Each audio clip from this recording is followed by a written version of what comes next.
Listen for the Lie. A novel. Written by Amy Tintera. For Laura, Emma, and Daniel. Thank you for having so many ideas. Chapter 1. Lucy. A podcaster has decided to ruin my life. So I'm buying a chicken. I make plans for this chicken as I sit in my cubicle at Walter J. Brown Investment Services, waiting to be fired. I stopped pretending to work 2 hours ago. Now I'm just staring at recipes on my phone, dreaming about sticking lemons up a chicken's butt. It's an apology chicken for my boyfriend. It's like that engagement chicken. The one women make to persuade their boyfriends to propose? Except this is a sorry I didn't tell you I'm the prime suspect in my friend's murder chicken. Apology chicken, for short. Lucy? I look up from my phone to see my boss standing at the door of his office. He adjusts his tie and clears his throat. Could you come in for a minute? He asks. Finally. They clearly decided to fire me this morning. Glass office walls are a strange choice always, but especially when you have a meeting with 3 other managers. And none of them can stop glancing over at your assistant, whom they are clearly discussing, for the entire conversation. Sure. I slide my phone into my pocket and follow him into his immaculate office. I'm struck by how pristine it is, even after nearly a year of working for him. There's nothing on the beige walls. No boxes piled in a corner. The desk is completely bare except for the monitor and the keyboard.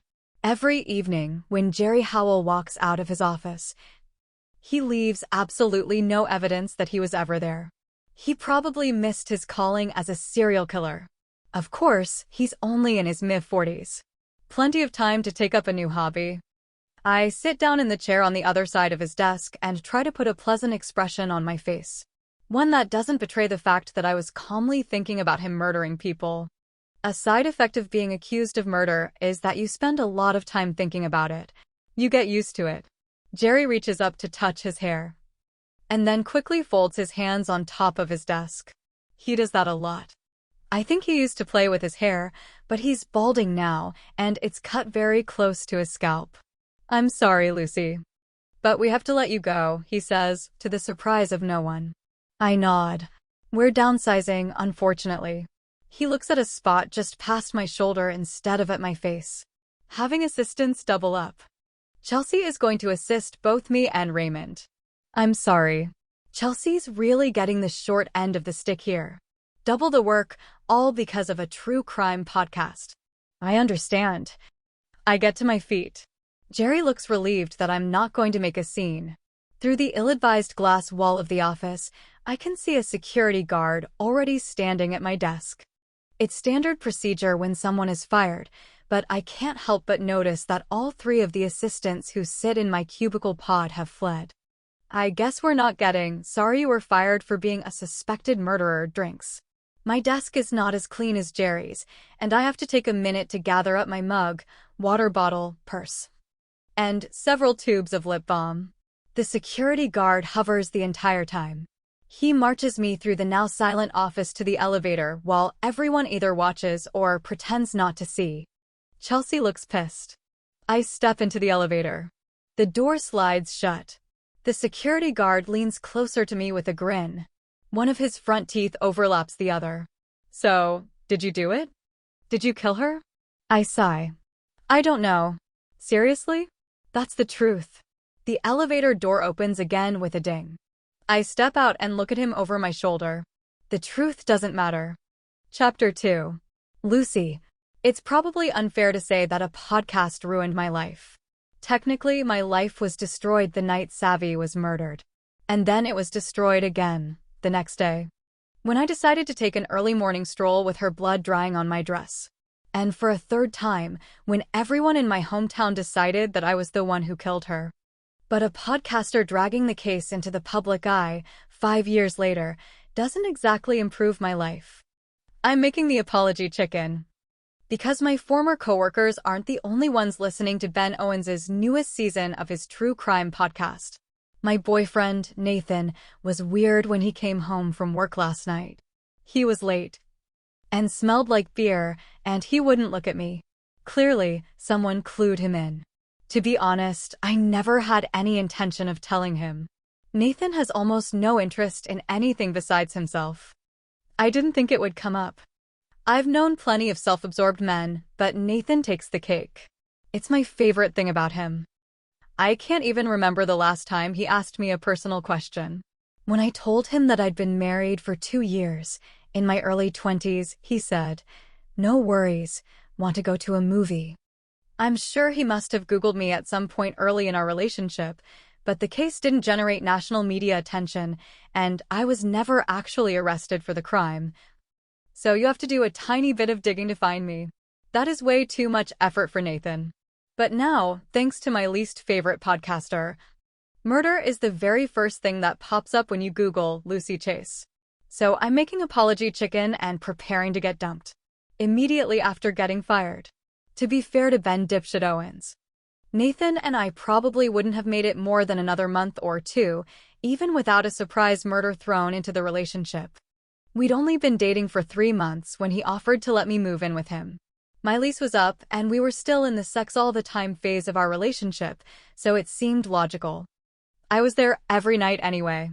Unfortunately, that phase ended about 2 weeks after I moved in. I'm pretty sure Nathan regretted his decision. But he's the kind of guy who avoids conflict at all costs. So, we've been awkwardly living together for 2 months now, even though I'm pretty sure neither of us is all that thrilled about it. Let this be a lesson to all the men out there who can't handle conflict. Man up and dump your girlfriend, or you might end up living with a suspected murderer indefinitely. The front door opens, and Brewster runs over to greet Nathan, tail wagging. I'd be lying if I said that Brewster's little furry yellow lab face didn't factor into my decision to keep living with this man. He may be a deeply average dude, but he has great taste in dogs. Also, decent taste in apartments. The recently renovated 900-square-foot one-bedroom with a dishwasher and an in-unit washer/dryer is more than I've ever been able to afford in Los Angeles. It has these gray hardwood floors and bright white marble countertops that aren't all that trendy anymore, but still clearly signal that you pay a monthly rent that would horrify people in most other parts of the country. Hi, boy. Nathan spends a long time petting his dog, trying to avoid looking at me. Something smells good. I made chicken.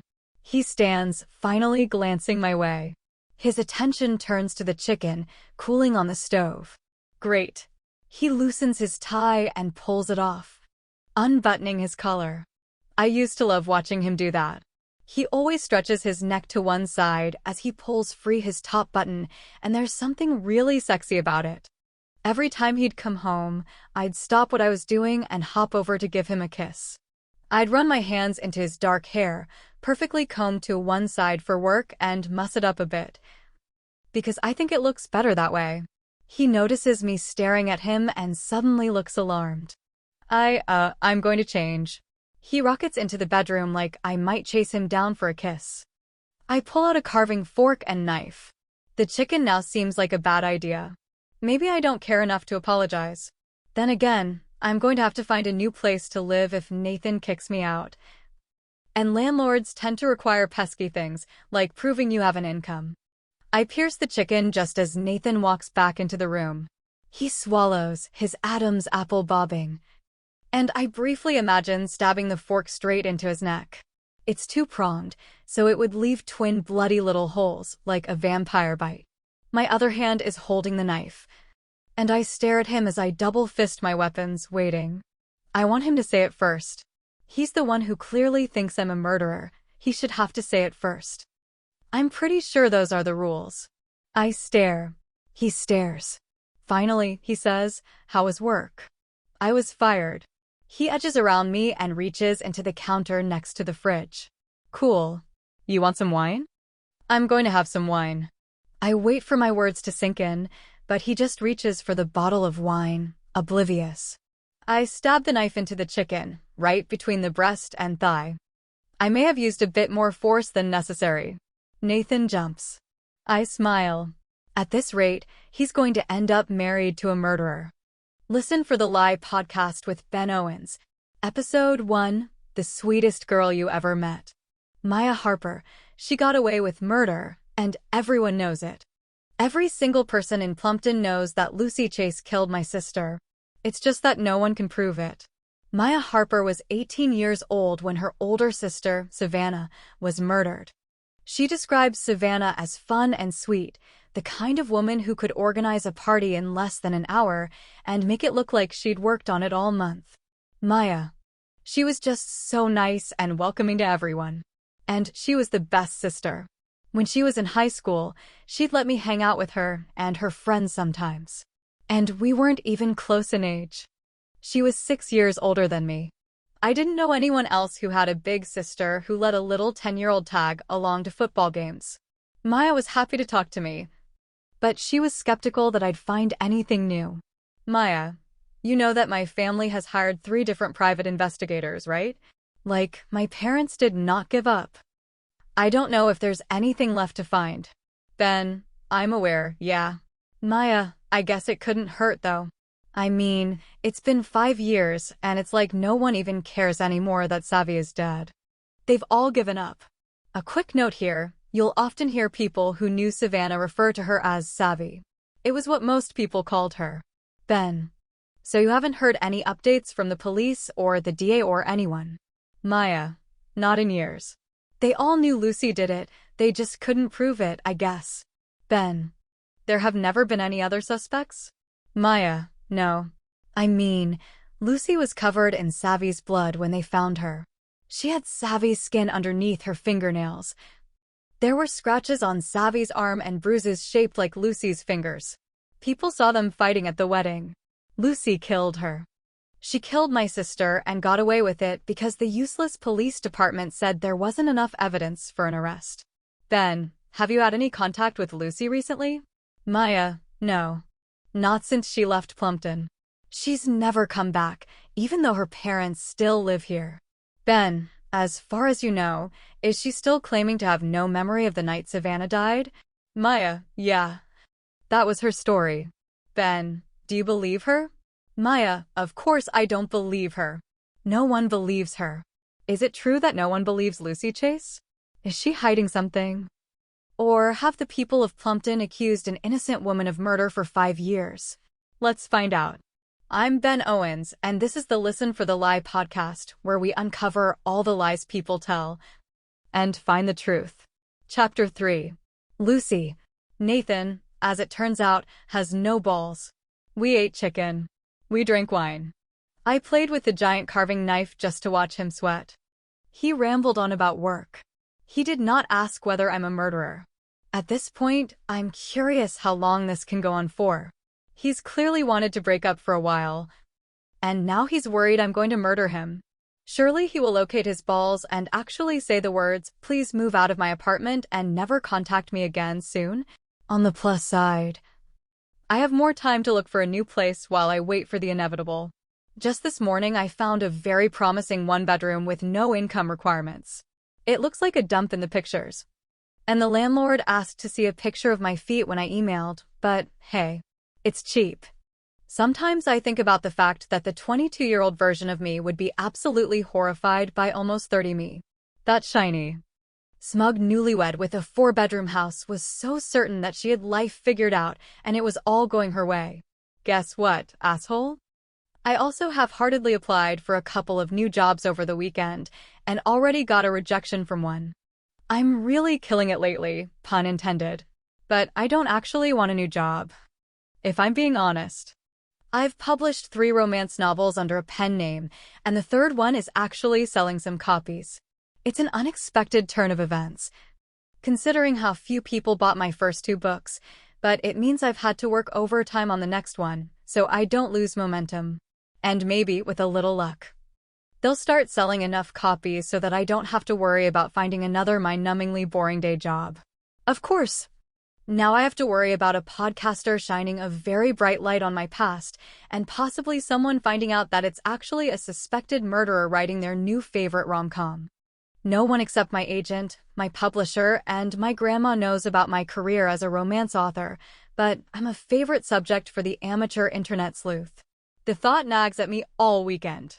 Monday morning, I run extra miles on the treadmill in the gym at Nathan's complex, and then head to the grocery store because I need to tell my feelings to chocolate. Lots of chocolate. The grocery stores are never empty in LA, even on a weekday, because no one here has a real job. I maneuver around a woman at the entrance who is talking on her phone and wearing leggings that probably cost more than my entire outfit. They make her but look great, though. I turn my cart into the produce section. Maybe I'll get something to chop into tiny pieces in front of Nathan. A nicer person would just say, "Hey, you heard about the podcast, didn't you?" And put him out of his misery. I should try to be less of an asshole. Tomorrow, maybe. A slim blonde woman is tapping a butternut squash with one finger. And I try very hard not to imagine smashing the squash against her head. I fail. Squash, as it turns out, is a weakness of mine. I wonder whether it would even hold up after being smashed against a human head. It would probably explode, and you'd just end up with a headache and squash all over your face. The woman looks up and notices me staring at her. I smile like I wasn't just imagining bludgeoning her to death. She walks away, casting an alarmed glance over her shoulder at me. I really should try to be less of an asshole. I don't want to think about murder, but I can't seem to stop it. I don't do it with everyone, but I've imagined killing a whole lot of people. It started not long after Savvy died. Everyone said I was a murderer, and I couldn't say for sure that I wasn't, so I started thinking of all the different ways I could have killed her. I thought that if I went through enough options, I might actually land on something that sparked a memory. So far, no luck. But maybe one day I'll stumble on it. I'll imagine killing a waitress with my empty milkshake glass, and it will all come rushing back. Ah, yes. That's right. Savvy and I fought over whether strawberry or chocolate milkshakes were best, and I flew into a rage and murdered her with my glass. Take me away, officer. I really wish the police had found the murder weapon. It would have spared me a lot of imaginary killings. My phone buzzes. I glance down at the screen to see the word grandma, which is unsurprising. Telemarketers and grandma, the only people who use the phone in the way it was originally intended.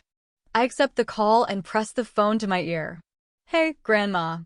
The guy next to me gives me a small smile, like he approves of me talking to my grandma.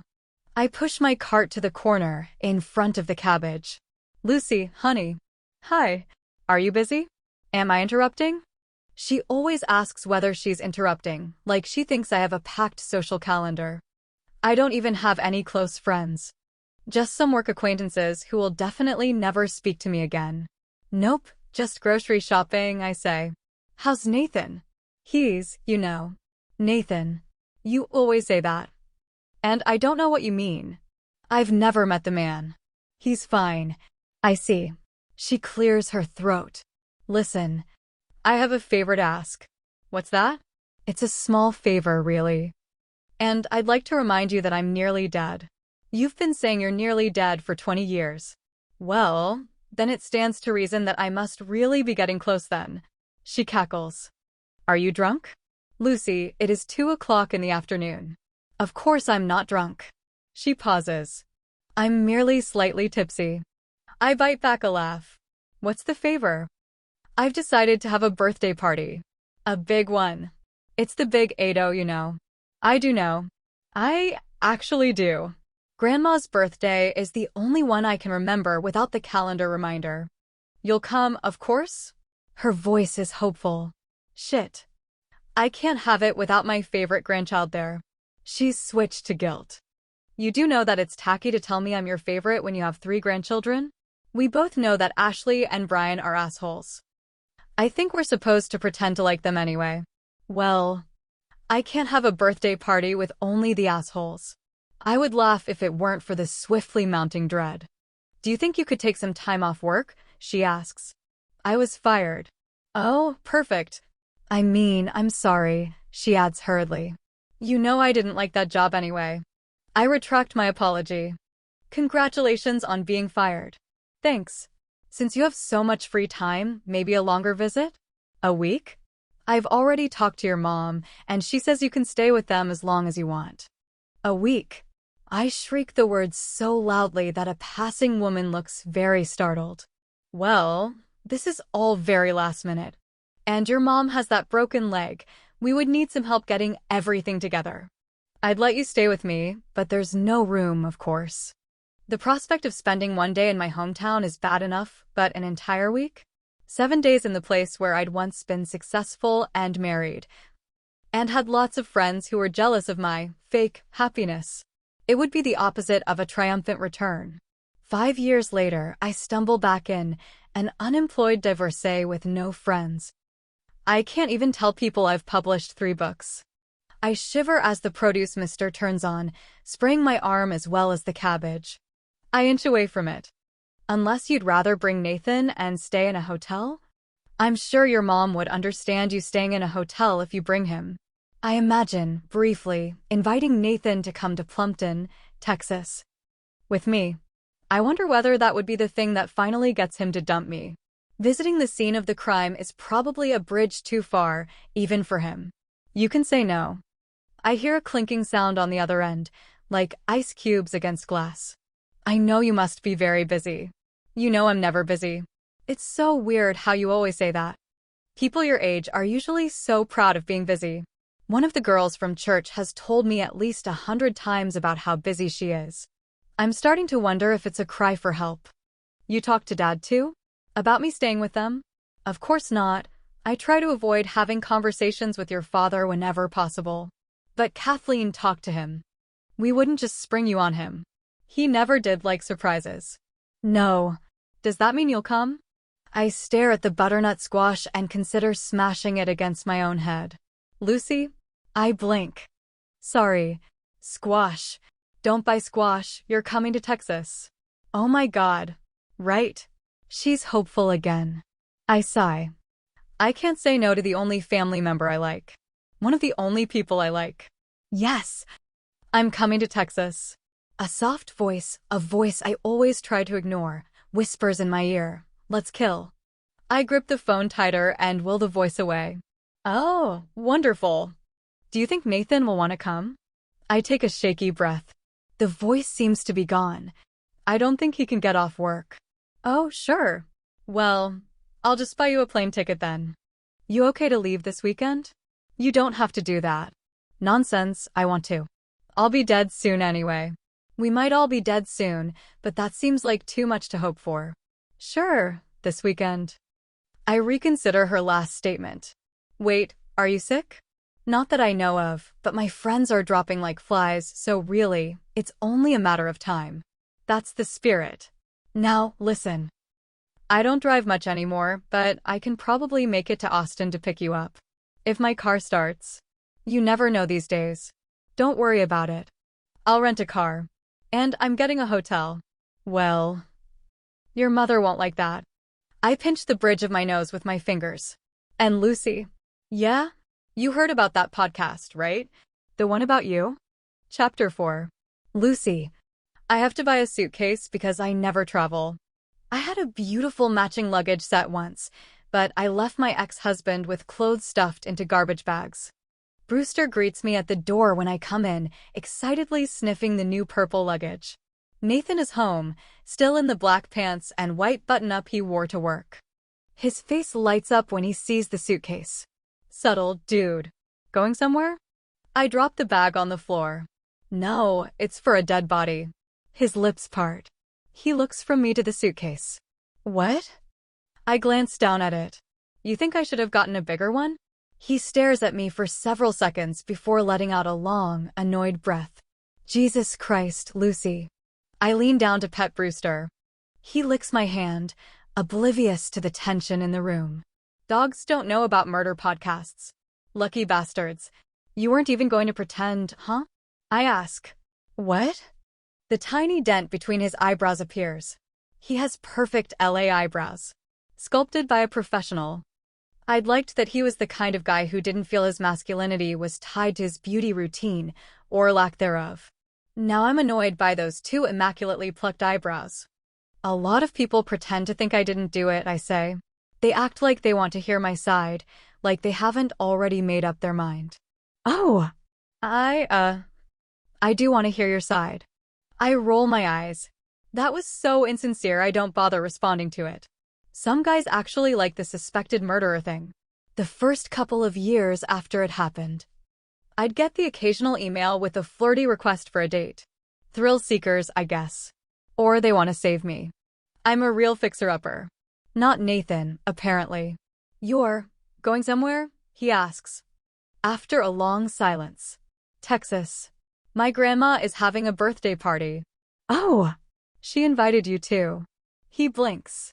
I don't know if I can, with work. Sure. When are you leaving? Friday. I'll be gone about a week. He nods. I wait for him to suggest that I take all my stuff with me when I go. The only sound is Brewster's loud sniffs as he thoroughly examines the ends of my jeans. Are you going to tell me? He finally asks. What? Your side. For fuck's sake. Men are such babies. They're too scared to actually break up with you, so they just get mean or fade away until you get mad and dump them. Risky move, making a suspected murderer angry enough to dump you. Would you believe me if I did? I ask. My phone buzzes. I pull it out of my purse to see a text from my mom. You're not staying at a hotel. I'm getting the guest room ready now. I quickly type out a response. I'm fine at a hotel. I look up at Nathan to see that the answer to my question is clearly no. Yes, he lies. I still have no memory of the night. But I never would have hurt Savvy. The words tumble easily out of my mouth. I've said them 100 times. Nathan stares like he expects more. They always do. My phone rings. My mom's name on the screen. I sigh and swipe to answer it. You're not staying at a hotel. Her tone leaves no room for argument. Hi, Mom. How are you? I ask dryly. Nathan is still staring at me as I step out onto the balcony. I'm fine. You're not staying at a hotel. Grandma said you broke your leg. I look down, watching as a woman on the street pushes a stroller down the sidewalk. A small pug pops his head out, tilting his smushed face up to the sun. Stop changing the subject. I thought you liked it when I try to make small talk. Act like a normal person and all that. Lucy, she's already incredibly tired of me, and I haven't even arrived yet. Let one of my cousins have the room.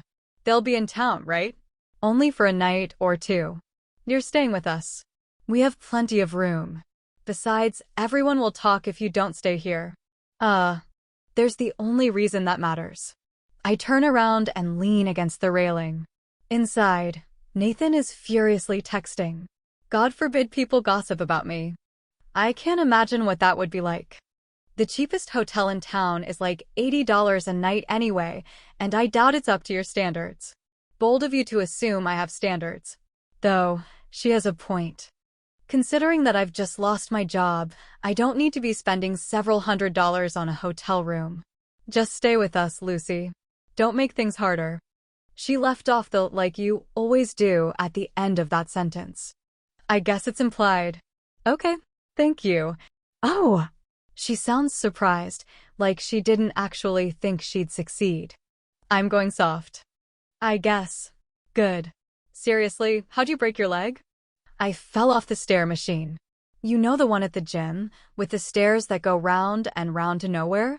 Well, it's quite high up.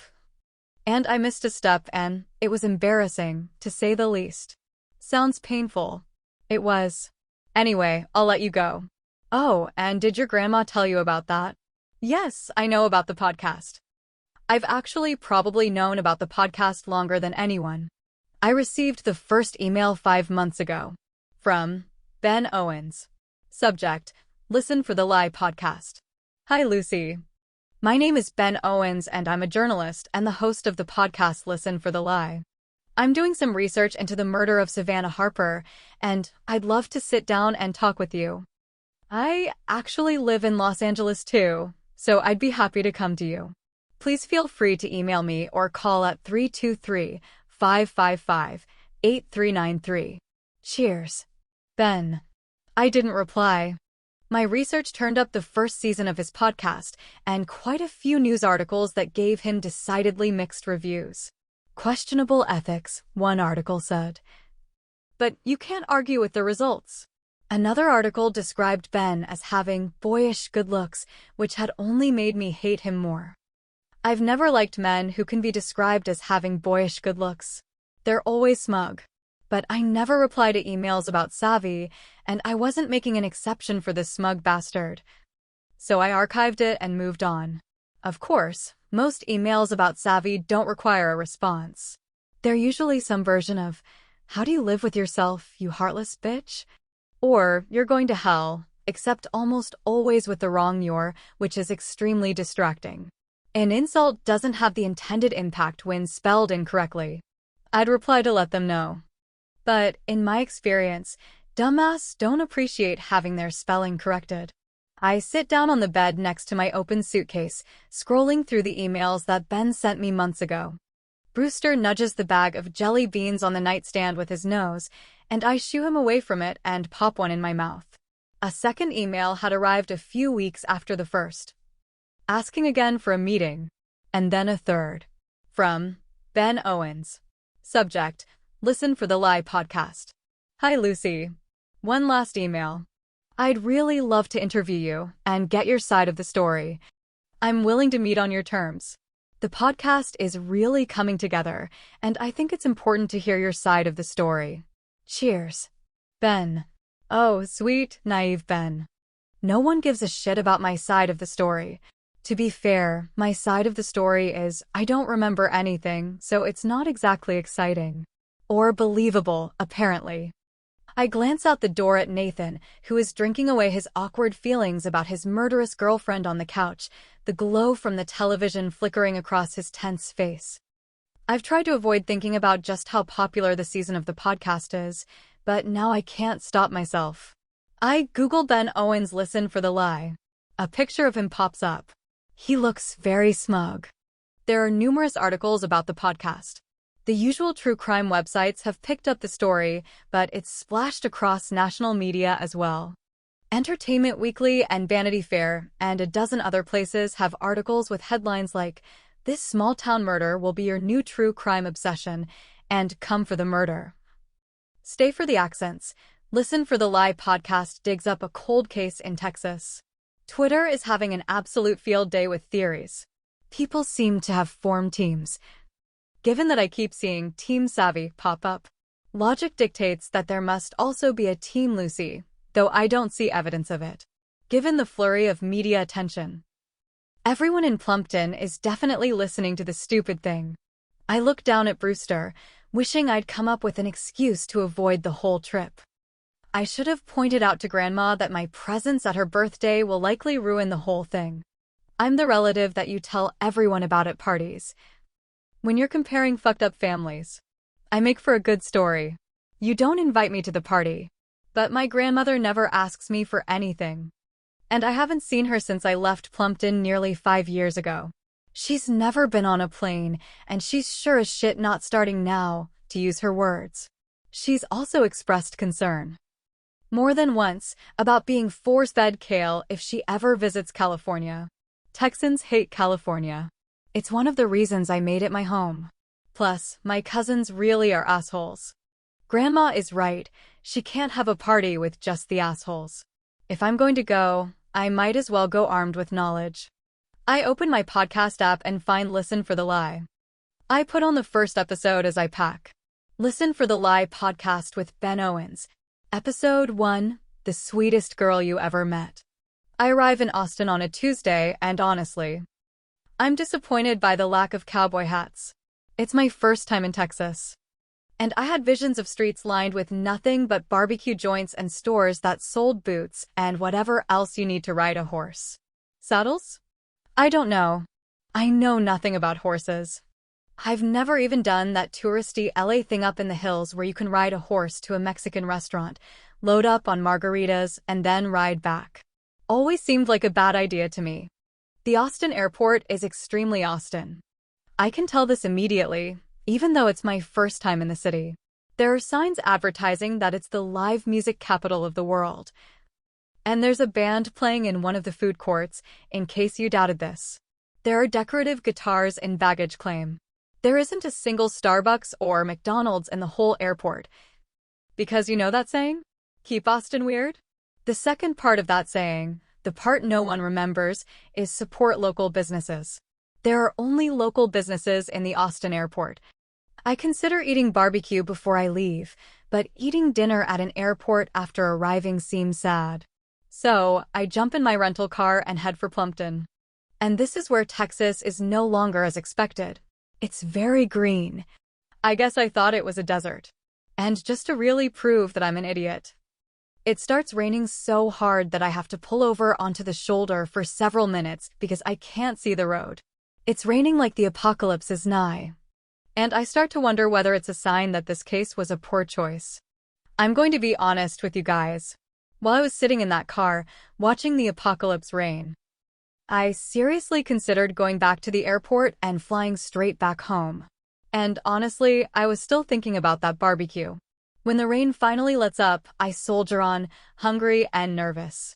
About 2 hours later, I arrive in Plumpton, Texas. Country music. Plumpton is a quaint, charming town in the Texas Hill Country. It's home to about 15,000 people, a number that's growing every year. It's a tourist town due to its close proximity to several hill country wineries. But it's also become a popular spot for young couples looking to escape the big cities. The public school system is one of the best in Texas. The downtown area is bustling with tourists when I arrive.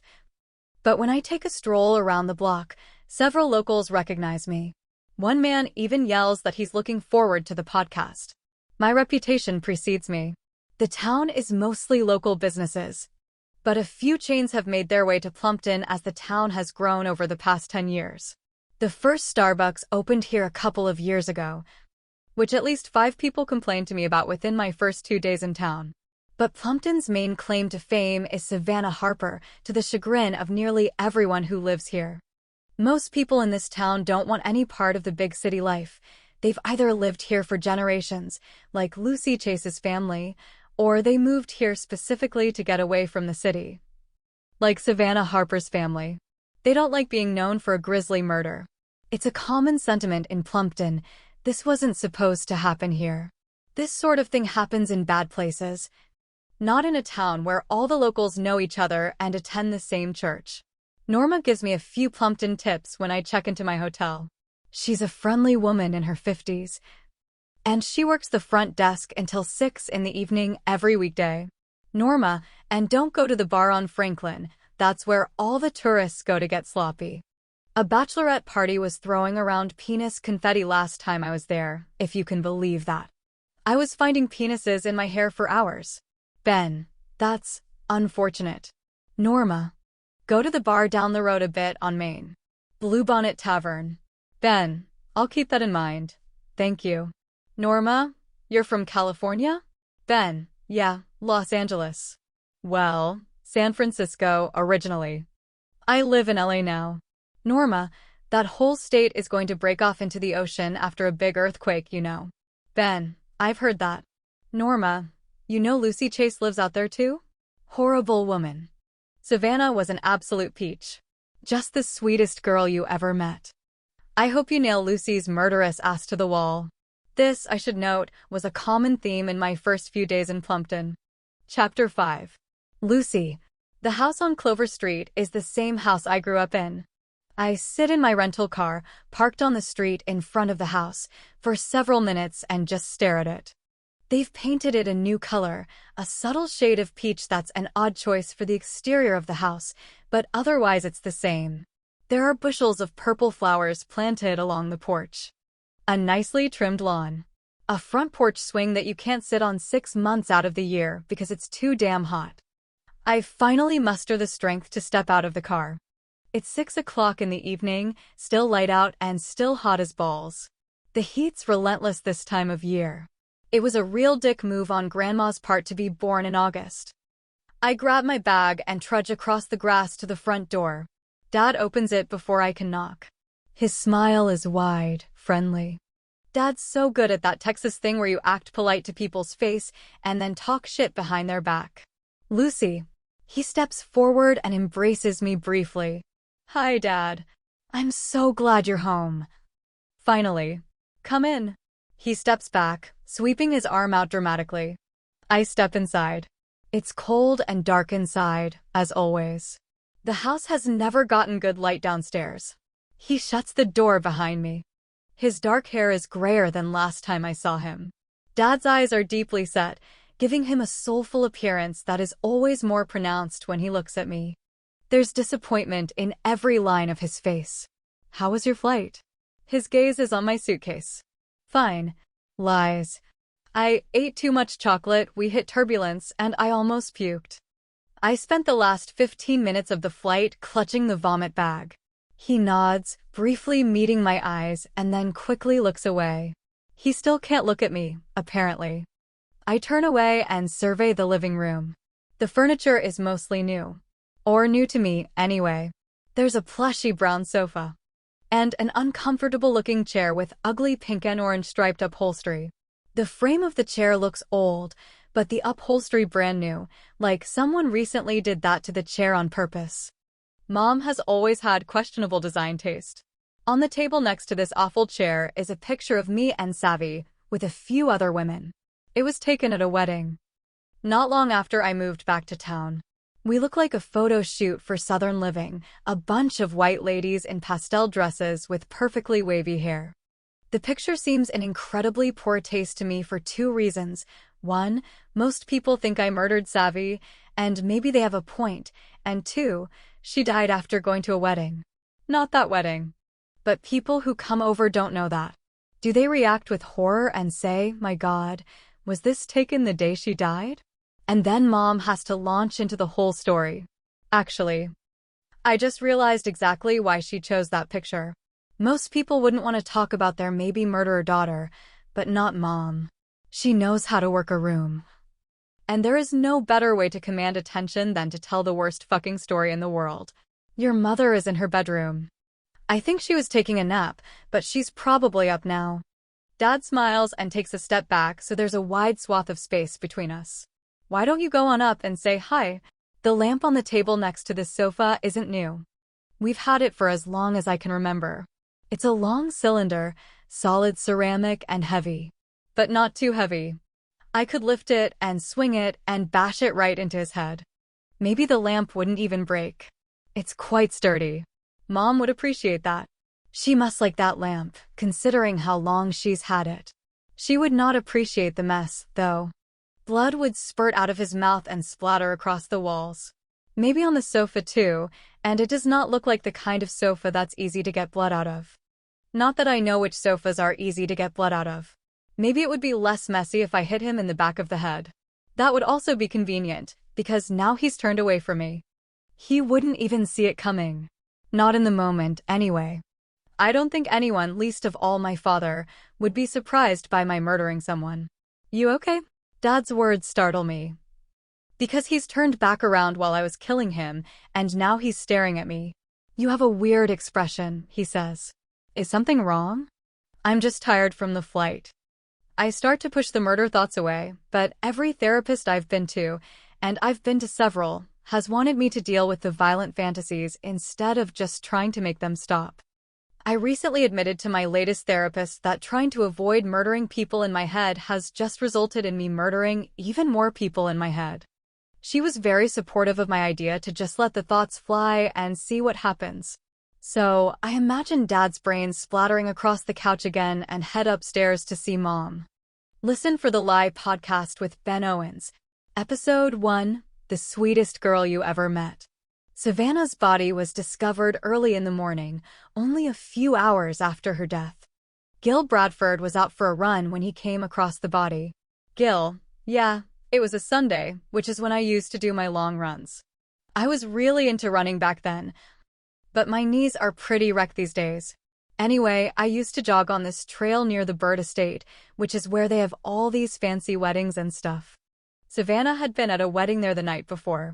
So, I was out on that trail when I saw this flash of pink out there in the trees. Her dress, Savannah's dress, was a pretty bright color. So I just saw her right away. Then, you saw her body right away? Or just the dress? Gil, I saw her body maybe half a second after noticing the dress. She wasn't hidden at all. This was real early, like the sun had just barely started coming up, but I could still see her there, plain as day. So I ran over, and I think I was yelling, asking if she needed help.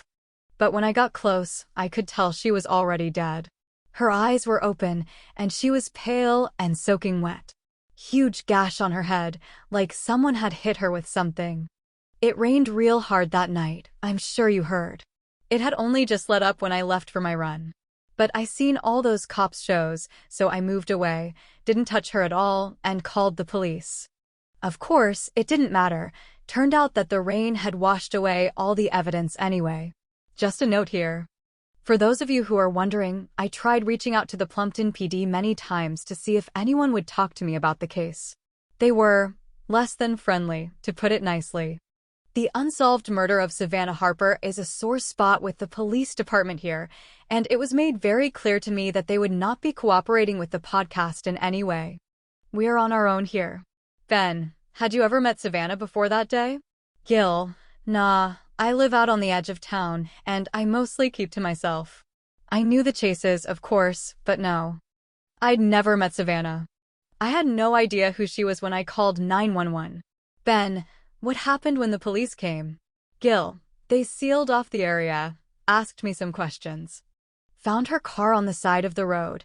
No one had been down the road that morning yet, because it got washed out in the rain. The cops had to come down the trail like me. It was hours before they could get to the car. Ben, how did the other wedding guests get home? Gil, there are 2 roads out of the Bird estate. A little country road and the main road. Savannah and Lucy left the wedding before it started raining, from what I heard later. So, they went down that little country road. But when the other guests left an hour or so later, it was already pouring and that road was flooded. The people at the Bird estate roped it off. Everyone had to take the main road. Ben, what happened after the police came? Gil, they had me come down to the station a couple days later. I gave them a DNA sample. I guess I didn't have to. But I said, look, if it'll help, just swab my cheek or do whatever you want to do. I don't care. I know I didn't kill nobody. Lucy was found an hour later, walking barefoot down the two-lane road that led out of town, still in her baby blue dress. A man named Billy Jack spotted her as he headed out of town to visit family. Billy Jack, I was just driving and I saw this girl walking.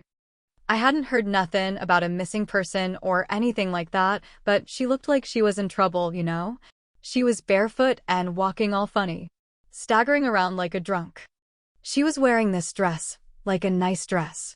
And it was filthy. Like she'd been rolling around in the mud or got up to something. So I stopped. 'Cause I'm not gonna just keep driving when this girl is clearly in some kind of distress. I rolled down the window and hollered, "Hon, you need some help?" She stops and she looks over at me. And I'll tell you what, I damn near had a heart attack. She had this huge welt on her forehead, clothes soaking wet, and her makeup was all down her face. She had blood caked to her hair, I think. But it was hard to tell. Could have been mud. She was a mess. You know how you can look at people sometimes and tell they're not all there? Man, when she looked at me, she didn't see shit.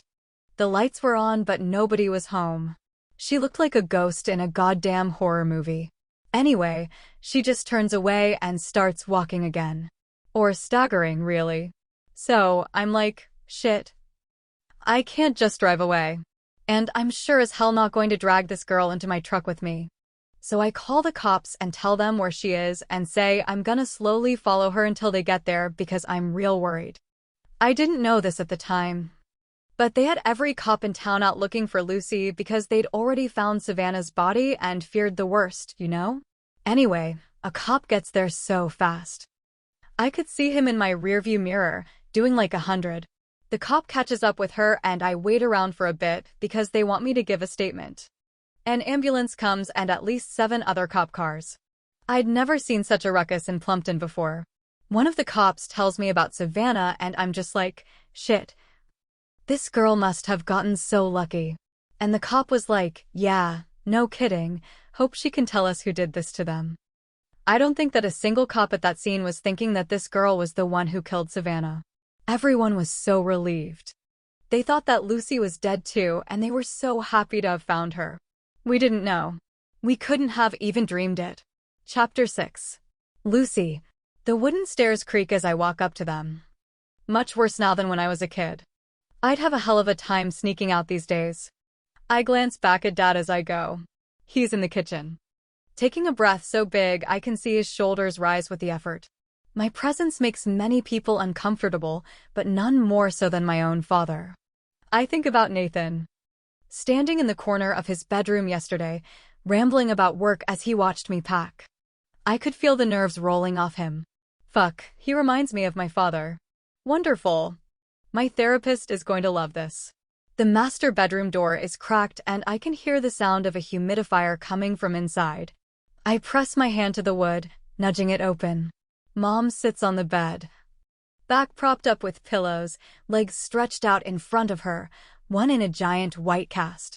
Her blonde, fake, she's brunette like me, hair is pulled up in a ponytail. And she's wearing a full face of makeup. I've rarely seen Mom without makeup. Plumpton is the sort of town where people drop by unexpectedly. She spots me creeping at the door and smiles. Lucy, I thought I heard you down there. Come here, hon. I step inside. The master bedroom used to have an elaborate gallery wall over the bed of me growing up, at least a dozen pictures of me being cute as hell throughout the years, but there's a large blue and white quilt there now.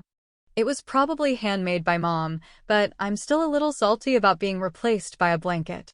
Hi, Mom. Come here and give me a hug. I know I look dreadful, but don't worry, I'm fine. She does not look dreadful. She does look older, though. Maybe that was what she meant by dreadful. My mom, like her mom, is blessed with smooth, beautiful skin that has always made her look a good 10 years younger than she really is. Now, at 55, she's starting to actually look like she's in her 50s. I inherited this great skin, but I look 29. I might look well into my 30s on a bad day. Being accused of murder has aged me prematurely. I walk to the bed and give her a quick hug. She smells like perfume. Probably expensive, but I wouldn't know. All perfume smells like flowery garbage to me. I'm so glad you came, she says. Your grandmother is being impossible about this party. The woman won't even let us take her out to dinner for most of her birthdays, and now she suddenly wants a huge shindig with the entire family? And she tells me 2 weeks beforehand? I think she's trying to kill me just so she can brag about outliving her daughter. I don't argue, because that does sound like Grandma. I perch on the edge of her bed. How's the leg? Did they give you some good pain meds? I don't need pain medication. She waves her hand dismissively. Mom has more of a Texas accent than Dad or I do, and it makes everything she says sound friendly. She grew up here, in Plumpton, but Dad didn't move to Texas until college. I lost what little accent I had after a couple of years away. I'm not sad about it. How do you even get up here? I just used my crutches. She flexes her biceps. The doctor said it would be difficult, but it was a breeze. All those sessions with the personal trainer are paying off. When did you become a gym rat? She wrinkles her nose. I don't believe I like that term. But exercise is very important for older women. Do you still spend all those hours on the treadmill? Yes. Running until I can't think is the only way I stay sane, most days. Well, relatively sane. Maybe they'll let you use my pass while I'm injured. I'll remind them that I'm not suing. Very big of you. She pats my hand. Now, I want you to feel free to go wherever while you're in town. I told several people that you're coming so that no one will be surprised. I'm sure it's spread all around town by now. I'm sure. I do hope you'll go out and see folks. Her hand is still on mine. And she looks at me anxiously. No one wants to see me, Mom. Sure they do. And I think it's best if you don't hide. You don't have anything to be ashamed of, do you? It's a genuine question. One that requires my response. Mom asks me constantly, in a million different ways, whether I murdered Savvy. Maybe she thinks that if she asks enough, I'll eventually let it slip that I did indeed bash my friend's brains in. I have to admire her persistence. No, I don't have anything to be ashamed of, I lie. That's right, dear. That's what she always says when she thinks I'm lying. And my mom definitely thinks I'm lying about not remembering the night that Savvy died. She tried for years to get me to confess. She pestered me to come back home after I left for LA. If you're back here, you might remember something. Or you might feel compelled to share something new. Have you seen the memorial they did for Savvy? She tried the God approach. You need to confess and atone for your sins here if you want to be forgiven in the next life. She gave logic a whirl. You were the only one with savvy that night, so I think that it's time to face facts. She went for guilt. By far her favorite. Do you know what that family is going through? They need an explanation. There is nothing my mother wants more than for me to confess to killing Savvy. Not just because she thinks it's the right thing to do, but because she would excel as the mother of a murderer. She'd be a star at church. She'd give long speeches about forgiveness. She'd write a book about overcoming the guilt she felt at raising a murderer. Sometimes I think that she's angrier about me depriving her of this than she is about me actually, maybe, murdering someone. Mom enjoys being the best at everything. And I've denied her the opportunity to be the best mother of a murderer. You can't be the best mother of a woman suspected of murder. That just doesn't have the same ring to it. I stand. And her hand slips off mine. Do you need anything? No, I'm fine, hon. She smiles up at me, and I head to the door. By the way, I don't know if anyone told you, but that podcaster is back in town. Might want to keep an eye out.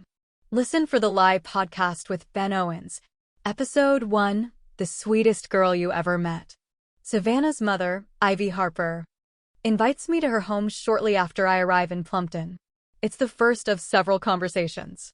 Ben, hi, Mrs. Harper? Ivy, Ben. It's so nice to meet you, finally. Come in, come in. And please call me Ivy. Ivy is a small woman, just barely over 5 feet tall, with blonde hair that is neatly braided every time I see her. Savannah took after her mom, which I mention when I see the pictures of her hanging on the wall. Ben, wow, how old is she here? She looks just like you. Ivy, that's 10th grade, so about 15. We took these after services on Easter Sunday. The Harper home is the same one that Savannah grew up in. It's a large, 4-bedroom house that's sparsely furnished, making it seem even bigger. There are pictures of Savannah everywhere, on the walls, in picture frames on the tables, in the slideshow playing on the television. Ivy and I sit at the round table in the breakfast nook, a bright room just off the kitchen, and she tells me about Savannah. Or Savvy, as everyone in her life called her. Ivy, Savvy was so happy. Her whole life. Even as a teenager. She was the worst baby. Just crying all the time, constantly, but about age 2 she just became as cheerful as could be, and that never let up. She had her days, I guess. But for the most part she was just a really joyful woman. Maybe too joyful. Ben, how do you mean? Ivy, well, I used to tell her to calm down, to think things through. She'd just get so excited about something and want to do it immediately. She was so excited to experience new things. Sometimes it was like she wanted to do everything all at once.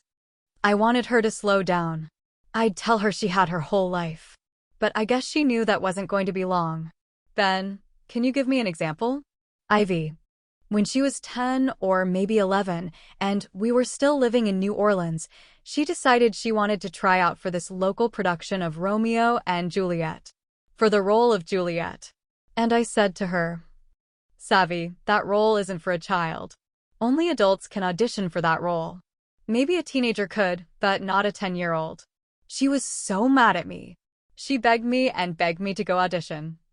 And I said no, so she just hopped on a city bus after school one day, marched over there, and auditioned all by herself. Ben, did she get it? Ivy, no, but they gave her another small role. But, of course, she didn't want that one. She wanted Juliet. So she didn't do it. She did play Juliet eventually, when Plumpton High did a production. She was 15 then. It was a big commotion when the role went to a sophomore. Ben, when did you move to Plumpton? You said you were in New Orleans when Savvy was 10. Ivy, when she was 12. Keaton, my oldest, was about to start high school, and Jerome and I had always planned to move back to Texas. I grew up in San Antonio, and we both love it here. They were building all these new homes back then for a really good price, so we jumped on it. Ben, did Lucy and Savannah know each other in school? Ivy, oh, sure, of course. It's a pretty small town. All the kids knew each other, especially if they were the same age. Ben, but they weren't friends? Ivy, no. They didn't have anything in common. Savvy was a cheerleader. She was on student council. She was homecoming queen. Lucy was not any of those things. Ben, when did they become friends? Ivy, after Lucy moved back to town. Savvy was already here. Well, you know. She'd been back in Plumpton for a couple years after college didn't work out. She came over for Sunday dinner and she said, "Mom, you remember Lucy Chase?" I didn't, actually. She'd had to remind me. That girl who once got suspended for punching a boy. That's how Lucy was known back then. So, she says, yeah, she got married to a guy she met at UT. That's the University of Texas in Austin. And they just moved back to town. We got to talking when she came by the Charles. The Charles is this fancy restaurant downtown. Savvy used to bartend there. Ben, so they hit it off then? Ivy. Yeah. Savvy said it was a little weird at first. Lucy immediately asks how Savvy had liked Tulane, and of course Savvy had to tell her that she left after her freshman year. She was. Long sigh. Savvy was doing this thing then, where she was making light of it and sort of poking fun at herself. Making the joke before someone else can and all that. I didn't like it. Ben, what would she say? Ivy, she would tell people things like, I majored in partying, or I was a terrible college student, but a truly excellent sorority girl. It just made her sound dumb, and she wasn't dumb. She'd gotten a scholarship to Tulane. She was her high school salutatorian, for God's sake. She was just too young. I know plenty of 18-year-olds do just fine leaving home, but she didn't. She was a sweet girl who just wasn't ready to be on her own. She was finally starting to get her feet under her again when Lucy moved back to town. Ben, and you said it was awkward at first? Because of the college thing? Ivy, Savvy said that Lucy looked really uncomfortable at first, and Matt had to jump in and save her. Matt was always doing that. He's a real charmer. No idea what he saw in Lucy. But I guess Lucy and Savvy got to talking, and they decided to meet up for drinks the next day. I was turned off by the whole thing right away, honestly. Ben, why? Ivy. It just sounded like Lucy was taking pity on Savvy. Lucy had moved back to town with her rich, handsome husband. They'd bought this gorgeous old house. And she was helping her husband open this fancy brewery restaurant thing. And then she comes across the former homecoming queen, who has dropped out of college and is now a bartender. Please.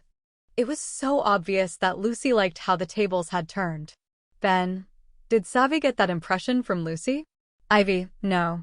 Not that she said, anyway. But that girl had blinders on when it came to Lucy. She didn't see the real woman. Not until it was too late. Chapter 7. Lucy. The bedroom I lived in for the first 18 years of my life looks nothing like it did when I was younger.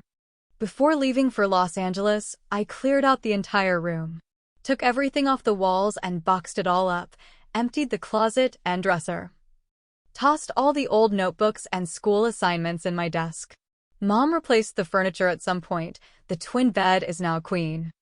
And the dresser and desk are new, and so the room is completely different than when it was mine. It's a relief. I pull my laptop out of my bag and plop down on the bed, which is hard as a rock. Mom thinks that soft beds are bad for your back, and she won't be convinced otherwise. I have a few emails, a couple book-related, one hate mail-related, who did you sleep with to get the charges dropped, you evil bitch, and one from my agent, Aubrey. Aubrey Vargas is a perpetually upbeat woman. And she has sent me an email with a lot of exclamation points about how she's not at all worried about the podcast. Your real name will be kept under wraps here as usual. I hope you have a great time in Texas. Sure, Aubrey. The best time. I also have a mountain of social media notifications, and I scroll through them quickly. I only have active social media accounts under the Eva Knightley name. I had Instagram, Facebook, and Twitter accounts once upon a time, but I shut them down a long time ago. It felt too risky. I just barely skirted beneath the radar of social media for years before this podcast. I never wanted to tempt fate. Eva Knightley is just a bubbly romance author with lots of, strictly online, friends. No one thinks she's murdered anyone, with the exception of the occasional fictional character. I scroll through the comments on my Facebook reader group page, where a few people are discussing Clayton, the evil ex-boyfriend in my last book. Am I the only one who thought that Clayton was going to mysteriously die at the end? Amber Hutton wrote. Yes, Erica Burton replied. When Poppy says, literally no one would miss you if you disappeared tomorrow, Clayton, I was like, she is going to murder that dude. And I'm not going to be sad about it. LOL, Amber replied. 100%. For a minute I wondered if I'd picked up a really weird romance novel, because the heroine doesn't usually kill people. Eva, maybe you should be writing serial killer books too. I snored as I type out a reply. Not a bad idea. Watch out, world, I'm entering my murder era. The comment immediately starts to get likes and laughs. I have to wonder if they'd think it was funny if they knew who I really was. Lucy, dinner. My mom calls from downstairs, and suddenly I'm 16 again. I wish I'd gotten the stupid hotel room. Dad made dinner. Both my parents cook, but Dad does it most of the time. He's better at it, and he enjoys banging the pots on the stove really loudly when he's annoyed. There's been a lot of banging tonight. I offered to pick up Grandma so she could join us, but she claimed exhaustion and told me to come over in the morning. Exhausted means drunk. Mom helpfully explained when I got off the phone. Now, I sit at the table across from my parents. They're both on the other side, united against me.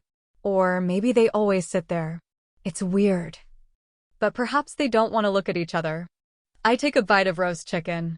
Dad's disappointment doesn't transfer to his cooking. People like to claim that food tastes better when it's made with love, like how their grandmother's pie didn't taste right when they made it, so it must have been the love that made it good.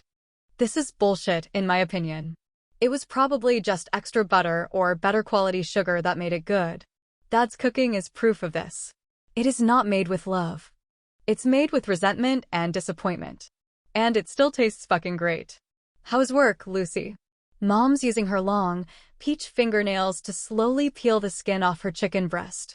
She banishes it to the edge of her plate, which seems a shame to me. I look at my food instead of at her. Fine. Same as usual. My parents don't need to know I was fired. Their opinion of me is low enough already. That's good. You're still working for that educational publisher, aren't you? Doing copy editing and such? Yep. I did have that job for a few months. 2 years ago. Close enough. You always noticed misspellings and grammar mistakes. Dawn, you remember, don't you? She used to mark up the church program and give it to the pastor. I remember. Dad says. I think that Jan has held a grudge about that forever. Jan should have done a better job typing up the programs, I say. Mom laughs, because it's true. Those programs were an embarrassment. For years I amused myself during sermons by counting all the mistakes. But by about age 15 I couldn't take it anymore, and I'd hand over my corrections to the pastor after the service. I must have looked like a little asshole to Jan, the receptionist whose job it was to type them up every week. They replaced Jan after I pointed out that she'd used pubic instead of public in the newsletter. My youth group lost it. Plumpton Baptist Church pubic events was the funniest shit we'd ever seen. Jan was given another job in the church, but she definitely always hated me after that.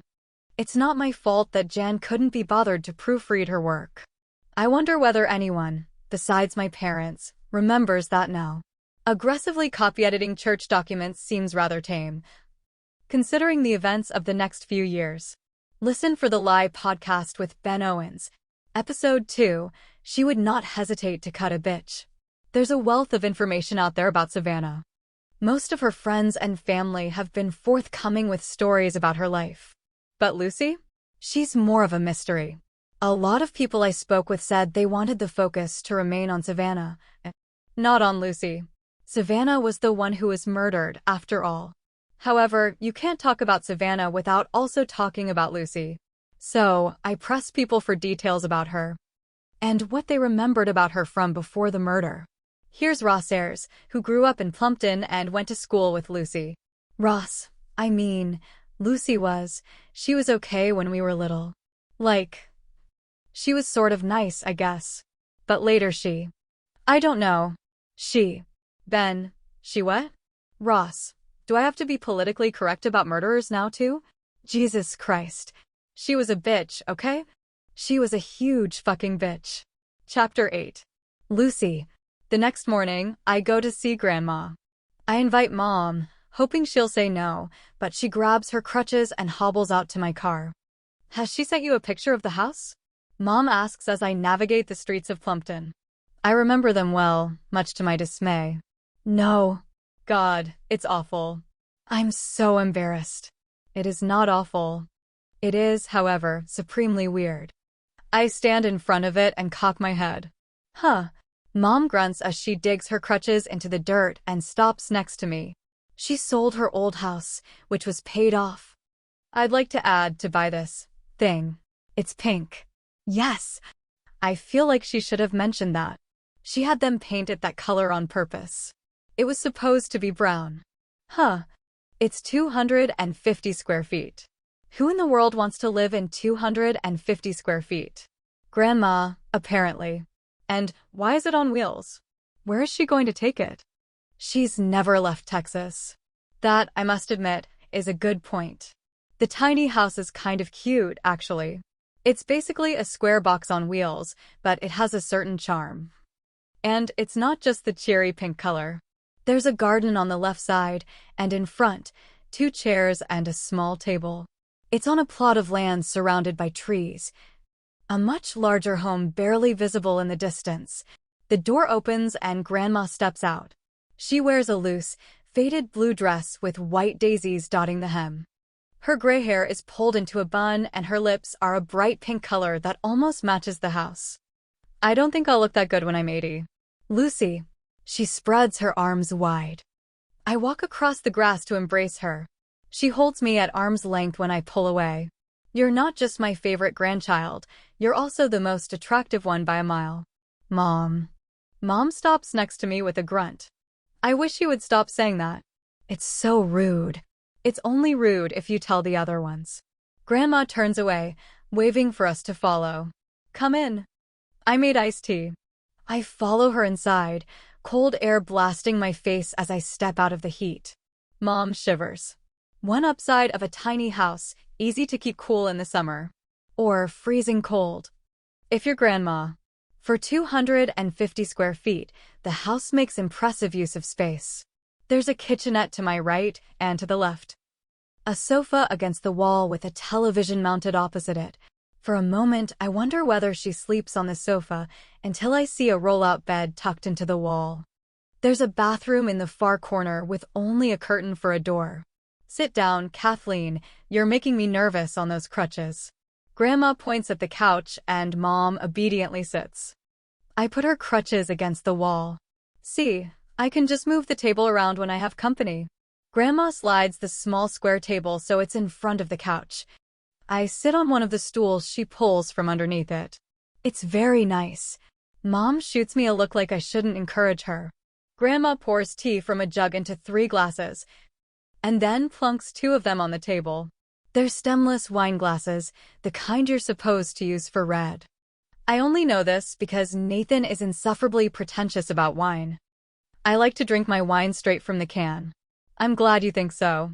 Your mother is extremely disapproving. I take a long sip of tea and smile at her. Grandma doesn't ask if you want your tea sweet or unsweet.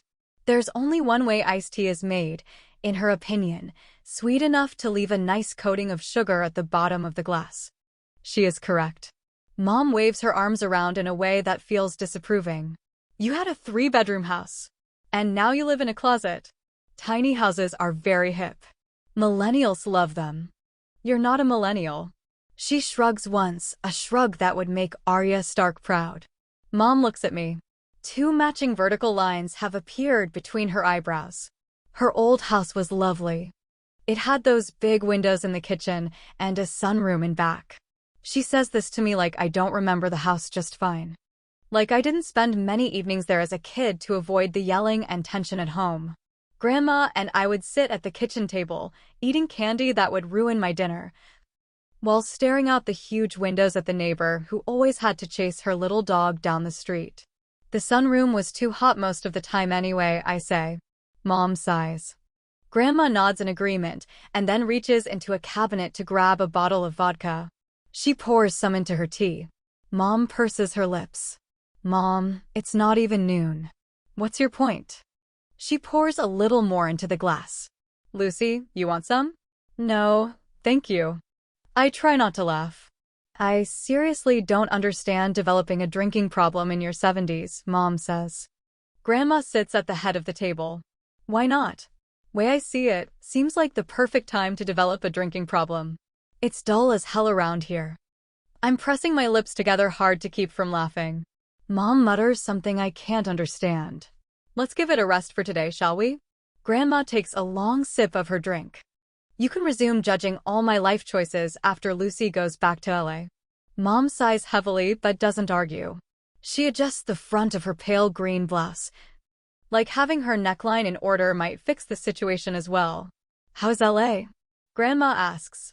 How's Nathan? MMHHH. I think that's about to run its course. He still hasn't located his balls and officially dumped me, but I did get a "we should talk when you're back" text this morning that I haven't replied to yet. Mom looks from me to Grandma.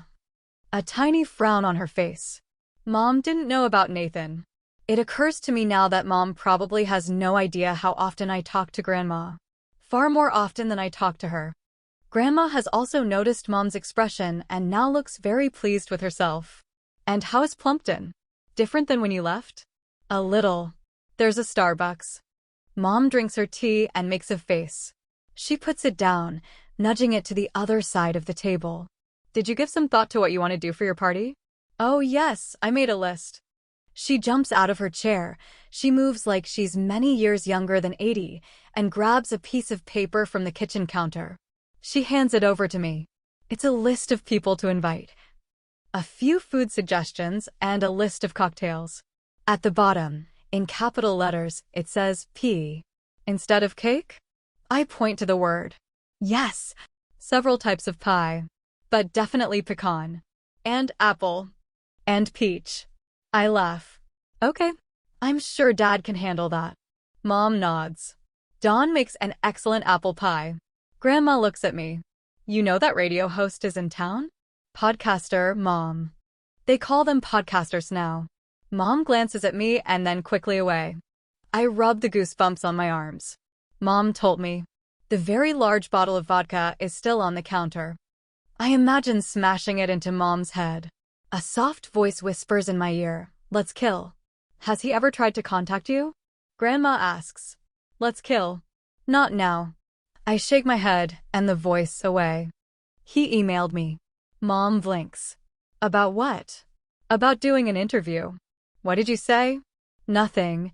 I didn't respond. She clucks her tongue. That's rude. I never respond to emails about Savvy. Can't blame you, Grandma says. Mom leans back in her chair. He was perfectly nice. Of course he was. He wanted something from you. Grandma turns her attention back to me. Are you going to go see people while you're in town? Any of your old friends? I snort. What friends? Listen for the Lie podcast with Ben Owens. Episode 2, She Would Not Hesitate to Cut a Bitch. When Lucy moved back to Plumpton after college, she moved to a neighborhood referred to as the Block. The Block is actually several blocks that form a square. It's an area within walking distance of the main downtown strip, which had once been run down, a spot that hadn't kept up with the rest of Plumpton's growth. About 20 years ago, they tore down many of the old homes and renovated some of the old ones. It quickly became a popular spot for young, well-off couples to buy homes, and is now one of the most exclusive areas of town. Matt and Lucy bought the Hampton house, which caused a stir in the neighborhood. I spoke with Joanna Clarkson, who was one of the first people to move to the neighborhood with her husband. Joanna is a whirlwind of a woman, bustling around her bright, enormous kitchen, trying to make me snacks before I can finally get her to sit down and talk to me. Joanna, Hampton House was this big, beautiful house built in the early 20th century. It was turned into a museum in the 70s, which shut down in the 90s, and then was boarded up for years when that area went downhill. When they started redoing the area, they didn't tear that house down. They gutted it and turned it into this gorgeous, charming home. Wraparound porches and huge windows. Have you seen it? Ben. I dropped by there earlier, actually. Joanna, it's so nice. I think there was some talk about turning it into a bed and breakfast for a while, but I guess those plans changed and it was sold to Dale. At first, he was the mayor. He and his wife lived there a few years, and they put it on the market right when Matt and Lucy were moving here. There were multiple offers, but Dale chose them because of Lucy. Ben, he knew her? Joanna, he knew her parents. Everyone did.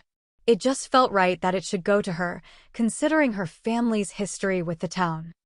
I remember thinking that Lucy really lucked out, marrying a guy who came from money. She never would have been able to afford that house otherwise. People thought that Lucy lucked out in general with Matt, actually. Ben, yeah? He was well-liked around here? Joanna, oh yeah. Are you kidding? People loved him. And it goes to show. Doesn't it? Ben, what? Joanna, men. I'm sorry, hon, don't take this personal, but with Matt and Lucy, it really seemed to prove that men only care about looks. Because Lucy, well, she's beautiful. But, Ben, but? Joanna, well, I guess you don't have to be nice when you look like that, do you? Ben, she had a lot of friends, though. By all accounts, she was pretty social. Joanna, I guess. I also spoke with Nina Garcia, who was one of Lucy's best friends in high school. Nina is a nurse at a nearby hospital, and she's still wearing her pink scrubs when I arrive at her home. Her dark hair falling out of a clip. Nina, sorry, 12-hour shift. I'm scattered. What were you saying? Ben, were you surprised when Lucy moved back after college? Nina, no, not at all. Lucy's family, on her mom's side, has been here for ever. I think they were one of the original families who settled here. And even though she wasn't the cheerleader type like Savvy, she still embraced small-town life. She said we were a cool small town, like Stars Hollow. Ben, I don't know Stars Hollow. Where's that?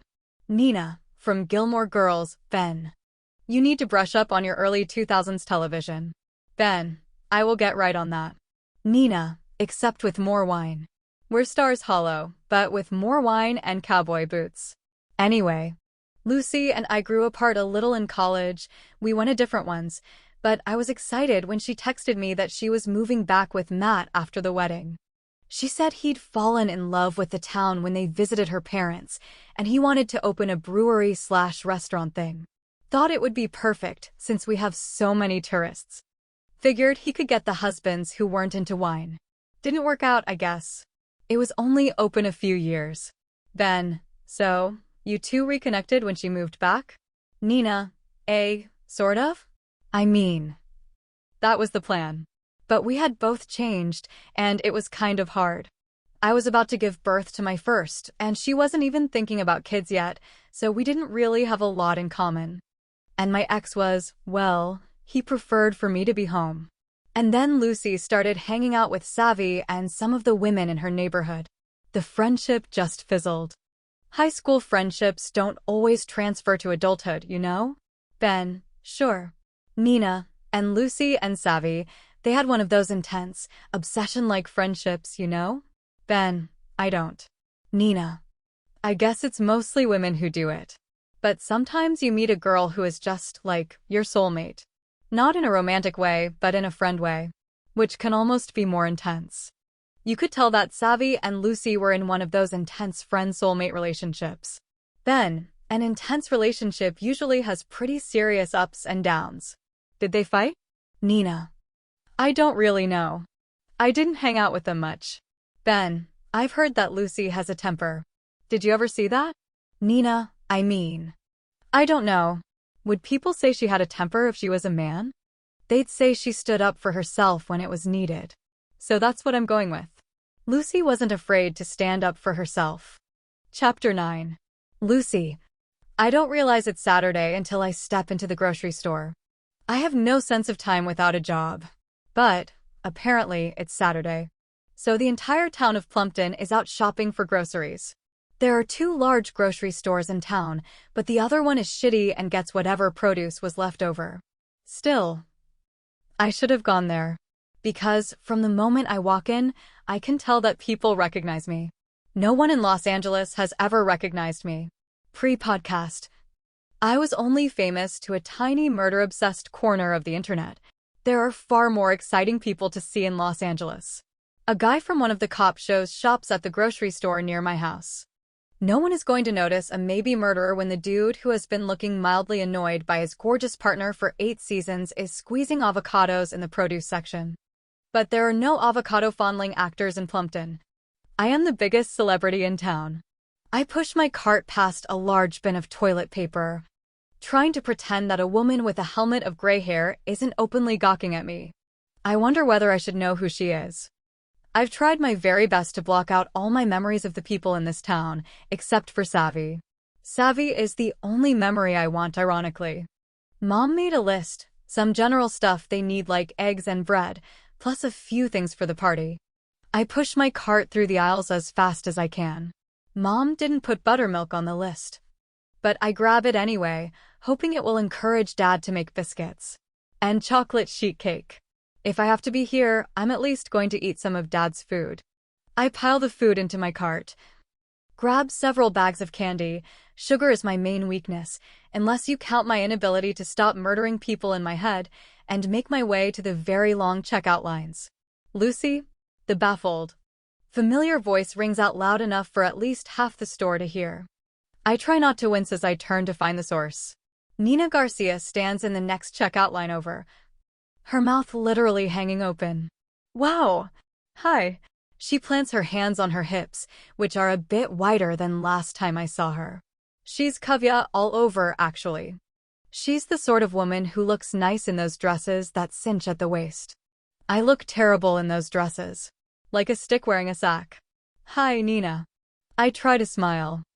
I haven't seen or spoken to her since before Savvy died. If I'd run into her 2 days ago, I might have still been bitter about that. After listening to the podcast, I'm finding it harder to hold a grudge. And I'm usually so good at holding grudges. It's one of my best talents. Well, come here, girl. Give me a hug. She steps forward and wraps her arms around me before I can react. Her long, wavy dark hair smells like fake coconut. I don't know what to do with this friendliness from Nina. It could be a Texas thing, I guess. The fake friendly, pretend everything is fine, even though I hate your guts, thing that Texans do didn't apply to me last time I was here. But maybe 5 years is too long to keep up that level of hostility. Texans are nothing if not polite to your face. But on the podcast, Nina actually didn't sound like she hated my guts. She wasn't passionately defending me, but she wasn't throwing me under the bus either. There are plenty of high school stories she could have told that would have made me look terrible. I don't know what to do with that. I'd be much more comfortable if she'd shouted, "I hope you get hit by a truck," at me from across the store. But hugging? Hugging is weird. I pat her on the back and try not to look uncomfortable as she pulls away. I heard you were coming to town, but I honestly didn't believe it. She points her finger up and then down my body. You look great, by the way. How's Los Angeles? It's good. You know, sunny. Oh, I bet. I visited there once. Did the whole tourist thing, saw the handprints and all that. Her eyes flick to something behind me, and I turn to see 2 women staring at me. One glares when our eyes meet. She's standing next to a rack of scissors, and I imagine ripping the plastic off and jamming it into her throat. If you slice it like this, there's so much blood. Let's kill. Shit. The voice is back. Shit. I'd hoped that by pretending it wasn't happening, the voice would fade away again. It had been so quiet since I left Plumpton. Let's kill. How's your mom doing? Nina asks. I heard it was a bad break. I turn away from the hostile ladies, and the voice quiets. She's good, I think. You know how she is. I sure do. She laughs. The woman in front of her moves forward. And Nina pushes her cart up and then turns back to me. Are you just here for your grandma's birthday, or why else would I be here? She looks flustered. Oh, well. I just thought that with Ben back in town, you know about him, don't you? My stomach dips to my feet at the mention of the smug podcaster. I take a swift glance around, like he might be lurking. Yeah, my mom told me he was around. Nina chews on her lip and then looks relieved to move her cart forward again. She leans around the rows of snacks and lip balm. Let's get together soon, okay? I'll call the house. You have to come by, see the kids. There's no way she actually wants me to see her kids. I am not child appropriate. She really is just being polite this time. Sure. She smiles. I'll talk to you soon, Lucy. Listen for the Lie podcast with Ben Owens. Episode 2, She Would Not Hesitate to Cut a Bitch. I spoke to many of Lucy's former friends and people she grew up with. And a theme emerged in our talks. Jill. Lucy had a temper. She would not hesitate to cut a bitch. That's Jill Lopez. It was actually her wedding that Lucy and Savannah attended the night of the murder, a fact that she doesn't appreciate me bringing up. Jill, yes, it was my wedding. And yes, I'm pissed at Lucy for ruining that memory for me forever. I didn't even know her all that well. I shouldn't have invited her, but my mom wanted to invite all of Plumpton. Ben. But you knew Lucy well enough to know that she would not hesitate to cut a bitch? Jill. Everyone knew that. Ross Ayres, a high school classmate, personally got a taste of Lucy's temper. Ross. See that? Right there? Ben, your nose? Ross, that bump? That's Lucy. She broke it senior year. Ben, she broke your nose? Ross, yep. I wish I could have testified at a trial. Tell everyone how crazy she was. I wasn't even the first guy she hit. She decked a dude at the CVS a few months earlier. Ben, what happened? When Lucy hit you, I mean. Ross. We were in the parking lot after school, me and some friends, just hanging around, waiting for our rides, when Lucy comes out. Lucy sees me and she just totally freaks out. This chick has murder in her eyes. Some guys nearby had just come from playing basketball, and she snatches the ball out of their hands and chucks it at me. From only a few feet away. Hits me right in the nose. Then she screamed something, I don't even remember what she said, punches me, and leaves. Well, no, she didn't leave. A friend dragged her away. Ben, why did she do that? Had you two interacted before? Ross, barely. Some in class and stuff, but I don't think we'd ever even had a conversation. She just lost it. I don't know why. I then spoke to Emmett Chapman. Emmett was one of Lucy's closest friends in high school. Emmett, Lucy and I were friends forever? I can't actually remember school without Lucy. Back in elementary school, our teachers would make us line up alphabetically, and Lucy was always right behind me. Chapman and Chase. And she started sticking up for me all the time. So we became friends. Ben, sticking up for you? Emmett. Yeah, I was bullied a lot in elementary school. I was tiny and just an easy target in general, so I dealt with a lot of shit. But Lucy was always kind to me. She wasn't afraid to be loud. I was such a shy kid. She yelled at people for me. Ben. So, she had a temper? I'm hearing that a lot from people. Emmett. I don't know if I'd say that. No, I wouldn't say that. Ben. Did you guys stay in touch after high school? Emmett. Yeah.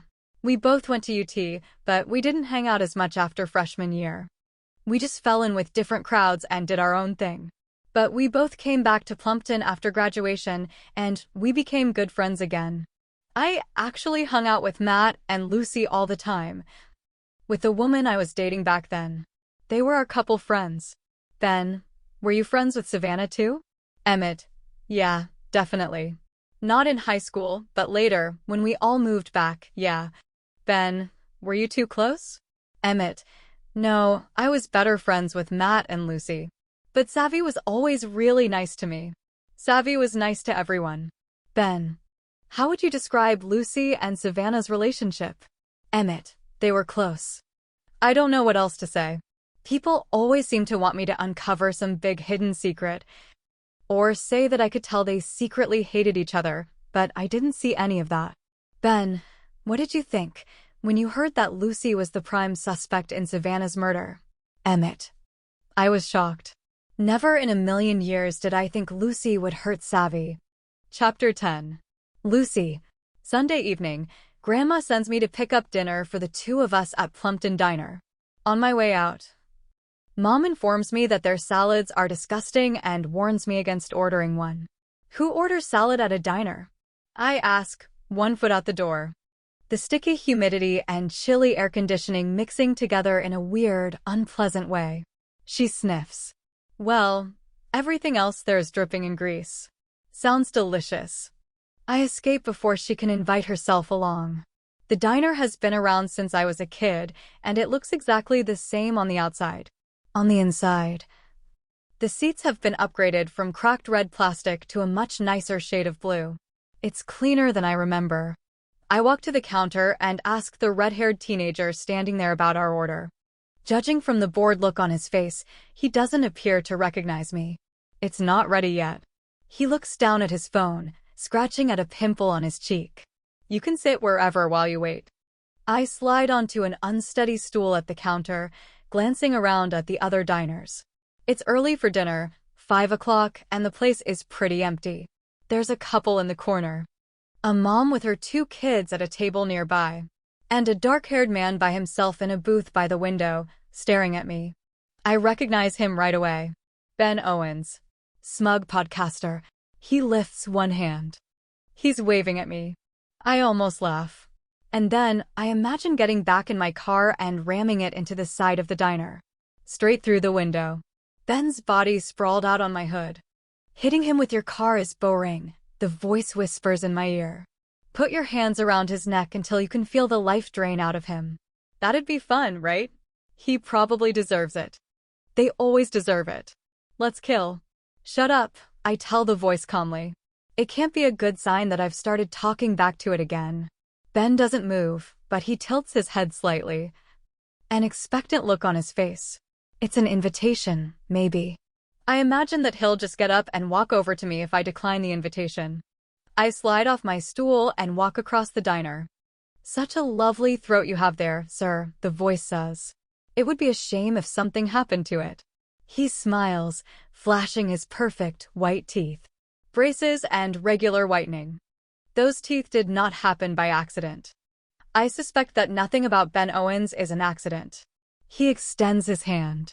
Hi, Ben Owens. I ignore the hand. I know who you are. He gestures to the seat across from him. There's a half-eaten sandwich on the table next to a laptop, which he closes and pushes aside. He also flips over a small notebook so I can't see what was written there. Please sit. I'm still standing next to his booth like an idiot, and I guess I didn't come over just to say hi. I slide into the seat. He drops his pen on the floor and has to get out of his seat to retrieve it. He's flustered. I imagined him a lot smoother. Confident. Working a room. He settles back into his booth. His dark eyes meet mine briefly, and then his gaze is anywhere but at me. I don't know whether he's nervous or embarrassed or just really high-strung. I'm speaking to you off the record right now, I say. I don't want to have a conversation if any of this is going in the podcast. Do you have something you want to tell me? He plays with the edges of the notebook paper, like he's itching to turn it over and write something down.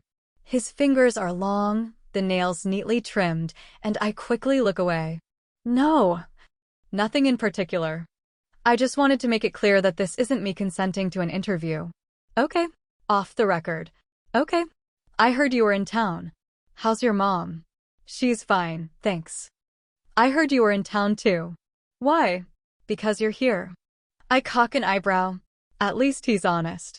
Thought I might change my mind about an interview once I saw your charming face in person? The edges of his lips twitch. Maybe. You've already gotten some good ones. You've been listening? Yes. What do you think? Riveting.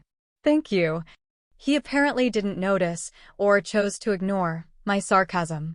I slouched down in my seat, propping up the soles of my shoes on the booth next to him. So what's the verdict? Did I do it? He rubs the edges of the notebook paper more determinately, giving me an amused look. I've heard you're direct. It's one of my many charms. I'm collecting evidence and presenting it. Not making judgments. Bullshit, you totally weigh in with your opinions eventually. I've listened to the first season. Thank you for that. And eventually, yes, I'll bring my own opinion into it. But not right now. He leans forward, both arms on the table. Let me interview you. No one ever gets your side of things. My side of things is just going to be a fucking disappointment to you, Ben.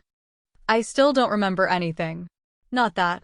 I mean, yes, if you suddenly remember what happened that night, by all means, call me right away. You'll be my first call for sure, I say dryly. But you can give your side of things on so many other issues. Your relationship with Savannah, Matt. What happened at the wedding? I am not putting my relationship with Savvy out there for everyone to judge again. I hated doing it the first time, and I'm not doing it a second time. I glance over at the counter. The teenager has disappeared. I enjoyed your books, Ben says. My gaze snaps back to his face. What? Your books. The Eva Knightley books. I drop my feet from the booth and straighten. He looks smug again. How did you even? A pit begins to form at the bottom of my stomach. Let's kill, let's kill, let's kill. My PI is very good. Smug, smug, smug. Listen, those books. I clasp my hands together, cracking my knuckles. I can't write under my own name. I mean, no one wants to read romance novels from the girl who allegedly bashed her best friend's head in. He looks startled by that. And I've managed to keep that name a secret so far. And I would really appreciate it if you... Relax, Lucy, I'm not going to tell anyone. He smiles. Smugly. I hesitate. If I give you an interview? What? No. Jesus, Lucy, I'm not blackmailing you. I really did like the books. You read romance novels? Well, no, these were my first, but maybe I should read more, because they were very exciting. I liked the one with the couple that pretended to be married best. Why? Apparently I enjoy a good fake marriage trope. This is something I've just discovered about myself recently. I barely resist the urge to laugh, but my lips twitch. Fuck. No. Why did you read my books? I was interested. And I did consider putting it on the podcast, honestly. Read some passages. But I can't really see how it's relevant. Paige, my assistant, said that putting it on there would just be a dick move, and I have to agree. I like your assistant. She's smarter than me. Ma'am? The teenage boy at the counter has reappeared, and he's talking to me, holding a large plastic bag full of takeout containers. I know that everyone calls women ma'am here, no matter their age. But it still makes my eye twitch. I've been in Los Angeles too long. I start to slide out of the booth. Just one question. Ben reaches forward like he's going to touch me. He doesn't. He presses both palms flat to the table. Off the record. You can ask, but I may not answer. How well did you know Colin Dunn? I sigh. Colin fucking Dunn. You think Savvy's boyfriend did it? How original. Why didn't anyone else think of that? I deadpan. Literally everyone has thought of that. It's always the boyfriend or the husband. Except, in this case, it wasn't. How well did you know him? He asks again. Not well. Colin's face flashes through my mind. He had a great face. A strong jaw and a slightly crooked smile. Savvy loved his smile. You really think Colin went straight home that night? Why'd you guys leave him and Matt at the wedding? I slide out of the booth. This is more than one question, Ben. I never was a rule follower. God, he's the worst. He grabs my hand and presses a card into it. Call me if you want to talk about Colin after tomorrow's episode. Chapter 11. Lucy. Grandma, what the fuck? I drop the takeout containers on the table and turn to face my grandmother, who is sprawled out on the couch in the center of her tiny house, watching one of the Avengers movies. She blinks at me with wide-eyed innocence. What? You sent me to the diner because you knew that podcaster bastard was there. Well, yes. Please. I pause, closing my eyes briefly as I gather myself. Please tell me that you didn't plan this entire party just to get me here to talk to that podcaster. I don't know why you're asking. It's pretty obvious that's exactly what I did. Oh my God. I drop into a chair and put a hand on my forehead. Why would? What in? Why? She stands, adjusting the bun that's wobbling on the top of her head. She walks over to the table and pulls the food out of the bag. Have you seen him? You sold me out to a podcaster because he's cute? He's not just cute. My God. He even looks better than that guy. Who is that? I drop my hand from my forehead to see her pointing at the television. Chris Evans. I roll my eyes. He is not cuter than Chris Evans. Well, agree to disagree.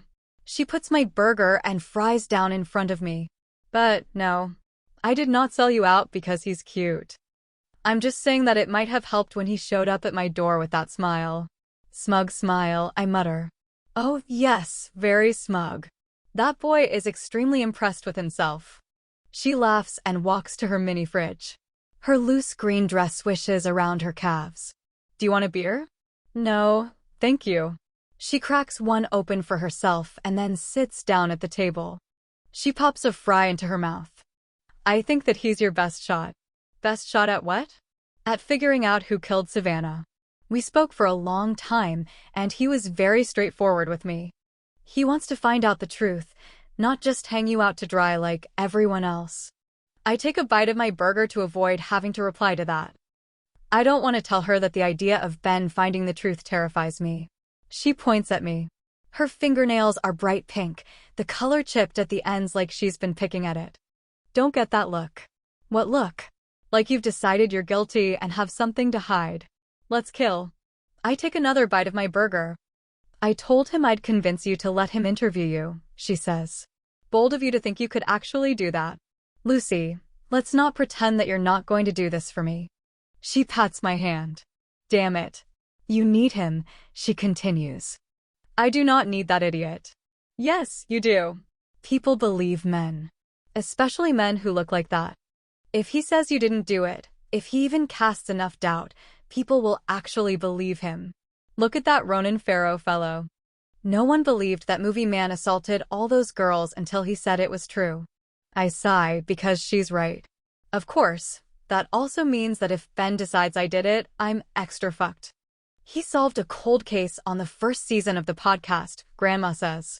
He's going to figure this out and you're going to help him.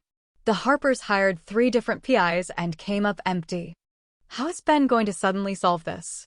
He said he was going to find information that no one else had. I grab a fry. How exactly is he going to do that? Well, for one, you're going to help him. And 2, he already has. I stop with my mouth half open, ready to take a bite. What? Colin didn't go straight home from the wedding.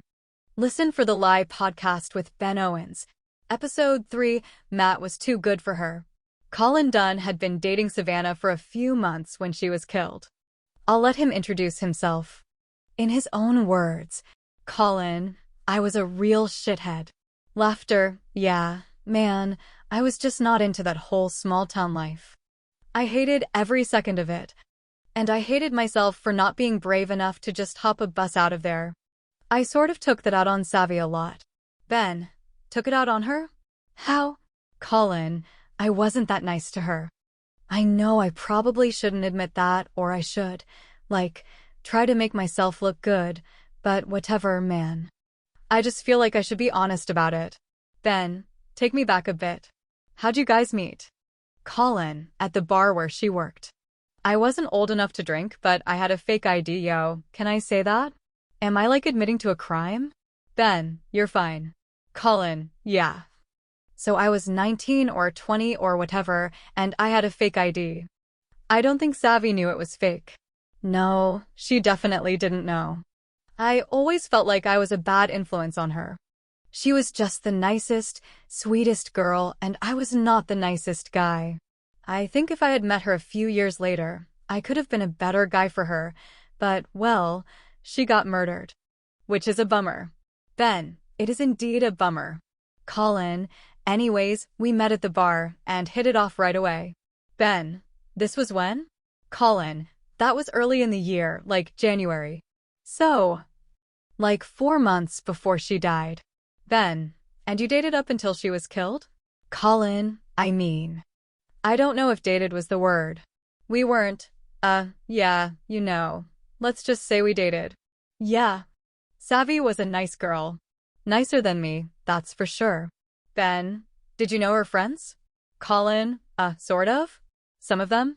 Ben, did you know Lucy? Had you met her before the wedding? Colin, yeah. I'd met her once or twice. She was in the bar once, and she'd been over at Savi's place once when I dropped by. So, I knew who she was, but we weren't buddies. Ben, did you have any particular impression of her? Colin, she was hot? Ben, anything else? Colin, not really. Ben, did you know Matt? Colin, not until the wedding. Ben, and you hung out with him and Lucy at the wedding? Colin, yeah. We were at the same table. Ben, what did you think of them? Colin, Lucy didn't really talk to me. Not in a rude way. Just in a we have nothing in common way. Matt and I talked about basketball some. It was during the NBA Finals. Matt was a good time. He came to have fun at that wedding. Well, you've heard. Ben, and you saw that? Colin, oh yeah. He was definitely wasted. Ben, how was he acting? Was he a happy drunk? Was he angry? Colin, pretty happy drunk, from what I remember. He was dancing a lot. Laughing, completely ignoring Lucy, who seemed pissed about something. Ben, at him? Colin, I don't know, man. I asked Savi about it and she said Lucy was fine. Don't worry about it, she said. Like it was none of my business. And it wasn't. I didn't really care. Ben, Savi drove you to the wedding, but she left without you. What happened there? Colin, Lucy and Matt had a fight, I think. I don't know what it was about. But Savi seemed upset about it, and she asked her brother, Keaton, to take me home. I didn't go with him, though. I didn't live far, so I just walked. Ben, you walked straight home? Colin, yeah. Ben, by yourself? Colin, yeah. Ben, a guest at that wedding says she saw you getting into a car with a woman. Colin, what guest? Ben, just someone who wishes they'd spoke up earlier. Did you get in anyone's car that night? Colin, look. I started talking to someone after Savi left and one thing led to another. Ben, and you left with her? Colin, yeah. Ben, so, your alibi, that you told the police. That you went home and were there all night. That wasn't true? Colin, I was home by 3 a.m. Ben, the coroner put Savi's death somewhere between midnight and 3 a.m. So you were actually out and about during the time she was killed. Colin, it sounds bad when you put it like that. I wasn't out and about. I was with this woman and then I went home. Ben, she could vouch for you? Colin, not. She wouldn't. Ben, why not? Colin, she wasn't exactly single. Ben, she was in a relationship. Colin, yes. Ben, you went to her house?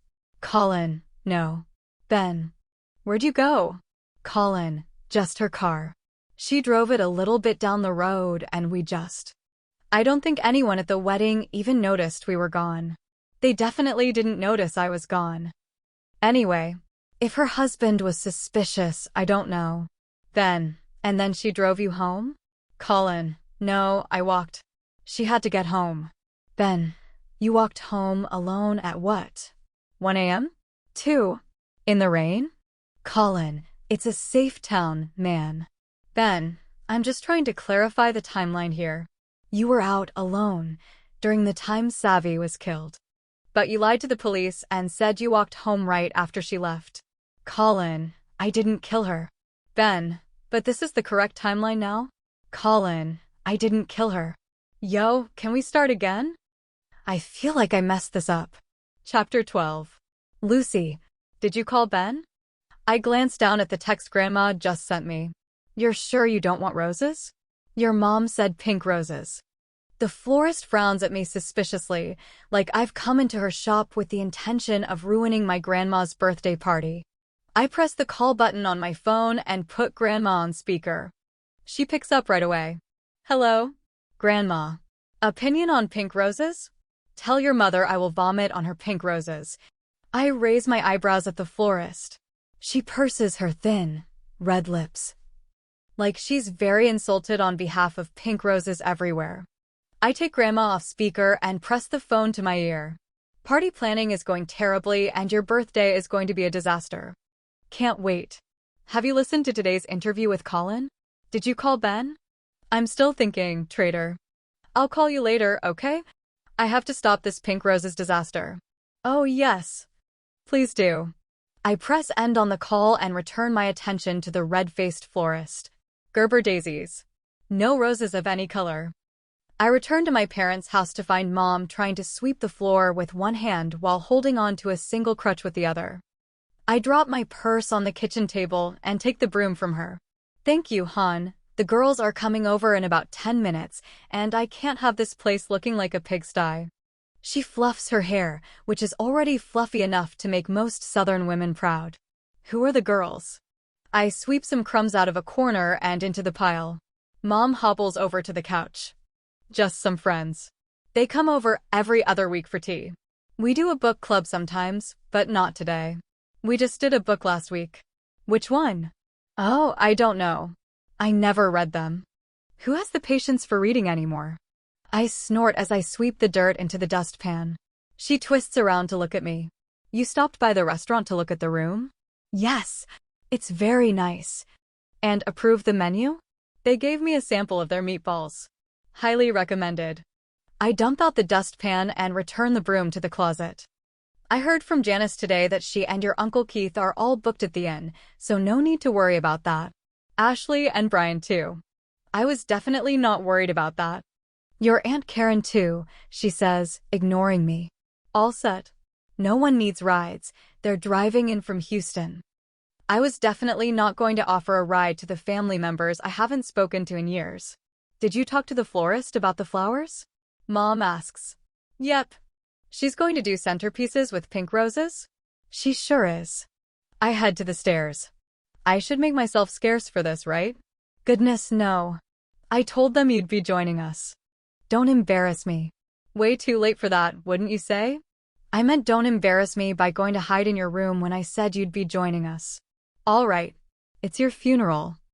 I've never understood that saying, and I'd prefer that you not explain it to me. The doorbell rings.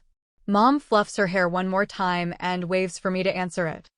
I walk over to the front door and pull it open. I can see immediately that tea means wine. For ladies stand on the front porch, each armed with a bottle of wine. 2 white, 2 red. I try very hard not to imagine murdering them by grabbing a bottle and smashing it across their skulls, but it's difficult when they bring their own murder weapon. I smile instead and invite them in. 3 of them I know, Marion, a pleasant woman with fake, bright red hair and a smile that freezes in place every time our eyes meet. Betsy, who has a helmet of curly gray hair and tells me exactly how many calories are in the brownies she brought, 285 per square. These are not diet brownies. And Peggy, a very short woman who follows me into the kitchen, tells me which wine glasses to pull from the cabinet and then washes them even though they look perfectly clean to me. Janet's new. She'd moved to town 5 years ago, so we never had the pleasure of meeting. She looks nervous as she shakes my hand. I can't blame her. Marion does actually make tea, very good tea, but it's obvious that the wine is the main attraction here. She gives us all a mug, and then Peggy hands out the wine in the now extra clean glasses. I take a glass of wine when it's offered to me, but take only tiny sips, because I'm a lightweight. I don't need to get day drunk with these ladies. Mom is on the couch with her broken leg stretched out in front of her, and Peggy settles down on the other end. Janet and Betsy take the love seat, and I sit in a chair from the kitchen table with Marion. Peggy frowns as she sips her wine. I can't remember. Is Lucy short for Lucille? I shake my head. It's just Lucy then? Yes.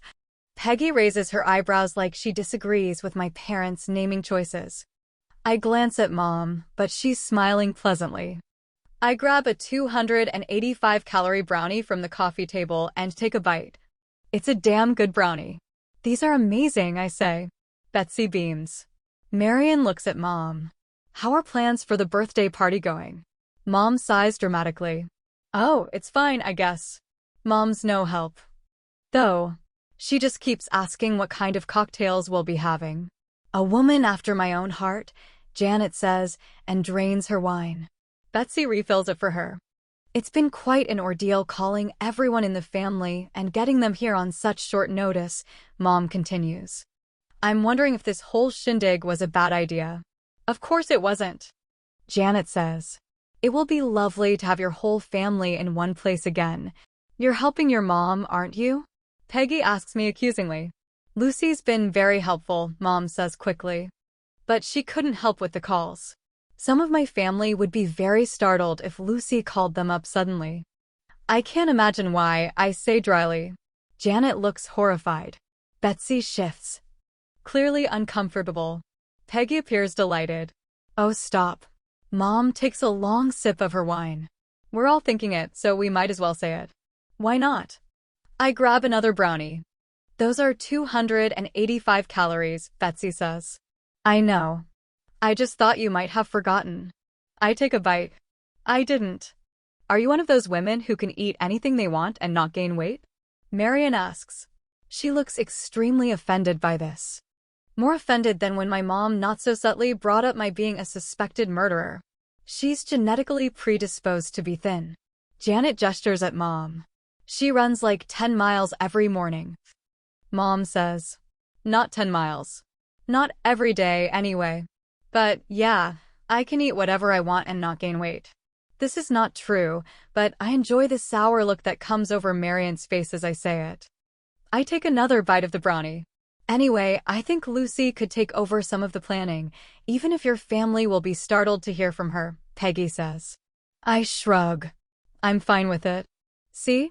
She's fine with it. Mom rolls her eyes. Lucy is always fine with startling people. She has a point. I polish off my brownie. Betsy cheerfully bounces her hands off her thighs. Let's change the subject. Lucy, you live in.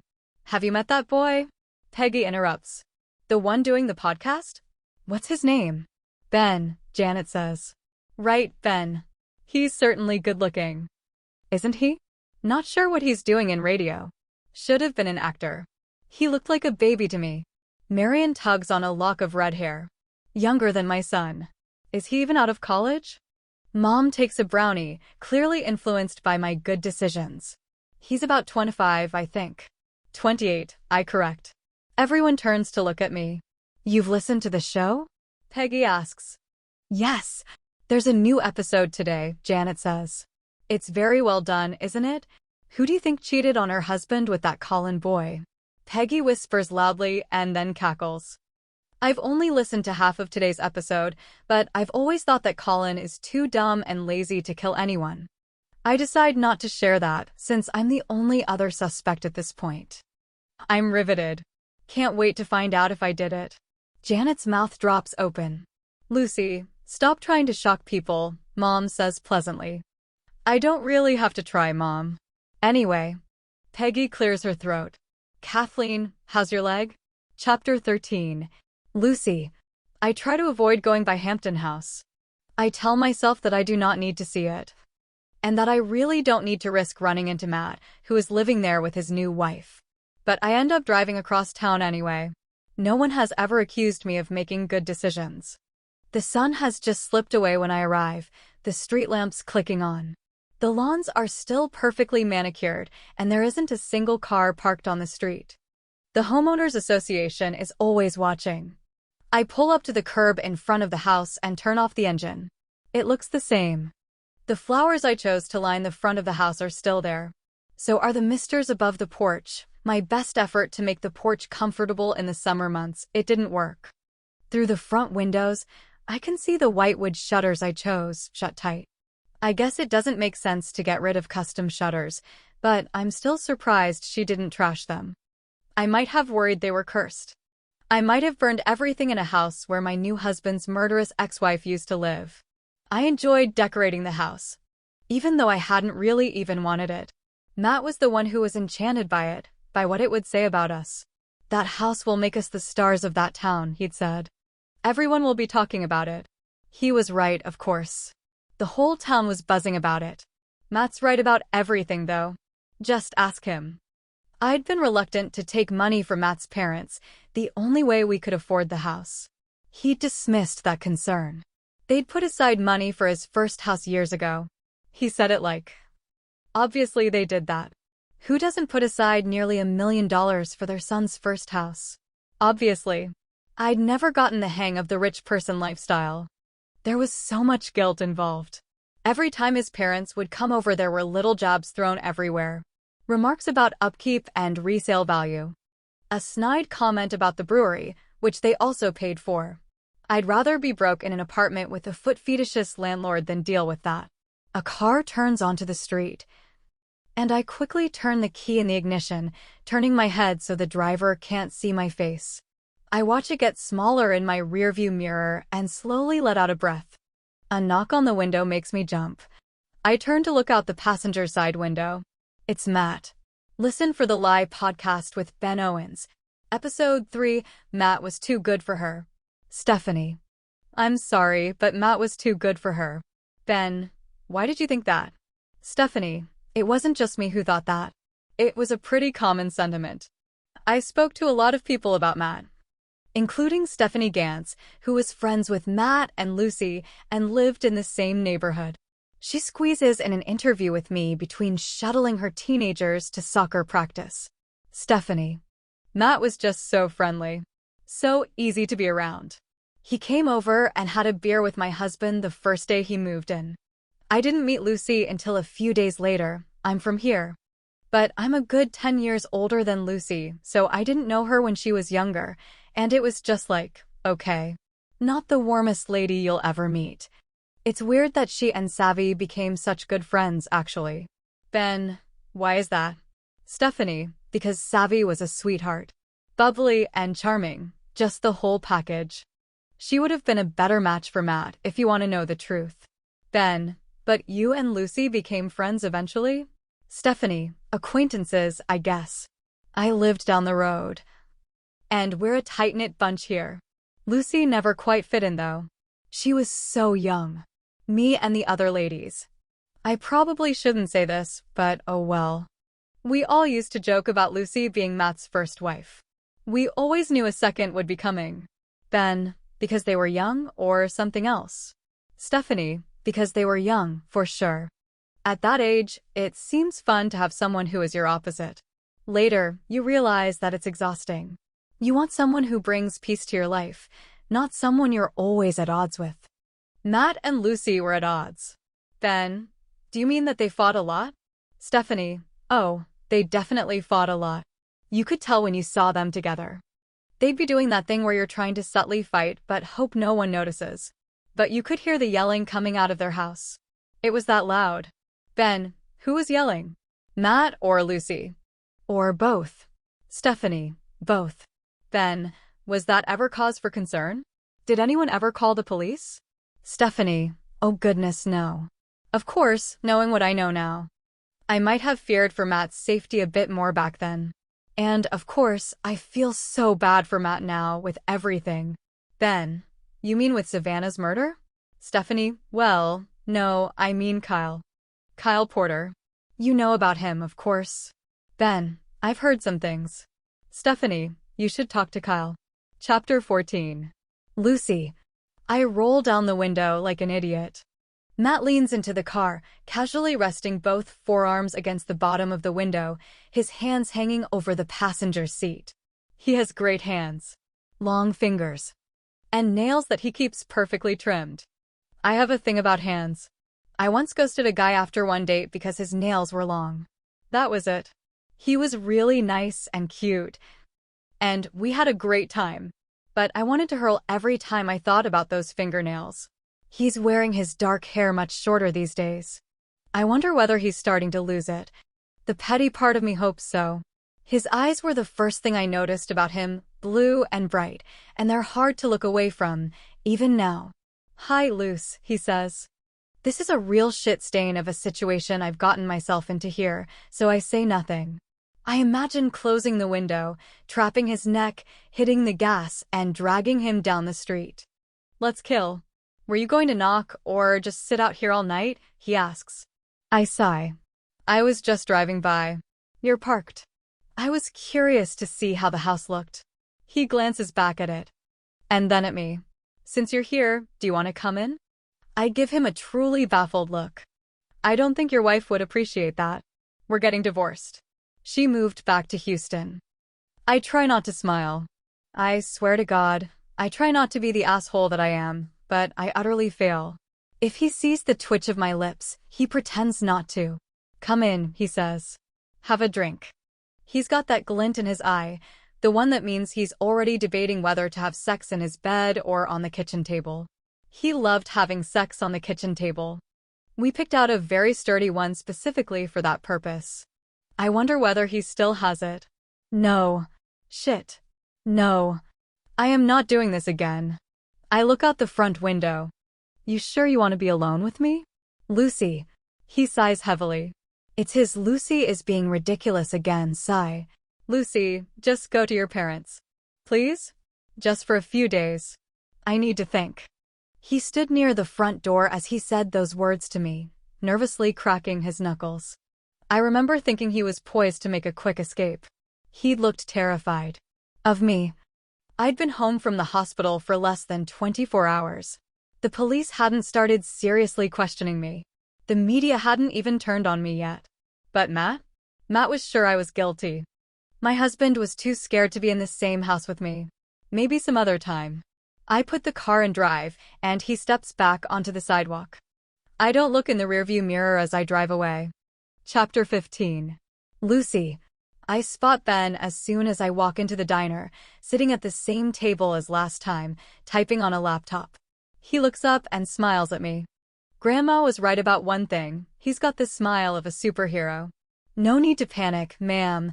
This extremely handsome gentleman is here to help. That's Ben's energy. The friendliness has to be an act. His way of trying to get me to do an interview, but it's a good act. I'll give him that. He actually looks pleased to see me. I walk to the booth and slide in across from him. The sticky plastic squeaks against my bare legs. I didn't actually think you'd reach out, he says. I shrug. I'd emailed him last night asking to meet this morning. Is this our official meeting place now? Well, I'm here most days, so it's my official meeting place, yes. You come here and work? Don't you have a hotel room or something? I do. But I like working in coffee shops or diners. And Vince said he didn't care because I don't come during busy times. Plus, I order lots of food. He grabs his menu and holds it out to me. Do you want something?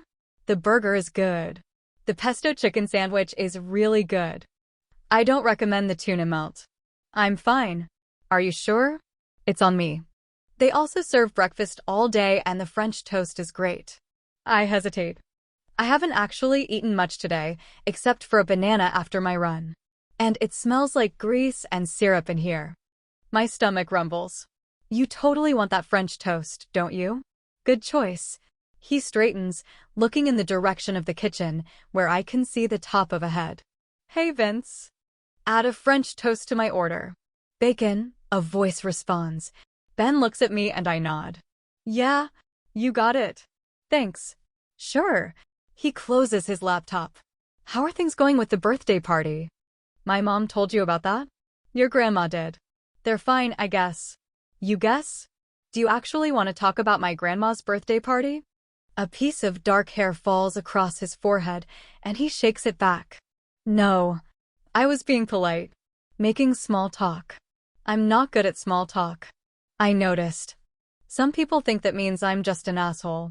Not being good at small talk makes you an asshole? Apparently. That's what some people say. My mom is always subtle about it, though. Polite people chat with each other, Lucy. They ask how your day is going. Are you an asshole? He asks. Kind of. Well, that's honest. I try. He drums his fingers on the top of his computer. And I try not to watch. He's amused. By me, I suppose. I see we're moving to the cheating horror section of the podcast, I say. He blinks, clearly taken aback. It's fine. I'm used to it. Not exactly new information, though, and contrary to popular belief, I do actually want you to solve this, Ben. Melting flesh smells like barbecue, and then there's no body. Win-win. I clench my jaw, willing the voice away. Let's kill. Why don't we work together? Ben asks. I'm really not interested in getting into the podcast game. I don't mean with the podcast. Not directly anyway. I'm not going to pay you. This offer sounds irresistible already. Work with me to figure out who murdered Savannah. Besides me, you mean. Or you. Full disclosure. If you did it, I'm going to tell everyone. There's that fucking superhero smile again. He's one of the annoying ones. The type complaining that they can't have a girlfriend because they care about her too much. Too tortured for a girlfriend. He's that superhero. That's fair, I say. Let me interview you. And work with me on background. What do you think I'm going to tell you? You knew Savannah better than anyone. And in all this information, I barely have anything directly from you. Tell me your side. Tell me your theories. I have theories coming out my ears, and I need to know how off-base some of them are. Help me out here. Vince appears with my French toast and Ben's sandwich. Vince frowns down at me, and then looks at Ben. Do you know who that is? He asks him. I roll my eyes. Why would I be sitting with him if he didn't know who I was? Vince's frown deepens. He holds the steaming plate of French toast closer to his chest, like he's not sure he wants me to have it. Thank you, Ben says earnestly. It all looks great. Vince relents, plunking the plate down in front of me and sending the glob of butter on top sliding down the side of the bread. I watch as he walks away. I don't think he likes you anymore. I grab the syrup from the end of the table. This is what happens when you hang out with me, by the way. Get used to more of that. Does that mean you'll help me? I take a bite of the French toast. Ben was right, it's very good. Fine. He brightens. Really? Yes. Including an interview? On the record? Yes. Now he's positively delighted. Seriously? He picks up his phone and begins typing. Why do you look so surprised? My grandma planned an entire birthday party just to get me here for this. You didn't think she'd convince me? Honestly, no. I'm going to tell her about your lack of faith. She won't be pleased. Too late, I'm already texting her. He glances up briefly from his phone with a shit-eating grin. You're texting my grandma? We talk often. Jesus Christ. Beverly loves me, he says smugly. I'm well aware. The feeling's mutual. He glances up at me. You're wrong, by the way. About what? New information. Kyle coughed up some. Listen for the Lie podcast with Ben Owens. Episode 3, Matt was too good for her. Kyle Porter lives in Austin, and I meet him downtown. In the conference room of a trendy hotel. He's on his way to get drinks with a colleague, and he looks like the main character of a sexy legal drama. Stylish, effortlessly cool. Kyle. I think Lucy had been living in Plumpton for about a year when I met her. After she moved back as an adult, I mean. I was in Plumpton a lot for work. And I ran into her and Savvy at the bar one weekend. Lucy would hang out there sometimes during the day, when it was slow and right. Ben, right? Kyle, she was writing a book. She'd bring her laptop to the bar, which looked kind of funny. I saw her sitting there, typing away, so I just went over and said, "Are you drinking or working?"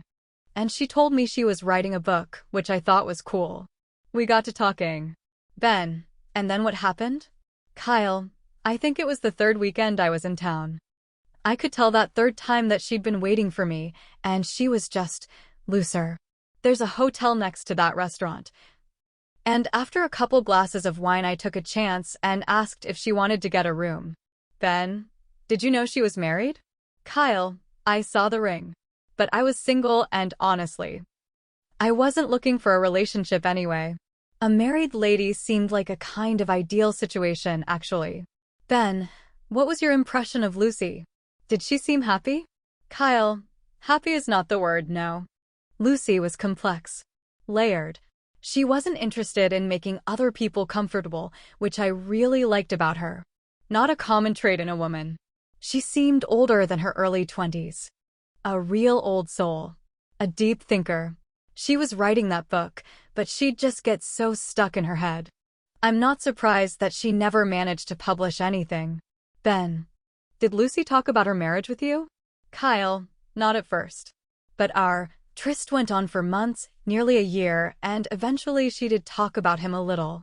Ben, did you get the impression it was a happy marriage? Kyle, I got the impression it was complicated. Most marriages are, though. Right? I've never been married. but that's what I'd always thought. It seemed dramatic, to be honest. She was so young. I'm a good 15 years older than her, and I remember thinking that it didn't sound like either of them should have gotten married. Chapter 16. Lucy.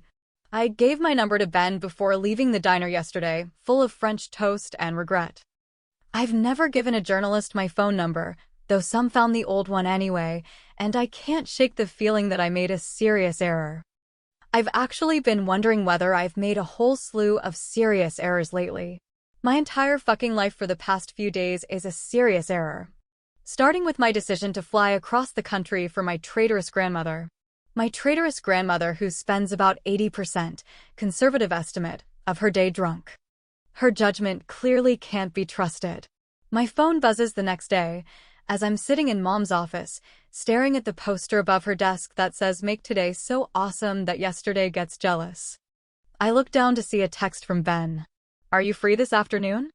I am currently spending my days staring at a motivational quote that borders on toxic positivity, thinking up ways to write kissing scenes without using the word lips 15 times on one page. Of course I'm free. I type a one-word response. Why? Want to meet my assistant? She's in town. I spin around in Mom's desk chair. I do, surprisingly, want to meet his assistant. She sounded smart on the podcast last season. She called Ben out on his shit. Okay. Where? We're in my room at the Plumpton Suites. Room 226. Now? Whenever you're ready. We'll be working for a while. So, I put my laptop in my room and carry on with my terrible life decisions by driving across town to the nicest hotel in Plumpton. Ben answers the door, dressed casually in jeans and a faded gray t-shirt. Hey. He steps back so I can walk inside. The room is a basic suite with a kitchen and a small living room, 2 laptops on the coffee table. A pretty black woman with a head of long, thick curls and a friendly smile sits on the couch. Thanks for coming, Ben says. Paige didn't believe that I actually got you to agree to an interview. Paige stands. You cocky little shit. This is not going to help your ego at all. Paige, this is Lucy. Lucy, this is my assistant, Paige. She hates me. Sorry. She's addressing me now. Her hand extended. It's nice to meet you. You too. Please sit down and tell me how he got you to agree to talk to him. I sit down in the chair in the corner of the living room as Paige takes a seat on the couch again. Ben stays standing in the kitchen, leaning against the counter. Can I get you anything? He asks. Water? Or coffee? That's all I have. Oh, and whiskey. I'm fine, thanks. Paige is studying me with such intensity that I wonder whether she's trying to memorize my face so she can paint it later. Paige, Ben says. What? You're doing that thing again. She blinks. Right. Sorry. Is it rude to say you look different than the photos I've seen of you? No, I lean back in my chair. The only photos that got around were the ones where I looked devious. That's what it is. Ben snaps his fingers. I kept thinking there was something about you that was surprising. My lack of deviousness? Or the expression, anyway. Your level of deviousness remains to be seen. I suppose it does. Paige is staring at me again. Paige, Ben says. She doesn't look away this time. I can't believe you're sitting here talking to us. Do you listen to the podcast? Yes. Okay. Paige scoots forward on the couch, pressing her palms together in a prayer pose. I can feel the excitement rippling off her. I don't know where to start. Paige, she's not here for an interview, Ben says. I just asked her to drop by to say hi. He's buttering me up for the interview. If I'm comfortable with him, and with Paige, I'm more likely to open up. Give him the good stuff. I have no idea what the good stuff would be, but I suppose he can hold out hope. I know. Paige drops her hands. Just one, though. I have to know, because I have a theory. Sure. Why not? Fuck me up, Paige. I've never killed a woman, but I'm willing to try anything once. I shift, trying to ignore the voice. It's getting louder lately. That can't be a good sign. Why did you punch Ross Ayers in high school? I blink, startled. I don't know which question I was expecting, but that wasn't it. Should have just fucking killed him. That would have been much more satisfying. No one knows. We asked everyone, Paige continues. No, only Emmett knew, and he was always good at keeping a secret. He was taking upskirt photos of a girl in one of our classes, I say. I knew it. Paige makes two fists like she's either victorious or getting ready to punch someone. I knew it was something like that. Ben looks startled, like this isn't a theory she had shared with him. I think he saw me telling the teacher. Because the photos were gone when they checked his phone, I say. I didn't tell people because the girl he'd done it to begged me not to. She was embarrassed. So, I figured since he wasn't getting punished, I'd take matters into my own hands. Paige. I know, call Ross to see if he'll do another interview. She's typing on her phone. He's just going to deny it. Emmett knew, right? Paige asks. He got shifty when I asked him about it. Jesus. I can see why these people actually solved a case last season. They're actually really good. I don't know whether I'm relieved or terrified. I have an idea. I didn't tell him who the girl was, but yeah, he knew, I admit, silencing the voice. I get the feeling Emmett is keeping a lot of your secrets. Paige cocks her head. It's more of a challenge than a question. I haven't spoken to the man in 5 years. Why not? Ben asks. Shockingly, people stop calling when you've been accused of murdering a mutual friend. I think of the missed calls on my phone, the texts from Emmett that I ignored. Paige is staring at me like she knows I'm lying. I look away. Are you in touch with Matt? Ben asks. I wasn't, but I just saw him recently. Are you going to see him again? I shrug. He asked to get together, but I haven't texted him back. Why? He won't do an interview. I thought maybe you could put in a good word. I lift an eyebrow. Seriously? You want me to try to get Matt to do an interview? Why not? He thinks I did it. Is he right? Paige asks. I shoot her an amused look to try to cover the swell of panic I feel. You know what? Fine. No promises, but I'll try. Listen for the Lie podcast with Ben Owens. Episode 4, The Amnesia Defense. Reporter, news broadcast.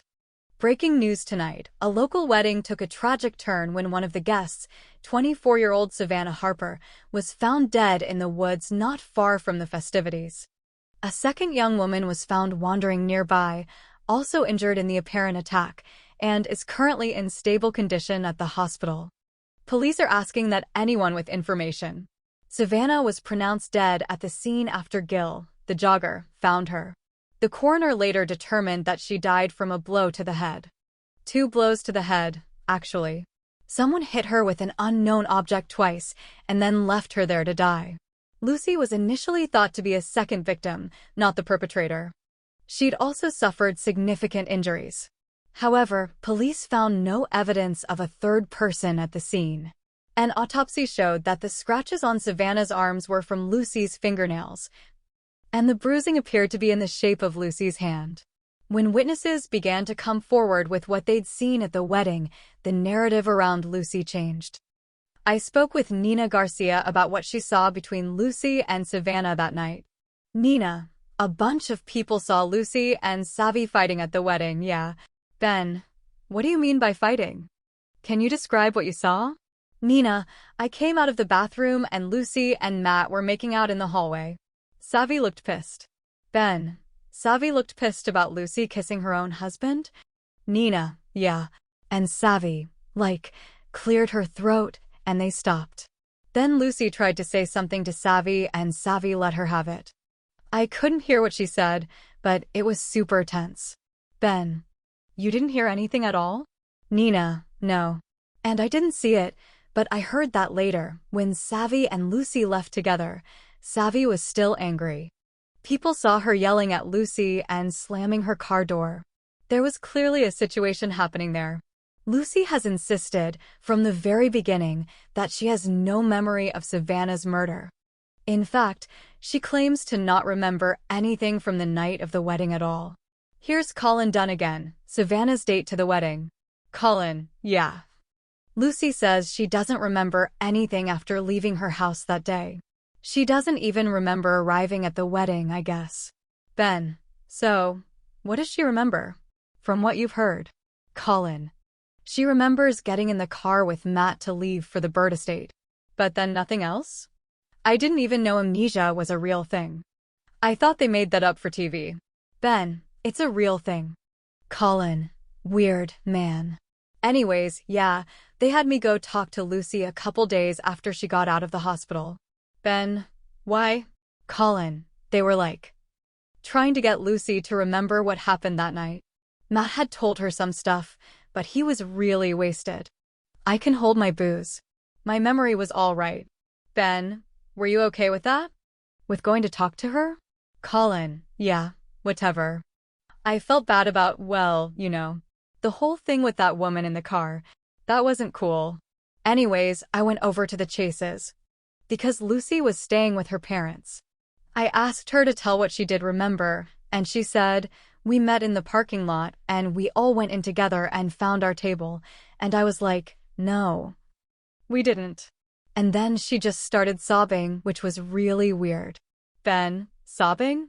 Colin, yeah, so apparently someone else had seen Matt and Lucy talking to another couple in the parking lot. And they thought it was me and Savvy.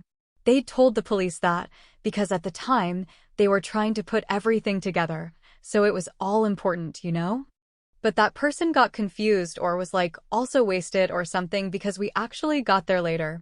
Lucy and Matt were already sitting at the table when we walked in. Ben, that upset Lucy? Colin. Like, for real upset. Totally freaked me out. I thought she was going to pass out or something. Kathleen and Dawn told me later that Lucy had said she remembered walking into the reception with Matt and me and Savvy. Like she had created a whole new memory around the bad information. I think everything went to shit after that. Lucy couldn't tell what was real and what she was creating to try and remember. Ben, did you believe her when she said she didn't remember anything? Colin, I don't know, man. She was putting on a hell of a show if she was lying. I sort of believed her after people told me that amnesia wasn't just a TV thing. The thing I don't really get is, wouldn't she remember something eventually? Like, after the head injury healed? That's suspicious to me, man. Something stuck out to me during my conversation with Colin. He said that he went to see Lucy just 2 days after she got out of the hospital. He went there specifically to try to help her recreate the night her friend was murdered, which seems like a huge amount of stress to put on someone who just suffered a head injury. In fact, not many people talk about Lucy's head injury at all. It's been reported that she suffered a moderate traumatic brain injury, which is actually a very serious injury.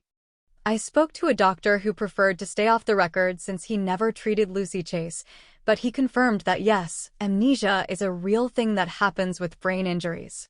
In fact, it's not that people who have suffered a brain injury forget what happens, it's that their brains stopped making memories at all. The memory doesn't exist.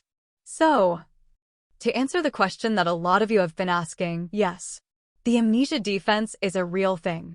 Given the extent of Lucy's injuries, it's possible that she really doesn't remember what happened that night. But is that the truth? And why is everyone in Plumpton so convinced she's lying? Chapter 17. Lucy, I think we should break up. I see Nathan's text as soon as I wake up. It was sent at 2 in the morning Texas time.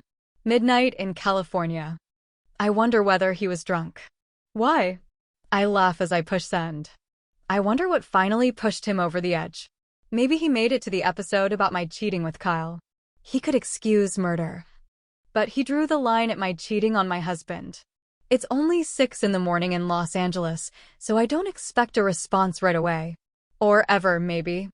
Mom's gym agreed to let me use her pass while I'm in town, and I get on the treadmill, until run is the only thought going round and round in my brain. Nathan hasn't texted back by the time I get home and shower, but Matt has.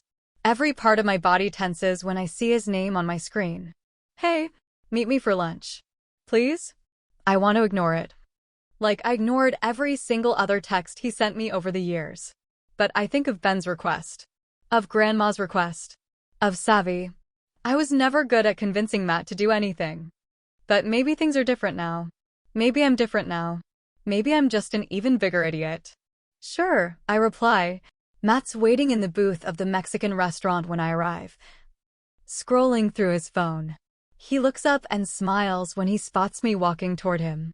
A waitress passes me, holding a tray of sizzling fajitas. Oh damn. Those hot plates could do so much damage if pounded into a human skull. I'd have to be careful not to burn myself in the process, though. Let's kill. Nope. No. I do not have the energy for the voice right now. Let's focus, brain. Matt stands as I approach, and he's hugging me before I can react. He smells familiar, a hint of cedar in his aftershave. Mint from his tic-tac habit. I avoid looking at him as we pull away, because I'm repeatedly bashing a fajita plate into his face. I slide onto the red plastic, noting that Matt has a margarita in front of him and has ordered one for me as well. I'm not a huge fan of day drinking or of salt on the rim of my glass, and he knew both of these things at one point. I'm not sure he cared back then either. My phone buzzes, and I nudge it out of my purse to see that Nathan has replied to my last text. We're just going in different directions. I guess that's fair. I'm possibly headed to prison, and he is headed back to the dating apps to find a new girlfriend. Another text pops up. I'm sorry. I'll pack up your stuff. Tell me when you want to come get it. I drop my phone back in my purse and look up at Matt. Ex-husband in front of me, ex-boyfriend texting me to pick up my shit. I am positively on fire. Thanks for coming. Matt intertwines his fingers, sliding them across to the middle of the table. He clearly remembers that I like his hands. Sure. I take a tiny sip of my margarita because I actually would like to take the edge off this day, and because he'll comment on it if I don't drink it. I'm good at avoiding pissing off Matt. Mostly. I carefully put my drink back down. It's a colorful Mexican tile table, the type that might topple your drink if you put it down on the edge of one of the tiles. Matt hates it when I spill things. How are you doing? His brow is furrowed in concern. It must be hard, being back. It's all right. Are you listening to the podcast? He asks. Yeah. I'm in touch with him, actually. Ben. He stops with his margarita almost to his lips. What? I ran into him at the diner. He asked for my help. Your help. He says help like it's the weirdest thing he's ever heard in his life. Yeah, he wants an interview. I figured what the hell. Are you serious? He puts the margarita down. It wobbles on the uneven tiles. Yes. Lucy, that is not a good idea. Why not? His eyes widen slightly, like I should already know the answer to that question. Because you murdered her, Lucy. He's not on your side, Matt finally says. No, he's not. Then, he's exasperated. I'm very familiar with this emotion from Matt. No one's on my side. But he doesn't seem to be on anyone's side, so that's really the most I can ask for. He lets out a long sigh and takes another drink of his margarita. I'm still getting used to his shorter hair. It's cropped so short I can see his scalp. Something about it makes him seem hostile. His scalp is angry.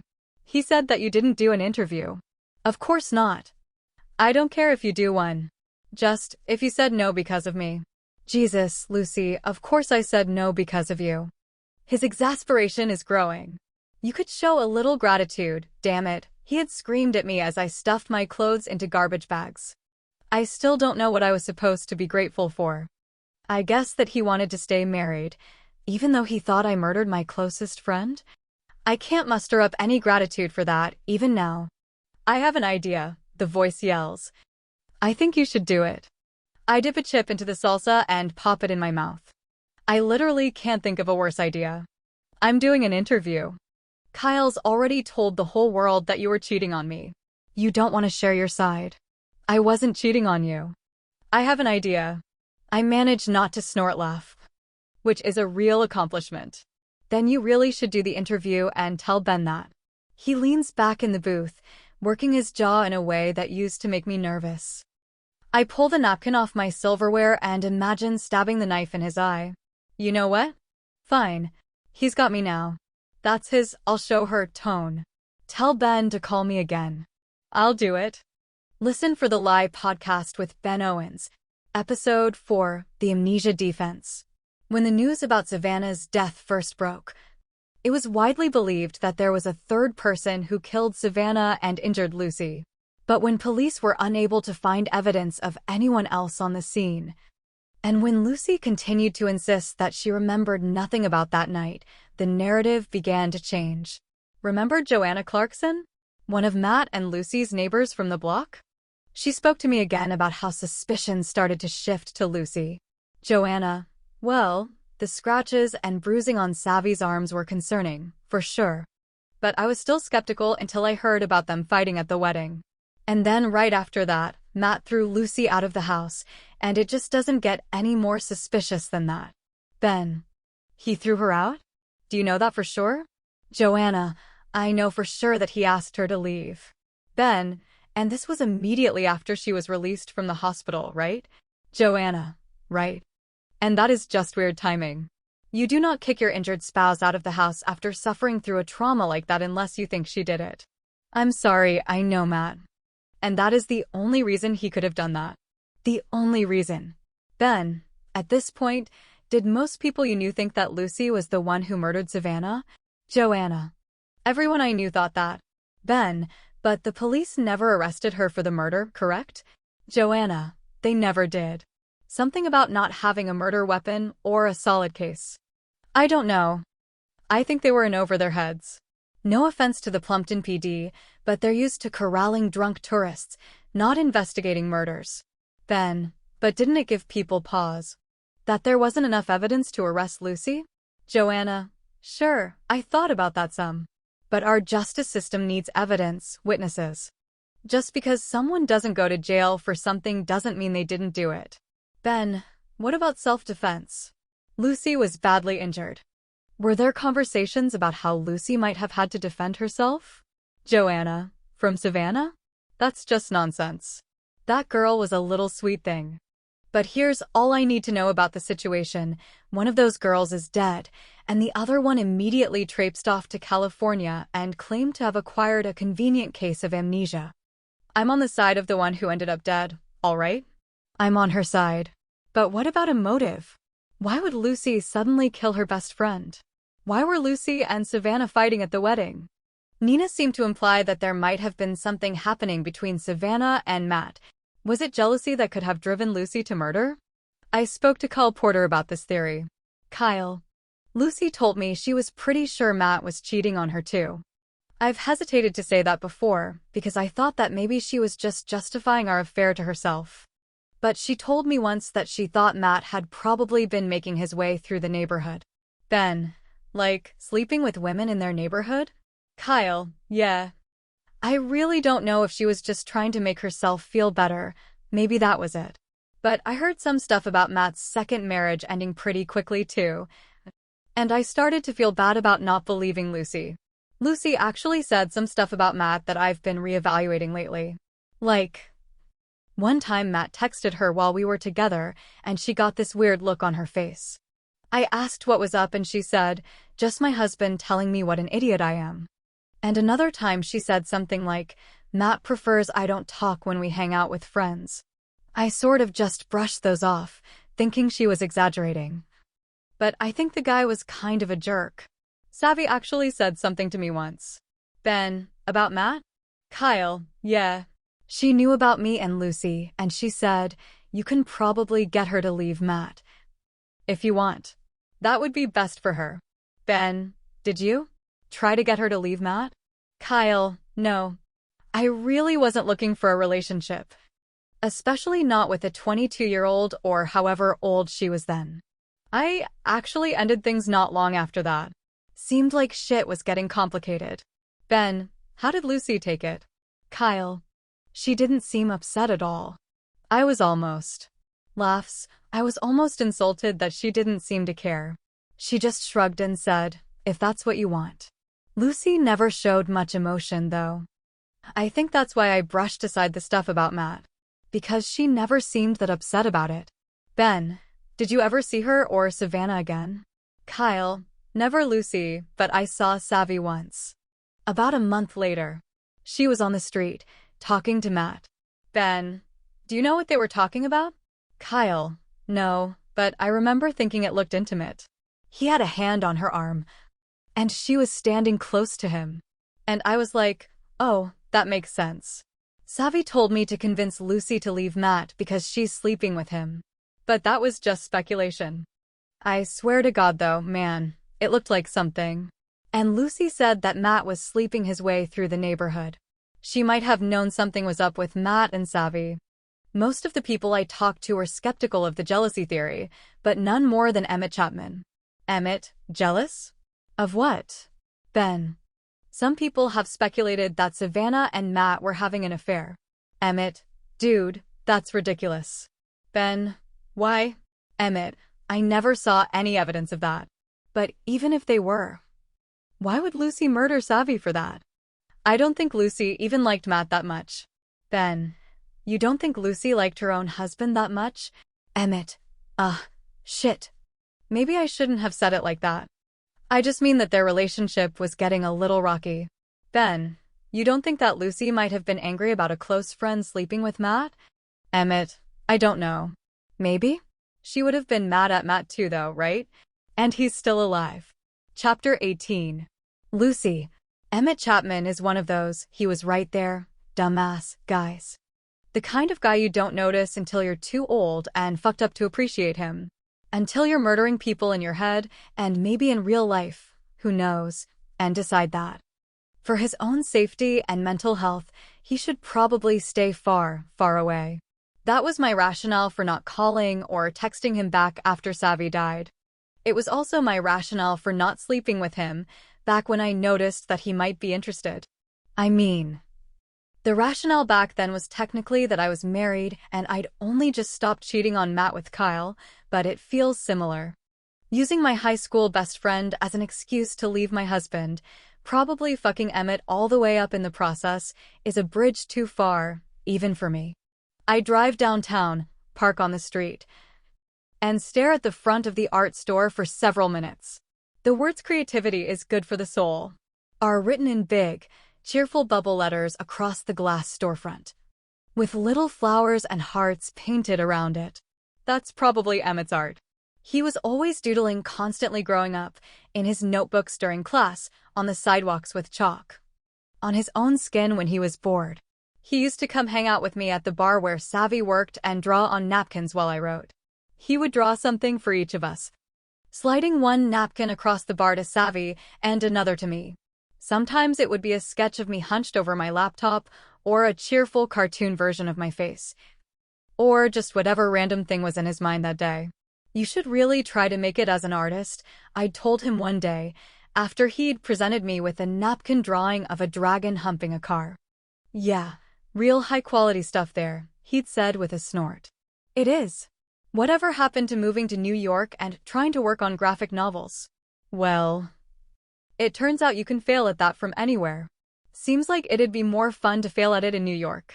He'd barked out a laugh and bumped his shoulder against mine. We should have gone together. After college. Like we used to talk about. I'd looked away then. Because I didn't want to think about what my life would look like if I'd gone to New York with Emmett after college instead of marrying Matt. I'd return my attention to the dragon. I think I still have those napkins, stacked neatly in a box in the corner of Nathan's apartment. I stare at the storefront. I don't even know whether Emmett is working today. I'm going to have to actually get out of the car to check. Any minute now. It takes another few deep breaths, but I finally step out of the car and into the sticky air. I immediately regret my decision. I'd been so focused on the store that I'd failed to look over my shoulder, a few doors down. A group of men stand beneath a green and white awning outside a restaurant, their laughter echoing down the street. One of the men is looking in my direction, the smile slowly fading from his face. Keaton Harper. Savvy's older brother. He has a beard and a belly, but I'd recognize that death glare anywhere. One of the men notices Keaton's gaze and lets out a loud, "Oh shit," when he spots me. I quickly turn away. Emmett is standing in the window of the store, and he lifts a hand in a tentative wave. I'm tempted to bolt back into my car, but I've been spotted from all sides. Emmett points to the door, which I realize now has a closed sign on it. I nod and walk to it. Behind me, I hear angry murmurs. Emmett smiles as he opens the door.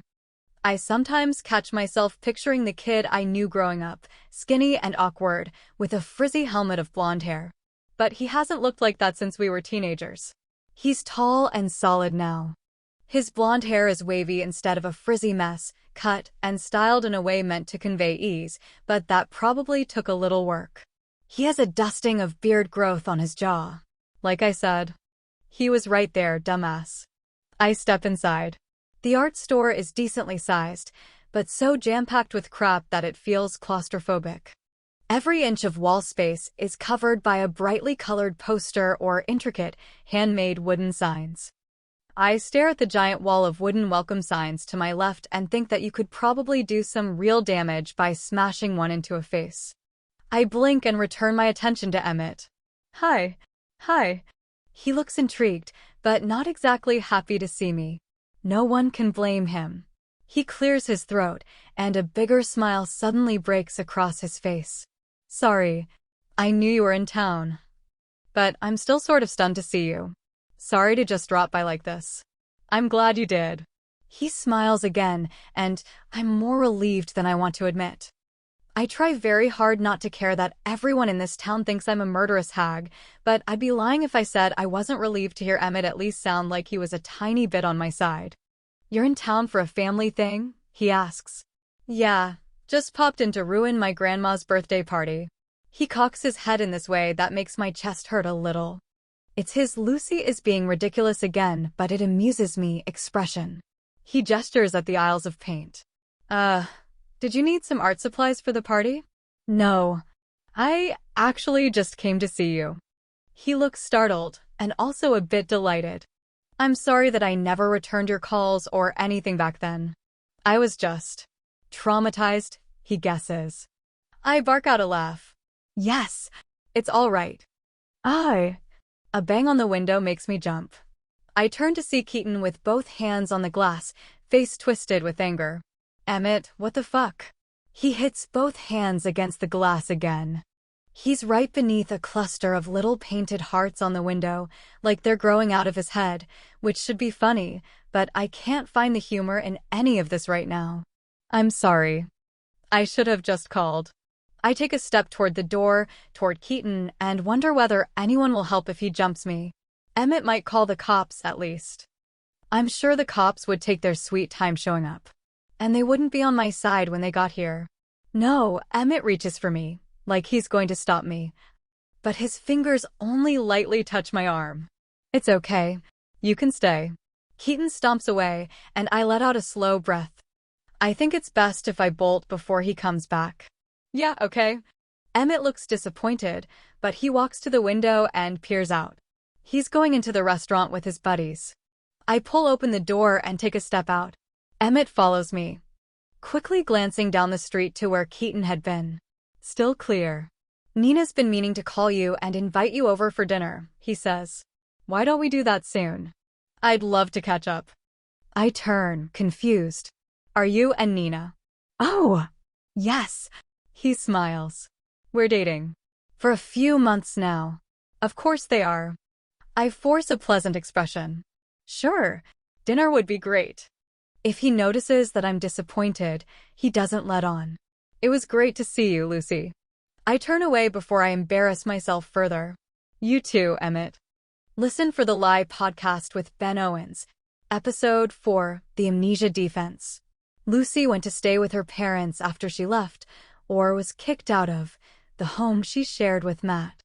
Joanna walks me through those couple of days after the murder, because I'm still unclear about why everyone became convinced Lucy was the one who killed her friend.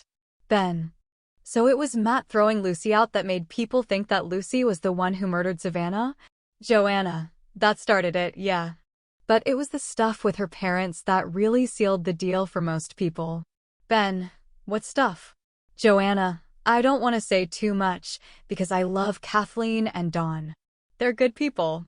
But listen, Kathleen was telling the entire town that Lucy would never hurt anyone right after it happened, and then a couple days later she completely changed her tune. Ben, how so? Joanna.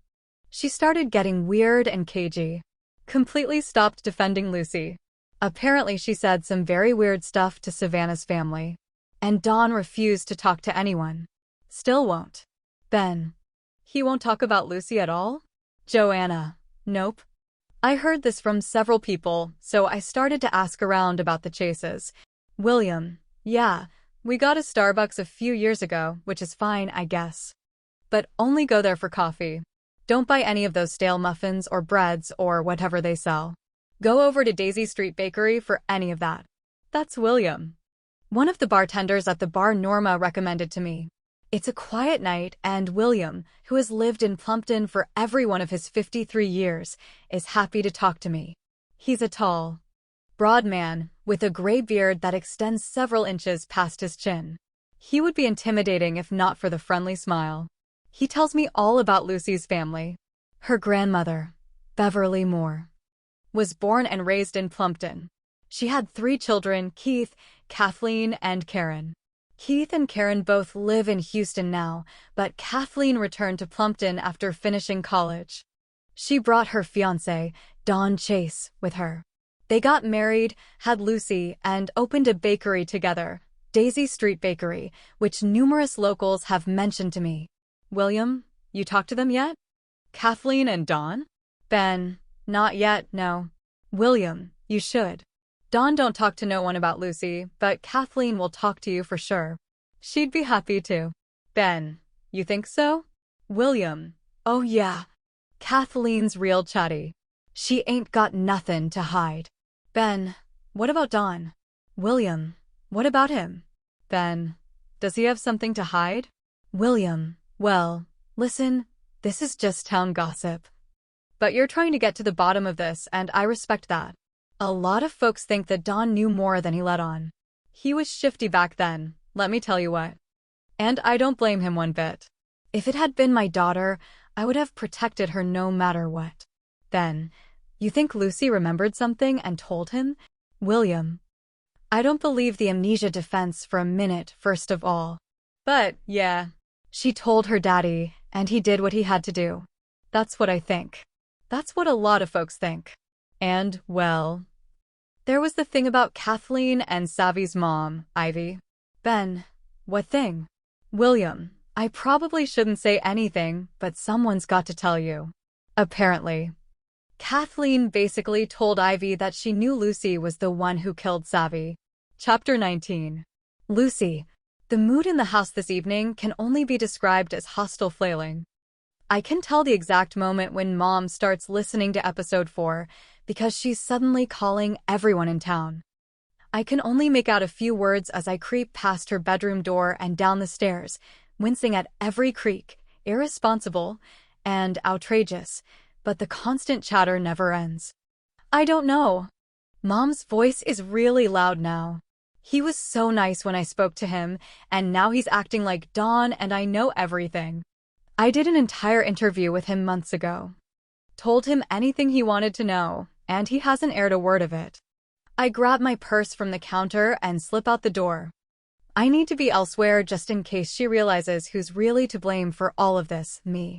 Dad is strolling up the front walk, sweat wilting the collar of his white shirt. And I almost run smack into him. You're in a hurry.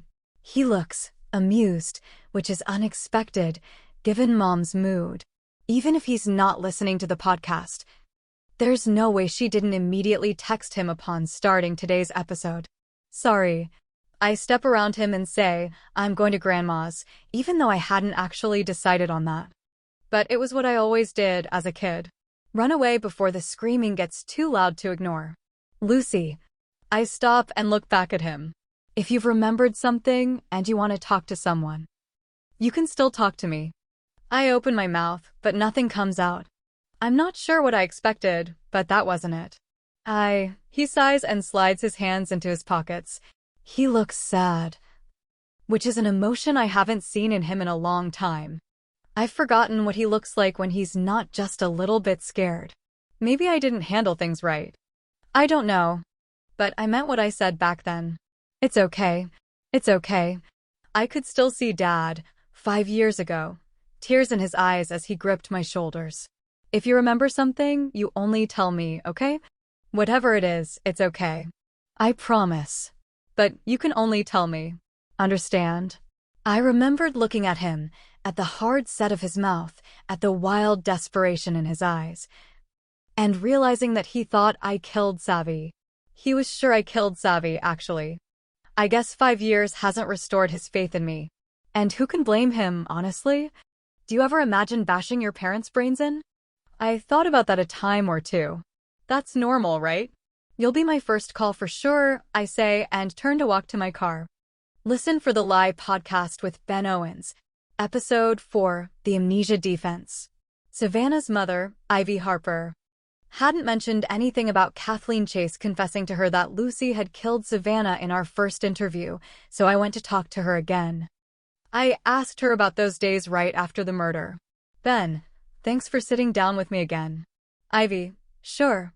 Ben, I'm trying to understand how Lucy became a suspect in Savannah's murder. Can you walk me through it? Ivy, I can try. Ben, did you see Lucy after Savannah died? Ivy, oh yes, of course.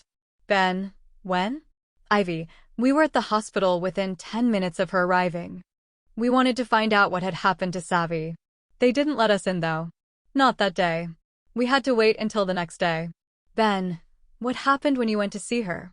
Ivy, I begged her to tell me what had happened, but she just kept saying she didn't remember. She was crying and crying. I felt bad for her at the time, but I was also incredibly frustrated. This was the only person in the world who could tell me what happened to Savvy, and she was just blubbering. Ben, right. So, did you ever see her again after that? Ivy, many times. Ben, many times? Ivy, I thought that it was best for me to keep going over there, keep pushing and letting her see how upset I was. Ben, you already thought she did it at this point? Ivy, I had my suspicions. There were the scratches on Savvy's arm and the bruising that Lucy couldn't explain. Then people started coming forward saying they were fighting at the wedding. And every time I went over to talk to Lucy, she was just weird. Ben, weird? Ivy, hysterical. Just crying and shaking. It was odd, given that she's a pretty stoic girl most of the time. Ben, did you get the impression that she was having any problems from her head injury? Ivy, what kinds of problems? Ben, with traumatic brain injuries. People often have trouble creating memories in the same way, especially short-term memories. It can last for a long time after the injury. Ivy, I really don't know. Ben, did Lucy seem confused? Did she keep forgetting things? Besides the incident, I mean. Ivy, she did, actually. I'd go over there and she'd start telling me all the things she'd told me last time. I thought she just really wanted me to know. Ben, but at the time, you didn't think that the injury could account for Lucy's odd behavior? Ivy, maybe. I can't recall exactly. But, honestly, it doesn't matter either way. It was after I saw how Dawn and Kathleen were acting that I knew for sure it was Lucy. Ben, how were they acting? Ivy, suspicious. Dawn would hover while I asked Lucy questions. Kathleen left us alone, but Dawn acted very weird every time I went over there. He was outright hostile at first. Ben, hostile? Ivy. He told me I was upsetting Lucy, that she'd been hurt too and I needed to wait to talk to her. Kathleen convinced him, but he would linger in the doorway and listen to everything. He never left us alone. I actually told the police about that. Ben, about him lingering? Ivy, yeah. It struck me as someone trying to make sure that his daughter doesn't say the wrong thing. He was treating her like she was a child again. I started to think that Lucy had told him something and he was trying to protect her by making sure she didn't tell anyone else. And then I think that the guilt got to Kathleen and she said something. Ben, what did she say? Ivy, long sigh, I've kept this to myself because I don't blame Kathleen and Dawn. I really don't. But once, when I went over to their house, Kathleen followed me outside after I finished talking to Lucy. And she gave me this really long hug, and when we pulled away, she was crying. And she said, just wait a little longer, okay? I'll make this right. Chapter 20. Lucy, are you trying to imply that I'm crazy? Ben is sitting in his usual spot at the diner, leaned casually back in the booth. His laptop is closed in front of him, his notebooks piled neatly on top. He's done for the day, or taking a break, or saw me coming and put everything away. He squints at me. What? I slide into the booth across from him. The red-headed kid behind the counter is staring at me. Someone must have clued him in as to who I am. Those questions you asked, Ivy. What were you getting at? What do you think I was getting at? One side of his mouth lifts in an aggravating smirk. That I'm crazy. That a blow to the head and the stress of being accused of murder got to me and made me completely bonkers. That is not what I was getting at. Then what? I'm just trying to get a clear picture of what happened right after the murder. The attention seemed to be very intensely focused on finding out who murdered Savvy. How many days did you have to recover before Savvy's mother came to ask you questions? 0 days. I could still see Mrs. Harper standing in the doorway of my hospital room, tears streaming down her face. She'd held my hands and begged me. Please, Lucy, please. We need to know something. Anything. I just think it's strange that your mother was so willing to give Mrs. Harper immediate, unfettered access to you. Ben lifts an eyebrow. I said it was fine. At the time. I could make my own decisions. I didn't say you couldn't. I pause and then blurt out my next words. I was invested in figuring out who murdered Savvy too. And I never told my parents I did it. Not that I remember, anyway. The days after the murder are very fuzzy. Listen, when the urge to murder someone strikes, sometimes you just gotta go with it. The voice is loud and clear. I actually jump a little and glance around, like someone might be standing next to me. He cocks his head. I know. I'm just saying, I had no problem with Ivy coming over and asking me questions. I wanted to help. I'm sure you did. What's that supposed to mean? Oh my God, Lucy, it means that I'm sure you did. He's amused now.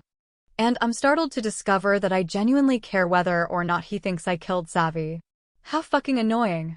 Do you always think that people have nefarious intentions, or is it just me? He asks. It's just you, I lie. I'm just saying that if it were my child, and she'd just experienced a major trauma and a serious, life-threatening injury, I wouldn't let anyone near her.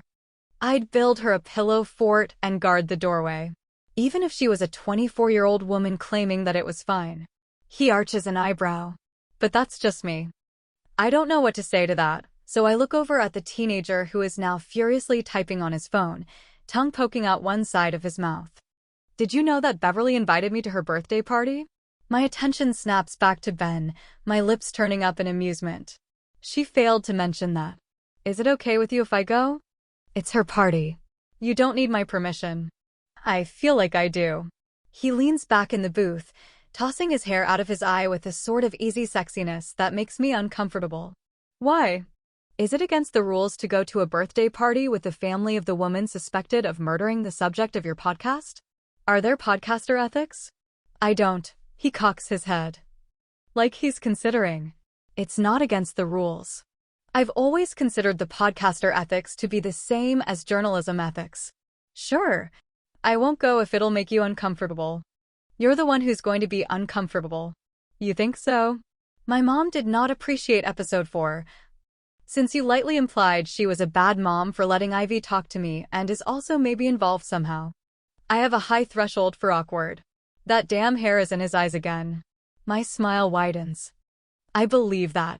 Does that mean I should go? You absolutely should go. I suspect Grandma will be very disappointed if you're not there. You think so? He looks flattered. Absolutely. Okay then. I will be there tomorrow. Can't wait. And we're doing our first interview on Monday? Our first interview? We've talked several times. First interview where we really get into things. Your grandma said you'll be here through next week. I let out a long sigh. She did she? Is that wrong? No. She's right. She'd bought me a one-way ticket, which should have been a sign that she'd planned on my staying longer than she let on. I could book my own and hightail it out of here, but I'm invested now. I can't stop thinking about what Grandma said, that Ben is actually going to figure this out. I feel like I owe it to Savvy to stay until he does. Not to mention that I have nothing to go back to.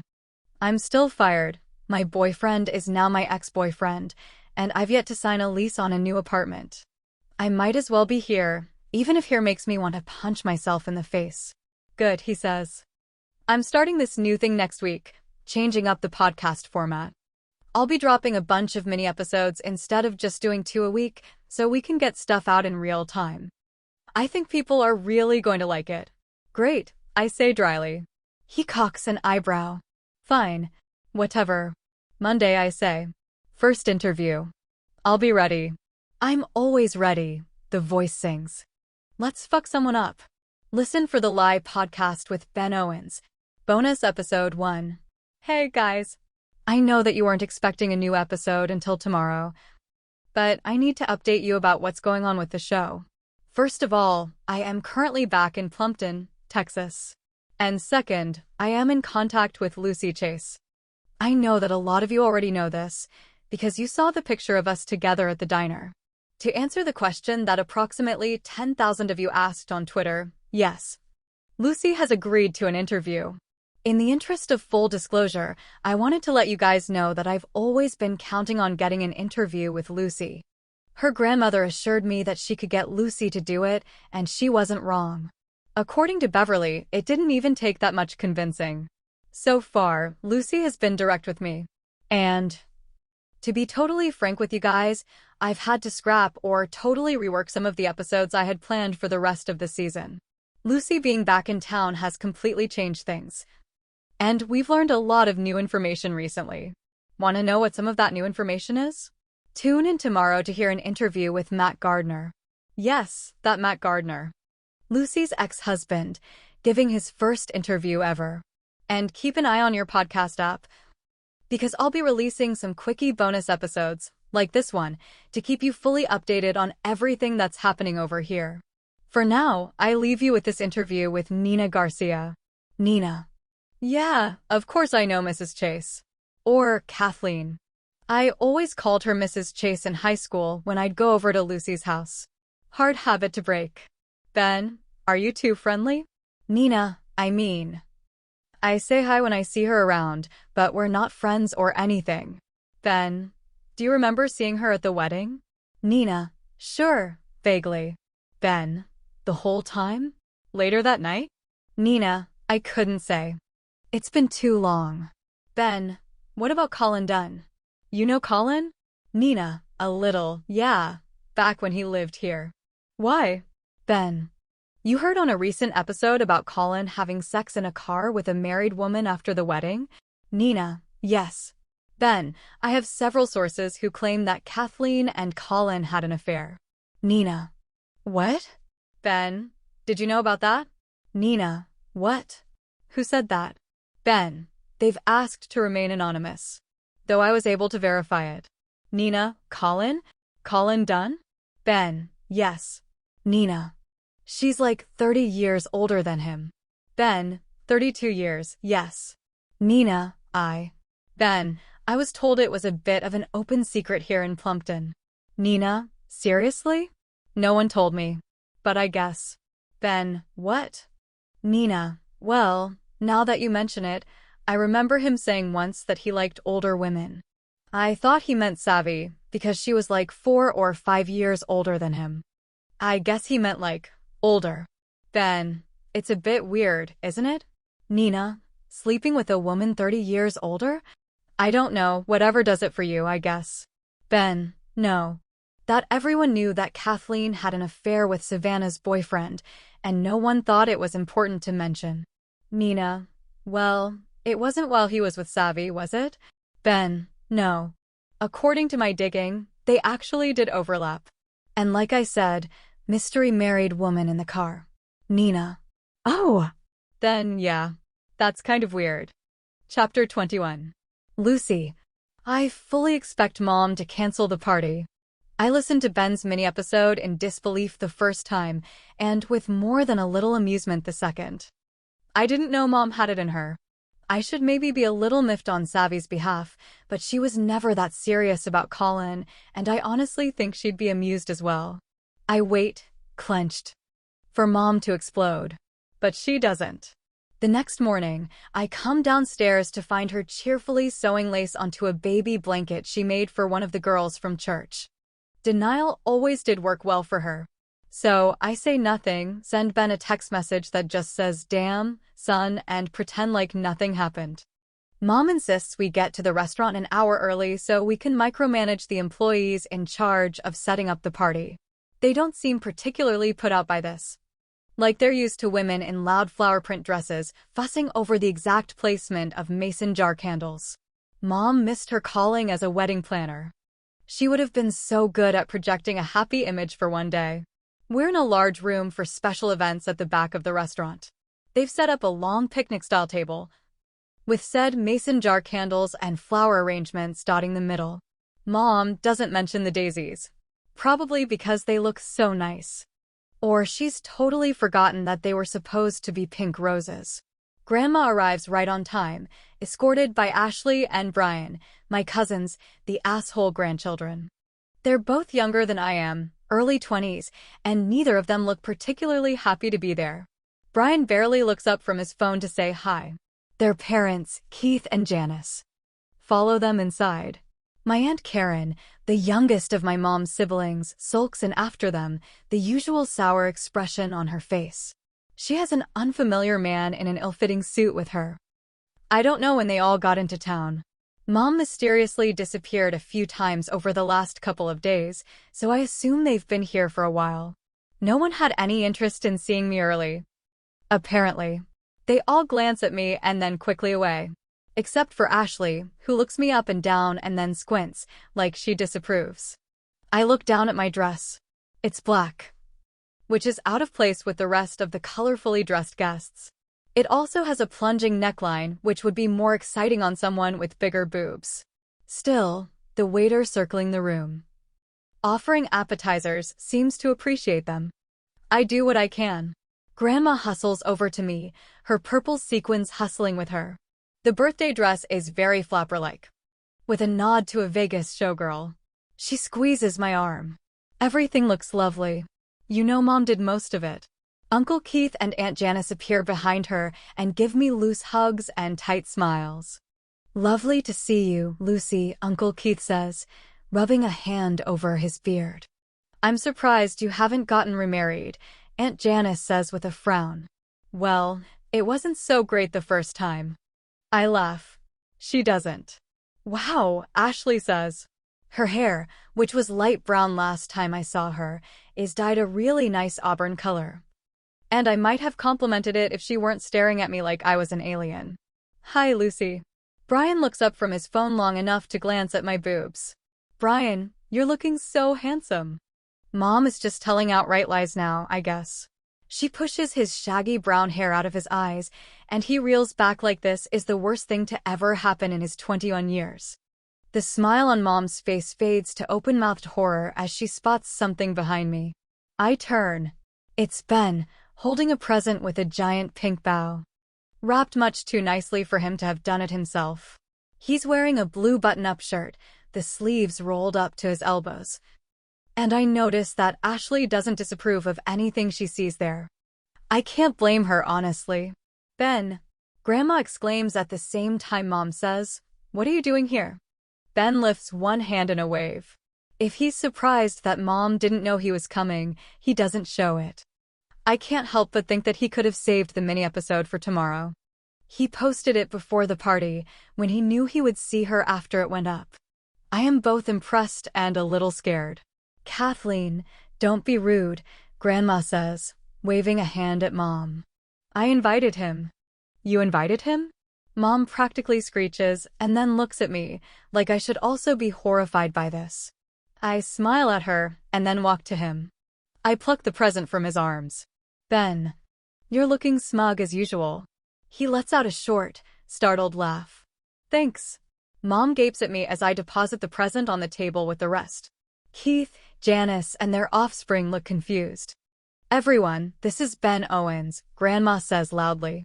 He's the host of that podcast. You know the one. Ashley's mouth falls open. Brian starts furiously texting. Keith and Janice look like they're still waiting for the punchline. I steal a glance at Dad. He's glowering in the corner. Karen rushes over to Mom and whispers something in her ear. A group of older ladies with matching poofy, permed hairdos appear at the door, and Grandma walks over to greet them. Mom joins her, pointedly avoiding looking at Ben. Everyone else is staring at him. So I stroll over to stand beside him. Usually everyone is staring at me. Us being next to each other makes it easier for them. We're both silent for a moment. I point to the small bar set up on the far wall. Drink? God, yes. An hour later, I'm sitting in the middle of the table with Grandma on one side and Ben on the other. An arrangement Grandma insisted on. It's my birthday, I get to decide where we sit, she'd gleefully declared, ignoring Mom's protests. I'm on my second glass of wine and the room is pleasantly blurry around the edges. They squeezed every possible chair they could up to this table, and my arm keeps brushing against Ben's. He is not blurry. In fact, he is in too sharp a focus, and I do my best not to look at him at all. I'm suddenly reminded that it's been at least a month since I had sex. Since Nathan and I had been in a dry spell pre-murder revelation. It's been much longer since I had really great sex. Thanks for nothing, Nathan. The waiter stops behind me and refills my nearly empty wine glass. Well, that's not going to help me stop thinking about sex. I reach for the glass and then change my mind. Instead, I use 2 fingers to push it away a few inches. Ben watches me, and our eyes meet as I sit back in my chair. I quickly look away. Betsy is across from us, the friend of Mom's who brought the excellent 285-calorie brownies to tea/wine, and she's openly staring at Ben. He's pretending not to notice. Bruce, Betsy says. Ben. I correct and reach for my water. Ben. You know that saying, he had a face for radio? I laugh mid-sip, nearly choking on my water. Betsy. Mom exclaims. What? We were just talking about it the other day. I've heard that, yes. Ben looks amused. You don't have that. In fact, I'd say it's a damn shame you decided to work in radio. Laughter rises up from the table. Even Dad chuckles. Thank you. Ben reddens like he isn't often complimented on his good looks. Like he hasn't visited r/podcasts on Reddit and seen the threads discussing how cute he is. How did you get into that? Keith asks. Podcasting. I loved podcasts. I was obsessed with them. Actually, especially true crime. So, I decided to try one myself. Just like that? Karen asks. You weren't even a crime reporter before, were you? I can tell she doesn't actually need him to answer this question. She'd Googled him extensively earlier. Probably made it all the way to page 5. No. I covered mostly lifestyle and entertainment as a journalist. True crime was more like a hobby of mine. I actually had a bunch of cases that I dabbled in over the years. Participated in those sites online where amateur sleuths try to solve stuff. When I decided to do my first case, I picked the one that I had the most information on already. Just to try and make it easier on myself. Did you solve it? Keith asks. Of course he did. Janice bats his arm. I told you all about it. Keith frowns like he has no memory of that conversation. Or maybe most things his wife has said to him. I did, Ben says. You remember, Janice says to her husband. The teenager who was killed on prom night out in South Carolina. They found her body in the trunk of a teacher's car, but the guy swore up and down he didn't do it. Plus he had no motive and an alibi. Keith shakes his head, still clueless. Did he do it? No, Ben says. The girl's boyfriend did. He put her in the trunk because he thought she was flirting with the teacher and maybe something was going on. There wasn't, as far as I could tell. That was easy though, Ashley says, eyebrow cocked in a way that seems flirty. It's always the boyfriend or the husband. Her eyes flick to me and then quickly away. Always the boyfriend. Except when it's the best friend. I have an idea. Not now. I did have a feeling going in, Ben admits. Got a feeling this time, Ben? I ask. Think you're going to solve it again? Oh, good. Dinner is here, Mom says loudly.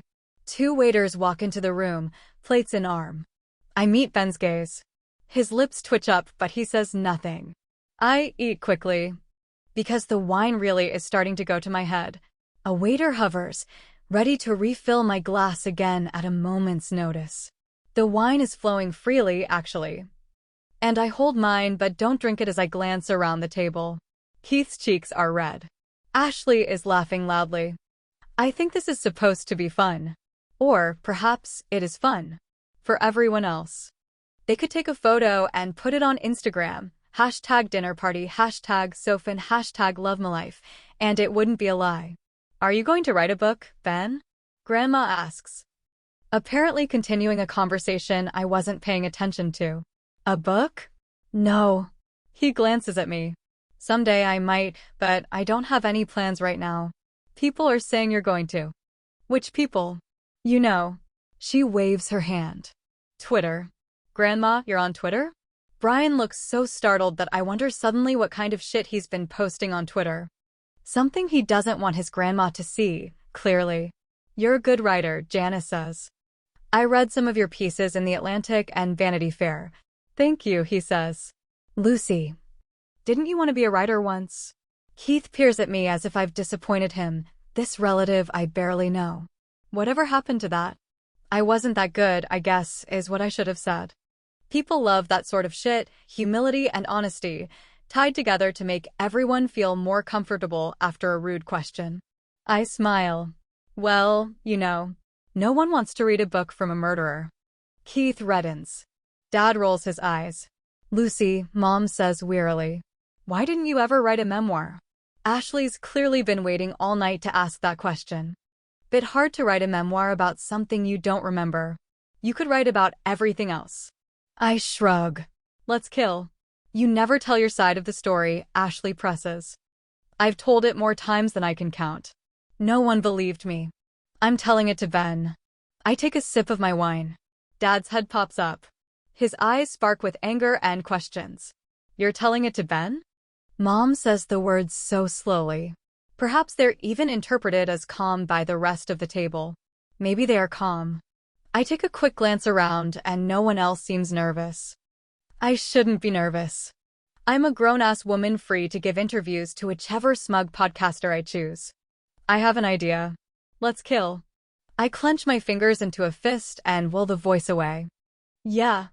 I'm doing an interview with Ben soon. We already talked about a few things, Ben adds. That's an interesting decision, Lucy, Dad says. Ashley snort laughs and then claps a hand over her mouth. Others giggle nervously as well. Everyone has extremely high expectations of Ben. I'm trying to sound casual. Just trying to help where I can. I appreciate it. Ben is also trying to sound casual. I'm better at it. Dad opens his mouth like he has more to ask, then seems to think better of it. It seems like Lucy should tell her own story instead of me telling it for her, wouldn't you say? Ben asks. That's true, Ashley says with wide-eyed sincerity. What a load of shit.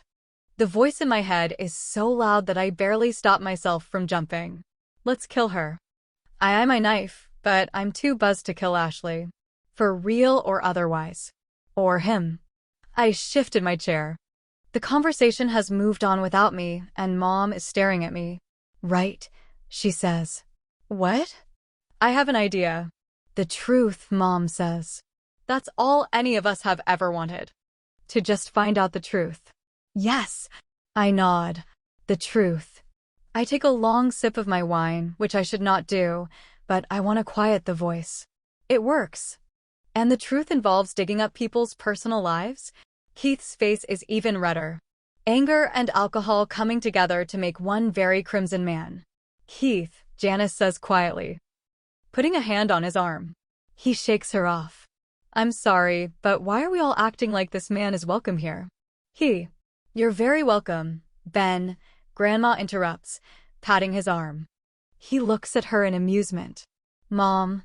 Keith throws his hands up. For God's sake. He went on that podcast and he said that. Keith, Mom snaps. Kathleen slept with a 20-year-old in a car. Wow, Ashley says.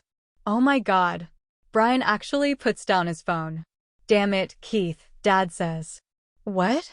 It's not even true. Keith points a furious finger at Ben. You just get on that little podcast of yours with your fake news, and you spout these accusations from anonymous sources.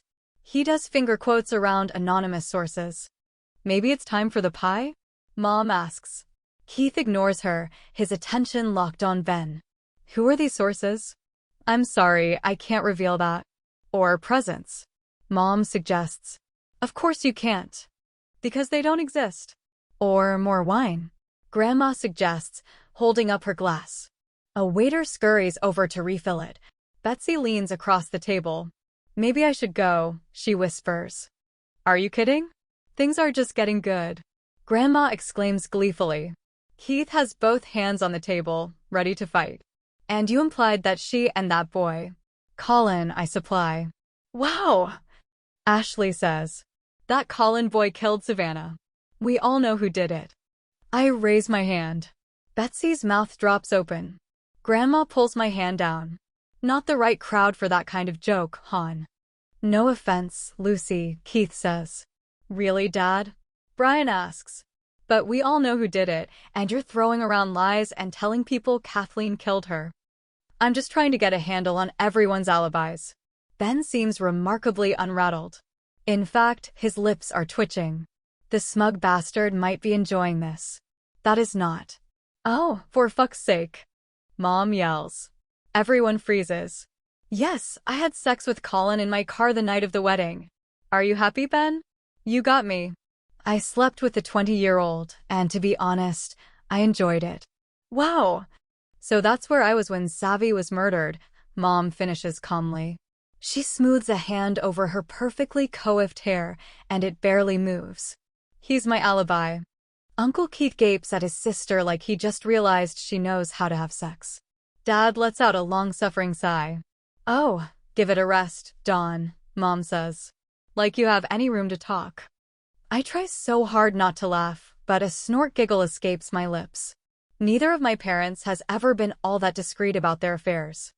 Dad used to leave his laptop open on the kitchen table and walk away while it dinged with messages, until Mom would scream for him to come answer his girlfriend.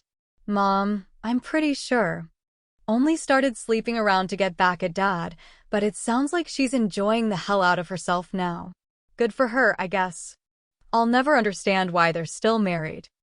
I thought for sure that they were just waiting for me to move out before they split, but it's been over a decade since I left for college. I guess they've decided that tormenting each other for the rest of their lives is preferable to divorce. Grandma puts down her wine glass and reaches across the table for Mom's hand. Kathleen. I just want you to know that I mean this sincerely. I'm deeply proud. We eat pie in near silence. Grandma's friends try to liven things up again while she's opening presents. But we're all still stuck on, I had sex with Colin in my car. Everyone scurries out as soon as they can, and I help Grandma into a sleek black car that has shown up to whisk her away. It's another mystery man, this one at least 10 years younger than she is. His fancy car smells too strongly of cologne, but his smile is friendly as he nods at me. Grandma pats my cheeks as she settles into the front seat. I told you I'd ruin your birthday, I say. My dear, you made it the best birthday ever. I shake my head in amusement and close the door. She waves as they drive away. I trudge back into the restaurant. It's nearly empty, the waitstaff clumped together around the hostess stand. They abruptly stop talking as I walk by. I head to the back room to grab Mom's mason jars and the rest of the cake. I hear murmured voices as I approach, and I slow as I reach the door. Dad stands near the end of the table with Ben, his arms crossed over his chest. Smoke from a recently extinguished candle billows up next to them. I stand back, out of view, absolutely shameless about eavesdropping. I know you don't care about this, but I implore you to consider what's best for Lucy, Dad says. How do you mean? Ben asks. He drank far less wine than the rest of us. His voice is much clearer than Dad's. She's told her story several times. It doesn't need to be repeated. Dad's already frustrated. She's never told her story. Of course she has. Not directly. It was always filtered through the police or you and her mom or her lawyer or the media. No one has ever heard directly from her. But why do you think that was? Because you were protecting her? Yes. And that's what you're doing now? Ben asks. I wonder whether Dad hears the skepticism in his voice. Of course. I'd love to interview you, if you'd like to go into more detail, Ben says. I'm not doing an interview, Dad snaps. He starts to turn, and I quickly backtrack a few steps. I wait until he's coming out of the room to start down the hallway again. He frowns as he passes me. Ben is typing on his phone as I grab a box and head to the table for the mason jars. He looks up and then walks over to grab a few of the jars. Our eyes meet as he puts them in the box. My story is still being filtered through him. I wonder whether he realizes that. Savi's story is being filtered through him. Through everyone he's interviewed who has sanded off the edges of the real girl to present the world with a perfect victim. "I'll see you Monday," he says softly. He heads to the door but pauses, looking over his shoulder at me. "You know I'm only interested in finding the truth, right? For Savannah." "I know." He nods and starts to walk away. "Wait, Ben." He looks back at me. "That's what I want too," I say. "The truth." In my head, the voice snorts.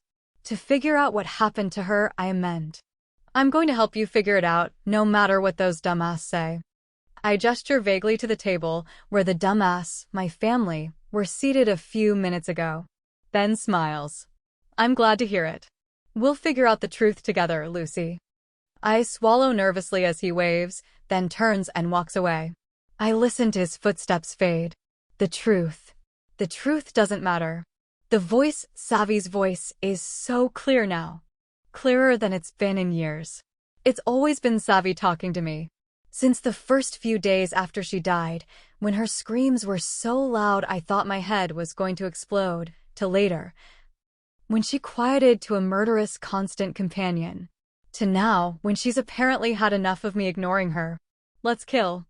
I close my eyes, willing the memory away, but it won't go.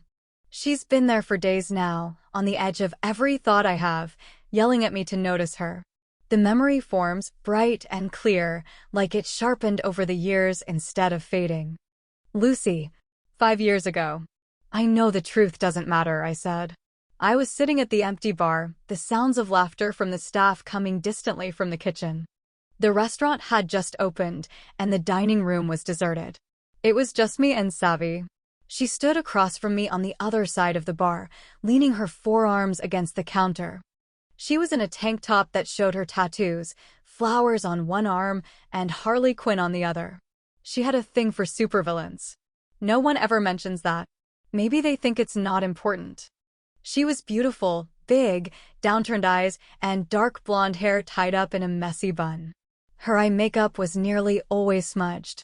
I was pretty sure she rarely remembered to take it off at night. She just touched it up the next day and called it good. A guy once said to her, "You look like the fun kind of mess." Rude, but not wrong. I, on the other hand, was a mess and not even a little bit fun. I had a bruise on my cheek. It was small. I could easily cover it with makeup, but I'd wanted Matt to see it and feel bad. He hadn't. Instead, he pointedly held up his hand to show where I'd scratched him. Savi was right. It wouldn't matter if I said I'd scratched him because I was defending myself. That he started it. Well, no. He'd dispute that. Matt would say I started it by screaming at him again. "Don't start shit you can't finish," he'd always say. He said he'd tell my parents about me pushing him down the stairs if I went to stay with them, I said. "You didn't push him down the stairs," Savi said. I hadn't. But I was fairly certain that Matt actually thought I had. He'd said the lie so many times he'd started to believe it himself. Hell, I was starting to believe it. The fake? Memory of me violently shoving him now plays next to the true memory of me flailing out my arms in anger and of him tripping because he was drunk again. But the truth doesn't matter. She said again. I should have controlled my temper, I said softly. I should have just cried. Taken the hits and crawled away to show my scars. I should have been a better victim. The truth doesn't matter if you fight back. I have an idea. Savi leaned closer to me. She met my eyes. Her mouth was set in a hard line, her gaze steely and serious. Let's kill your husband. Chapter 22. Lucy. Nina calls me the day after Grandma's party. You seriously invited Ben to your grandma's birthday party, she says, by way of greeting. I stretch out on my bed. The sun filters in through the blinds, already high in the sky. I'm hiding from my parents in my room like a teenager. My grandma invited him. Wait, how did you know that? 3 different people called me and told me that he showed up at the birthday party and caused a scene. He didn't so much cause a scene as sit there and enjoy the chaos that his presence caused. Oh, dear Lord. Honestly, I'm sad I didn't film it. I would have liked to replay that smug little smile of Ben's. That wasn't a superhero smile. That was the grin of a man who liked to watch shit burn. You're really going to do an interview with him? Yeah. I'm helping to fill in some gaps for him. I'm not sure if that's brilliant or stupid, Lucy. Same. She laughs. You want to come for dinner tonight? Emmett wants to join us and he doesn't work on Sundays. Sure. I need an excuse to get out of the house. Great. I'll text you the address. Nina Garcia lives in what I'd always considered to be the most boring part of Plumpton. A builder had quickly erected a clump of homes on the northwest side of town, all of which looked vaguely similar. Driving down the street is like the beginning of a horror movie. It's too perfect to be real. I park my car on the street and climb out. I guess I was wrong about Nina. She actually meant it when she said I should come over to see her kids. She always was just a little bit too nice for her own good. A small, dark-haired child with something blue smeared across his mouth opens the door after I knock. Hello, I say. He says nothing. He just stares. I've always admired the way kids unabashedly stare at you. They don't care whether you're uncomfortable. Kids have 0 fucks to give about your feelings. Me, Joe, go find your brother. Nina appears and ushers the giggling child away. Sorry. He loves answering doors. He's been obsessed with it lately. She steps back, sweeping her arm out. Come in, come in. She's wearing a casual green dress, her soft curls loose around her face. I'd never noticed Nina and Emmett taking much romantic interest in each other when we were younger. But I can see why they've hooked up now. They're both just very pretty. I can't help but think that Nina is here to torture me. She's the living embodiment of what I could have been. If I'd had an hourglass figure and a touch more common sense. I walk into the house and through a surprisingly neat living room. All the toys are stacked nicely in bins in the corner. From the back of the house, a child lets out a shriek. I jump, but Nina looks unfazed. Emmett walks into the room, a child hanging off either arm. The blue-mouthed one who opened the door is upside down, giggling. Emmett smiles at me. His dark blonde hair is mussed, like there was a playful struggle back there with the kids. The kind of hair that's begging to be touched again. Maybe pulled a little. Jesus Christ. I'm such an idiot. Is it just me, or did he get really hot? Savi's voice is in my head suddenly. I let her back in and now she won't leave. A memory of a random day with her in the restaurant takes shape, almost against my will. I've always thought Emmett was cute, I said, glancing over to where he was standing by the door to the restaurant. Yeah, but he's like, shove you up against a wall and fuck you. Hot now, she said, and then laughed at the expression on my face. You're ridiculous, you know that? I didn't say anything. You blush like a schoolgirl every time I bring up sex. I wish we'd hung out in high school. I would have had the most fun corrupting you. She reached across the bar to pat my hand. But I'm glad I have the opportunity now. Better late than never. What's better late than never? Emmett asked as he slid onto the stool next to me. For me to corrupt this angel, Savi said sweetly. Emmett barked out a laugh as Savi walked to the other side of the bar to help a group of guys. You and Savi Harper are friends now, huh? Emmett gave me a deeply amused look. Yeah, I didn't see that one coming either. That's what you get for moving back to your hometown. Eventually. You end up becoming friends with the former prom queen cheerleader. I heard that. Savi called as she grabbed a glass. And I was homecoming queen, not prom queen. We didn't have a prom court.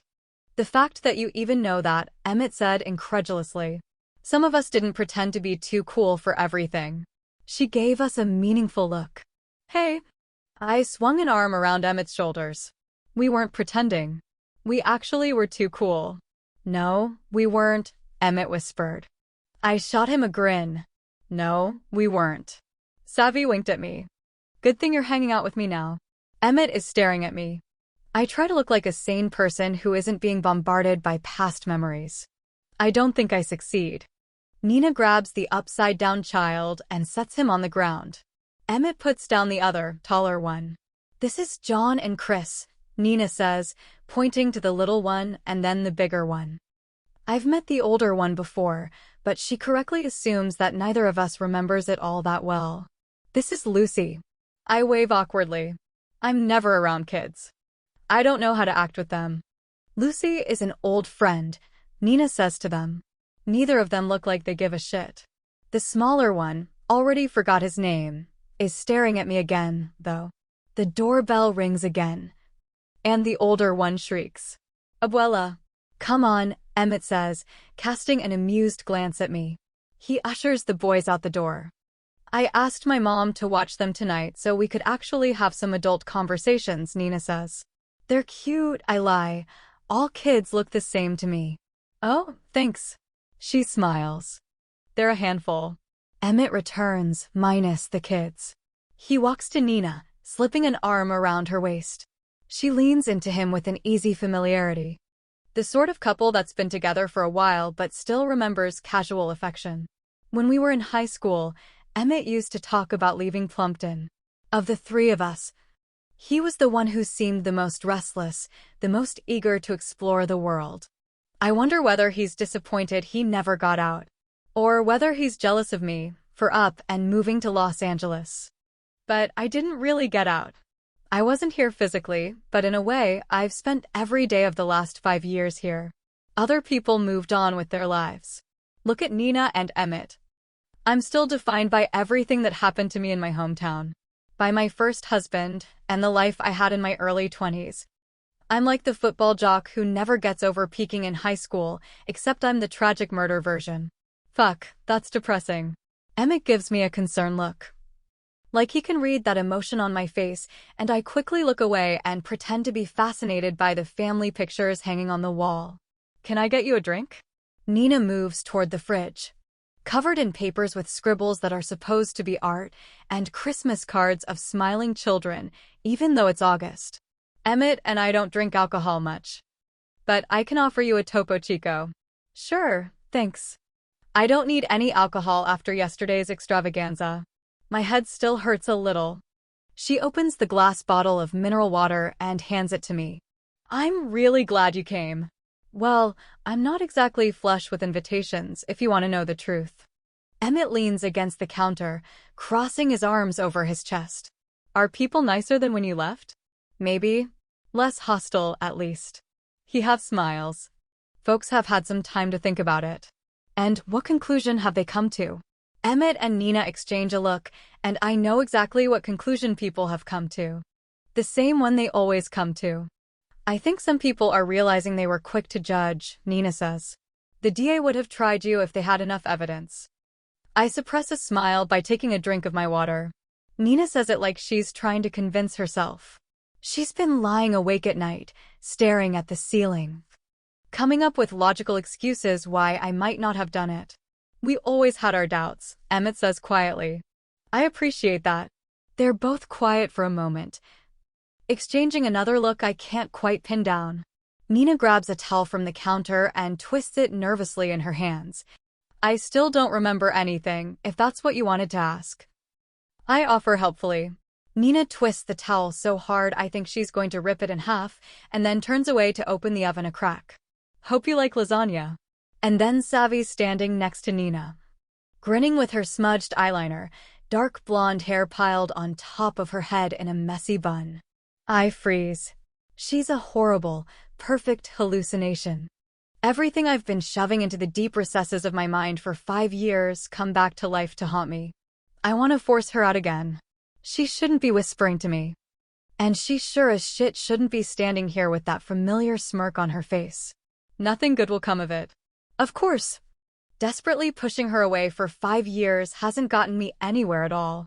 My first therapist, the one I saw right after moving to Los Angeles, would barely be holding back an "I told you so" if she were here. She told me that ignoring Savi's voice wasn't the solution. "She'll come back," she'd said. "You can't ignore the past forever." The therapist was right, I was wrong. What else is new? "Lucy doesn't like lasagna," Savi offers helpfully. This woman continues to be the fucking worst, Luce. No surprise there. I wince. Emmett looks concerned again. Savvy saunters over to him. He's still super hot, though. You okay? Emmett asks quietly. Next to him. Savvy sticks her tongue in her cheek like she's giving him a blowjob. She doesn't look the way people always describe her now. They talk about her on the podcast like she was an angelic blonde angel, gliding through life with a halo shimmering around her head. The Savvy in front of me is the real version. Highlights grown out, makeup half-assed, frayed red bra strap sticking out from her tank top. I clear my throat and force a smile at Emmett. Yeah, fine, great. I am not okay. Letting myself think about Savvy again has brought her back to life. And I don't think she's going to leave until I figure out what happened to her. I will be haunted by my friend and her murderous musings for the rest of my life unless I get my shit together. Savvy lets out a long, disappointed sigh. Are we going to kill a dude or what? Why don't you sit down? Emmett gestures to the table. Yes, please sit. Nina says. Dinner is almost ready. I force a smile as I slide into a chair and brace myself as the memory of that day with Savvy forms again, as clear as ever. Lucy. 5 years ago. Yeah, sure, let's kill my husband. I said with a laugh. How should we do it? Knife him while he's sleeping? Push him into traffic? Wait, I know. Poison in the liquor bottle. Matt sucks down those drinks so fast he'll be dead before he realizes the taste is off. I laughed again, but Savvy didn't. She cocked an eyebrow. My smile slowly faded. Savvy. I shifted on the bar stool as I realized that I was the only person kidding around. I can't kill him. I can't kill anyone. Why not? He deserves it. I opened my mouth to argue. Don't you dare say he doesn't. She wrapped a warm hand around my arm. I've seen bruises on you so many times, and I know you're not even telling me the worst of it. I wasn't. The worst of it was too much to recount. It wasn't even that it was humiliating, I just couldn't bring myself to put together words to explain how he'd choked me until I blacked out. Or when things had gotten out of control, as he always liked to put it, and he dragged me by my hair from the kitchen to the living room and then slammed my head repeatedly into the hardwood floors until I saw stars. He deserves it, I confirmed quietly. But even if I wanted to kill him... Savvy interrupted. Even if we wanted to kill him, I wouldn't make you do it alone. I huffed out a laugh. Damn. Savvy, I knew you were ride or die, but that's next level. She tossed her hair over her shoulder with a grin. I'm the best friend in the world, you can say it. And as the best friend in the world, I would be delighted to help you off your dickhead husband. I stared at her, still convinced she must have been kidding. She cocked an eyebrow. What do you say? Are we going to kill a dude or what? Listen for the Lie podcast with Ben Owens. Episode 5, A Mystery Woman. Today, for the first time, you're going to hear from Lucy's ex-husband, Matt Gardner. Matt has declined to speak with the press since Savannah's death and only agreed to talk to me now because Lucy asked him to. He comes to my hotel room in Plumpton first thing in the morning. He looks older than the photos I've seen of him and tired. I ask him if he agreed to this interview because of Lucy. Matt, yeah, she mentioned that I should talk to you. Ben, why? Matt, I don't know. I guess she likes you. Or, she wants to know who killed Savvy. Ben, let's talk about your relationship with Lucy. You two stayed in touch after divorcing? Matt, no. I hadn't spoken to her at all since she left town 5 years ago. But she came by the house a few days ago, and then we also had lunch recently. Ben, she reached out to you then? Matt, yeah. She just showed up one day. Ben, how would you describe your relationship when you two were married? Matt, MMHH, passionate. We were really in love, but we also fought a lot. We probably got married too young. But I was crazy about her. From the moment I met her, I was smitten. Ben, what did you fight about? Matt, normal marriage stuff. Money, in-laws, work. We probably should have gone to therapy. I realize now that we just weren't very good at communicating with each other. I take some responsibility for that. I wish we'd worked on it instead of giving up. Ben, You wish you'd stayed married? Matt, I guess I don't mean that exactly. It's hard to know what would have happened. But with the benefit of hindsight, I can see a world where we took a step back and tried to see the good in each other. Ben, after Lucy was released from the hospital, she went to her parents almost right away instead of home. Several people I've talked to said that you asked her to leave. Is that true? Matt, that's true. Ben, why? Matt, it was just a lot to handle at the time. Savvy, our friend, not just hers, was dead, and the police were already asking questions that, it was a lot. Ben, the police were asking questions that made you suspect your wife had killed her friend? Matt, well, I don't know. They were asking questions that made me uncomfortable. I shouldn't have sent her away.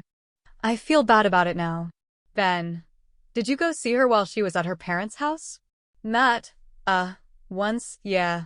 Ben, how is Lucy doing then? Matt, I think she was about the same. Sad. Confused.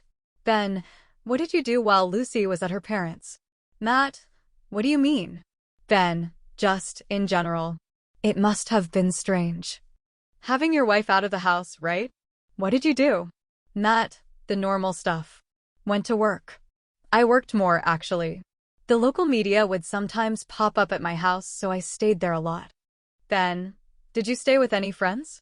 Matt, I think I crashed on a buddy's couch once or twice, yeah. Ben, how about any women?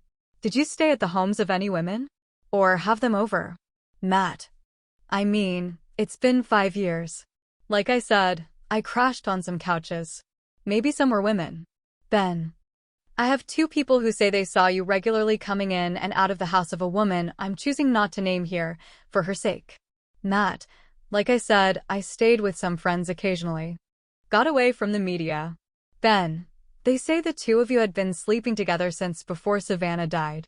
Matt, I don't know who these anonymous people are. And I don't know why they think they know what I'm doing behind closed doors. Ben, they also said that the woman started spending some nights at your house very soon after Lucy left. Matt, again. I don't know why these people think they know my business. Ben, so they're wrong? Or they're lying?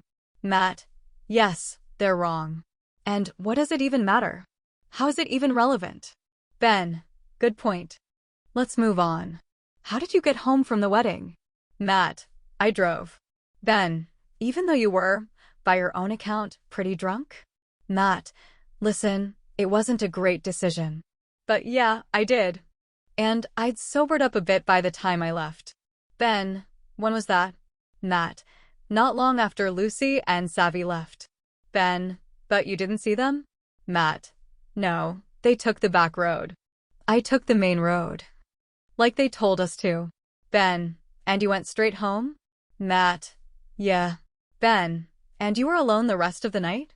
No one came and picked you up later that evening? Matt, you know what? I actually think I'm going to leave. This was a bad idea. Ben, a neighbor confirmed to police that they saw you come home. Matt, muffled noises, I'm done. Ben, that neighbor has since reached out to express regret about lying. They saw you, but another car showed up shortly after. They said it was a woman, and you 2 had an argument in your driveway.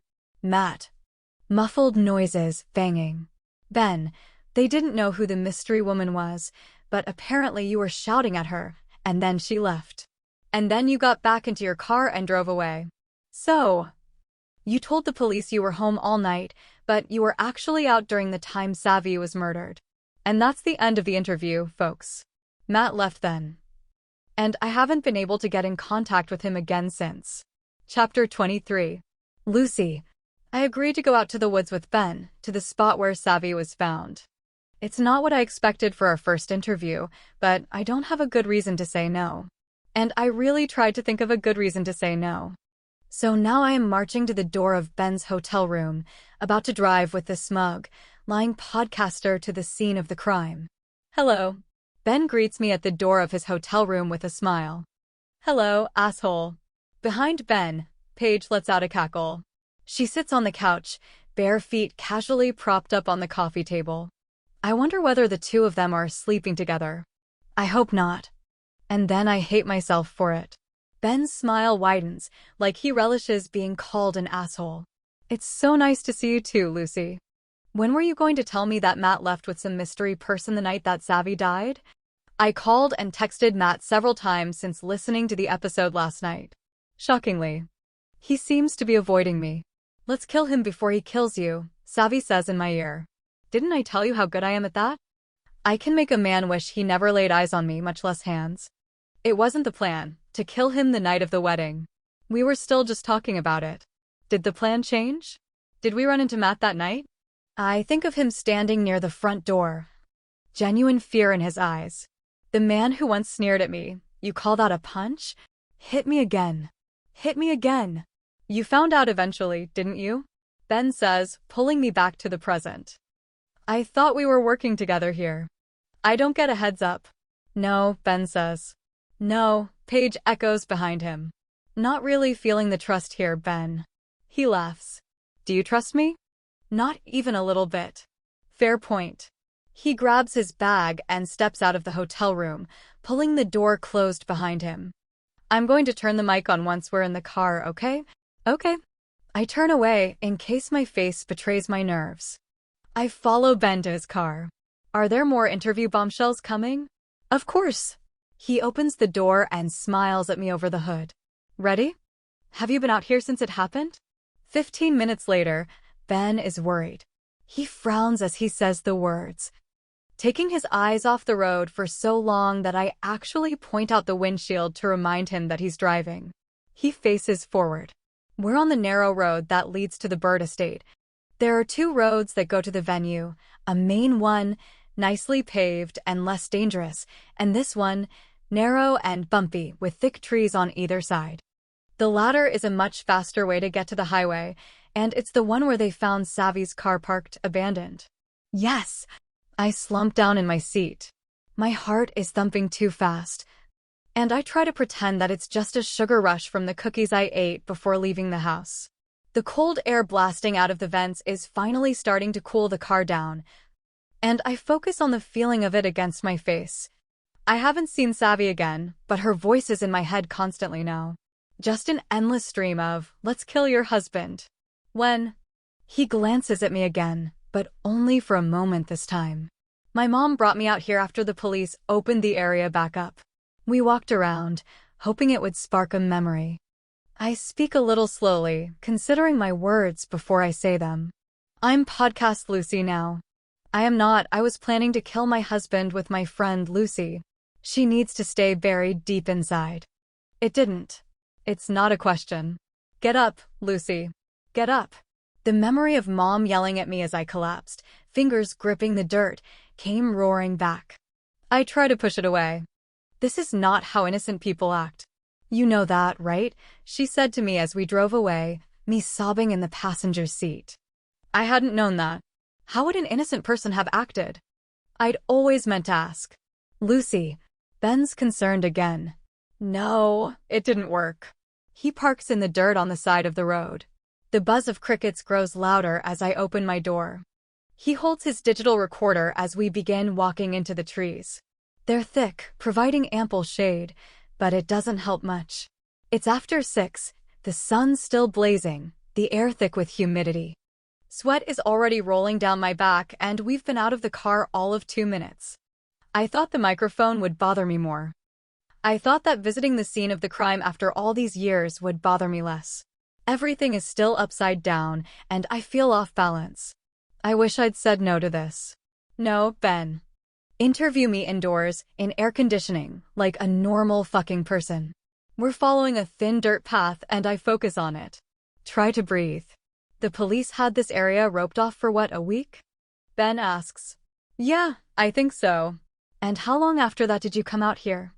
I don't remember exactly. A couple days, maybe. What was that like for you? To visit the scene again, I mean. I bite back my first response. It was a fucking party, Ben. What do you think? I'm Podcast Lucy right now. Innocent people don't make sarcastic comments. Innocent people don't plot to kill their husbands. That wasn't Savvy. She never said that. But I hear the words in her voice anyway. It was rough, I say. He nods and is quiet for several moments. What about before?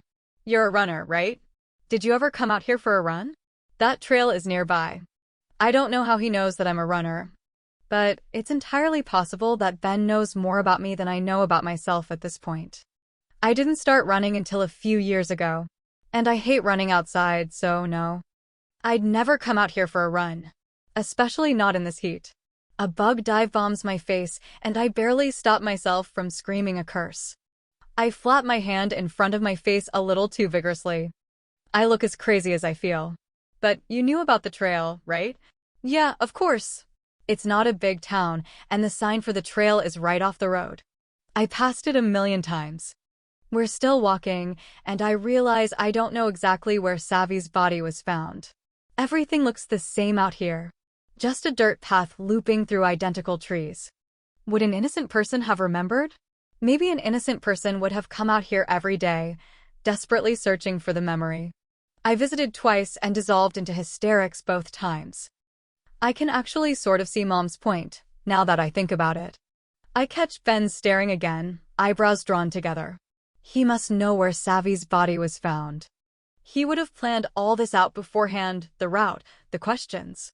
Maybe he even practiced that concerned look he keeps giving me. He points. It's right up here. I wonder whether he read the expression on my face. The thought makes me uncomfortable. I turn away from him. My heart is thumping too loud in my ears and sweat is pouring down my back. It's not even that hot today, by Texas standards. I feel a little dizzy. I spot flowers in a small pink vase in front of a tree and I stop. Yellow roses. Savvy's favorite. Her mom comes out here regularly, Ben explains, noticing my gaze. I nod mutely.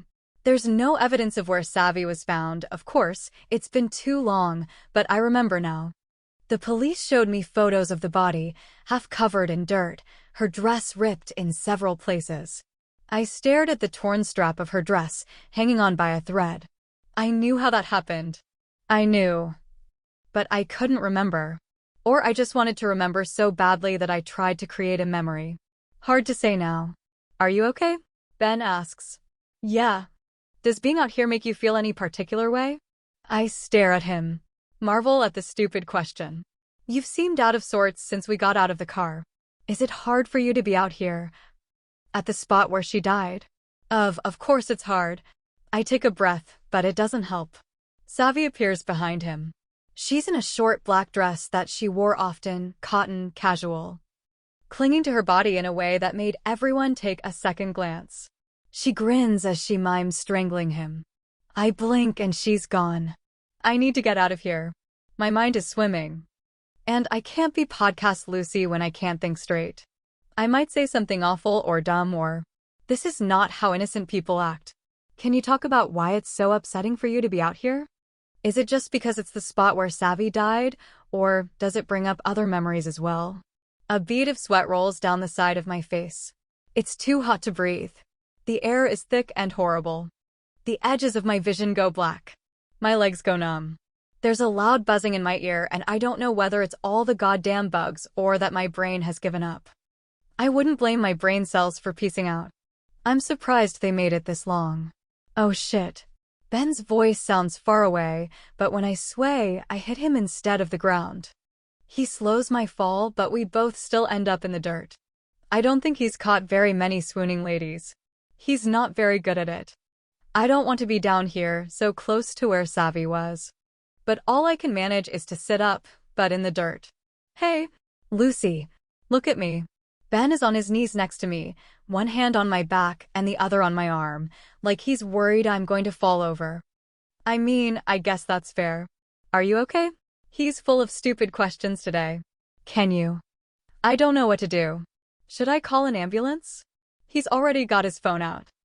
I catch sight of the microphone on the ground not far away. I shake my head. Do you want some water? I shake my head again. Jesus. I'm sorry. He speaks softly. And his hand goes a little firmer on my arm. I'm so sorry. I blink twice. A breeze ruffles his hair, and it provides a tiny moment of relief from the heat. For what? I ask. He looks startled. For bringing you out here. For pressing you. His expression is soft, like he's found a wounded puppy to take care of, and I don't like it. I pull my arm away and slowly get to my feet. He reaches out to make sure I'm steady but doesn't touch me again. I turn away. I'm going back to the car. Chapter 24. Lucy. Ben doesn't take me back to the hotel. I don't realize where we are until he turns onto the road, and I can see the tiny house up ahead. Grandma steps out as he slows to a stop, hands on her hips. What are we doing here? I ask. He unbuckles his seatbelt. I didn't want to just leave you alone after that, and your parents are assholes. Wow, tell me how you really feel, Ben. He gives me a look like, you know it's true. And I almost laugh. I hate how delighted I am that he thinks my parents are assholes. I need a drink. At least we've come to the right place for that. I texted Beverly and she said to come over. He steps out of the car. I follow him, wondering how often he's texting my grandma and how many times he's been out here. He knows my parents are assholes and he's chummy with my grandma. He already knows so much more than I ever wanted him to. Murdering your husband can be our secret, Savvy whispers. But then you're stuck with me for life. There's no dumping a friend once you've committed a felony together. Grandma waggles a finger at Ben. I told you. He lifts both hands in surrender. I know. I trudge toward her. My legs are heavy. What did you tell him? That you're not as tough as you act. Her dress today is white with yellow daisies, and there's a small reddish-brown stain on one boob that is probably red wine. But my first thought is blood. Savvy giggles in my head. Hey. I mean to sound insulted, but it comes out tired. Did you eat anything besides sugar today? Grandma asks.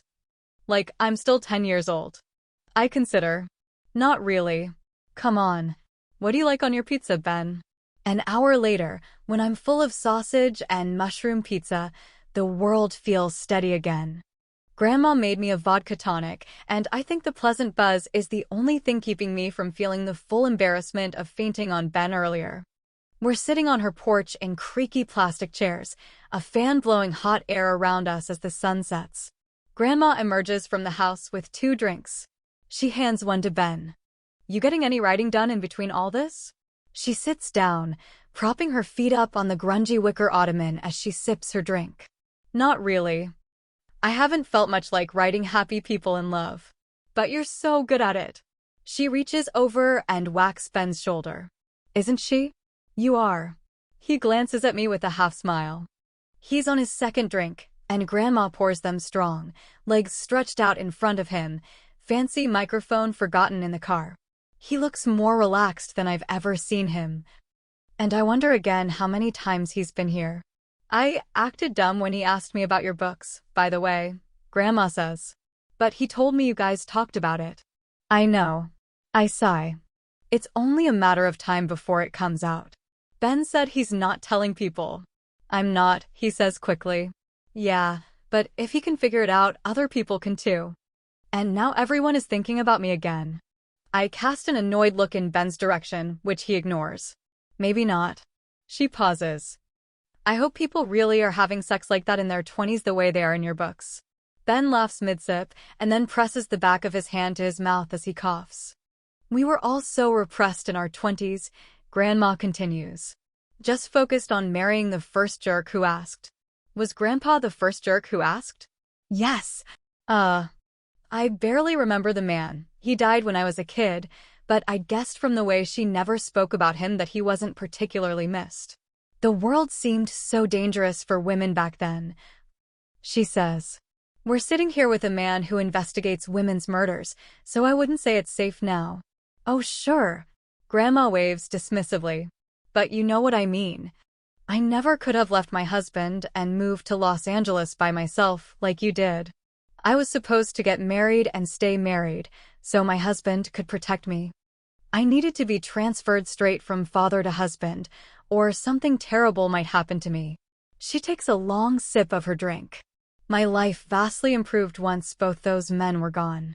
Men don't protect us, not really. They only protect themselves or each other. The only thing men ever protected me from was happiness. Oh shit, Ben murmurs under his breath. A little too much honesty there for you, Ben? I ask. I would expect nothing less from you, Beverly. He smiles at Grandma with genuine affection. I wouldn't go so far as to call you one of the good ones, but you're not half bad, Grandma says. Ben bursts out laughing, the sound echoing off the quiet porch. I will take that compliment. Thank you.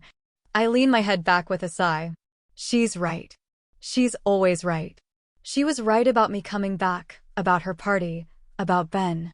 I've been angry with Ben for dredging up the past, but it needed to be dredged up.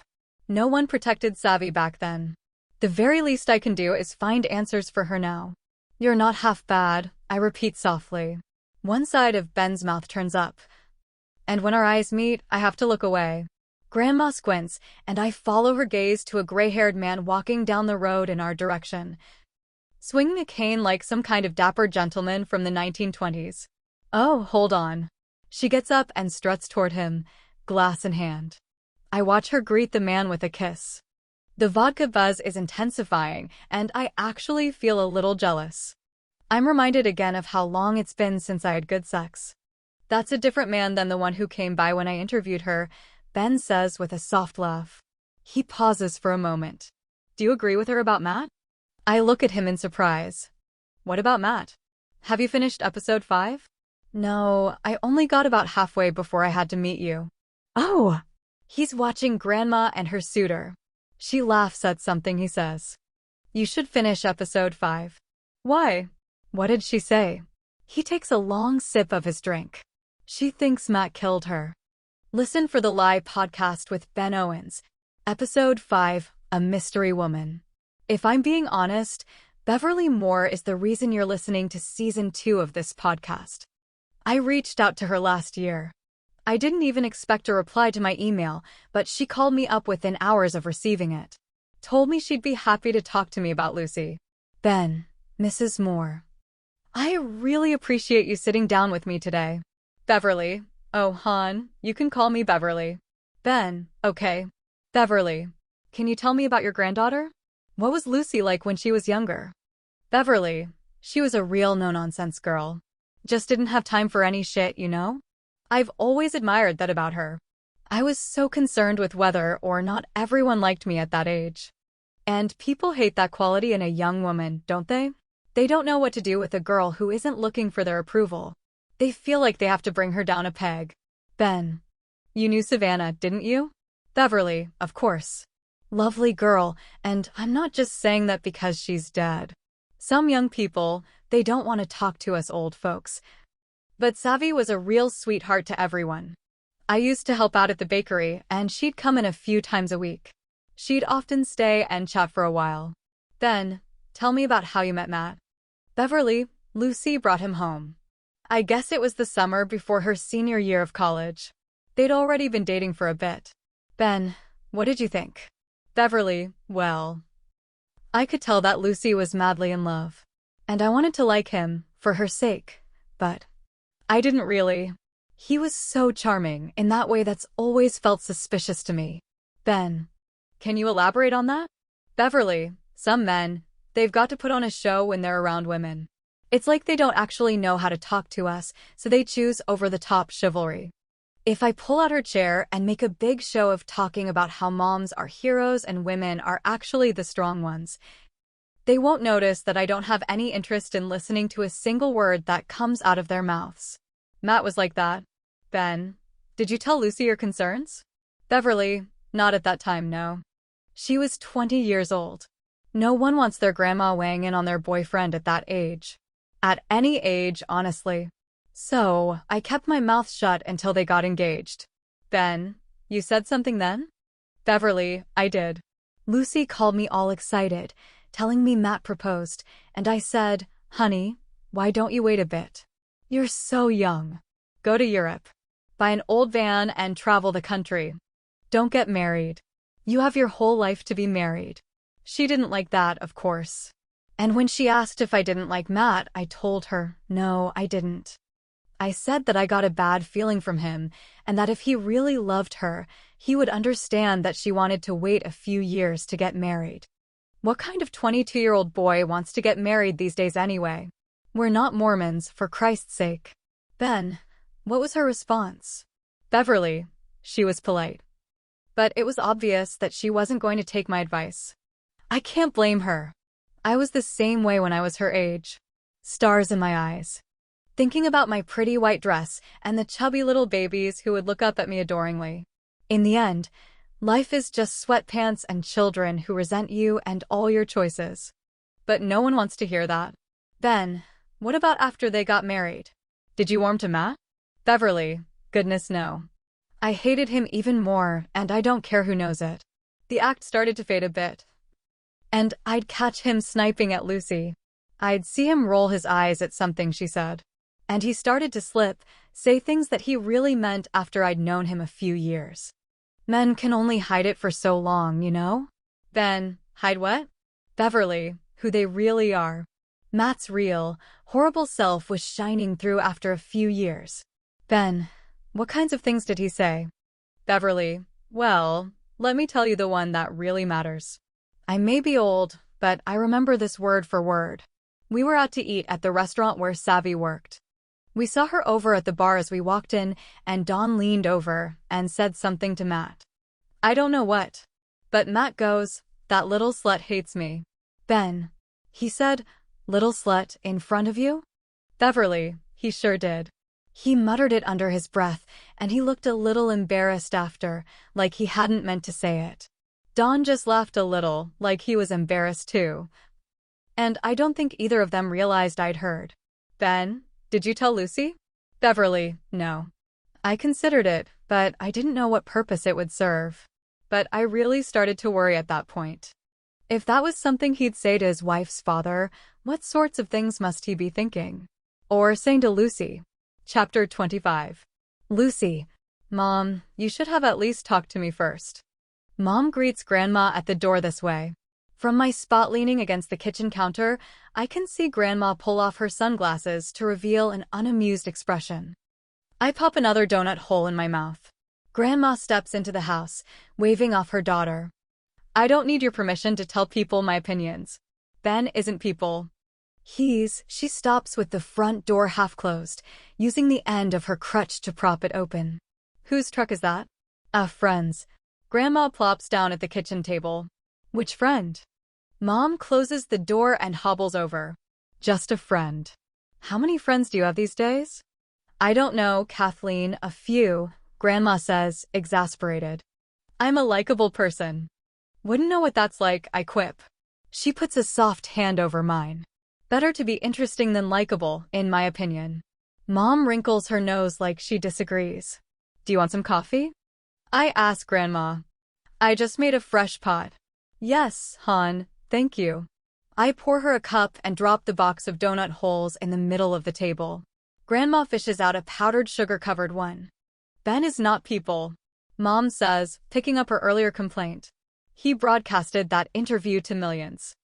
I think it's thousands of people, I say. Let's not pump up Ben's ego anymore. Can you be serious for a minute, Lucy? Your grandmother could get sued. For what? Saying Matt's an asshole? He is. You can't sue people for telling the truth. I don't actually think that's true. But it sounds good. She implied that he killed Savvy. He can sue for that. Mom starts fussing with the napkin holder in the middle of the table, lining up all the purple napkins so they're perfectly straight. No, he can't. Grandma waves her hand dismissively. I didn't accuse him of anything. I just told everyone about the horrible things he said. If he didn't want them out there, he shouldn't have said them. Men say shit, Mom says, and I reel back in surprise at the curse. We're a bad influence on her. They talk and talk, and sometimes it's horrible, but that's the way they are. It doesn't mean anything. Of course it means something, Grandma says. They wouldn't say it if it didn't mean something. And I'm tired of this whole town acting like the sun shines out of Matt's ass. I knew they would all get on that podcast and say how wonderful he was, and that's exactly what happened. Someone needed to tell the truth. The truth doesn't matter, Savvy whispers in my ear. I suspect Lucy will also tell the truth about him when she does her interview. Grandma looks at me expectantly. No, not expectantly. It's a challenge. I lie. For sure. Grandma smiles like this lie satisfies her. I think you should be selective in your truth, Mom says slowly. My eyebrows shoot up. Seriously? After all these years of you hounding me to tell the truth about what happened that night and now? I didn't hound you. And of course you should be upfront about everything with Savvy. I'm just saying, this podcast has gotten a little off track and, frankly, sex-obsessed. Sex-obsessed. Grandma cackles. Did we need to know about Lucy's affair? Or Matt's? Or mine?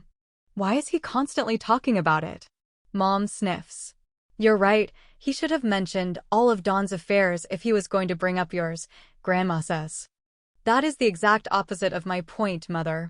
Lucy, please do not mention your father's constant rotation of girlfriends. Oh my God. I lean my head back with a moan. I'm having high school flashbacks. Grandma pats my hand again. You really care if I bring up Dad's affairs? I ask Mom, even though I never had any intention of doing that. It's irrelevant. I cross my arms over my chest as she determinately avoids my gaze. She doesn't want me to talk about Dad's affairs, and she doesn't want Grandma to talk about Matt being an asshole. Mom is, as always, dedicated to protecting the men in her life above all else. I'm not sure she even realizes she's doing it. It's a habit at this point. Speaking of the truth, I begin, unable to resist making Mom even more uncomfortable. Both Grandma and Mom freeze, like I'm about to reveal something important. Can we talk about Colin Dunn for a minute? Mom lets out a long-suffering sigh and plucks a napkin with a small dog ear from the stack. Don't change the subject. Oh yes, let's change the subject, Grandma says, brushing powdered sugar off her shirt. I'm not talking about Colin, Mom says, and then pauses. Because there's nothing to say. At least tell me how that happened, I press. Ben said it was an ongoing affair. I don't know why Ben thinks he knows my business.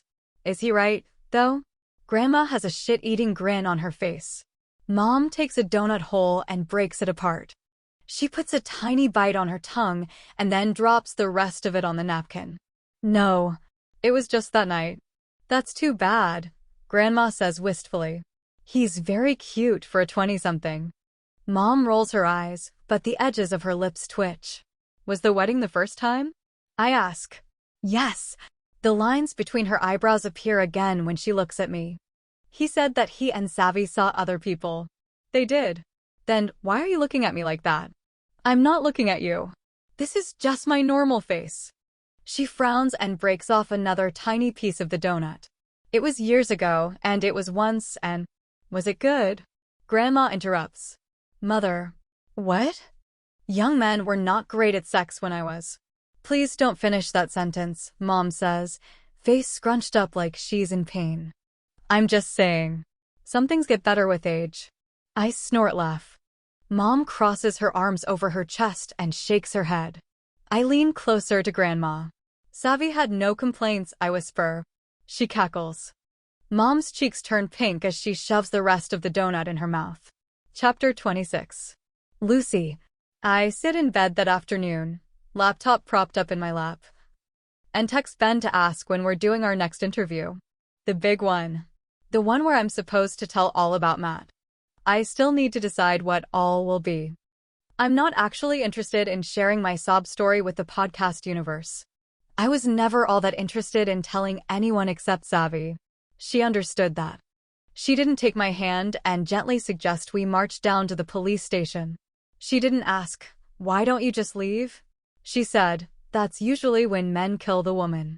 When they try to leave.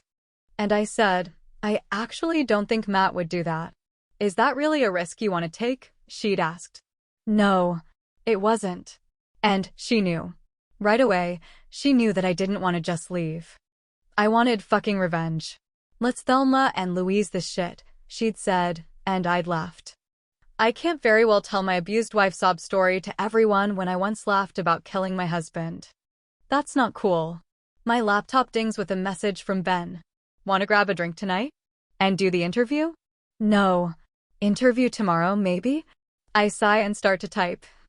Can we just get this over with already? I quickly delete it. That's not something an innocent person would say.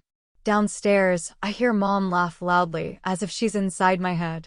Ben saves me from having to type anything at all. Meet me in an hour at Bluebonnet Tavern?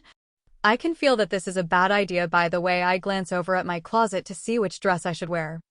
I'm relieved that I have an hour, so I have time to do my hair and put on makeup. There's danger here, and I should say no. No, Ben, I'll see you for the interview. Text me then. That's what I should send. Sure, see you in an hour, is what I actually send. I'm at Bluebonnet an hour later. I chose the purple dress, which I rationalized by telling myself that he'd already seen me in it. I'd been wearing it the day we met at the diner. It's cotton, casual. Not a date dress. It's a too fucking hot for pants dress. Bluebonnet is big and bright, the large windows at the front letting in plenty of the early evening sunlight. The floors and walls are wood. The latter covered in Texas decor so we won't forget which state we're in. There's a Texas flag, a Don't Mess with Texas sign, and a bulletin board advertising various hill country wine tours. A bright real ale sign flickers as I walk by it. Ben is already sitting at the bar, wearing a blue button-up shirt with sleeves pushed to his elbows. It's a date shirt, I note. One that's too warm for this weather. I try not to read too much into it. He smiles when he spots me. I slide onto the stool next to him. Hey, thanks for coming. I glance at his drink, which is pink. Is that a Cosmo? Why do you say it like that? Cosmos are delicious. And they're the happy hour special. I didn't say it like anything. The bartender, a pretty woman with dark hair cut into an angled bob, approaches and looks at me expectantly. I'll have one too. I point to his drink. I don't drink hard liquor often. And I ignore the voice in the back of my head that says I should take this purple dress home. You got it. She walks away to make the drink. Savvy is on the other side of the bar in her place suddenly. I want to look away, but she looks so real. I have to remind myself that she's a product of my twisted, damaged brain. She leans closer to me. Even in my hallucination, she smells a little like smoke. She only smoked when she drank, but well, she drank a lot. You know what I would do, she says with a grin. I shift on my bar stool. I'd let him fuck me in the bathroom. She has a wistful look in her eye. And then probably out back behind the bar too. Remember that time you found me in the parking lot of the Charles? That guy had me bent over the hood of his car, my naked ass in the air, and you rushed over because you thought he was raping me? And I had to be like, oh no, honey, this was my idea. Ben takes a sip of his drink. Why do people judge men for ordering pink drinks? It's weird to gender drinks. I didn't say anything. You're not wearing a bra under that dress, are you? Savvy asks. I approve. She winks at me and disappears. I let out a long breath. Men are lying when they say they don't like fruity drinks.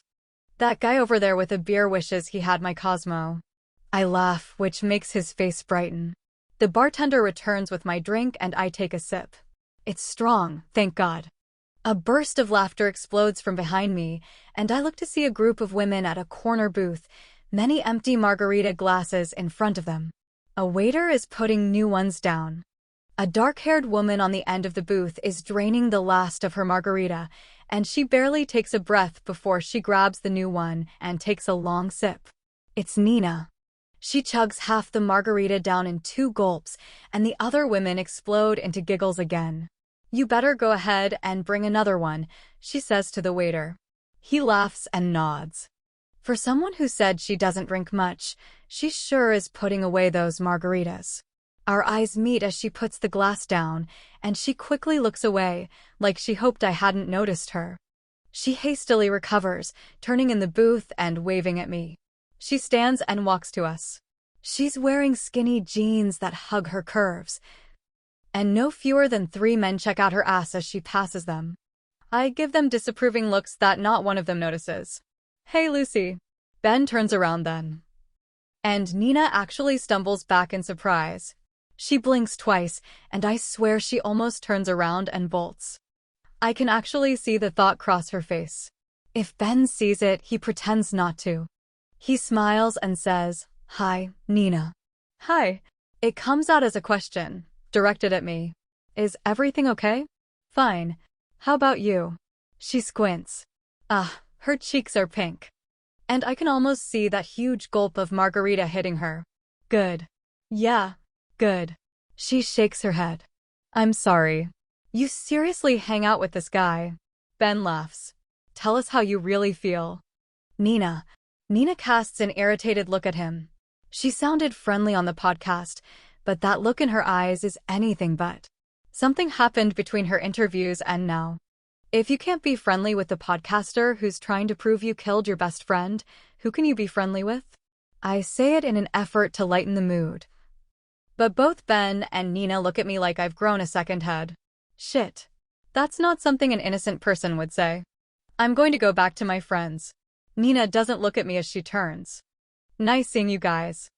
I don't think she means that. I watch as she heads back to the table of women who are now gawking at us. I wave. No one seems to appreciate that. I turn to face the bar again. I'm not trying to prove you killed Savannah, Ben says. I'm trying to find out who killed her. That's the same thing to a lot of people. Not to me. He looks over his shoulder, and I follow his gaze to see Nina frowning at us. Did you guys get into it or something? Not that I know of. But I offend a lot of people, so who can say? I laugh and Nina's frown deepens. I put a hand on his arm. Yes, it is unnecessary to touch him. Yes, I do it anyway. Turn around. She's going to think we're talking about her. He smiles as he turns to face me again. And when I drop my hand from his arm, he catches my fingers, just for a moment. We are talking about her. We're supposed to be subtle about it. It's the Texas way. If you want to know the truth. I kind of love her and Emmett. He leans closer to me, so close that our shoulders touch. I hate to tell you this, but I don't think the feeling's mutual. I should move away. I don't. That's fine. I don't mind my one-sided love for them. And what is it about them that you find so lovable? They're on your side. I cock an eyebrow. I mean, the podcast would have gotten boring real quick if every single person I interviewed said the same thing. Nice of them to mix it up for me. I smile. Ben's gaze flickers down to my lips. I lean away a little so that our shoulders aren't touching anymore and take a sip of my drink. Have you talked to Matt since the last episode aired? Ben asks. I wonder whether he's been waiting to ask that question since I walked in. No. He's been ignoring my texts. I could drop by his house again. He looks at me, looks away, takes a sip of his pink drink. Is that safe? Well, fuck. I wonder who told him. I wonder who even knows. I always thought that a couple of women from the neighborhood had an inkling, but I'm surprised they told him. Is it ever safe to confront a man about being a dick? No, he says it like he has experience with this, which is unsurprising. It's not. I stay at the bar with Ben for 2 hours. He tells me about his family and his friends and how the east side of LA is the best side of LA. I agree. It turns out we only live about 15 minutes away from each other, which actually makes me a little uneasy. There's an upside to getting kicked out of Nathan's apartment. I don't finish my second Cosmo because I'm well on my way to tipsy. Maybe mostly on my way to drunk. Maybe already there. I pull my phone out as we walk out of the bar and lean against the side of the building. He looks at me curiously. I'm calling an Uber. He points. Isn't that your car? I'm too drunk to drive. Seriously? From 2 drinks. I'm a lightweight. I guess so. It would probably be fine, but it doesn't seem worth the risk. I don't want to be the girl who murdered her friend and the girl who gets arrested for drunk driving. That's just embarrassing. He laughs and pulls his keys out of his pocket. Come on. I'll drive you home. I slide my phone back into my purse. Thank you.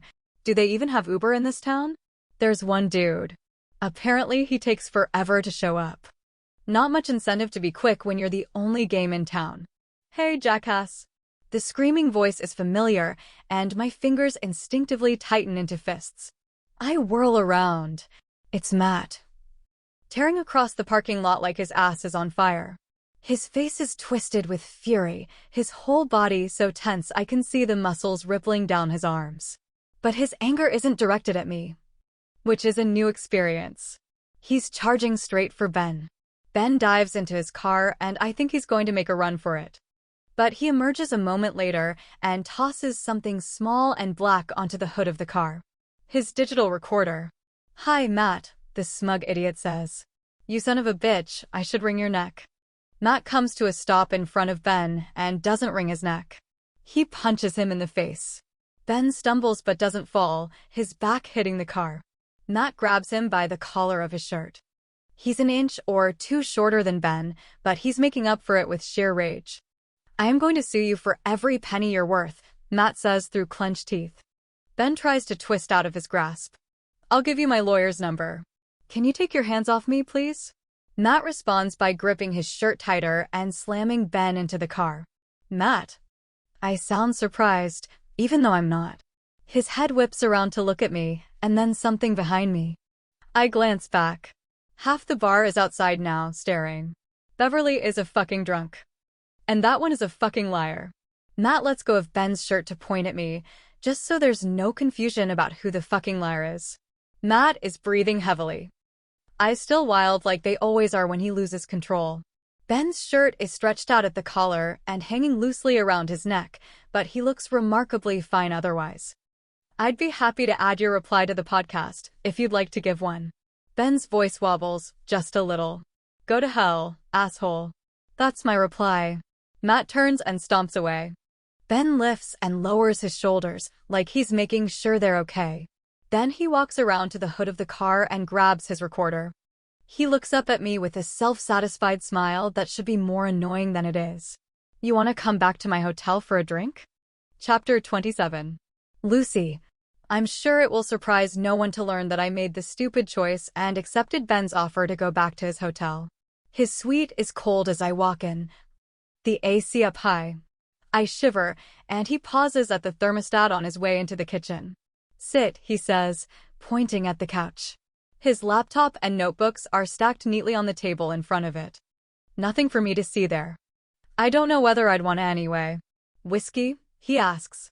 "That seems like a bad idea." "Yes."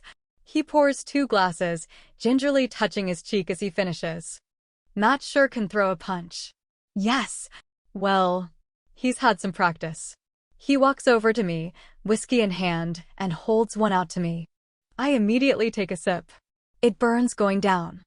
But I lift it to my lips a second time because I would actually really prefer to be drunk again. I glance at the digital recorder he left on the counter in the kitchen. The light is off. Not recording. He notices me staring at it. "You recorded that?" "Matt yelling at you." I ask as he sits down on the other side of the couch. "Yeah, I turned it on just in time." "Is that legal?" "In Texas, you can record audio of people without their knowledge if there's no reasonable expectation of privacy. So, in a restaurant or a bar or if they're screaming in a parking lot." "Yep." "Were you recording in the bar?" "No." I don't know whether I believe him, but it doesn't matter either way. I didn't say anything to him that I'd mind being broadcast to thousands of true crime fans. "You could have just driven away," I say. "You had enough time to bolt." His lips quirk up. "Where's the fun in that?" I prop my bare feet up on the coffee table, cradling the whiskey against my stomach. "You're going to put that on the podcast, then?" "Yes." "Don't ask me not to." I wasn't going to. I watch as he takes a long sip of his drink. "You know everyone thinks you're hinting that he's the one who killed Savvy." I wasn't very subtle, was I? "Do you actually believe that?" He looks at me with raised eyebrows. "It never occurred to you that Matt might have killed her?"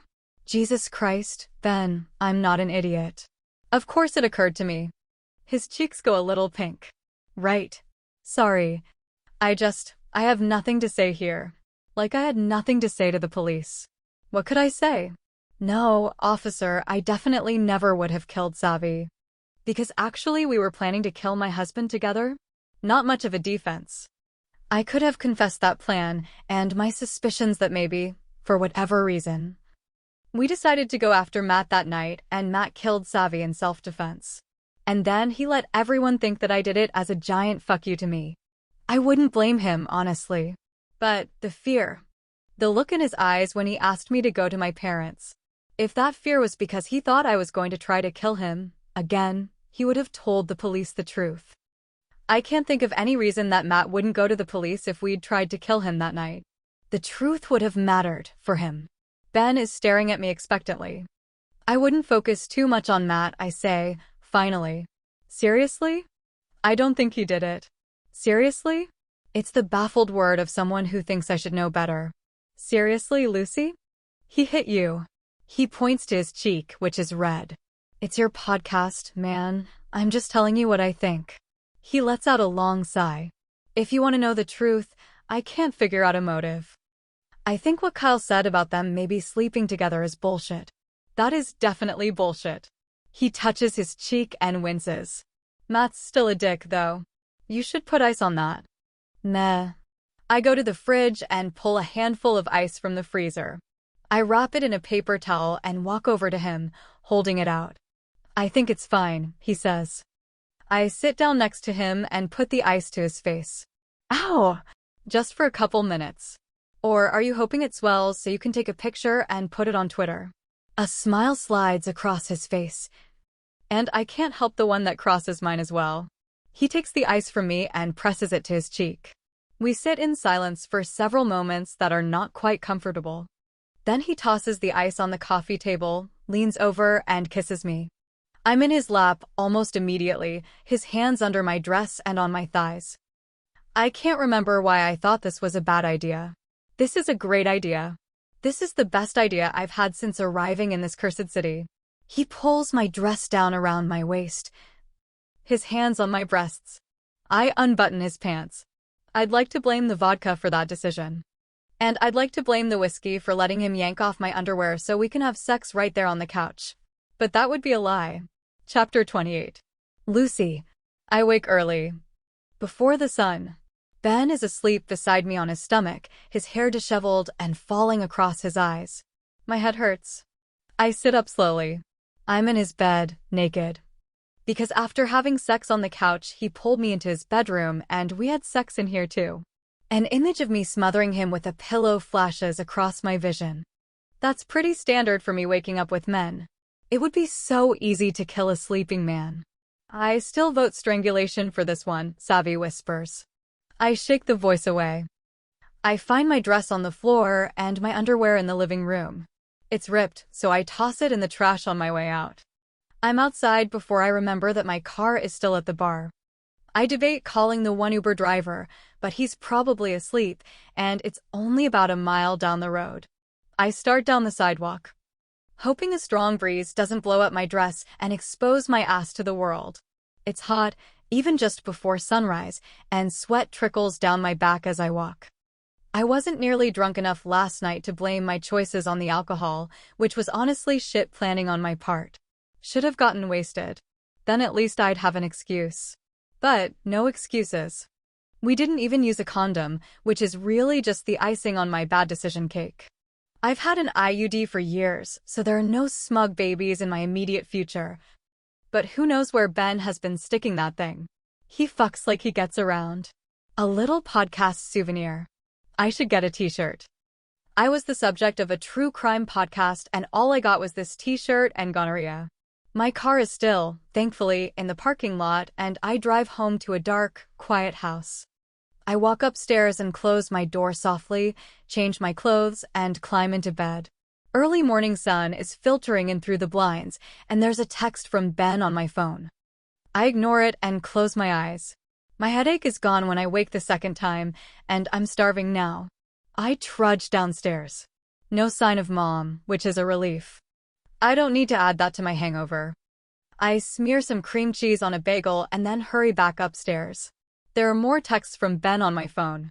Hey, did you get home okay? You could have woken me up. Seriously. Just text me so I know you're not dead.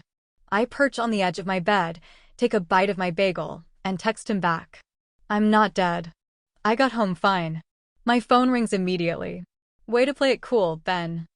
I swipe to answer it. Hey, it's rude to leave a guy in bed, you know. Is it? I think so, yes. Do you usually sleep with the murder suspect of your podcast? The suspect in season 1 was a man. Is that a no? It's a no. He sounds amused. Do you usually forget the condom? No. I'm sorry about that, I don't. It's fine. That's my fault too. I have birth control covered. I was just sort of hoping you hadn't been raw dogging it all over Los Angeles. He lets out a short, startled laugh.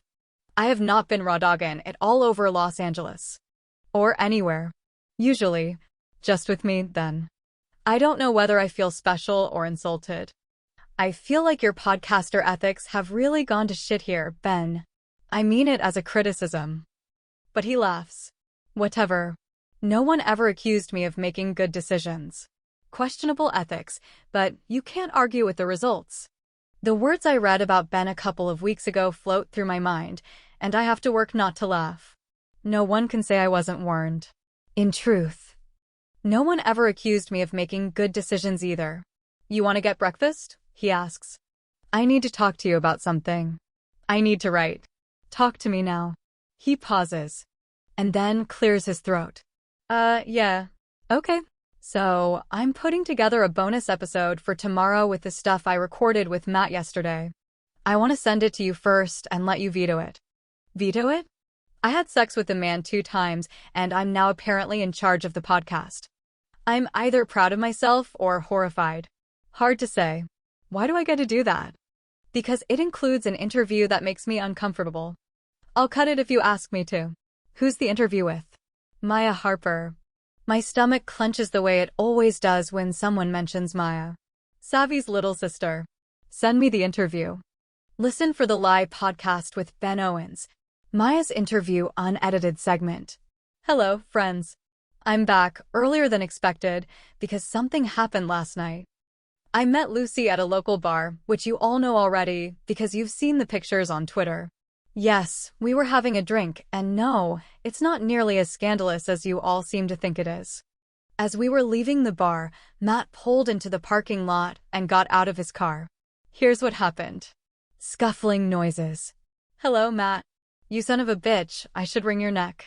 Scuffling, grunting. That sound you hear? That's Matt punching me in the face. I am going to sue you for every penny you're worth.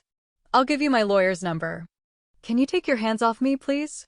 Banging noise. Matt slams me into the car here. Matt? That's Lucy. She's standing nearby as this happens. Beverly is inaudible. And that one is a fucking liar. That one refers to Lucy here because he points at her. That's the general consensus, right? Lucy is lying. Lucy is hiding something. Well, we've already established that Matt is lying too. He wasn't at home the night Savannah died, even though he told police that he was. And Kyle Porter suggested on this podcast that something might have been going on between Savannah and Matt. Savannah's younger sister, Maya Harper, gave me a piece of her mind about that. Maya. Savvy never slept with Matt. It's bullshit that Kyle said that, and it's bullshit that you put it on your podcast. Ben, okay. Can you tell me more about that? Maya, about how you're an asshole. Ben, about why you think it's bullshit that Savvy slept with Matt. Maya, she hated Matt. The first time she told me about Lucy, she said all this nice stuff about her and then goes. And she's married to this total dipshit who kept looking at my boobs when I talked. Ben, and her opinion of Matt didn't change over the next couple years? Maya, nope. But even if it had, she never would have slept with her friend's husband. She wasn't like that. Savvy loved Lucy, and she never would have hurt her. Ben, what makes you think that Savvy never warmed up to Matt? She talked to you about him? Maya, she said some things. She'd mention him offhand occasionally, like, she couldn't get rid of Matt, so I had to have dinner with him too. Stuff like that. And she, well, this is just my interpretation, but I think Savvy thought that something was going on with Lucy and Matt. Ben, going on? Maya, like, something abusive? I don't know. Maybe I got it wrong. But not long before she died, we were watching this show together, and there was a storyline about an abusive husband. And I looked over at one point and she was rolling her eyes, and I was like, what? She said that they were portraying the guy to be this total monster. And that wasn't what those guys are usually like. And I got kind of concerned, and I was like, how do you know what those guys are like? And she goes, oh, not me, not me. But I know someone. And the guy, a lot of people like him. I didn't ask if it was Lucy, but it had to be.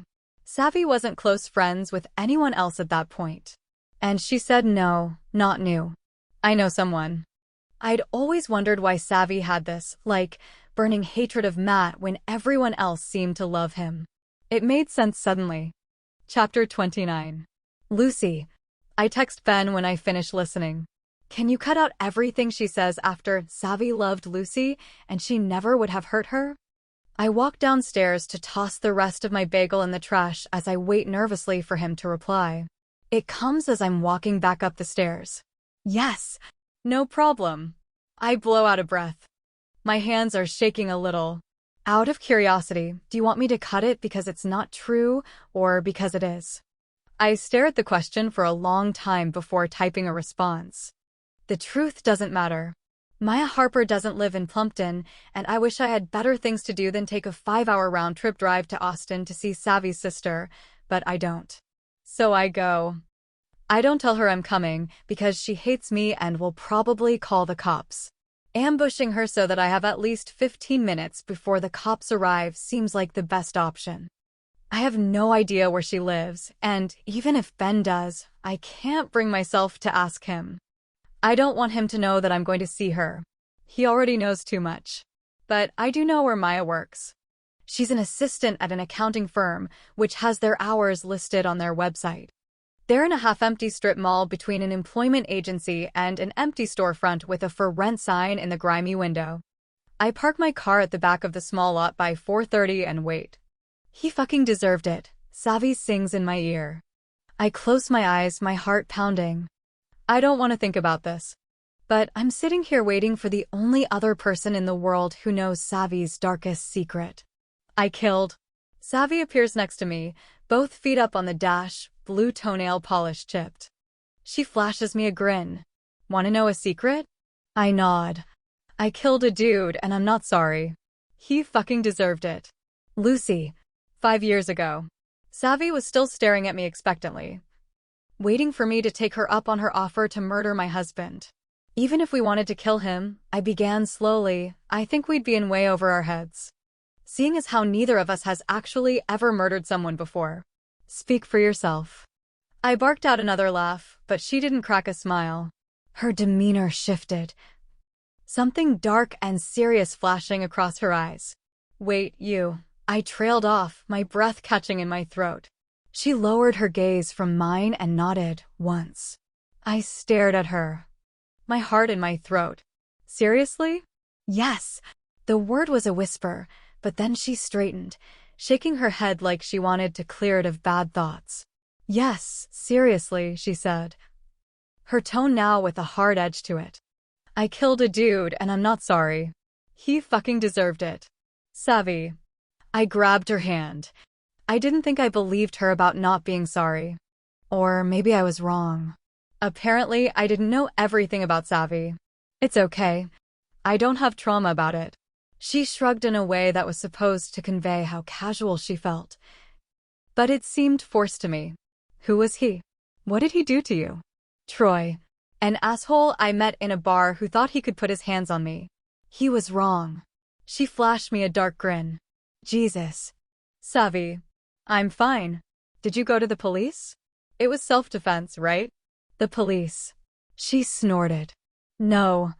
I think this self-defense argument would have looked a little thin, given how many times I stabbed him. How many times did you stab him? My voice was a whisper. Maybe a few more times than was strictly necessary. Plus a couple more for good luck. I didn't know whether I was horrified or impressed.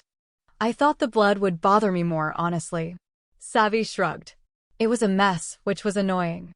This guy saw me coming out of the restroom with blood all over my hands, and I panicked for a minute and then just went, "Oh my God, my period is so bad today." You should have seen the look on his face. I gaped at her. And then I put him in my car, drove him out to the swamp, and dumped him in there. I thought for sure they'd find the body eventually. But I never heard anything. Maybe the gators ate him. Impressed. I was impressed. You put him in your car? A dead body? How did you even get him in there? Hey. She flexed her biceps. I'm strong. Lifting a dead body strong? He wasn't a big guy. I gave her a skeptical look. It took fucking forever, she mumbled. Thank God I had a hatchback. I could just sort of drag the body in there and cover him with a blanket. I barked out a laugh. I quickly clapped my hand over my mouth to cut it off. I'm sorry. It's not funny. It's hilarious. She poured a shot of tequila into a glass and nudged it in my direction. She poured one for herself and immediately tossed it back. I lifted mine as well, but hesitated as I watched her fill her glass again. That's why you left college, I said quietly. Your mom keeps telling everyone that you missed home, but that wasn't it. She rolled her eyes and threw back the second shot. Who the fuck Mrs. Plumpton? No, I didn't like college. I'm supposed to take out tens of thousands of dollars in student loans just so I can sit in a lecture hall while a bored professor recites everything I just read in the wildly overpriced textbook? No thanks. I watched as she downed another shot. She lowered the glass to the bar, and I reached for her hand, lacing our fingers together. I'm sorry that happened to you. She shrugged. Seriously. Savvy, I said softly. You don't have to pretend with me that it wasn't a big deal. She nudged her glass with her finger, glancing up at me briefly. She lifted one shoulder, like no big deal. But her eyes told a different story. She squeezed my hand tightly. He deserved it, she whispered. And so does Matt. Chapter 30. Lucy. Maya comes out of the office after 5. There are only 2 other cars left in the lot, and I'm guessing hers is the purple hatchback. I lurk next to it. She stops short when she sees me. Her car key is sticking out from between 2 fingers, like they always say to do to ward off would-be rapists. Lucy. It comes out as a gasp, like she's scared. She probably is, come to think of it. I raise both my hands in surrender. I just want to talk.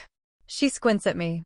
She was a teenager last time I saw her, 18, just graduating from high school and getting ready to leave for college. I shouldn't have told her. I can still see Savvy sitting on her bed in her tiny apartment with the sloped ceilings. Fuck. She's still a teenager, but... You were a teenager when you killed him? I'd guessed. And she'd nodded, clearly relieved I understood. Maya stares at me. She and Savvy never looked much alike. Maya's hair is lighter, the kind of blonde that people usually have to buy from a bottle.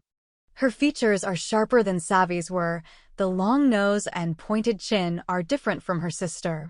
She's wearing a full coral skirt and a button-up white blouse with a rounded collar. It's a sweet outfit. Savvy didn't do sweet. But the eyes are the same. Blue, furious. Sweat trickles down my back. Can we go somewhere? I ask. It's hot out here. I don't have anything to say to you. She presses the button to unlock her car. Please, Maya. I take a step forward but then trail off. Because I don't know how to start a conversation about this. She glares at me. Look, I know that everyone has decided you're innocent now, but I still don't want to talk to you. Everyone's decided I'm innocent? That's news to me. It's not that, I say. She opens her car door and throws her purse inside. I say my next words in a rush. I know about Troy. She slides into her car seat, gathering her skirt up so it won't get caught in the door. I don't know who that is. I grab the door before she can shut it. The man Savvy killed. Her head snaps to me, her face draining of color. She stares at me for a minute. Get in the car. Maya starts driving. And then seems to think better of taking me wherever she was originally thinking. She pulls into the parking lot of a long-deserted restaurant and parks beneath some trees. That was his name?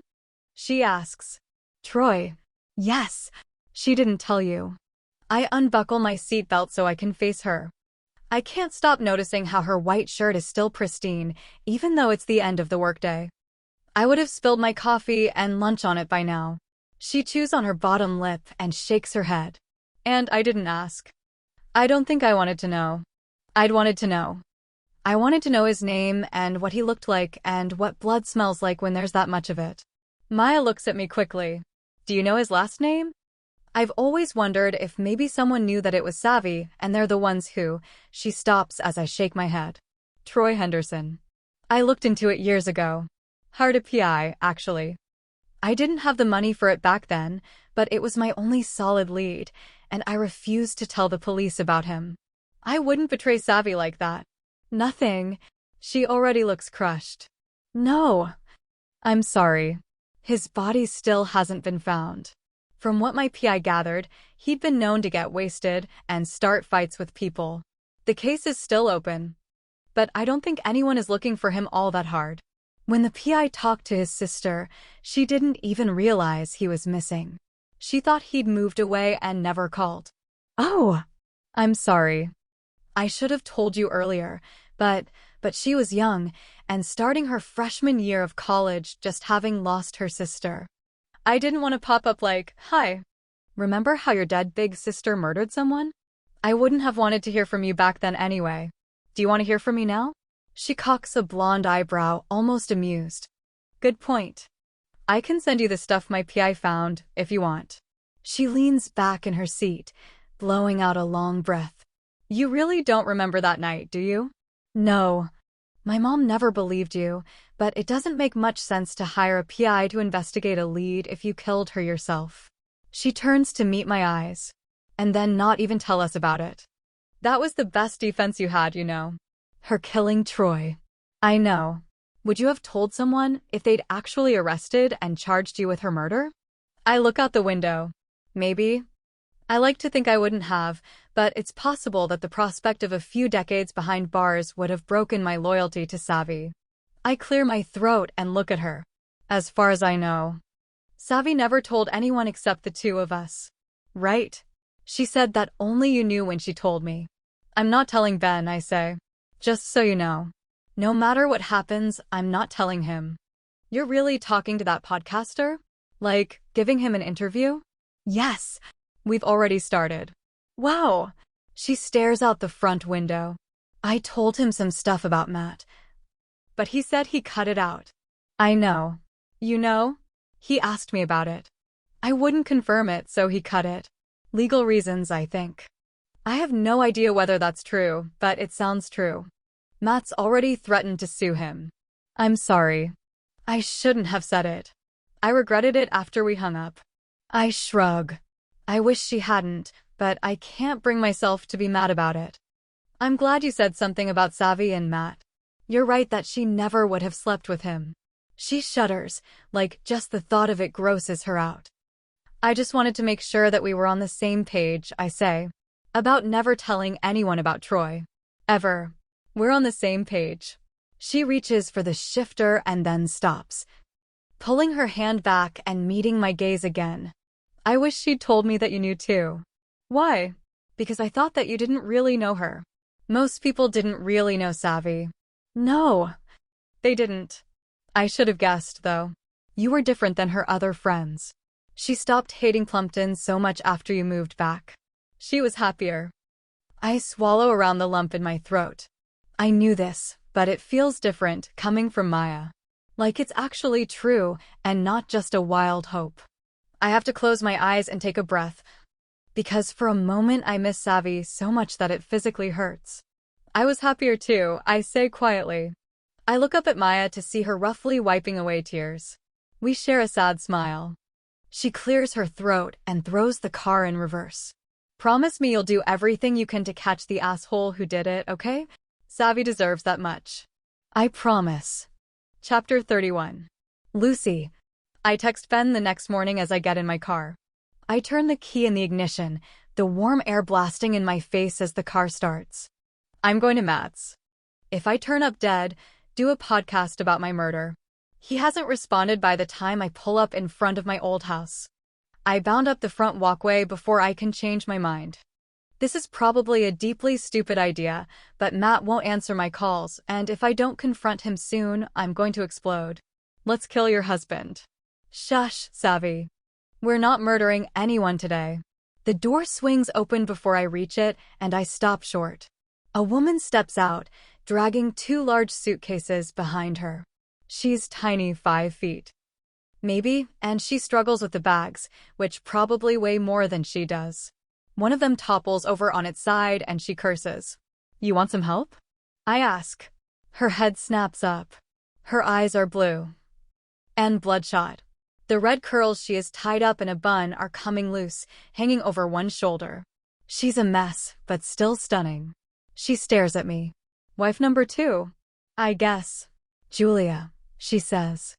Lucy. I know. She hasn't answered my question about help, but I grab the toppled bag anyway. We drag them to the Lexus in the driveway, and I help her load them both in the trunk.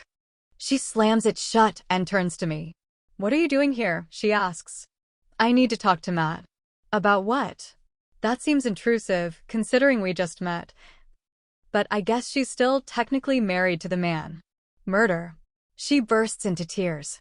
My phone buzzes, and I don't know what to do about this crying replacement wife. So I open my purse and glance at the screen. There are 2 texts from Ben. "That's not funny. Are you really at Matt's right now?" Julia sniffles, drawing my attention back to her. She grabs my hands. Hers are very cold, which is weird in this weather. "Don't go in there," she says. "He's in a bad mood." "I'll bet he is." My phone buzzes again. "Let me help you," she continues. I cock my head. Confused. "Help me. You know that podcaster, right? I want to talk to him." Ben and Paige meet us in his hotel room. I want to leave. But Julia keeps tearfully looking at me like we're in this together. I avoid Ben's gaze as we step into the room and Paige introduces them. Maybe I'm worried that both Paige and Julia will immediately know we're having sex if I look at him. Maybe I'm just really annoyed that the man I'm sleeping with has so much information about my life, and now he's going to have so much information about my marriage. I miss Nathan and that glazed, far-off look he got when I was speaking. Ben gets Julia a cup of coffee, and I sit beside her on the couch while she holds it in her freezing hands. Ben's microphone is on the table in front of us, but he hasn't turned it on yet. "I want to do an interview," she says. "About Matt." "Okay." Ben smiles in the soft, gentle way that I think is meant to be non-threatening. He's never smiled at me like that, thank God. "What about Matt?" "About our marriage. And some things he said about Lucy." She glances at me apologetically. "Did you know Savannah?" Ben asks, even though I'm fairly certain he knows the answer to that question. Julia shakes her head. She's fixed her hair and is far more put together now. She's one of those women who can do an effortless, messy bun, and I dislike that about her. "No, I never met her. I don't know anything about her or..." She looks at me again. "Should I leave?" I ask hopefully. "This will probably be easier to talk about when I'm gone." "No." She grabs my hand, wrapping her icy fingers around mine. "Lucy can step out when you begin the interview," Paige says. I try not to look too relieved. I carefully extract my hand from Julia's grip. "I want to talk about what Matt is actually like. What our marriage is like." Because all the things that the women in our neighborhood said about him, she reaches for her coffee and takes a slow sip. I can't let them do that. I thought I could let it go. But if I don't say something, I'm never going to be able to live with myself. Paige's eyes dart to mine. And I can tell from that quick look that Ben didn't share the end of Maya's interview with her. She's caught off guard. "Telling the truth isn't going to do shit for you, honey," Savvy whispers. I stand, because I really can't take much more of this. Julia looks up at me, startled. I should go. I move around the coffee table and head to the door. "If people knew I was here when she tells you," I grab the door handle. "You don't want me here for it." Julia looks like she's going to protest, but Paige nods. She's right. "We'll see you later." Lucy. I throw open the door and practically run out. Listen for the Lie podcast with Ben Owens. Bonus episode 2. Julia Gardner showed up on my doorstep unexpectedly one day.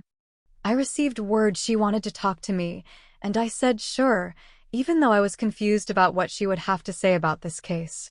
Matt Gardner's wife never met Savannah. And from what I'd heard from neighbors, they were a perfectly happy couple. Matt hit the jackpot with his second wife, as one person told me. As it turns out, Matt and Julia have been separated for a couple months now. "Ben, you moved out today?" Julia. "Yes.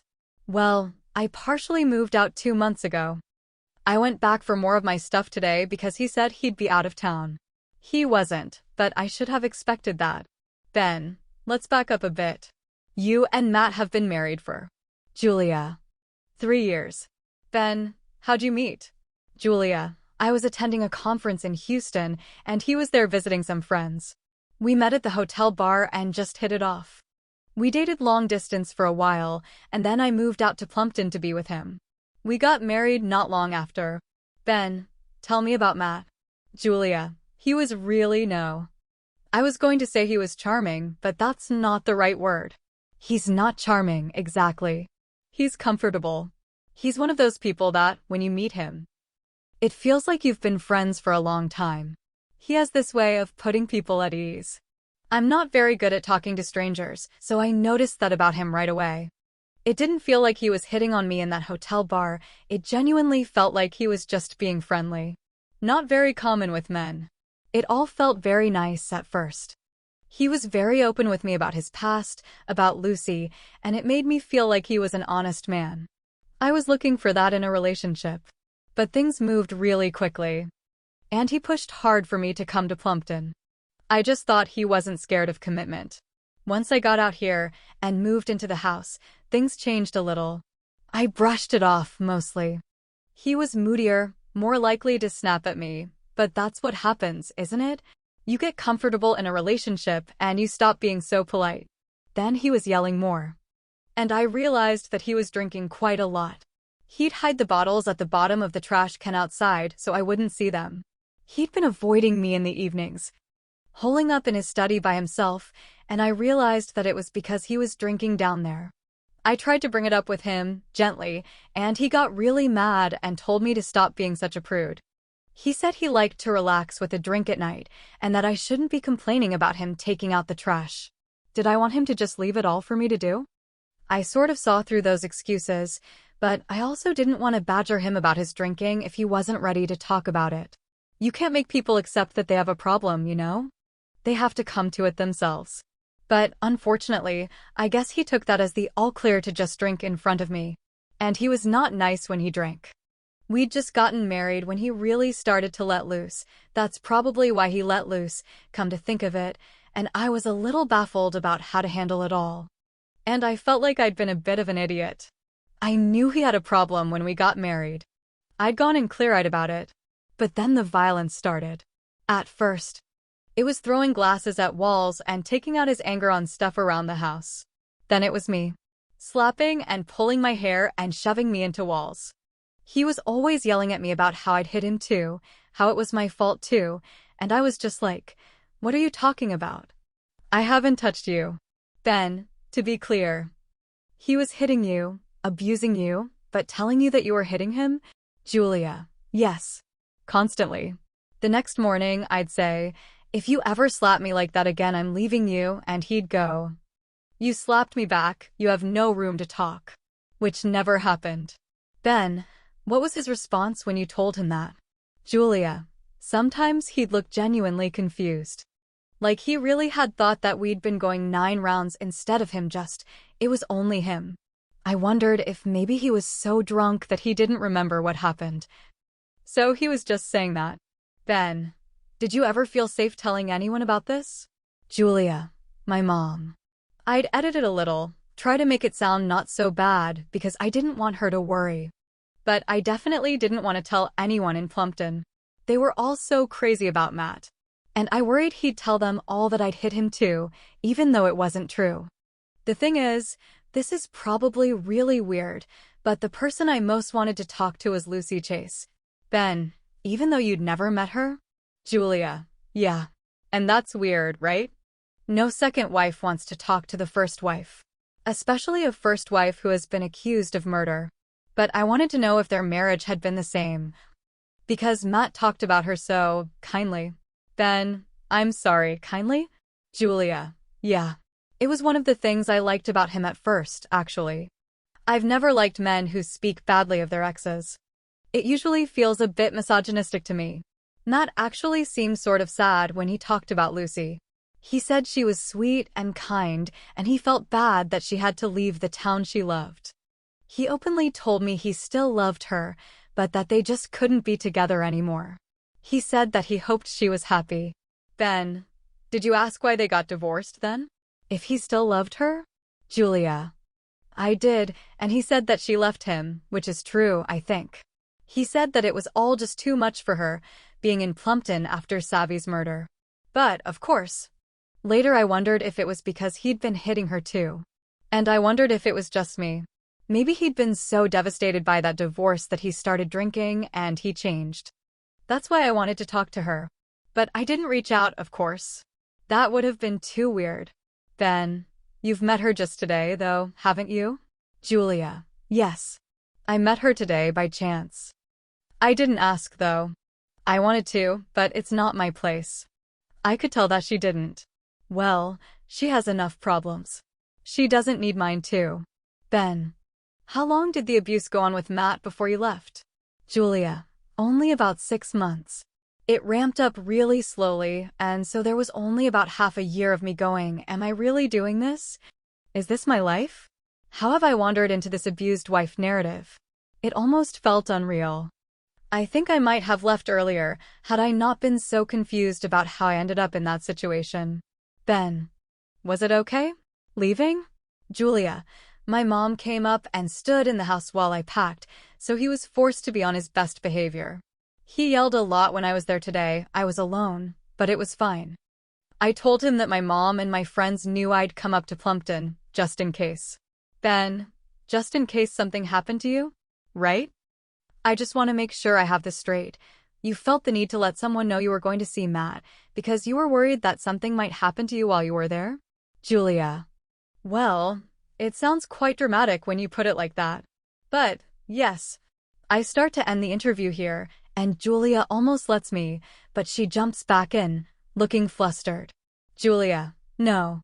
Can I say one more thing? I need to tell you something. Ben. Of course.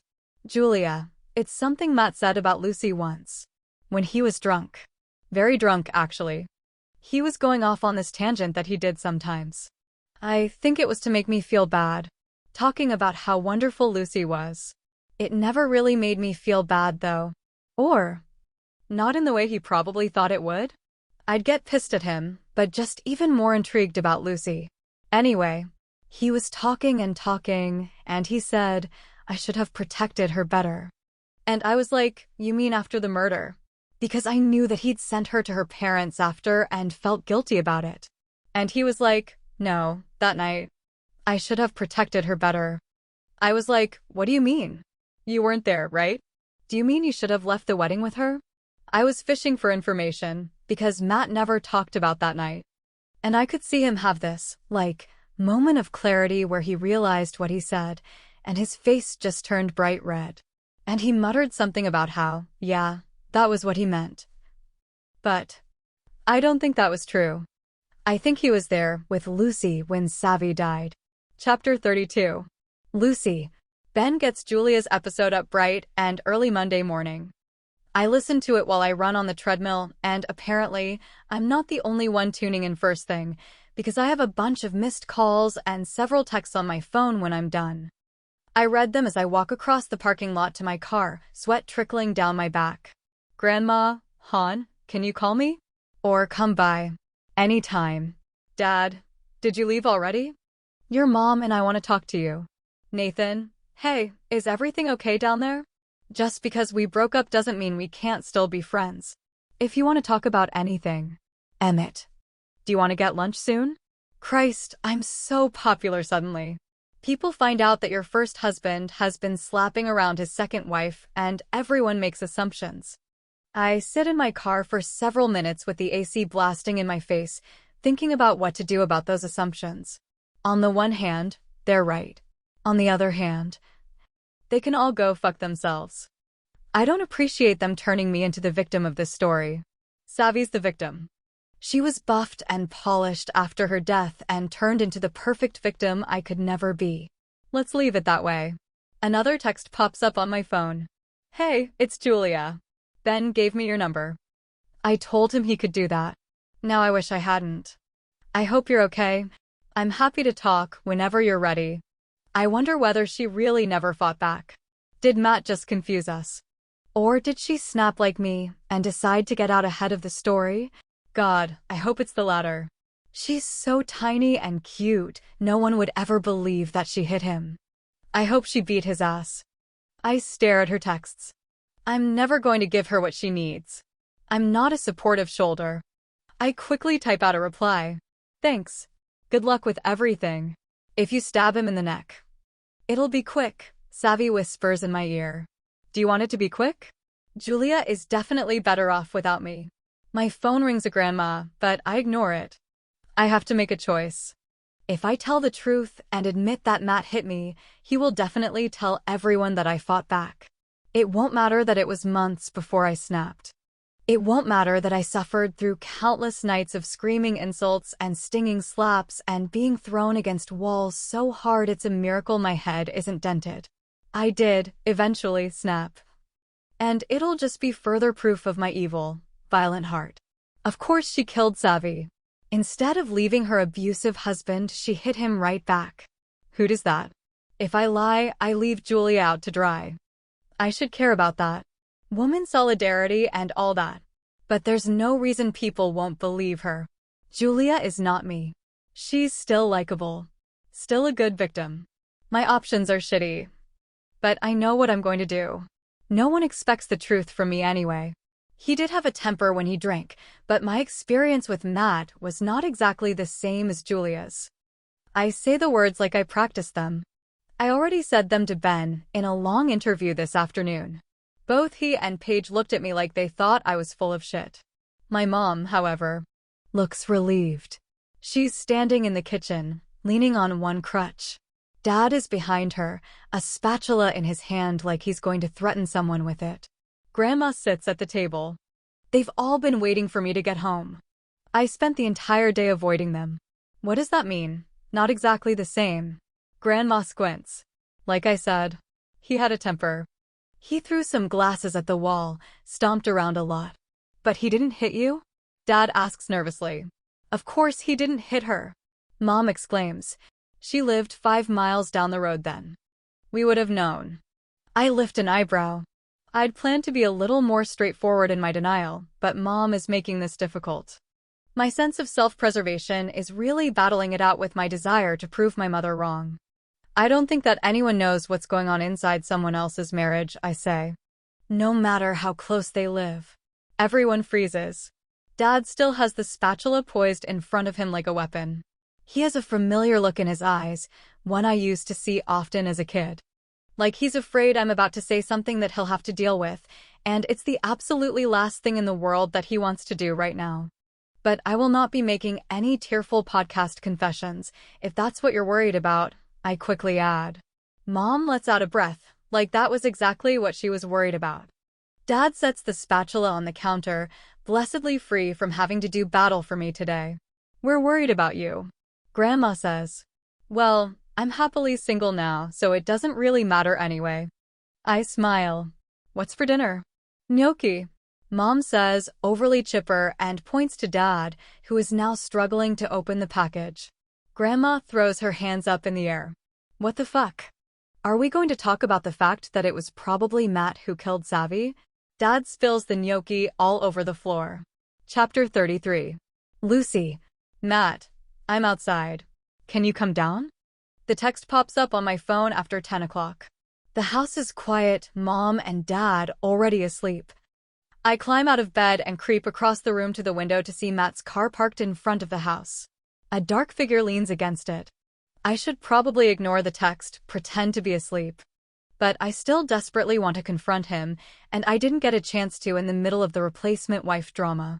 I text back, I'll be down in a minute, pull on a pair of shorts, tie my hair up, and head downstairs. I slip on a pair of flip-flops and walk out into the humid air. He straightens when he sees me coming, sliding his hands out of his pockets. Behind him. The streetlight shines on the pavement, providing enough light to see him clearly. The knuckles on his right hand are bruised, and I wonder whether it's from a face or a wall. I met your wife. I say. I know, she told me. Seems nice. I lift an eyebrow. Nicer than me. His jaw works, and he looks past me at nothing. I hope she told him over the phone, and not in person. Because I can feel the fury coming off him in waves. You ignored my texts, I say. He pinches the bridge of his nose with 2 fingers. Things are so fucked up. You just noticed? He laughs. Shortly at first, and then again, a bigger laugh that makes a smile linger on his face. God, I miss you. Poison would be less messy, but also less satisfying, in my opinion, Savvy whispers. Yes. Your wife did make it sound that way on the podcast. I lean against the car next to him. She was always too nice for me. What a load of shit. I should have known I would mess her up. I just thought that a nice girl like that could save you. Yes, you don't deserve to be saved, Matt. He frowns, but doesn't argue. I heard that you didn't say the same. About me. He clears his throat. You said things were different for you. You heard? Yeah. I wonder whether he heard directly from Mom, or if she's just told so many people that it got back to him. I said my experience was different than Julia's, which is true. I'm not really eager to rehash the past. He turns to me, genuine gratitude on his face. Thank you. Trust me when I say that it wasn't even a little bit for you. You can't tell people about us, Lucy. Matt's face from 5 years ago appears in front of me. The day he kicked me out of the house and told me to go to my parents. Savvy is dead, Matt, I'd choked out. Our shit doesn't matter right now. It will matter to the police. Don't make me tell them about what we did to each other, okay? Don't make me tell them. I'd realized what he was saying, that if the police were looking for evidence that I'd been violent before, Matt could certainly give that to them. I could try to refute it, try to explain that he was the abusive one, but it was muddled now. People don't believe women who fight back. When a man lashes out, people say he's lost control of his temper or made a terrible mistake. When a woman does it, she's a psychopath. Matt steps forward suddenly, drawing me back to the present. He pushes me up against the car. The length of his body presses against mine, and then his mouth is on mine too. He tastes like mint, not alcohol, and it reminds me of our early years. Toward the end. He always tasted like booze. Or smelled like it. It was seeping from his pores, eventually. But this Matt is the one I liked at first. I think I'm going to miss him, I'd said to Savvy. That's fucked up, right? That I'm going to miss him. I tense and want to recoil, but I'm kissing him back instead. It's partly habit. Partly instinct. Always just easier to go along with it and not piss him off. He doesn't deserve you. I bite his lip hard. He pulls away, amusement in his eyes. Like he thinks that was meant to be sexy instead of a failed attempt to draw blood. Sorry, it's hard not to kiss you sometimes, you know. Try. Come home with me. No. I have one tiny shred of common sense, and I'm proud of it. He sighs, but doesn't argue. Is Julia right? I ask. Were you there when Savvy died? He shakes his head. No. After?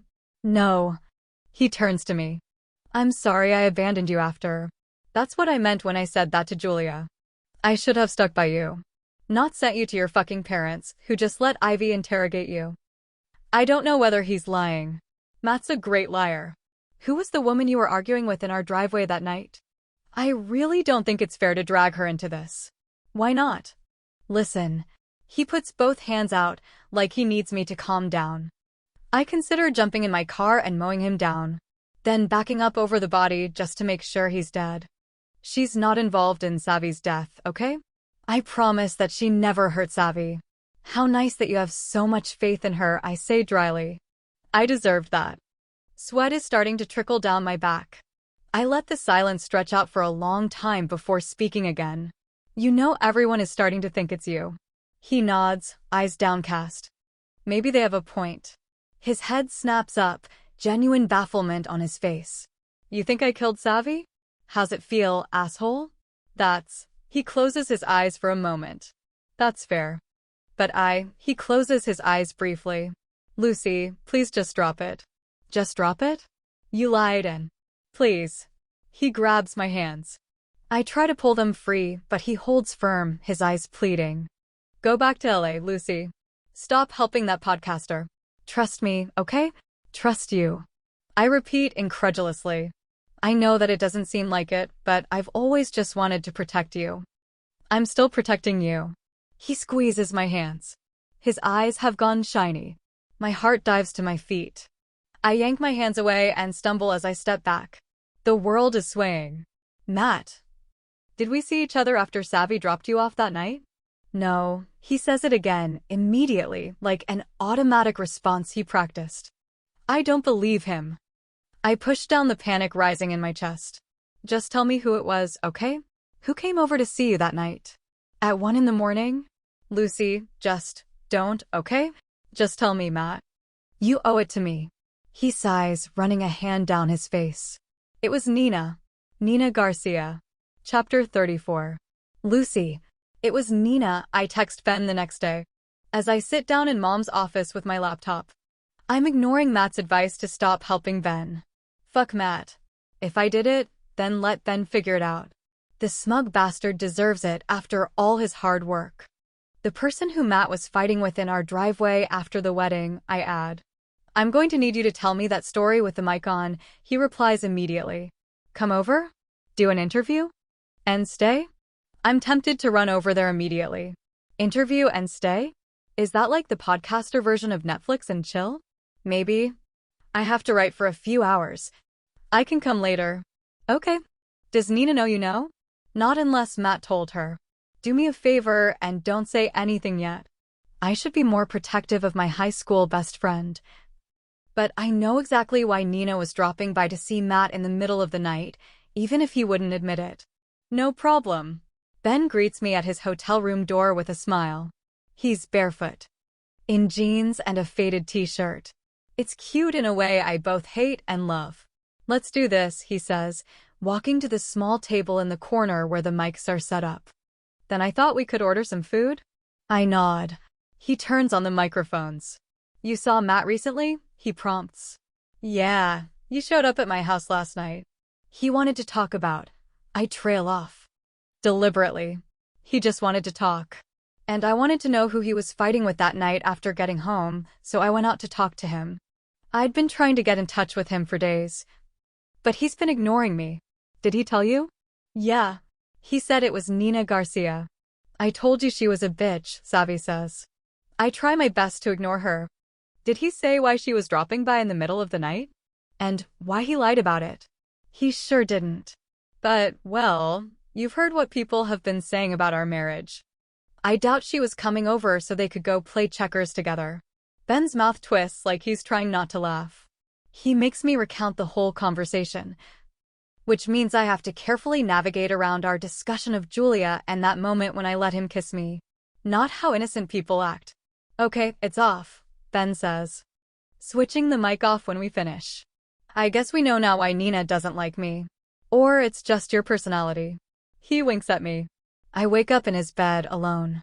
The clock on the nightstand says 3:38, and I roll over to see the bathroom door open, the room dark. Light filters in under the door from the living room. I slide out of bed, find my underwear and tank top on the floor, and pull them on. I push open the door and peek out. Ben sits on the ground next to the sliding glass door, wearing a t-shirt and boxer briefs. It's cracked open, and he's smoking a joint, blowing the smoke out the door. A half-finished drink is on the floor next to him. He turns when I step outside the bedroom. Hey, can't sleep? He shakes his head and then holds the joint out, offering it to me. No, thanks. I walk across the room and sit down across from him. Matt texted you. He points to my phone, which is on the coffee table. I reach over and grab it. You're not even going to pretend that you didn't look at my phone? Nope.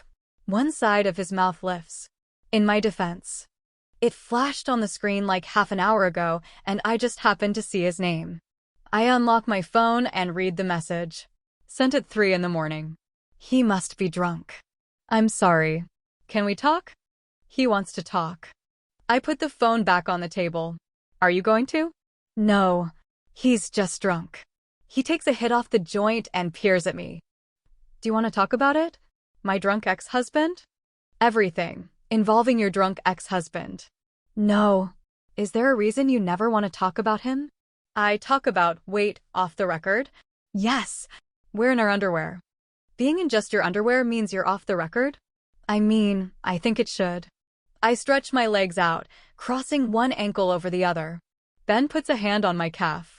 I talk about him.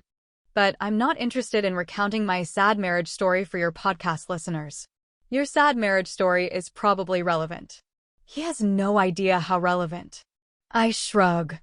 Ben slowly blows out smoke. Was he that big of a dick when you married him? I give him an amused look. No. Or, yes. I don't know.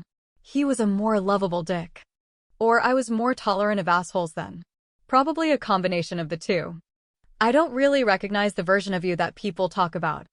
Ben finishes the joint and reaches up to drop it in an empty glass on the end table. The 22-year-old Lucy who married him sounds like a completely different person. The way they talk about you. I was, in a way. I was Plumpton Lucy. Same girl I was in high school. I reach for his drink and take a sip. It's straight whiskey, and it burns as it goes down. I always admired that about Savvy. She was so different than she was in high school. She wasn't afraid to. I thought it would be more upsetting, being covered in blood, she whispers in my ear. Ben looks at me expectantly. Change, I finish. It doesn't sound like you were so bad in high school, he says. You were the type of girl who went around punching assholes. I think we would have gotten along. Or I would have punched you. He laughs. His eyes are slightly bloodshot and he's loose. Hi. I was a huge nerd in high school. I want to see you as a teenage nerd. Show me a picture. No, he says, with little to no conviction. Come on. You spend your days obsessing over every detail of my past. You've probably seen every picture taken of me in my early 20s. He squints. That's a really good point, actually. He sighs as he reaches for his phone. Fine. He swipes for a minute before turning the phone so I can see the screen. I take it from him. It's a prom photo. He stands next to a pretty brunette girl in a green dress. His tie matches. His hair is too short and he has a giant pimple on his forehead. It looks like he hit his growth spurt later because he's about the same height as his date, who's wearing flats. Or maybe she was just 6 feet tall. You liar. I pass the phone back to him. He looks startled. What? You absolutely had girls lining up for you. You were cute and you know it. I was a nerd. A bumbling, awkward nerd. I talked about Iron Man a lot. Oh yes, talking about the billion-dollar Marvel franchise that everyone loves must have made you extremely uncool. Hey, it was slightly less cool back then. God, you're so smug. You had hot prom dates and won fancy student journalism prizes. You solve crimes on your own and you get murder suspects to have sex with you. Paige would be extremely annoyed to hear anyone thinks I solve crimes on my own. And how did you know I won fancy journalism prizes? You researched me? You hired a PI to investigate me, so I don't think you have room to judge my light Googling. I wasn't judging. I was flattered. Don't be. He laughs, his fingers moving against my calf. I scoot forward a little, and his hand slides up to my thigh. What was your most likely thing? I ask. You know. In the yearbook? Like how I was most likely to kill her best friend. You were most likely to be a CEO by 30. Thanks, stalker. We didn't do those. I thought they were just a movie thing. Actually. A movie thing and a small town thing, apparently. What would you have been? Most likely to win a Pulitzer. He laughs. I doubt it. Most likely to obsess over unsolved murders? I was known for it back then too. I know. You know? It's in one of the Reddit threads about your podcast. Some people you went to high school with have weight in there. Jesus. You should not be looking at any Reddit threads about me or you. Why? Because they call me a crazy murderer but say they'd still fuck me? Yes. That's exactly why. This isn't news to me. I move even closer to him, parting my legs so I can wrap them around him and sit in his lap. His arms circle my waist. I lean down to kiss him. As one of the men who would definitely still fuck a crazy murderer, I don't think you have the right to look so scandalized. His lips brush mine as he speaks. I prefer not to use the word crazy. Not in that context, anyway. It's so interesting that it's the word crazy that bothers you and not murderer. I didn't say that word didn't bother me too. I kiss him, looping my arms around his neck and shifting until I can feel that he's currently only bothered in the good way. Let's go back to the bedroom. Chapter 35. Lucy. I wake a second time to a door opening. It's morning now, light streaming in through the blinds. Ben is on his stomach beside me, still asleep. Ben. It's a familiar voice from the living room. Paige. Are you in there? You know I worry that someone murdered you when you don't answer my texts. He stirs, groaning as he rubs a hand across his face. The clock says it's after 10. We were up late. He rolls out of bed and pulls his boxers on. As he walks to the door, he holds his hand out. I think that means he wants me to stay put. He opens the door a crack. Hey, dude, no. I do not want to see you in your underwear. Then don't barge into my hotel room at the crack of dawn. First of all, it's practically lunch. Second of all, you gave me a key, so I'm not sure what else you expected me to do with it. I need to shower. I'll meet you in your room in like an hour. It's going to take you an hour to shower? I have stuff to do. Websites to browse. Political news to obsess over. Just give me a little while. There's a long pause. Please tell me you did not. Just give me. I know that purse, you stupid motherfucker. Ben stumbles backward as Paige barges into the room. I sit up, holding the sheet against my chest. Paige doesn't look surprised so much as defeated. Hey, Paige. She presses a hand to her forehead. Ben, I swear to God. Does it help if I tell you that this isn't the first time? I ask. Ben gives me a deeply exasperated look. Paige points at him. You stupid motherfucker, she says again, to really drive the point home. Ben takes Paige by the shoulders and gently shoves her out of the room. He shuts the door behind them. Ben, what in the hell are you doing? Paige whispers. I slide off the bed and grab my underwear, edging closer to the door so I can better hear them. Can we? I don't know whether to be impressed or horrified that you figured out a way to fuck your own podcast. That is. I told you that I would only work on this case with you if you kept it together, and this is not keeping it together. This is the exact opposite of keeping it together. Since when have you cared who I sleep with? Since it's the woman we are currently reporting on. You know what people would think if this got out, right? You understand that she could unravel your entire season just by telling people you're sleeping together? No one would trust you. I understand that, but 1, she wouldn't do that. And 2, why would she even want to? This podcast is making her look better than she has in years. I feel like I should be insulted by that, but he's not wrong. And when you say something she doesn't like, why in the world would you trust this woman? Can we talk about this later? Ben interrupts. They're both quiet for several seconds. I creep away from the door and pull on my clothes. We're still not giving you a heads up about things coming up on the podcast. Paige calls suddenly. Understood. I yell. And decide not to tell her about Ben asking my permission to post that clip from Maya. Listen for the live podcast with Ben Owens. Episode 6, Nina. After what we just heard Lucy say about Nina and Matt, I went through some of my old interviews where people mentioned her. I found something really interesting. Here again is Colin Dunn, in our very first interview. Colin, of all of Savvy's friends? Ben, yeah. Which ones did you know well? Colin, not really any of them. They're all older than me, so we weren't in school together. Oh! Nina. What's her last name? Branson? Ben, Garcia. She changed it back to her maiden name after she got divorced. Colin, oh shit. She was married? Ben, she was at one time. She's divorced now. Colin, oh, okay. Cool. Ben, but you knew her? Colin, a little, yeah. Ben, but not well enough to know she was married with kids? Colin. Oh shit, she has kids too? Ben, too. Colin, damn. Okay, good for her. Oh no, wait. I think she did mention a kid once. Huh. Ben, how did you know Nina? Colin, we hung out a couple times.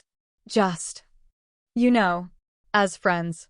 I was unable to get in touch with Colin again to confirm a suspicion I had, which is pure speculation on my part, by the way, so I went to Joanna Clarkson for the scoop.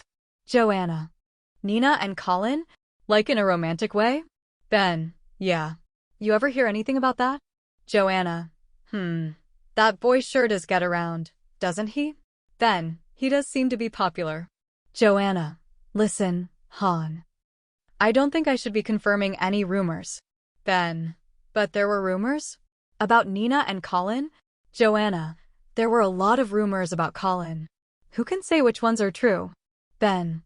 Colin did tell me that he knew Nina. Joanna. Well, do with that what you will. Chapter 36. Lucy, are you free for a drink? Emmett's text comes as I'm finishing up work for the day in Mom's office, and it sends a flash of guilt up my spine. I never responded to his last text. And now Ben has released an episode in which I imply his girlfriend was sleeping with my husband. And then Ben implied that she was also sleeping with Savvy's boyfriend. Years before Emmett. But still, he's probably not having a great day. I respond that I'd love to, and an hour later I'm sitting across from him at a slightly shady bar off the highway. I've never actually been to this bar, even though it's been here for years. I always assumed it was full of truckers who'd stare at my ass. I was correct, turns out. Large men in cowboy hats gawk openly at me. An ancient country song plays softly over the speakers. It's peak Texas in here. Emmett's at a tiny table in back, a full beer in front of him. He takes a sip as I approach, and then makes a face as he sets it back down. I laugh. I can't help myself. He's just really cute sometimes, in a little boy way. I'd forgotten that. It had made him seem a little goofy when we were kids, not the kind of guy I wanted to date, but it's endearing now. He looks up and a smile flickers across his face. Hey Lucy. Not a good beer. I take it. I slide into the seat next to him. I don't actually drink much. Not a fan of the taste. But it felt like the thing to do today. He takes another sip and grimaces again. I hold back my laugh this time, since he seems miserable.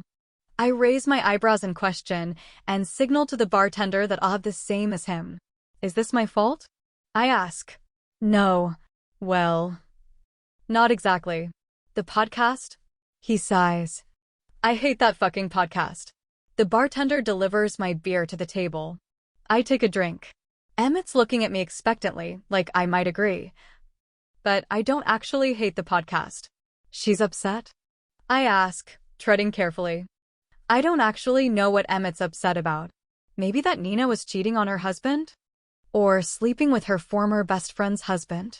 It's all a bit of a clusterfuck, but nothing that actually involves him. He lets out a short, humorless laugh. She is definitely upset. He takes a longer sip of his beer. No grimace this time. He's toughening up. She's still sleeping with Matt. I stop with my glass halfway to my mouth. What? Not all the time, but yeah. There had been some signs that she was cheating on me. I didn't want to believe it, but then that episode came out and she sort of broke down and admitted it. On the bright side, it turns out I never should have been jealous of Nina. Her choices are just as stupid as mine. She said they had a connection. He rolls his eyes and sits back in his chair. Their connection is drinking. They're both drunks. Nina pounding that margarita floats through my memory. She'd been doing really good in recovery. And she said it helped that I didn't even like to drink that much. She wasn't tempted, you know? But Matt, he shakes his head and takes another sip of his drink. I hate Matt. I've fucking hated him since I met him. My eyebrows shoot up. Seriously? Yes. I tried to be nice because he was your husband, but he's such a cocky asshole. And now after what he did to Julia and to, he cuts himself off suddenly, red crawling up his neck. I don't help him out. He looks away. I just really hate him. Actually, I was considering going over there and punching him, but I thought this might be a healthier option. He gestures at me. I smile. I'm always happy to get together to talk about how much Matt sucks. He leans forward, resting his jaw on one hand. I can imagine how his stubble must feel when you touch it, and I almost reach out and touch the other side of his face. I look down at my beer instead. It was stupid, dating Nina. He wraps his fingers around his glass.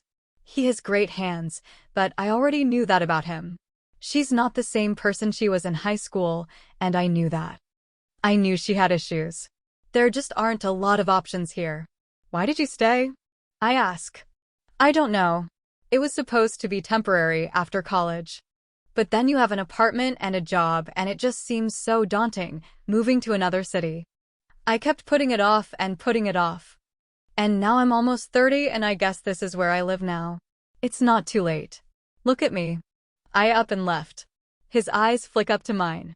I always admired that. Yeah? I think most people thought it was stupid. No, it was brave. And smart. No one likes you here. I let out a surprised laugh. Wow, Emmett, don't hold back. You know it's true. He smiles. And a silence settles between us that feels more charged than comfortable. A lot of moments between the two of us had felt charged, especially as my marriage started to fall apart. One moment in particular comes back, making my heart pound. You can talk to me, you know. Emmett had me cornered in the upstairs hallway. Downstairs, I could hear Matt laughing with our friends. I know, I said softly. About anything. He jerked his finger in the direction of the living room. Including him. I took in a tiny breath and tried to keep my expression neutral. I tried to smile reassuringly, but it was hard when Emmett was looking at me like that. He didn't usually look at me like that. Like he wouldn't mind if I pushed him into the bedroom right now. He put a hand on the wall behind me, so close suddenly that I could smell his soap. I rose up on my toes, and that was all the invitation he needed. His mouth covered my own, his body pressing against mine. I almost pushed him into that bedroom. We could do it quickly, while Matt was still downstairs. I loved that idea. Maybe I'd even forget to put my underwear back on. So he could wonder later when he found it if something had happened. I winced and quickly ducked away from Emmett. I'm sorry, I can't. I rushed away without looking at him. New low. Considering using one of my best friends to piss off my husband. The friend I knew had feelings for me, probably since high school. I reach for Emmett's hand. I'm actually a little surprised when he doesn't pull away. I wish I'd left with you that night, I say quietly. He cocks his head in question. That night we kissed. I should have just left Matt and gone home with you. Oh! The word comes out as a laugh. I would have loved that. And I honestly would have loved to see his face while you did it. I laugh too. He squeezes my hand. You should come to LA, I say. Just pack your stuff and come. We can hang out? Start over? I don't know how to finish the sentence. He laces his fingers through mine. Don't say that if you don't mean it. I almost say, unless it turns out I actually did murder Savvy. I almost make it a joke and act like an asshole as usual. Instead, I smile. I absolutely mean it. Emmett's eyes catch something behind me, and his smile fades. He slowly drops my hand. I turn. Keaton Harper is walking, stumbling, really, across the room toward me. Chapter 37. Lucy, calm down, I just want to talk. Keaton says the words to me before I've had a chance to react to his strolling up to me and Emmett. I bite back the urge to point out that I'm totally calm. I'd rather not get murdered by Savvy's brother today. Keaton pulls up a chair and plunks his beer down, sloshing some on the table. He looks like Savvy. He always has, but it takes my breath away for a moment when he lifts his head to meet my gaze. Same blue eyes, same nose, same way of twisting their lips when they're nervous. His eyes are clear, steady on mine. He's obviously tipsy, but not totally wasted. He takes a gulp of his beer like he's trying to rectify this. Why don't you finish that and I'll drive you home? Emmett offers. I'm fine. He jerks his head in the general direction of the bar. I have a ride. He goes silent then, and Emmett and I exchange a glance. So, how have you been? I finally ask. Maybe the suspected murderer is supposed to start the conversation in this situation. He shrugs. Fine. Got married. Had a kid. He looks fairly miserable about both these choices. So I'm not sure how to respond. I want to talk to you about Savvy. He drains his beer, wipes the dribble from his beard, and signals the bartender for another. I sort of guessed. You and that podcaster are chummy now, right? A scene from last night, Ben's head between my thighs, flashes through my mind. I don't think that chummy is the word. He's on your side. Keaton says. Ben is always only on Ben's side. When I talked to him, he seemed to be real sympathetic to you. I shrug. The waitress sets a new beer down in front of him. Does he think you did it? He asks. I don't know. Why don't you ask him? He slumps back in his chair with a long sigh. You're still a giant pain in the ass, you know that? Hey, Emmett starts. Yes, I say. I am. But in a fun way, Emmett says helpfully. I laugh. Keaton rolls his eyes. Listen, I've been thinking. A dangerous pastime, I say. Yeah, wait, what? He waves his hand like he's annoyed with me. No one can blame him, considering I'm making Beauty and the Beast jokes while we're talking about his sister's murder. I didn't know. About Matt. About Matt and Julia? I ask, playing dumb. No one did, from the sound of it. Keaton pauses. Emmett takes a sip of his beer and grimaces. I didn't know he was a jerk. Emmett snorts. What's that supposed to mean? Keaton asks. Nothing. Emmett drinks and grimaces. Keaton gives him a weird look. Anyway, I didn't know he was, violent. Yes, a real shocker. I say earnestly. Both Emmett and Keaton freeze and then exchange a glance. I didn't know, Keaton continues. And I didn't know that he left after he got home that night. And that Nina was over there. I don't. He takes in a breath and makes a fist. I lean back, away from him, just a tiny bit. He stares at me in this open, sympathetic way that makes me uncomfortable. I wish he'd go back to looking like he's about to murder me. You really don't remember that night, do you? He asks quietly. I think about the way the knife went into his throat every night. She whispers in my ear. It's like my own personal lullaby. No, I say. Did you think Lucy was lying? Emmett asks, with genuine curiosity. Of course I did. We all did. I didn't. He says it matter-of-factly, and maybe I'm an idiot, but I believe him. Well, good for you, sunshine, but the rest of us were skeptical. But now, he shakes his head and takes a drink of his beer. I lean forward, folding my arms on the table. It's damp and sticky with beer. Keaton, are you trying to apologize to me? No, he runs a hand over his mouth. Fuck, I don't know. But you know what I do know? I know both Matt and Nina well, and neither of them said shit to me about being out that night. They didn't say shit to anyone. And that doesn't sit right. Chapter 38. Lucy. Ben wants to meet at Grandma's again, and he's waiting for me on the porch when I pull up in front of the tiny pink house. He strolls over to me as I get out of the car, tossing his dark hair out of his eyes in a way that seems practiced. Like he rehearsed being sexy in a mirror. Why are you always here? I ask. I'm not always here. You're not fucking me and my grandma, are you? That would really bum me out. I am not fucking your grandma. Honestly, I don't think Beverly could fit me into the rotation. She has a lot of men coming around. His tone is teasing, and I step away from him when it looks like he's going to lean in.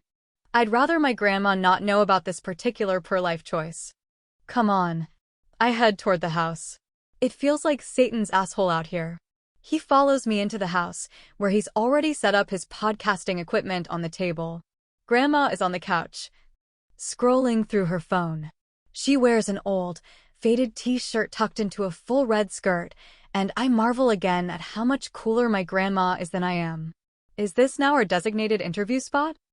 I plop down in one of the chairs. It's quiet. And Beverly doesn't mind. He smiles at her. I was only half kidding when I asked whether they were fucking. He likes that you're more relaxed here. Grandma says without looking up from her phone. Ben appears startled, like that was something that Grandma inferred on her own. I take it back. My grandmother is too smart to sleep with Ben Owens. It's too bad common sense isn't genetic. I was hoping we could delve deeper into your relationship with Nina today. Ben slides into the seat next to me. I sigh, looking past his head. Out the window to the empty field behind the house. A breeze blows through the tall weeds.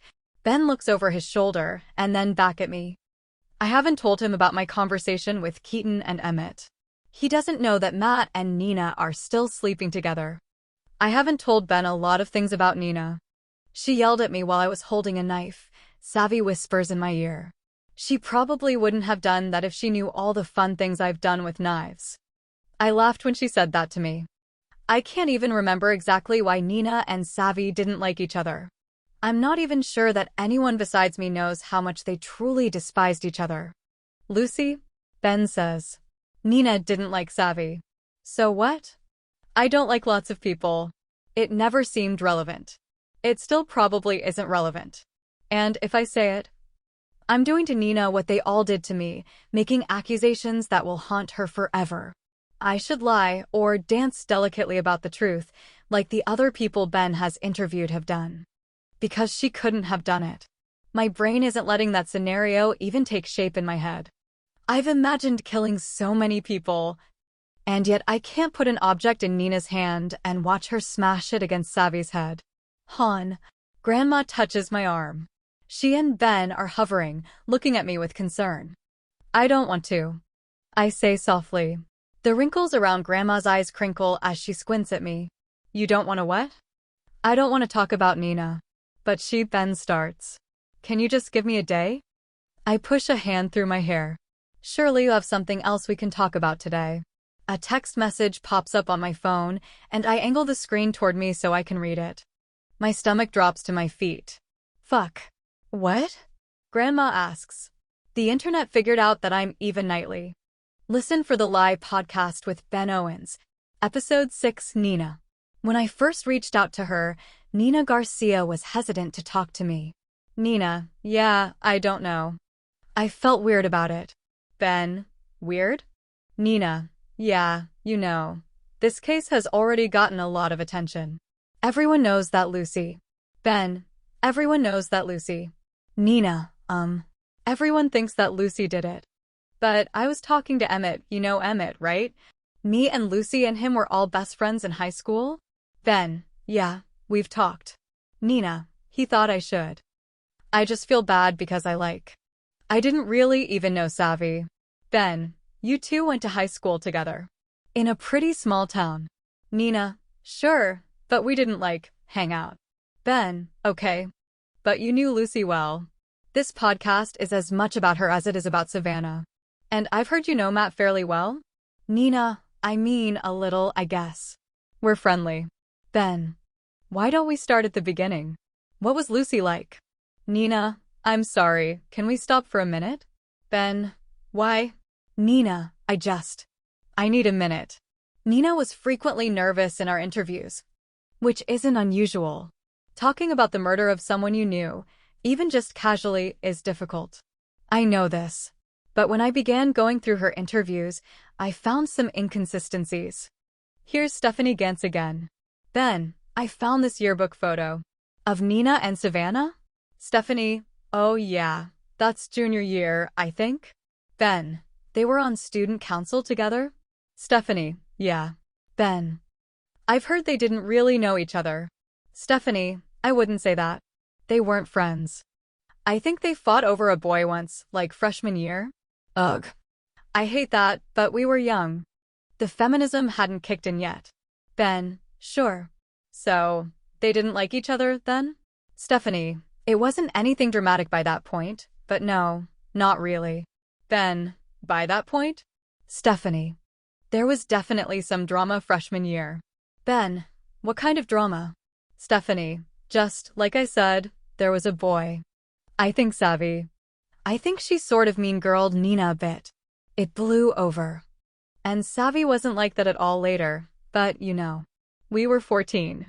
Ben, did Lucy know there was history with Nina and Savannah? Stephanie, she must have. Nina was her best friend back then.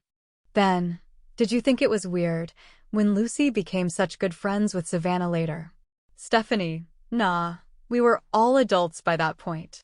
If you're going to hold grudges about things from when you were a kid, you're gonna spend your whole life angry, you know? Ben, do you know how Nina felt about it? Stephanie, she might have said something catty about it. Ben, so Nina was holding grudges from when she was a kid? Stephanie, maybe. Yeah. Chapter 39. Lucy.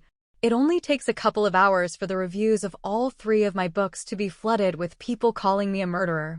Now, when you scroll down to read what people think of my fluffy fake dating rom-com, the first thing you see is, this is written by Lucy Chase, the woman who murdered her best friend.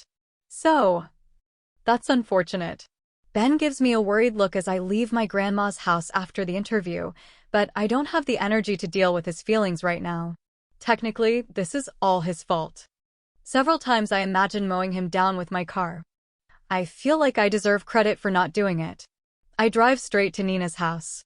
I'm showing up unannounced, which is a real dick move. Especially since she has kids, but I've lost all my fucks. I have no more to give. She answers the door with a rightfully annoyed expression.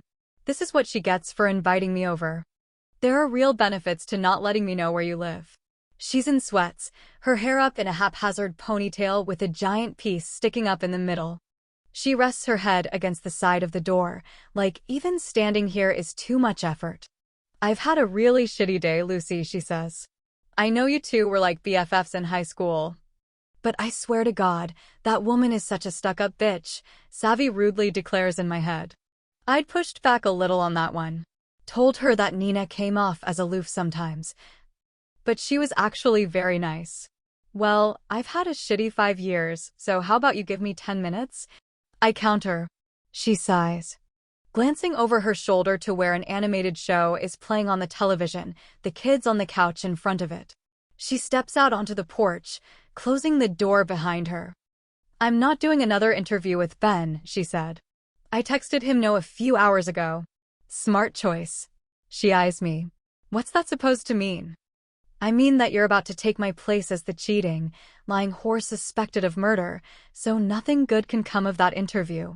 She pales and stutters before she's able to get a word out. You don't think that I killed Savvy? I don't, but I just shrug. The thing with Matt and me. I don't care. I didn't do it on purpose. He was just always there and my ex and I were always fighting. Seriously, I don't care. I would have cared back then, but I can't really muster the energy at the moment. I would recommend you stop. Considering what we just heard from Julia. She leans against the side of the house, exhaustion on her face. I didn't know. It was never really more than sex with me and Matt. So we never fought or... She swallows hard. I'm an idiot. I mean, I married him. Her eyes shift to mine and then quickly away. She wants to say something in response to that, but is clearly holding it back. I wonder what else she's been holding back. Did you hook up with Colin? I ask. Is there a woman in this town who hasn't hooked up with Colin Dunn? Even your mother slept with him. But were you with him while he was dating Savvy? No, before, but we both know that Colin and Savvy weren't exclusive. She raises an eyebrow. Savvy got around more than Colin, if I remember correctly. Funny how the podcast conveniently leaves that out. Savvy appears on the porch, mouth open in mock anger, like she's insulted. Excuse me. Are you trying to imply that I was a slut? I told you I never liked this bitch. Why did you go see Matt the night of the wedding? I ask, ignoring her. I was drunk. It was stupid. I wait. But she doesn't elaborate. I would never sleep with your husband, for the record, Savvy says. Because I'm a good friend, but also because you have terrible taste in men. Oh, you want to talk. I snap. And I realize too late that I've said that out loud. Nina freezes, slowly looking over her shoulder to where I've just spoken to my imaginary friend. Are you okay? She asks hesitantly. I flush. I'm fine. What did your stupid drunk brain want with Matt that night? She pushes a hand through her hair with a sigh. I knew you two were at the wedding that night. And I decided I was going to go over there and make a scene so that you would know I was sleeping with Matt. He'd been talking big about leaving you, and I was going to force the issue. I went over there and waited. What happened when he got there? I asked where you were, and he just started screaming at me to go home. Barely even let me get a word out. So he was upset? Or angry? Yeah. I figured it was because he could tell what I was doing, waiting outside his house like that. I just started apologizing and left. Was he? I don't know, disheveled? Dirty? She takes a step back, putting her hand on the doorknob in preparation to flee this conversation. Matt didn't kill Savvy. I know him. He didn't kill her. I cock an eyebrow. You know him so well that you didn't realize he was beating the shit out of his wife? Her face hardens. She says nothing. Why is everyone so eager to jump to Matt's defense? But the entire town immediately decided I was a murderer. First of all, Matt wasn't covered in Savvy's blood. And second of all, I defended you on that podcast. I know you did. And I thought it was because we used to be friends, but I think it's more that you felt guilty for sleeping with Matt. Am I close? Go fuck yourself, Lucy. She walks into her house and slams the door. Chapter 40. Lucy. Paige discovering us in bed together seems to have had no effect on Ben, because he invites me over again that night. And I've stopped pretending that I'm going to start making good choices. I glance around for her when I walk into his hotel room. We're alone. I took Paige's key back, he says, walking into the kitchen. 2 cups with ice sit on the counter, waiting for him to pour liquid in. You know that just tells her we're still sleeping together. I'm aware. Paige doesn't get an opinion on my dating life. Ben, I don't think dating is the word for this. He pauses with the whiskey bottle hovering over a glass, raising an eyebrow at me. Everything okay with the books? Your books, I mean. There's either going to be a spike in sales, or it's going to ruin my entire career. I'm excited to find out. He winces, but doesn't apologize. If I had any self-respect, I'd leave. I would not have sex with the man who is using my life and the murder of my friend for ad dollars on his podcast. My self-respect is apparently lacking. Because I walk over to the living room and sit down on the couch. There are papers and a laptop on the table. My own name catches my eye, and I lean forward, turning the paper so I can see. It's an outline for an episode. Mom's name is on it, as is Nina's. Ben's written a few lines of what he plans to say in neat, clear handwriting, and one catches my eye. Lucy likely didn't mean to kill Savvy, and my theory is that the shock of what she'd done caused a mental breakdown that completely erased the memory. I look up to see Ben standing over me, holding the glass of whiskey out to me. You think I did it? It's not a question. His eyes skip from me to the paper. I can't tell whether he meant for me to see it. He's usually so good about cleaning up the evidence when I'm around. It's just one of a few possible endings, he says. I take the glass from him. It's heavy. It wouldn't kill him if I smashed it against his head, but it'd hurt like hell. I slide the paper to the side so I can see the ones behind it.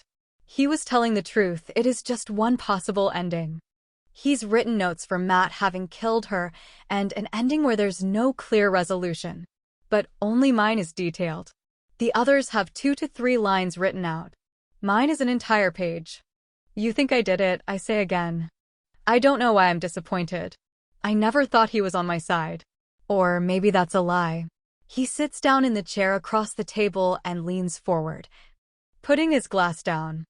I haven't come to any firm conclusions.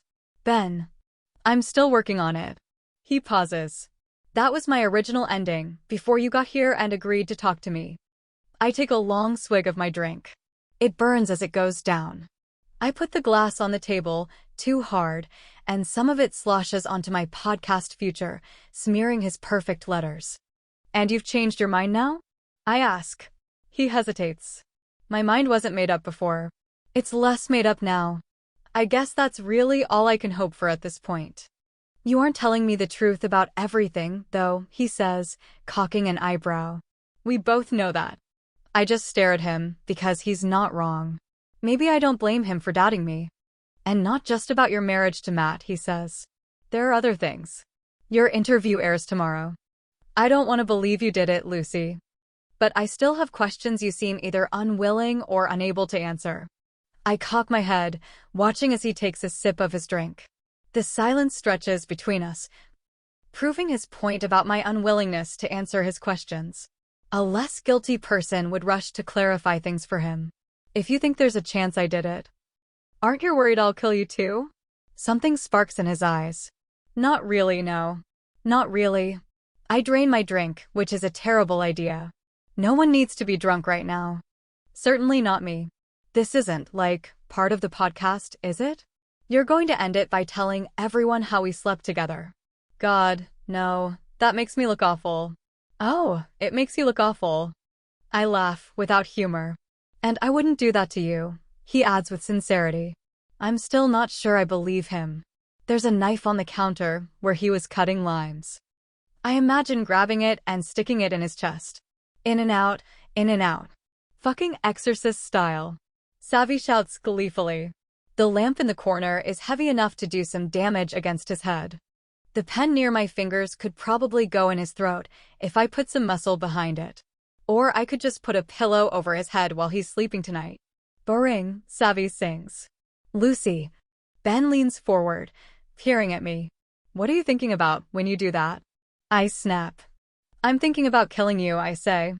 Listen for the Lie podcast with Ben Owens. Episode 7, The Truth About Lucy. The first time I met Lucy Chase was at the Plumpton Diner. I was waiting for her. She was clearly surprised to see me. Her grandmother had set this up. I'd offered to go over to her house, let Lucy meet us there, but she said the diner would be better. Beverly, let's not ambush her at my house. The diner is public. She'll have the option to just flip you off and get back in her car if she wants. She didn't do that. In fact, she came right over and sat down and was, well, I wouldn't say she was friendly. Exactly. But she wasn't hostile, which was what I'd been expecting. I was nervous the first time we met, and I think she could tell. I didn't think I was going to be. But when she walked into the diner, she just wasn't what I was expecting. She looked mostly the same as she did in the pictures. Her features are a little sharper now. And she smiles more than all the photos that circulated online would suggest, but I easily recognized her the moment she walked in. It was her presence that I think I wasn't expecting. She's tall. And she walks into a room like she knows everyone is looking at her. That's how she walked into the diner. Like she knew people were going to stare, and she didn't care. I have no idea if she actually cares that people always stare at her. I imagine they always have, given how she looks, but it certainly must be different now. It's hard to know what Lucy is thinking about this or anything because she is very, very guarded. She often takes a couple seconds to answer questions, like she's rehearsing the answer in her head first. She hasn't done a single interview ever. She didn't speak to the press immediately after Savannah's death. And she certainly didn't speak to them after people in Plumpton started to pin the murder on her. I know for a fact that many journalists have reached out to her over the past 5 years, hoping to do a piece on her and Savannah, and her response was always no. Or it was simply silence. I reached out to her repeatedly for months and got no response. I don't know why she changed her mind. Beverly says it's simply because she asked her to. But here it is. Lucy Chase's version of events, for the first time. Ben, you look extremely suspicious. Lucy. I think my face is just showing how I always feel about you, Ben. I want to jump in here to note that Lucy is extremely sarcastic and comes off as flip at times, even about serious things. But what she just said is true. She is clearly always suspicious of me. Of everyone, I think, but most definitely of me. Ben, you've been back in Plumpton now for what? A week? Lucy, yeah. Ben, how is it? Lucy, terrible. Ben, why is that? Lucy, it's hot. And everyone here thinks I killed my friend. Actually, I guess everyone everywhere thinks I killed Savvy now. But people actually recognize me out on the street here. Ben, will you take us through that day? Everything you remember? Lucy, yeah.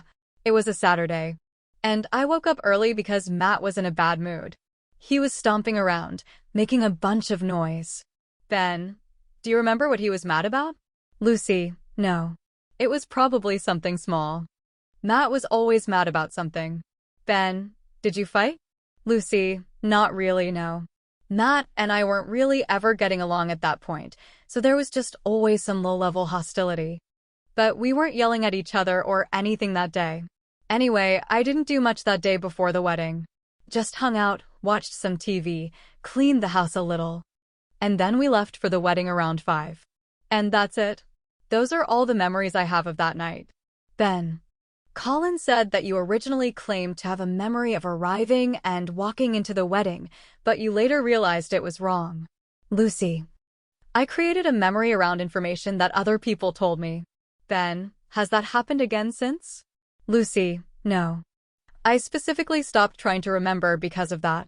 Ben, you stopped? Lucy, yeah. I can't trust my own memory, apparently. Ben, what's the next thing that you do remember after leaving for the wedding with Matt? Lucy, walking down the side of the road.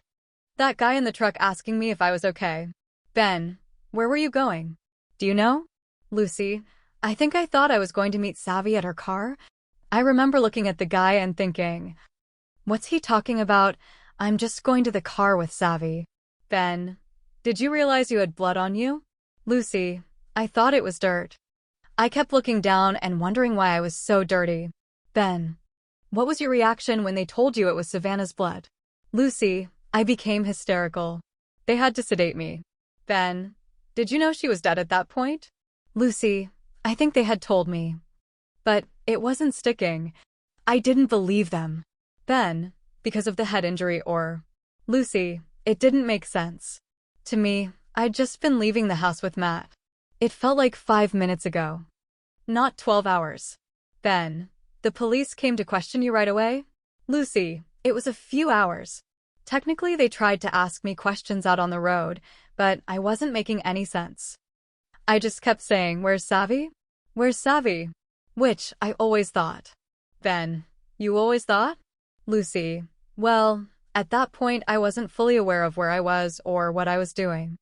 Because of the blow to the head. If I'd killed her, why would I be asking where she was? Wouldn't I have said something like, I hurt her or I'm sorry? Since I wasn't fully conscious?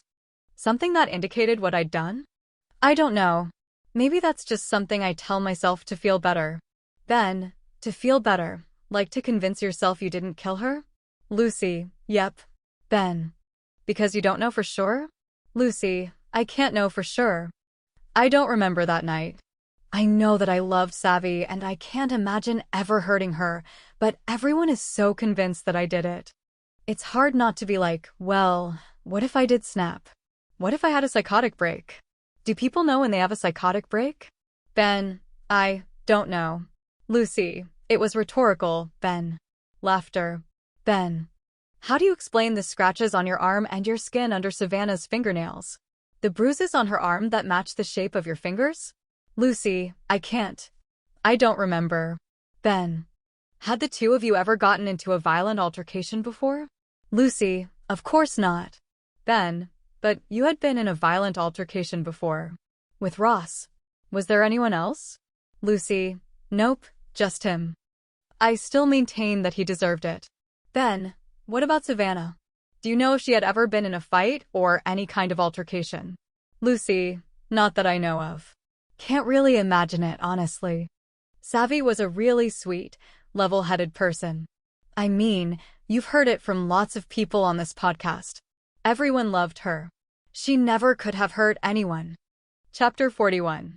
Lucy, Ben doesn't look particularly concerned about me killing him. Or surprised, actually. He cocks his head, his face betraying nothing. You're thinking about killing me. It's not so much a question as a calm repeat of what I've just said. I do it all the time. I don't know why I've decided to tell all my secrets to the absolute worst person to confess them to. But here we are. He did say that he wanted the truth from me. This is one I can actually give him. With everyone. I think about killing them. Like, he shifts and then pauses. And I see his gaze flick briefly to the bag by the door, which has the microphone. He wants to ask whether he can record this. He doesn't. He's good enough at this to know when the answer will be no. Like intrusive thoughts, I say. I can't stop them. I pick a weapon, and I imagine killing people. You pick a weapon. He speaks slowly. Whatever's around. I get creative. His lips twitch. Maybe in amusement, maybe in fear. I don't know which one I'm rooting for. Which weapon did you choose in here? The glass first. I point to it. That wouldn't kill you, though. So, the knife. I touch my own throat. Then the lamp. The lamp?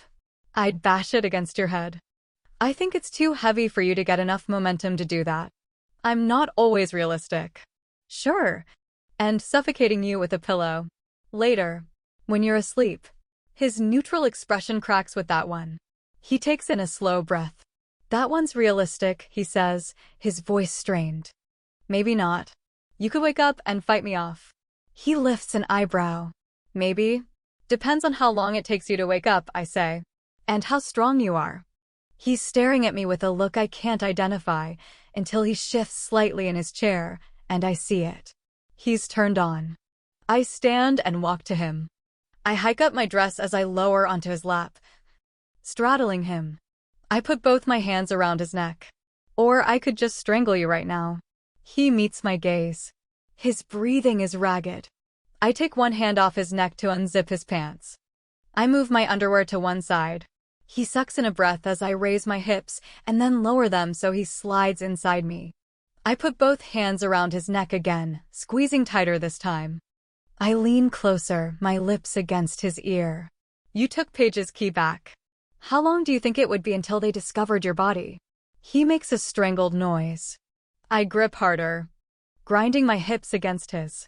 It would be a good ending, don't you think? Podcaster gets murdered by the woman everyone thought he was going to exonerate. People would remember you forever. The guy who solved the case, but he got killed while fucking the murderer. I lean back to look at him. His chin is tilted back, his face red. Tighter, tighter. Savvy cheers. Ben's body jerks. Another strangled noise escaping from his throat. He goes still. I slowly let go of his neck. He lets out a whoosh of air. His gaze doesn't leave the ceiling for several seconds as he breathes heavily. He finally meets my gaze, his face still flushed. I lean forward. When I speak, my lips brush against his. Maybe I'll kill you later tonight. He smiles. Chapter 42. Lucy. Mom is sitting at the kitchen table when I come downstairs the next evening, crutch leaning on the wall beside her. The sun streaks through the back door, but she hasn't turned on a light, so it's dim in the kitchen, her phone screen the only bright spot. Her gaze is downcast, and Ben's voice plays softly from her phone. She looks up at me and quickly pauses the podcast. I pick up my purse from the hook on the door. Where do you go every night? She asks. You don't want to know. She presses her lips together and considers that for a moment. She nods. You really published 3 books without telling me? She asks. You've never been good at keeping secrets. She lets out a loud, short laugh. I guess that means she disagrees. You wouldn't like them anyway, I say. Why not? You're a literary snob. They're not literary. She sniffs. Well, I barely read at all anymore, but I do prefer good literature when I make the time. There's nothing wrong with that. I didn't say there was. I wanted to say it, though. She squints at me like she knows that. You've listened to the episode about Nina? She asks. Yeah. You can't do this to that poor woman. Her voice cracks a little. I'm not doing anything to her. Ben doesn't consult me about what to put in the podcast. A lie, but it's true that he's not consulting me about Nina. He's implying she did it. He's implied that a lot of people did it. It's irresponsible all around. Nina isn't special. Matt deserved it. Her tone is harsh, and I'm actually a little touched. I didn't realize she gave a shit. Your father and I, maybe we deserved it too. And Colin's too dumb to care. Agreed. But Nina doesn't deserve to have her whole life put on display. So what if she didn't like Savvy? The girl they're talking about on that podcast bears little resemblance to the actual woman. She wasn't actually very nice. I say nothing to that because it's true. Savvy was often kind, but she often wasn't. Certainly not in high school. Nina's got 2 kids. A boyfriend who is a significant upgrade from her ex-husband, who seemed like a real asshole to me. She doesn't deserve this. And I do.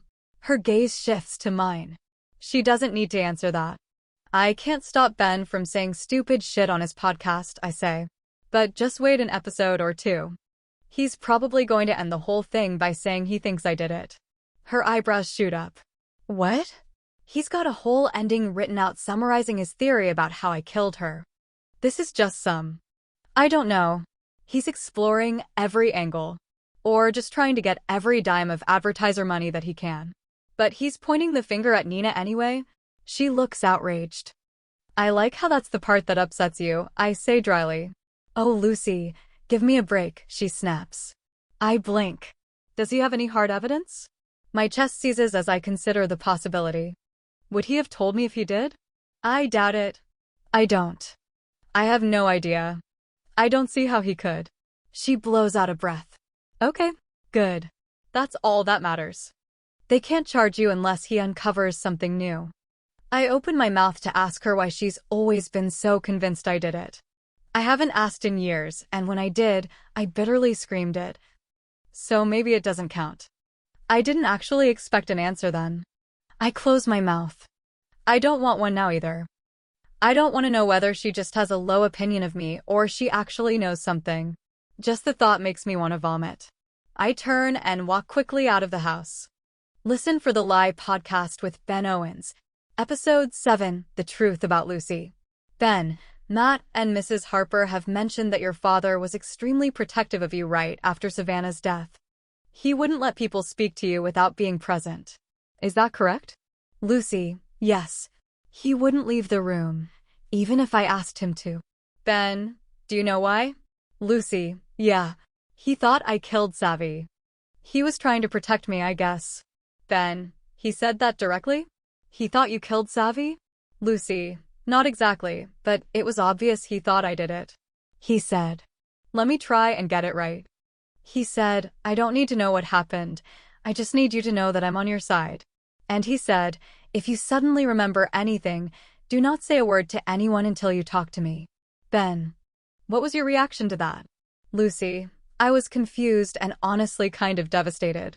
I didn't understand why he thought I was capable of killing anyone, much less Savvy. On the one hand, it was nice that his first reaction was to protect me, but on the other hand, why wasn't the reaction disbelief? Why didn't he immediately say to me, I know you could never do this. I know you're not capable of this. Neither of my parents said that to me. Ben, you're aware that Ivy said your mom acted like she knew what happened a few days after Savannah's death? She said your mom said that she'd make it right. Lucy, I wasn't aware of that until I listened to her interview. Ben, so, you don't know why she would have said that? Lucy, if she knows something. She didn't share it with me. Ben, how about Matt? How did he act after you got home? Lucy, he acted like he was scared of me. He asked me to go to my parents' house. Ben, can you elaborate? How did he act scared? Lucy, he didn't want to come near me. I remember him standing by the door, this pleading look in his eyes. He looked genuinely frightened. Ben, so both your husband and your parents immediately thought you killed Savannah? Lucy, they never said it directly, but yes. Ben, what did that do to you? Emotionally, I mean. Lucy, it certainly didn't help. Ben, can you expand on that? Lucy, what do you want me to say, Ben? It felt like shit. Ben, do you think it affected your memory? Lucy, how do you mean? Ben, Colin said that you shut down when he went to talk to you, after you created the false memory and he corrected it. He said you stopped trying to remember it all after that. Lucy, I didn't stop. Ben, have you ever done any sort of memory retrieval therapy? Lucy, no. Those methods are controversial and they can lead to false memories. I was already creating those. I didn't want any more. Ben, have you actively done anything to try and remember what happened since just after the murder? Lucy, like what? I'm in therapy. I've talked about Savvy a lot with my therapist. I think something would come up if I was going to remember. Ben, do you think it's possible that you can't remember partly because you don't want to remember? Lucy, no, I think it's the head injury. Ben, but all the hours before the head injury. Is it possible that you can't remember because of the trauma of both your parents and your husband immediately deciding you did it? Lucy, fuck. I don't know. Ask a therapist. Ben, I did. She said yes, it's possible. Lucy, well, there you have it. Thanks for nothing, Matt. And Mom and Dad. Ben, do you want to know? Lucy, if I killed Savvy? Of course I want to know. Ben, are you sure? Lucy, yes. Ben, have you visited any of the places where you saw Savannah that day? Your old house? The wedding venue? You and I went to where her body was found near the Bird estate, and that was very traumatic for you. Lucy, I haven't, no. I haven't been inside my old house, though I'm sure it looks different now. Same with the wedding venue. They change it for every wedding. Ben, still, shouldn't you have gone to jog your memory? Lucy, yes. Ben, yes? Lucy, obviously I should have gone. I don't know why I didn't. Ben, why did you go to the woods where she was found? Lucy, my mom made me. Ben, but nowhere else? Lucy, We talked about going to the wedding venue, but no. I think I said the same thing back then. It would have been set up differently for a new wedding. Ben, would it be fair to say that you've stopped trying to remember? That, in fact, you never really tried to remember what happened that night? Lucy, no, never isn't accurate. I tried really fucking hard the first couple days. Ben, but after that? Lucy, I guess I stopped trying. Yeah, but not because I didn't want to know. Because I thought it was one of those things where if I didn't think about it, it would finally come to me. That's what you're supposed to do when you can't remember, right? Chapter 43. Lucy, get your fucking microphone and meet me outside. Oh, hello, Lucy. How nice to hear from you. Ben says on the other line. I shift the phone to my other ear as I pull my bedroom door shut behind me. Just get it. I'll be there in 10 minutes. Okay. Why? We're going to the damn wedding venue.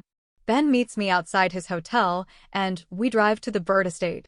I take us slowly through the winding dirt road that leads up to the event center. Huge. Old trees provide shade, and the historic house looms up ahead, a large white tent set up behind it. I can't imagine what kind of masochists are having an outdoor wedding in August. A woman in an alarmingly bright white suit scurries out of the house as I park and we get out of the car. Well, hi y'all, she says. Are you my 5:30? No, I say. Her smile falters. But then she spots Ben. Ben, how nice to see you again. Hi, Trudy. He swings his bag over his shoulder, holding his portable mic in one hand. The light is on. He's recording. Sorry to just show up unannounced. Oh, it's fine. What can I help you with? Do you mind if Lucy and I take a walk around? We want to see if anything jogs her memory. She recoils at my name. Oh! Well, sure, if you think it will help. I fainted last time we did this, but I'll do my best to stay upright this time. I try to sound flippant, but my voice actually trembles a little. I don't think Trudy notices, because she just frowns at me. You may tour the Bird Estate at your own risk. Thanks, Trudy, Ben says. She turns and walks back into the building, casting a disapproving glance over her shoulder. You want to tell me why you wanted to come here today? He asks me once she's gone. Because maybe you're right. I'm very sad to contribute to your already wildly overinflated ego, but yeah, you're right that I haven't really tried to remember. So here we are. I think my ego is average-sized. Ben, focus. And we both know that it is not. He rolls his eyes. All right. What should we do? He stops as a truck rumbles up the road and comes to a stop on the other side of the parking lot. Matt jumps out. I invited Matt, by the way. I wave to him. What the hell, Lucy? He calls as he strides over to us. You didn't tell me the podcaster douche was coming. Podcaster douche is recording. By the way, Ben says, holding up the microphone. Of course you are. Matt stops beside me, his fingers brushing against my arm. I move away. If it makes you feel better. She didn't tell me you were coming either, Ben says. It doesn't appear to make Matt feel better. I need someone who was there to tell me what we did that night, I say. Otherwise, we're just going to be wandering aimlessly. Lucy, are you sure? Matt begins softly, but he trails off, glancing at the mic. He sighs, running a hand through his hair. Fine, whatever. I'll walk you through it. Thank you, I say sincerely. Thank you, Ben says, flipping him off with his free hand. Matt returns the gesture and then turns around, pointing at his truck. I parked over there. Like Colin said, we got here before him and Savvy, and we talked to a couple in the parking lot, but not him and Savvy. The Nelsons. What did you talk about? Ben asks. Do you remember? Only because I told the police at the time. It was just small talk, the weather, how hot it was already for May. Just a quick conversation, and then we all went that way. He points. It was an indoor reception. He walks around the house, and we follow him to the side doors and inside the room. It's empty, chairs stacked in a corner. There's a bar at the back of the room, and my sandals click against the wood floor as I walk across it. Does it look familiar? Ben asks. Only because I'd been to other weddings here. Before that night, I turned to Matt. Do you remember how it was set up? Like a wedding? I don't know. He points across the room, opposite the bar. DJ was over there. I'm pretty sure the tables were set up along the sides. Round ones? We were sitting. He turns in a circle, then points in the direction of the bar. Oh!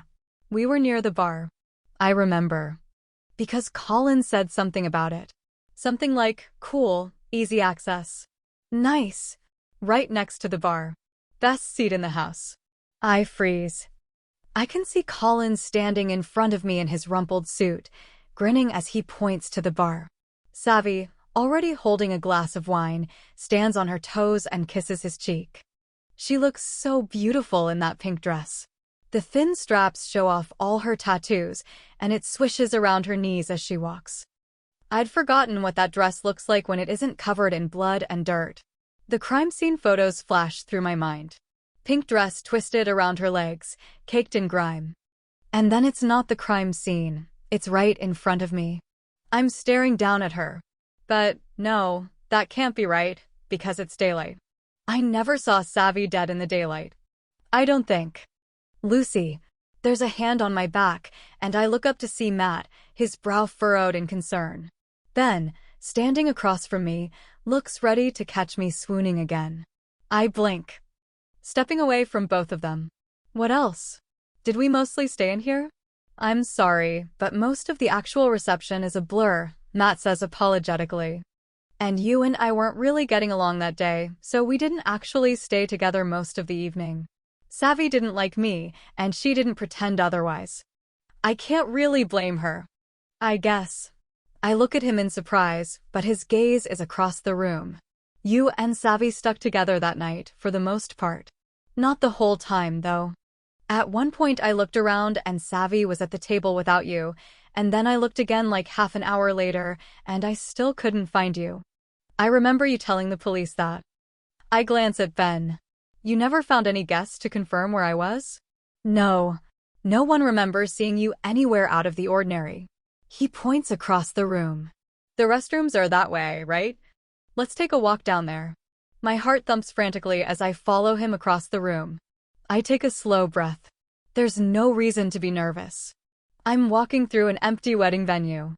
Savvy's in the hallway, wearing her pink dress, holding a bloody knife. She grins and holds it up to Matt's face as he walks by her. You're always just using whatever's around, she says. Be prepared, like a Boy Scout. Bring your own murder weapon. I shake my head, willing the image away. We turn a corner. I stop.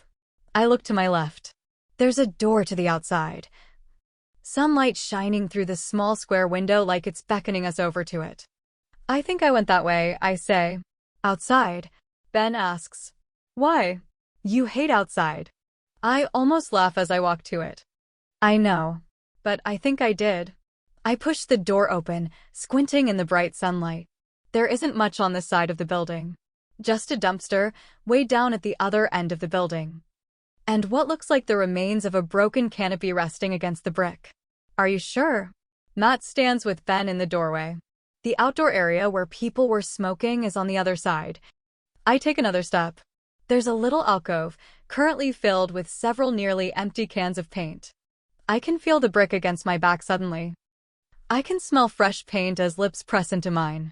One of the straps of my dress has slipped down, and there's a hand on my breast. I kiss him again. It's a man. I can still feel the way he smashed his lips into mine. Lucy, Ben says. Lucy, Savvy said sharply. I jolt. I remember the air on my breast as he'd moved his hand. I'd pulled my strap back up while she stared at me with an expression, anger? Was she mad? I try to see the guy. I can't. I can feel his breath against my lips. His hips grinding into mine. But there's just empty white space when I try to see his face. Let's go, Savvy barked and turned on her heel. And then there's nothing. I don't know whether I said goodbye to whoever the guy was. I don't know whether I followed her right away. Maybe I stayed and had sex with the mystery man. The way he was grinding his hips into mine, we may have been headed that way. I look at Matt. What? He says. You remember why you were out here? One thing's for sure. The guy wasn't Matt. And whoever it was, he hasn't bothered telling anyone. No, I say. I don't remember. Matt cocks an eyebrow. He knows I'm lying. Chapter 44. Lucy. I drive Ben back to his hotel and make an excuse for why I can't stay. I've slept over nearly every night for the past week. But he doesn't argue when I claim I'm exhausted and I'm going back to my parents' house. He probably wants to edit everything into an episode anyway. He seemed pretty thrilled by today's turn of events. I drive across town to my old house, to Matt's house. He opens the door and steps out onto the porch as soon as I pull up to the curb. Like he was waiting for me. Damn it. I hate how predictable I am. I walk up the path. Matt sweeps his arms out toward the house, as if welcoming me back. The shutters are open today. The light inside warm and inviting. Good timing, he says. I was just about to order us some dinner. A tiny part of me thought that maybe Matt had turned over a new leaf and stopped drinking this week after Julia's episode aired, but I see the loaded bar cart as soon as I step inside. It's still on the same side of the living room, to the right of the huge teal couch. The same teal couch that I bought. The same bar cart that I bought. I stop, looking left and right. There are a few new pieces of artwork. There's some abstract art that's either flowers or just some random blobs of blue and yellow paint that I don't particularly care for, but everything is mostly the same. Beautiful dark hardwood floors, high ceilings, a sleek white kitchen to my right with a huge island in the middle. I always thought that those enormous kitchen islands were the best thing ever. And it turns out I was right. But it's weird how much everything looks exactly the same. If I hadn't known that Matt remarried, I wouldn't have guessed it walking in. Julia didn't leave much of a mark on the house. Or even on him, maybe.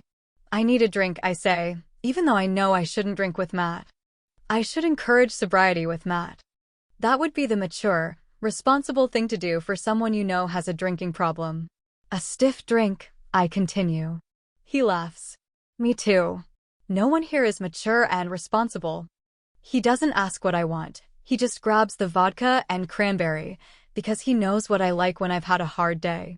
I sit on the couch, my couch, as he makes the drinks. I'm glad you finally came over, he says as he shakes the tumbler.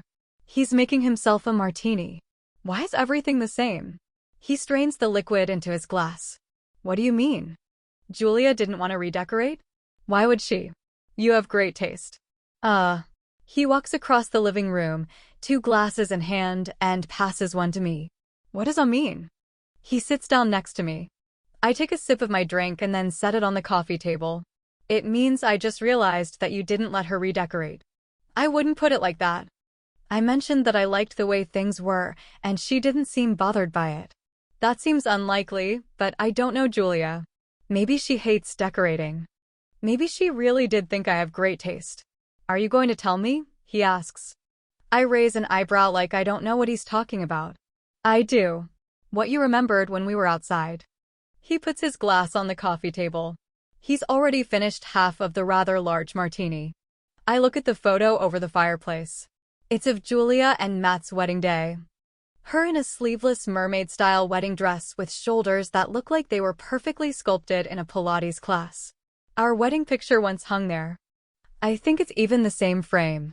They just took the old one out and stuck the new one in. Christ, that's weird.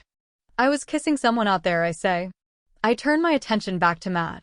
His jaw twitches. Like it always does when he's angry. His mouth is set in a hard line. Give me a break, I say. I didn't say anything. I know your angry face. And you have no right to an angry face. You were fucking Nina that night. He blows out a breath. Not that night, but you're right. I have no room to judge. I can't hide my surprise. I'm trying to be more honest, he says. Noticing the look. With you. About everything. I thought that if I pretended to have a good marriage, I would magically have one. I should have always just been more honest with you. I don't think you ever would have cheated if I hadn't done it first. I actually have no idea whether that's true. I absolutely slept with Kyle as a fuck you to Matt. But I kept doing it because I enjoyed the thrill of it. I decide not to tell him that.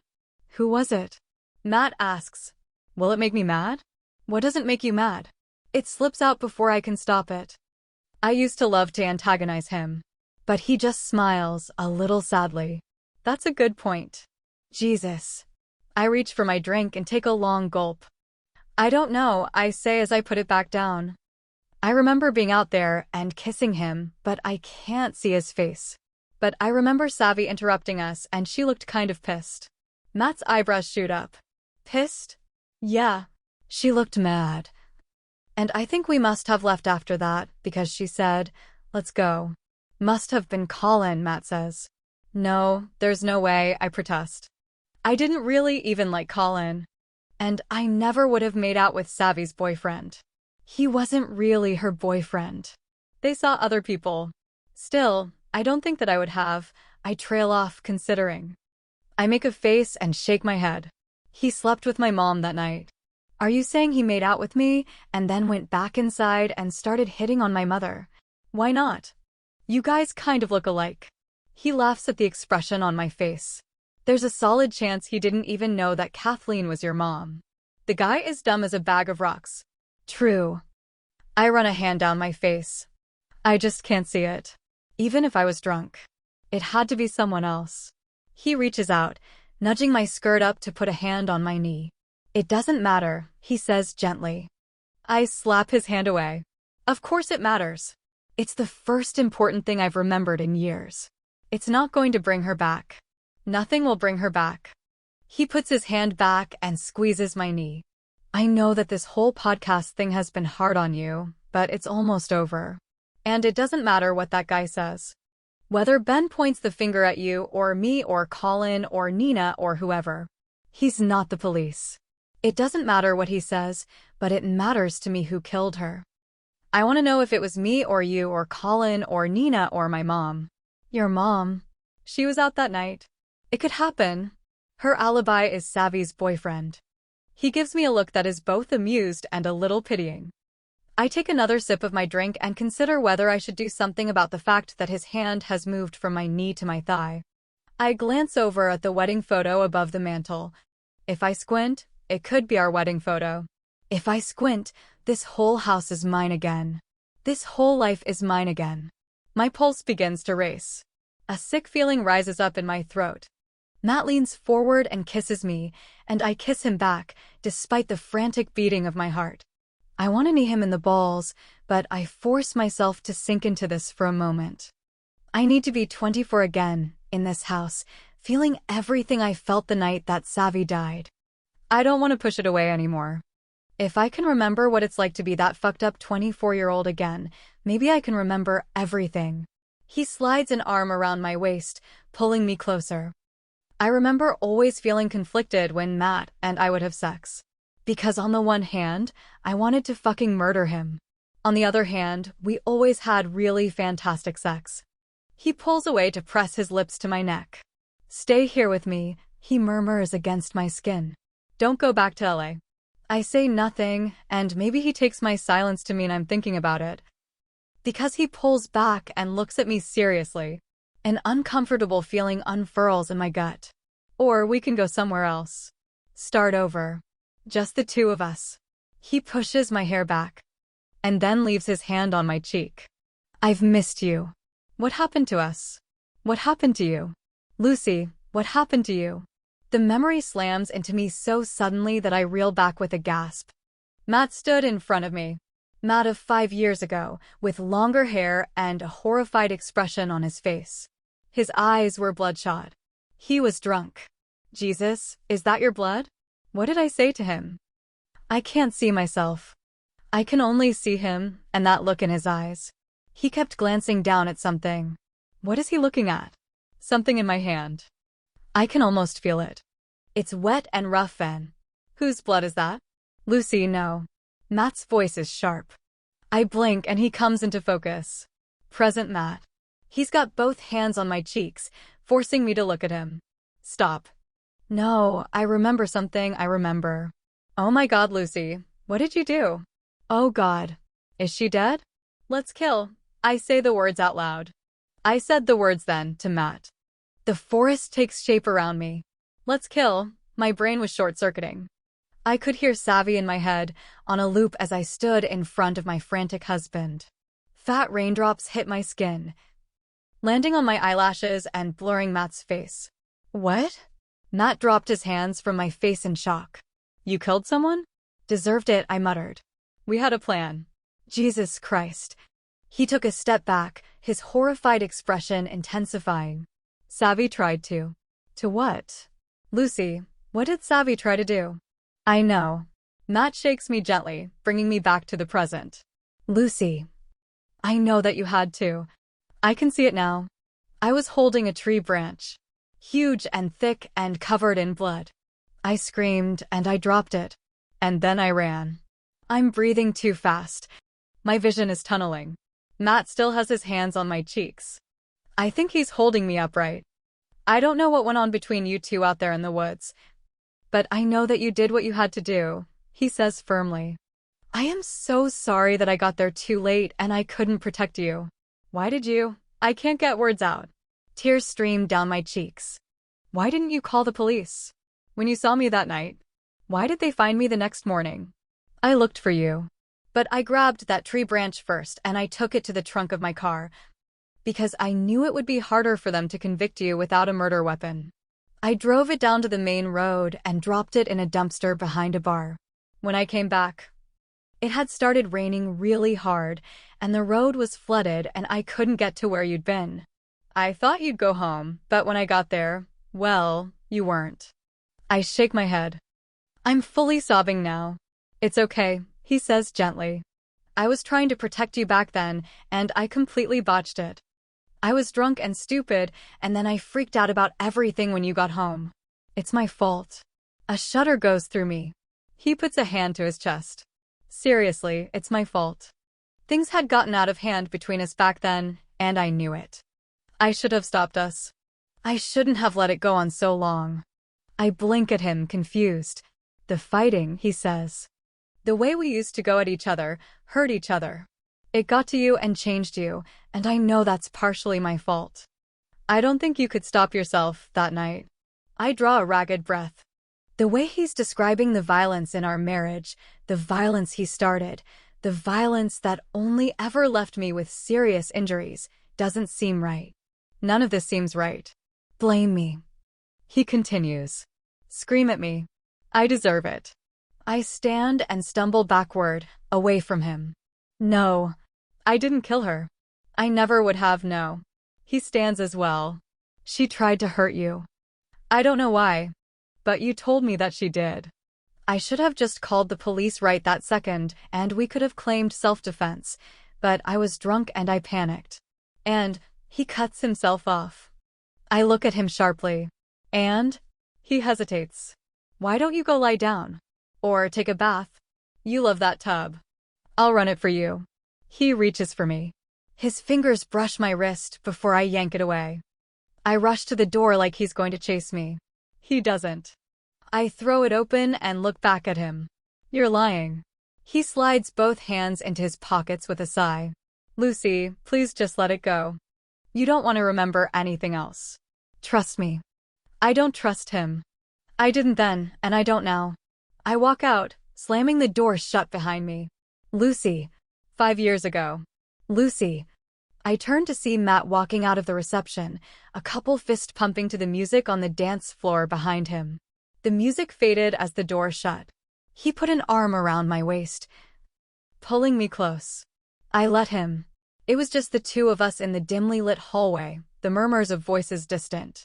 I'm sorry about earlier, he whispered. You're always sorry. He kissed me. I should have pushed him away. I might have slapped him if we were at home. Instead, I looped my arms around his neck. I kissed him back. He tasted like whiskey. I'm going to do better, he said as he pulled back to look at me. I wondered whether by do better, he meant that he was going to stop smacking me around, or whether he was going to stop sleeping with other women. He wasn't going to stop doing either, no matter how many times he claimed he was trying to be better. He slid both hands over my ass, pressing his lips to my neck. Remember how we had sex in the bathroom at the last wedding we went to hear? Vividly. My body remembered too, because it was angling toward him, ready to get bent over a counter again. Someone coughed, and I quickly stepped back from him to see Savvy standing outside the bathroom door. Am I interrupting? She asked, her tone dripping with judgment. I couldn't blame her. My face heated. I didn't know why I kept falling back into Matt's arms after everything. There was something wrong with me. Something broken that kept drawing me toward him. Like a painful bruise I couldn't stop poking at. It's just that when it was good with Matt, it was good. I was so deeply fucked up. A group of women trailed out of the bathroom behind her, laughing as they paused in the hallway. Nina was among them, and she nodded at me once. Savvy walked past me, and I reached for her arm. She yanked it away, my fingers only barely brushing her skin. And I heard the laughter from the women abruptly stop. "The fucker doesn't deserve you," she said through clenched teeth. "You know exactly what he actually deserves." She stomped away, and I swallowed as I watched her go. For all my big talk, I didn't think I could actually ever go through with killing Matt. I didn't think I could kill anyone, but especially not him. He'd already turned me into a rage-filled monster I didn't recognize. I wasn't going to let him turn me into a murderer too. Savvy, however, seemed ready to actually go through with it. I was almost reluctant to tell her the plan was off. I turned to see the women headed back into the ballroom, stealing glances at me as they went.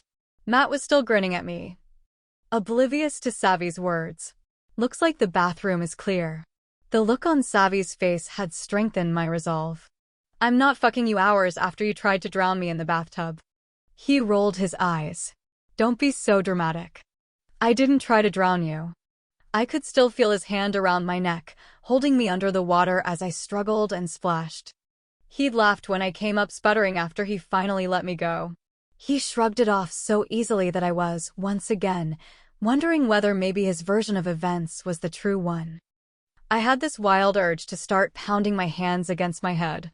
Like if I smacked my skull hard enough, I'd be able to think straight. I just needed to get my brain into the correct position. And then I could trust my own memories more than Matt's. I resisted the urge and brushed past Matt. He caught my arm. "You know I could just find someone else." He curled his lip. He always had the ugliest expression when he reminded me of how much other women loved him. There are 10 women in there who would immediately take me up on the offer. I yanked my arm away. "Then go grab one and do it." "I don't care." His eyes glinted. "Don't test me. Go crazy, Matt. You're already fucking half the town anyway."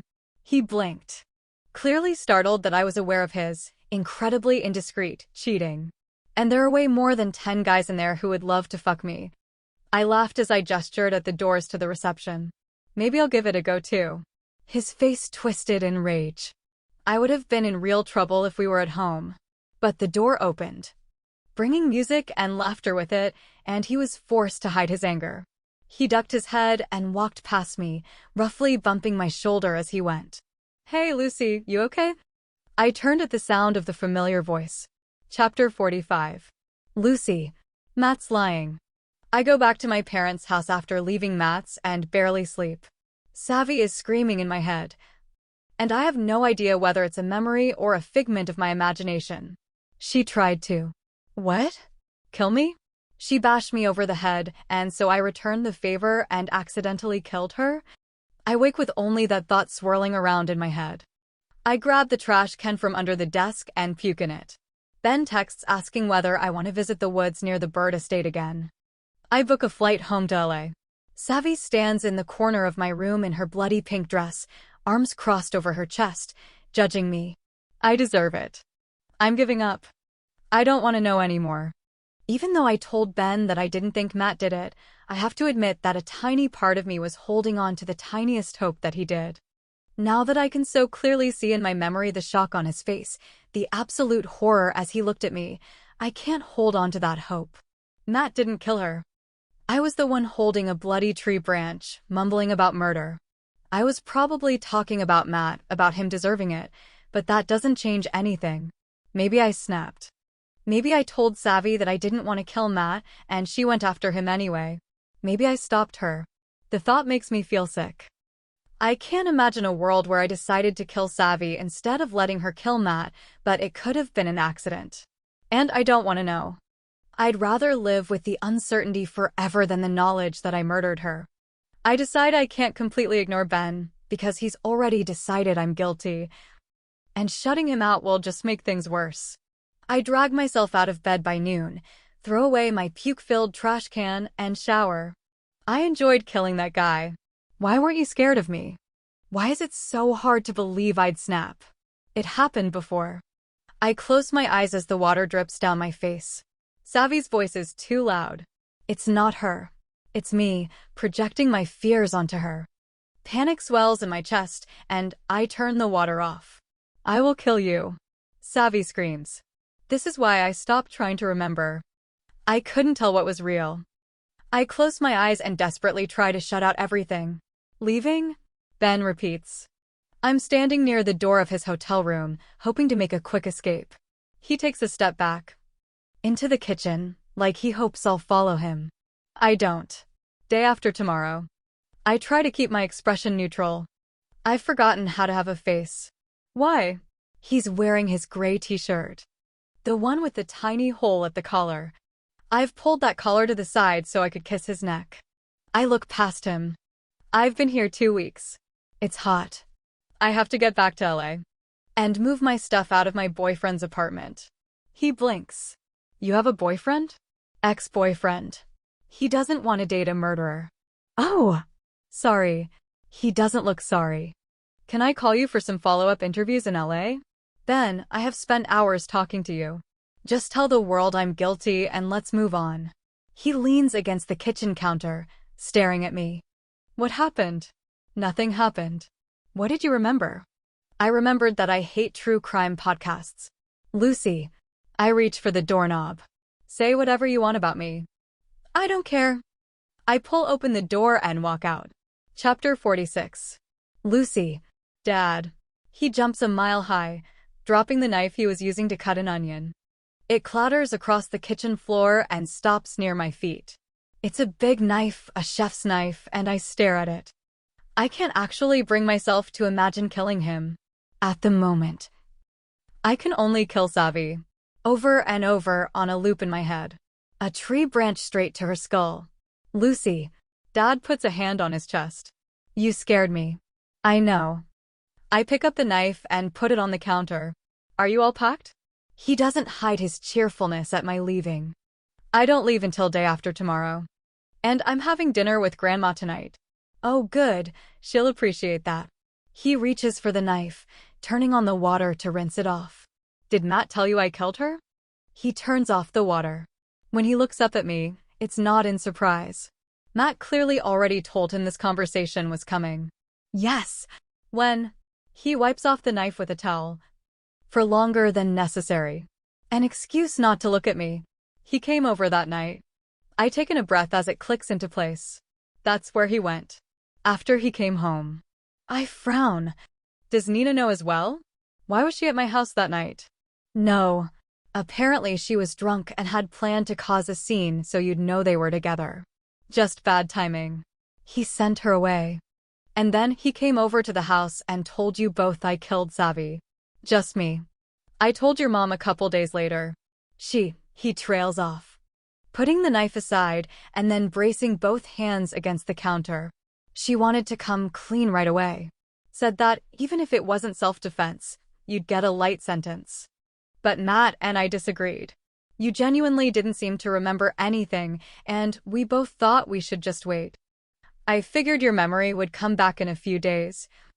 And then you could tell us exactly what happened and we'd go from there. And when it didn't come back?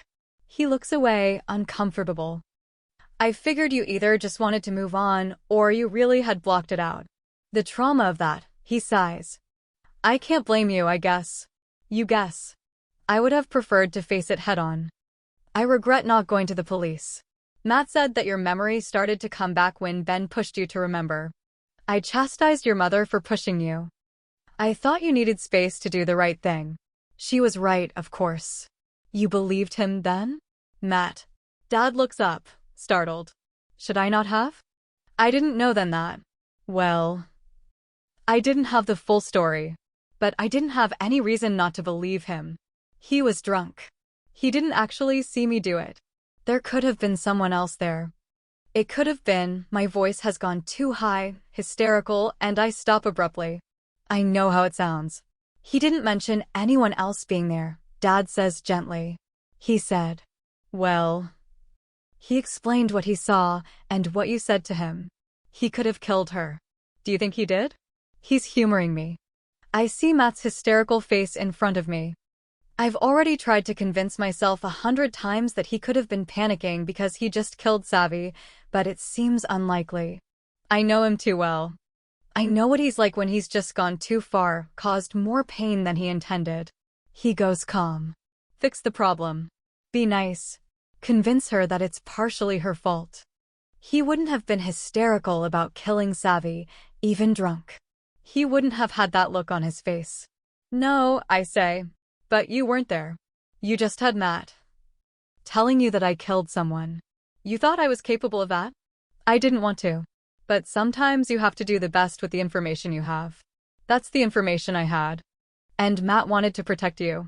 I saw that right away. He gives me a sad look. We both did. And Mom wanted to hand me over to the cops. She was also just trying to do what was best. It wasn't a criticism. He looks startled.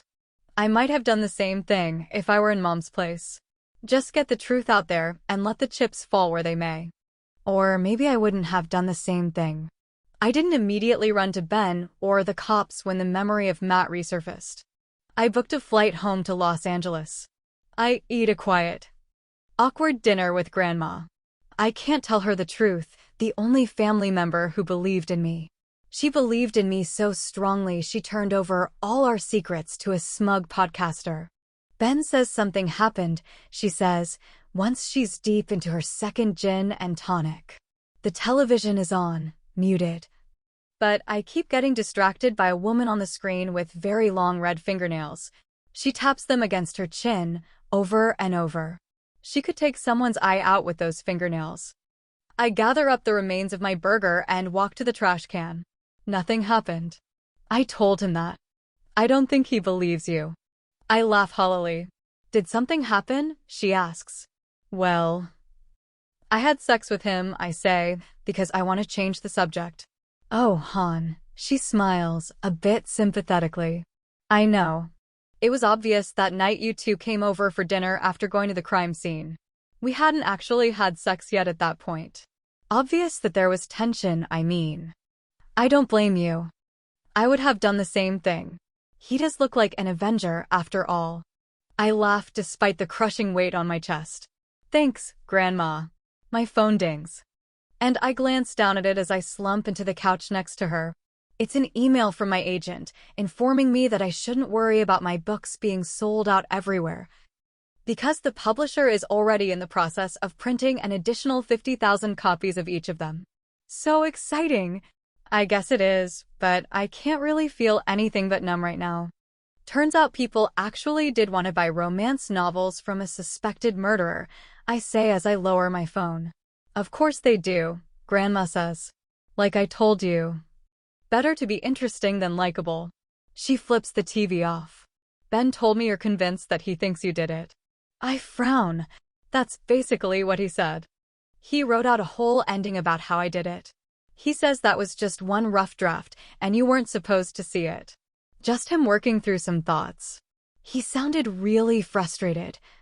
If you want to know the truth. I don't think he has an ending. He'll decide I did it, just like everyone else did. I swallow around the lump in my throat. Not everyone, Grandma says softly, putting a hand on my shoulder. I close my eyes and tilt my head back in an effort not to burst into tears, but I fail. They leak down my cheeks and suddenly I'm crying on my grandmother's couch like I'm 10 years old again. She scoots closer to me and wraps an arm around my shoulders. I think I did it, I whisper. Eyes still closed. I think I killed her. No, you didn't. You don't know. Neither do you. You just said you think you killed her. You still don't remember, do you? I open my eyes and roughly wipe my hand across them. No. You didn't do it. Her mouth is set in a hard line, the wrinkles around her eyes more prominent as she frowns harder. Stop having so much faith in me. No. I don't deserve it. Horseshit. I haven't told you everything. My hands are shaking, and she reaches over and clasps them both. I don't need you to tell me everything. She holds my gaze, her dark eyes serious. I don't need you to lay out every single secret and detail of your existence for me to judge. I know you. I dissolve into tears again, and she wraps her arms around me and pats my back. Don't give up, sweetheart. Don't give up. Chapter 47. Lucy. I drive home slowly. It's dark, and the streets of Plumpton are empty. I almost roll down the windows like I would on a quiet night in LA, but the humidity is as thick as ever. When I stop at a light downtown, I look out to see Emmett decorating the window of the art shop. A guilty voice in the back of my head reminds me that I never answered his last 2 texts. I also haven't told him I'm going back to California. The light turns green. He's noticed me staring at him. He lifts his hand in a hesitant wave. Shit. I press lightly on the gas and park the car on the side of the road. I step out. Hey. I point to the big yellow sunflower he's painting on the window. That's pretty. Oh, thanks. Some kids wrote vagina over the last one, so the owner asked me to do one that's less erotic. I bark out a laugh. Was your last flower erotic? A grin spreads across his face. Well, I didn't think so, but apparently some kids saw something I didn't. I lean against the brick wall next to the art shop. They could have at least been more creative. Vagina isn't very clever graffiti. I agree. Put some effort in, kids. He turns back to the window, brush poised. I'm sorry I didn't answer your texts. It's been busy? He guesses without looking at me. He sweeps yellow across the window, forming a petal. No, I'm never busy. He shoots me an amused look. Horrible, I finish, trying for honesty. It's been horrible being back, reliving everything with Savvy and my marriage. I take a deep breath, and I'm mortified to realize I'm about to start crying again. I thought I had gotten it all out at Grandma's. I try to blink quickly enough to hide it, but tears slide down my cheeks. Emmett lowers his brush. Men usually look terrified when women start crying. But he looks more intrigued than anything. Sorry. I wipe my cheeks. He steps forward and kisses me, which is the last thing I expect. Maybe he's trying for comfort. I don't love it. I'm still against the wall, and he presses his body against mine. His lips are too rough, his tongue too eager. His saliva is all around my mouth far too quickly. No one asked for this. I consider pushing him away, but it seems easier to just ride this out, smile politely, and then bolt while discreetly wiping my face off. I don't remember him being a bad kisser the time we made out in my house. My memory of that night is fuzzy. I must have been drunker than I realized. He puts a hand on my breast over my shirt. Seriously, no one asked for this. I put a hand on his chest, ready to push him away.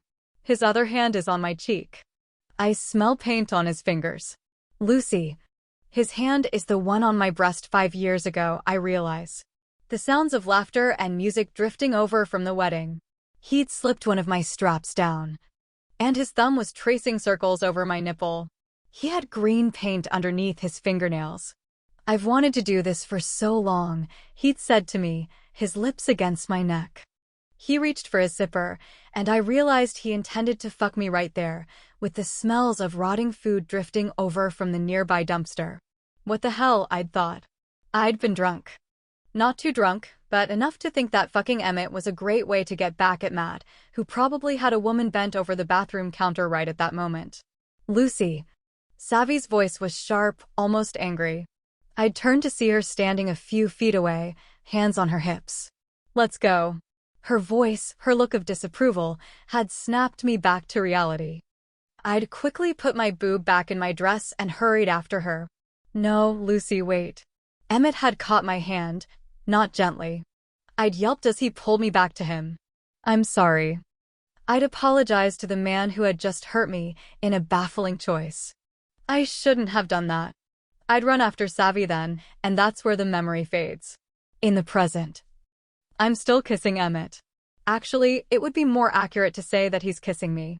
I'm mostly a statue at this point. Someone loudly clears their throat, and we both turn. Nina. She's standing near the curb, wearing light blue scrubs. She shoots me an icy glare as Emmett steps away from me. Can I talk to you? She asks Emmett. He sighs heavily but nods. and then shoots me an apologetic look. Nina walks inside the art store and he follows. The bell chimes as the door closes behind them. I walk quickly to my car and then sit in the driver's seat, breathing heavily. Why did Savvy look mad about my making out with Emmett at the wedding? Did she have feelings for? I freeze as the memory comes into focus. Lucy, 5 years ago. Savvy stomped to her car and threw open the door. Wait, are you mad? I asked as I scurried behind her. Just get in, she snapped. She climbed into the car and slammed the door. I slid into the passenger seat, kicking an old fast food bag aside. Are you seriously angry that I was kissing Emmett? What's this expression? I'm not mad. She closed her eyes for a moment, like she was gathering the strength to deal with me. I'm just concerned. Give me a break, I said with a laugh. Her expression was still serious. First I find you kissing your asshole husband when you should be plotting his fucking demise. I swallowed hard. And then I find you with your boobs out, getting ready to. One boob was out. Getting ready to have sex against a wall next to a dumpster. You are acting like me, and that is extremely concerning. I am not. You would have had both boobs out. Harsh, but true. Her expression softened as she turned on the car. Okay, but what the hell are you doing letting Matt grope you like that? He hurts you, Lucy. Shame burned in my throat. And she took her hand off the gear shifter and turned to me when she caught the look on my face. I'm sorry, she said quietly. I didn't mean to be all judgmental. No, you're right. I don't know why I trailed off, because that was a lie. I did sort of know why I stayed with Matt, why I kept falling into the same patterns over and over. Sometimes it feels like we deserve each other, you know? No, she said firmly. You don't understand. The things I say to him, the way I've screamed at him, I shook my head. A better woman wouldn't talk like that. She wouldn't hit back. I think we were drawn to each other because we're both garbage. Lucy, no. She grabbed my hand. Absolutely not. He did this to you. He drove you to the brink of your sanity and then blamed you for doing what you had to do to survive. All of this is his fault. I looked down at our hands and nodded, even though I wasn't sure I believed her. And now I'm being a total asshole by hooking up with Emmett. How does that make you an asshole? He doesn't deserve to be used like that. He's a sweetheart. She gave me a truly baffled look. He is absolutely not a sweetheart. He's only nice to you because he's been in love with you since you guys were kids. He's not in love with me. He had a crush, maybe, but you're right. He's not in love with you. He's got you up on a pedestal. He thinks you're the perfect girl. I didn't argue with that because I knew she was right. It was one of the things I'd always secretly liked about Emmett. He had stars in his eyes every time he looked at me. Listen, I wasn't going to tell you this, but Savvy trailed off, making a face. I slept with him a few months ago. Oh! My voice was too high, betraying my jealousy. I'd thought she knew I had a soft spot for Emmett. He was off limits. But that was dumb. I tried to reason with myself. I was married to someone else, and I'd never mentioned having feelings for him. I'm sorry, I know he's your friend, she continued, biting her lip. And I knew that he had a thing for you, but he stayed late at the bar one night, and I got drunk, and we just... Well, he's pretty aggressive. Sometimes when a guy takes charge like that you just go along with it, you know. I thought of him unzipping his pants after exposing my boob to the world. Yeah, that's not to say I didn't want to. She said in a rush. I did. I was game. But it was just not good. I wince. No. I mean, the kissing was sloppy. I finished for her. God, yes. And then the actual sex was pretty rough, which I don't always mind, but it was also just bad. Zero concern for me. Just jackhammer and run, you know. I made a face. And he was rude, after. He asked me not to tell you. He did?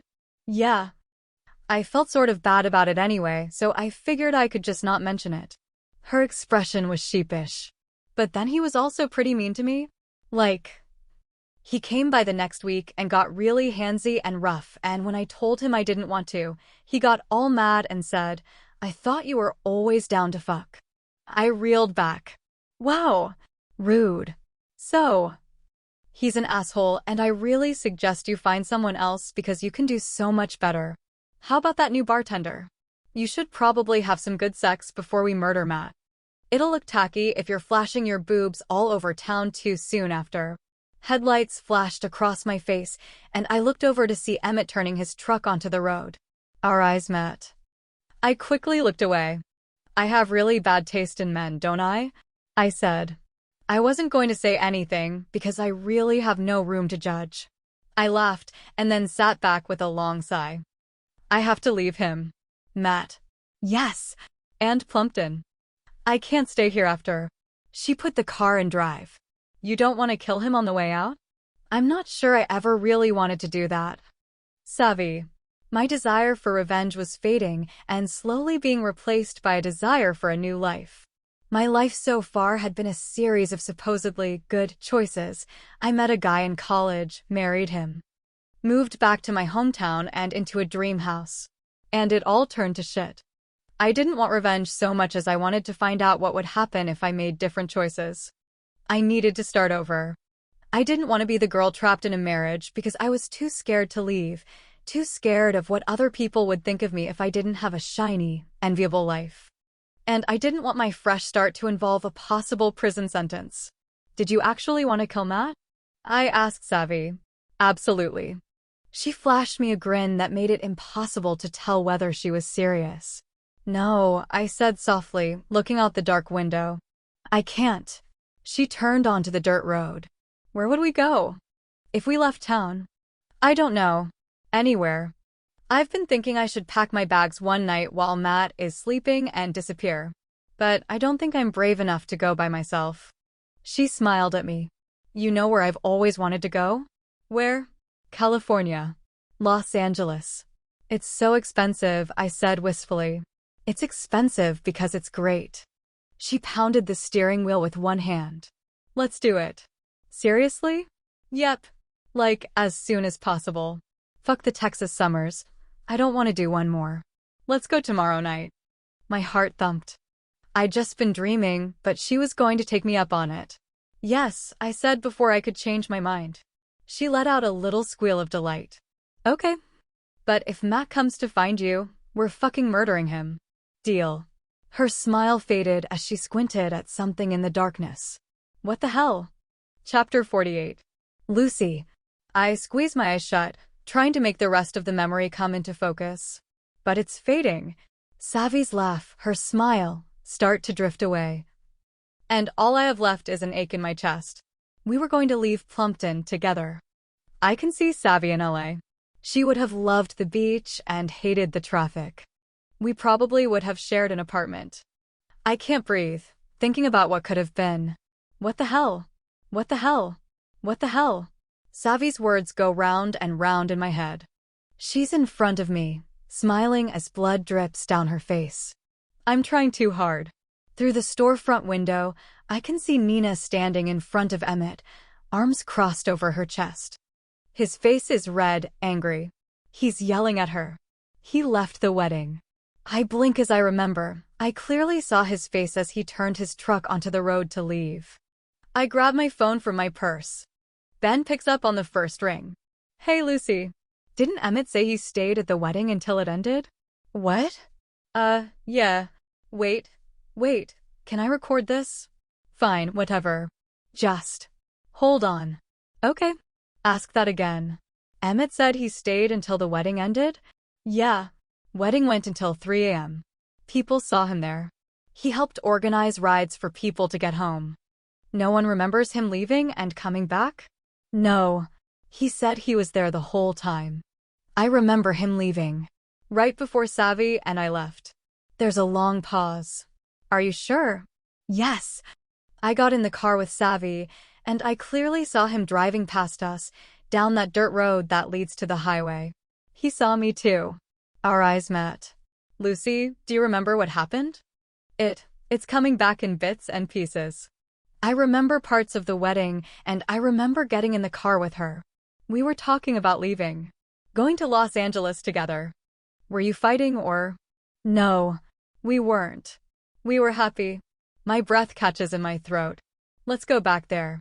Now. It's dark out. Maybe that will help. Where are you? I'm outside the art shop. My words come out breathless. Through the store window, Emmett gestures angrily.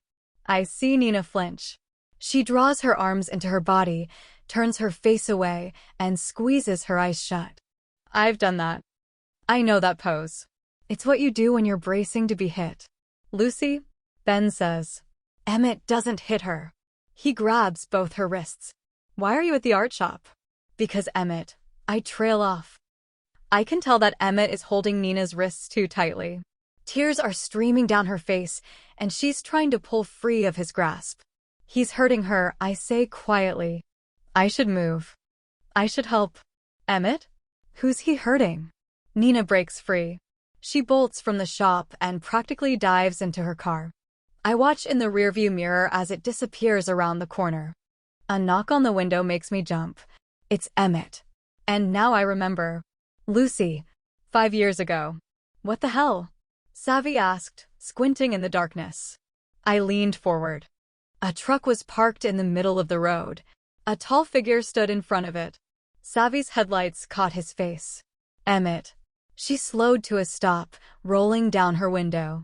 She put a hand out like, what the hell?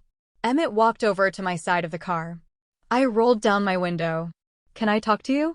The words were breathless, a plea. I was having a hard time reconciling the Emmett I'd known since I was a kid with the version Savvy told me about. This Emmett had his fists clenched at his sides, his eyes wild and desperate as he looked down at me. Dude, now. Savvy said, exasperated. Can't it wait until tomorrow? Emmett ignored her. Please? I sighed, reaching for the door handle. Sure. Savvy, it's fine. Emmett can drive me home. I looked at him for confirmation, and his face brightened. He nodded. No, it's cool, she said. I can wait. She said it like there wasn't room for argument, and I caught Emmett's annoyed eye roll. I climbed out of the car and shut the door behind me. It smelled like rain. And it was actually a little cool for May. Emmett walked away from the car, a few steps into the thick trees around the road. I glanced back. I could still see Savvy sitting in the driver's seat, peering at us. I'm sorry, I know this is weird, but I had to talk to you. He squinted, putting a hand up over his eyes. She's really not going to turn those off? He stepped further into the trees, away from Savvy's headlights. I probably shouldn't have run away like that, I said, following him into the trees. The moon was full, and Savvy's headlights were still providing some light. I could see his face clearly. His eyes were wide, a little desperate. No, I shouldn't have, he trailed off, shaking his head. I shouldn't have kissed you. I got carried away. You just have to understand, Lucy, I'm crazy about you. I swallowed. Even if Savvy hadn't just told me what she did, I didn't think I would have reacted to this revelation with excitement. It was too hard to imagine anything after Matt. I was a mess, and I didn't need Emmett's feelings on top of everything. I've been crazy about you for years, Emmett continued, oblivious. I know that Matt is an asshole to you, and he's cheating on you. You know that, right? That he's cheating on you. I know, I said. He took a step closer to me. Leave him. Be with me. I love you. I've loved you since we were kids. He grabbed me around the waist and kissed me. It was sloppy, like he was trying to devour my face. I pushed him away. I can't, I'm sorry. I took a step back. He immediately grabbed me again. Yes, you can. I know you think that you have the perfect life in that house, but I know how unhappy you are. I know that you don't actually love him. That you never have. I know you feel like you have to stay and project this image of the perfect wife, but you don't. Let me help you. It was strange how he seemed to have taken a sliver of truth and crafted a whole narrative for me. A narrative where he could rescue me. I certainly was unhappy, but I had loved Matt. It was why I hated him so much, because I'd been madly in love with him at one point, and he hadn't beaten it all out of me yet. And I didn't think I'd ever been trying to project the image of a perfect wife. I was doing a piss-poor job of it, honestly. I can't, I said again. I'm sorry. You're right that Matt and I aren't happy, but I can't jump into something else right now. I'll wait for you, he said in a rush. If you need time. Please, Lucy, he didn't finish. He cut himself off by kissing me again. I wasn't sure what he meant by, I'll wait, if he was going to immediately kiss me again. Emmett, stop. I pushed him away again. This isn't going to happen. Okay. I'm sorry. All the hope drained from his face. What? I don't. I don't feel that way about you. We've been friends forever, we shouldn't. You don't feel that way about me? Why do you keep kissing me then? I'm sorry, You wouldn't keep kissing me if you didn't feel something. His voice had an angry edge to it now. Okay, time to go. Savvy yelled. I heard her car door slam, and she appeared through the trees a moment later. I felt a rush of gratitude that she'd ignored me when I said Emmett could drive me home. For fuck's sake, Savvy. Would you stop sticking your nose in our business? Emmett snapped. We're having a conversation here. It sounded more like you were yelling at her. I wasn't yelling at her. I'm just trying. It's fine, I interrupted. Can we just continue this tomorrow, Emmett? It's late, and I've had a lot to drink. You don't need to continue anything, Savvy said. She said no. Dude. Accept it. Emmett's nostrils flared. No one was talking to you. Just let Lucy and me. Get it through your thick skull, asshole. No. Complete sentence. She looped her arm through mine, tugging gently. No. We're not done. Emmett grabbed my other hand, roughly pulling me away from Savvy. He had a vice grip on my arm and I winced. You did not just do that. Savvy planted her hands on Emmett's chest and shoved, hard. He stumbled back but didn't let go of me. Don't touch me, he growled. Let her go. No. Emmett, please let me go, I said, trying desperately to stay calm. My brain was flashing danger at me. My fists curled, almost against my will. I was ready to fight. I'd been here so many times with Matt. My God. You are such a dick, Savvy yelled. Just let her go. Just fucking mind your own business for once, you stupid little... I punched him. My fist connected with his jaw. I'd had some practice with Matt, but it still wasn't the best punch. I lost my balance, and it didn't land as hard as I'd intended. Still, he stumbled back, sputtering, and released my arm. Wasn't used to taking a hit like Matt was. I said no. I was screaming. I hadn't meant to, but it felt like my brain had short-circuited. I wasn't fully in control. I don't want your fucking help. I don't care about your stupid childhood crush. Emmett gaped at me. I was shaking as I turned away. Savvy gave me a thoroughly impressed look. Time to go, she said, and then left. I glanced back at Emmett in time to see him lunge at me. Chapter 49. Lucy. Hey, Emmett says, his voice muffled through the car window, bringing me back to the present. He opens the door. I wish I'd locked it. He kneels down so weird eye level. Don't leave. Come inside for a minute. Lucy? Ben's voice is small. Coming from the phone I have lowered onto my thigh. Emmett glances down at it. Who is that? Emmett asks. Ben, I say faintly. I'm frozen. All I can see is Emmett's angry face as he lunges for me. Hi, Ben. Emmett says loudly, cheerfully. He smiles at me. I don't know whether my face shows how baffled I am. I'm too numb to feel anything. Are you going to hang up with him or? Emmett laughs a little. And then he swallows and I see it. He's nervous. My mouth is dry. I grip the phone too tightly until my hand hurts. Emmett reaches over and takes it from me. He presses it to his ear. Hey, Ben. I think Lucy needs a minute. She'll call you back, okay? I don't know whether Ben protests. Emmett ends the call and slides my phone, into his pocket. He puts a gentle hand on my arm. Why don't you come inside? You want a glass of water or something? I shake my head. Well, I can't let you drive like this. You're white as a sheet.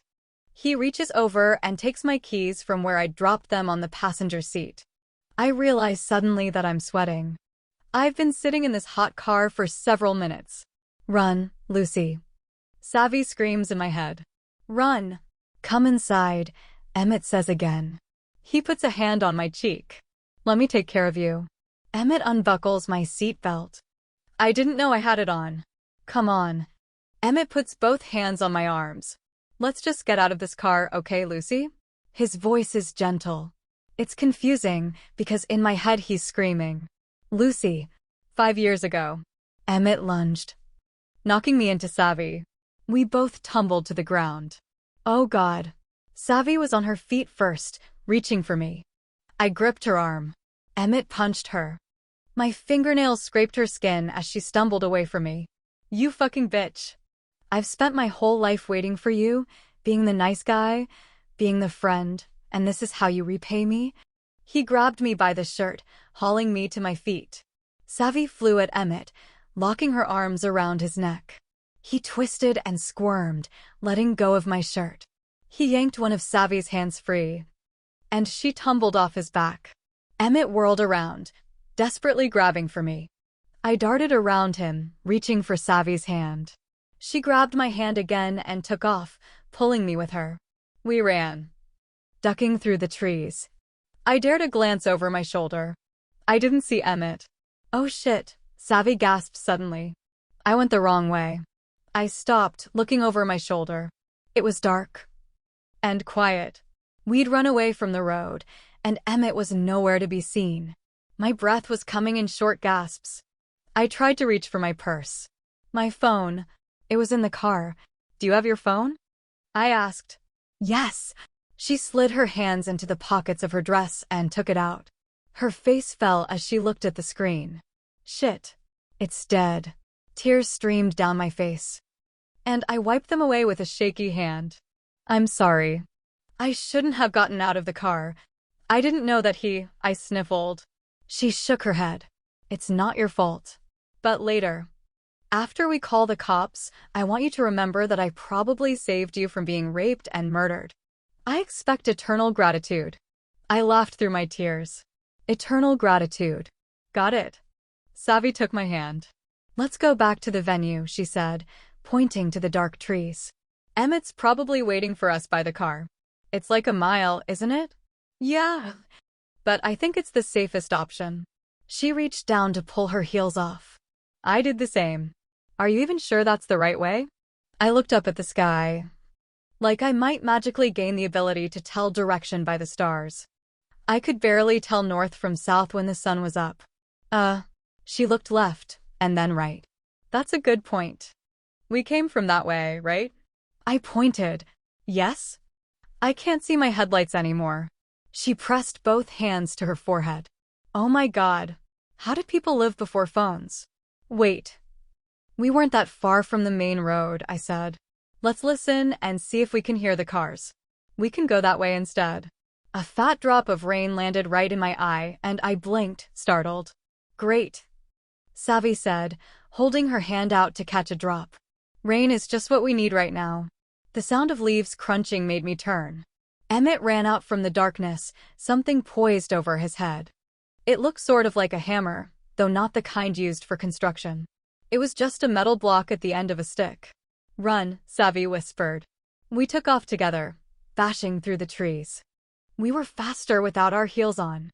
I threw mine behind me, hoping to hit Emmett. I missed, and he was gaining on us. Savvy let go of my hand. She was gasping for air. Go, Lucy. Run. I tried to grab for it again. Don't stop. I can hear cars. No. You're faster than me. Just go. Get help. I can take him. No, you can't. I screamed as a hand yanked on my hair. I stumbled backward, and a fist connected with my face. Stars danced in my eyes. Even Matt had never hit me that hard. I was on the ground. I didn't remember how I got there. Savvy ducked as Emmett swung the hammer at her. She lunged at him, trying to wrestle the hammer from his grasp. It hit the ground with a thud. She dove for it, scrambling across the dirt. He yanked on her ankle, and she yelled as he dragged her back through the dirt. I dove forward, dove for her. My brain was still misfiring, spots in my vision. I wrapped my fingers around her arm and desperately tried to pull her toward me. I was holding on to her so hard my hand was starting to ache. Emmett let go of her suddenly and grabbed something off the ground. He swung a tree branch, heavy and thick. It connected with her skull. She grunted as she hit the ground. I scrambled to her. She slowly sat up, blood pouring from a cut on her head. Emmett stood over us, breathing heavily. He tossed the tree branch aside in favor of the hammer again. I wrapped my arms around her, protecting her. Please stop, I begged. We won't tell anyone if you just stop, okay? We were planning on leaving anyway. We'll just go and you'll never hear from us again. I promise. Please, Emmett. He stared down at me, his eyes black in the darkness. Lucy? Matt's voice rang out in the quiet. Savvy? Emmett? Are y'all out there? I froze. We'd run back to the car, not to the main road. The car I'd heard was Matt's. Ma. Emmett cut off my scream with a hammer to the skull. It barely grazed the left side of my head, but still knocked me back. Savvy caught me before I hit the ground. Matt. Help, she screamed. Emmett lifted the hammer again. I swayed. I was dizzy. I opened my mouth to scream, but nothing came out. I looked up.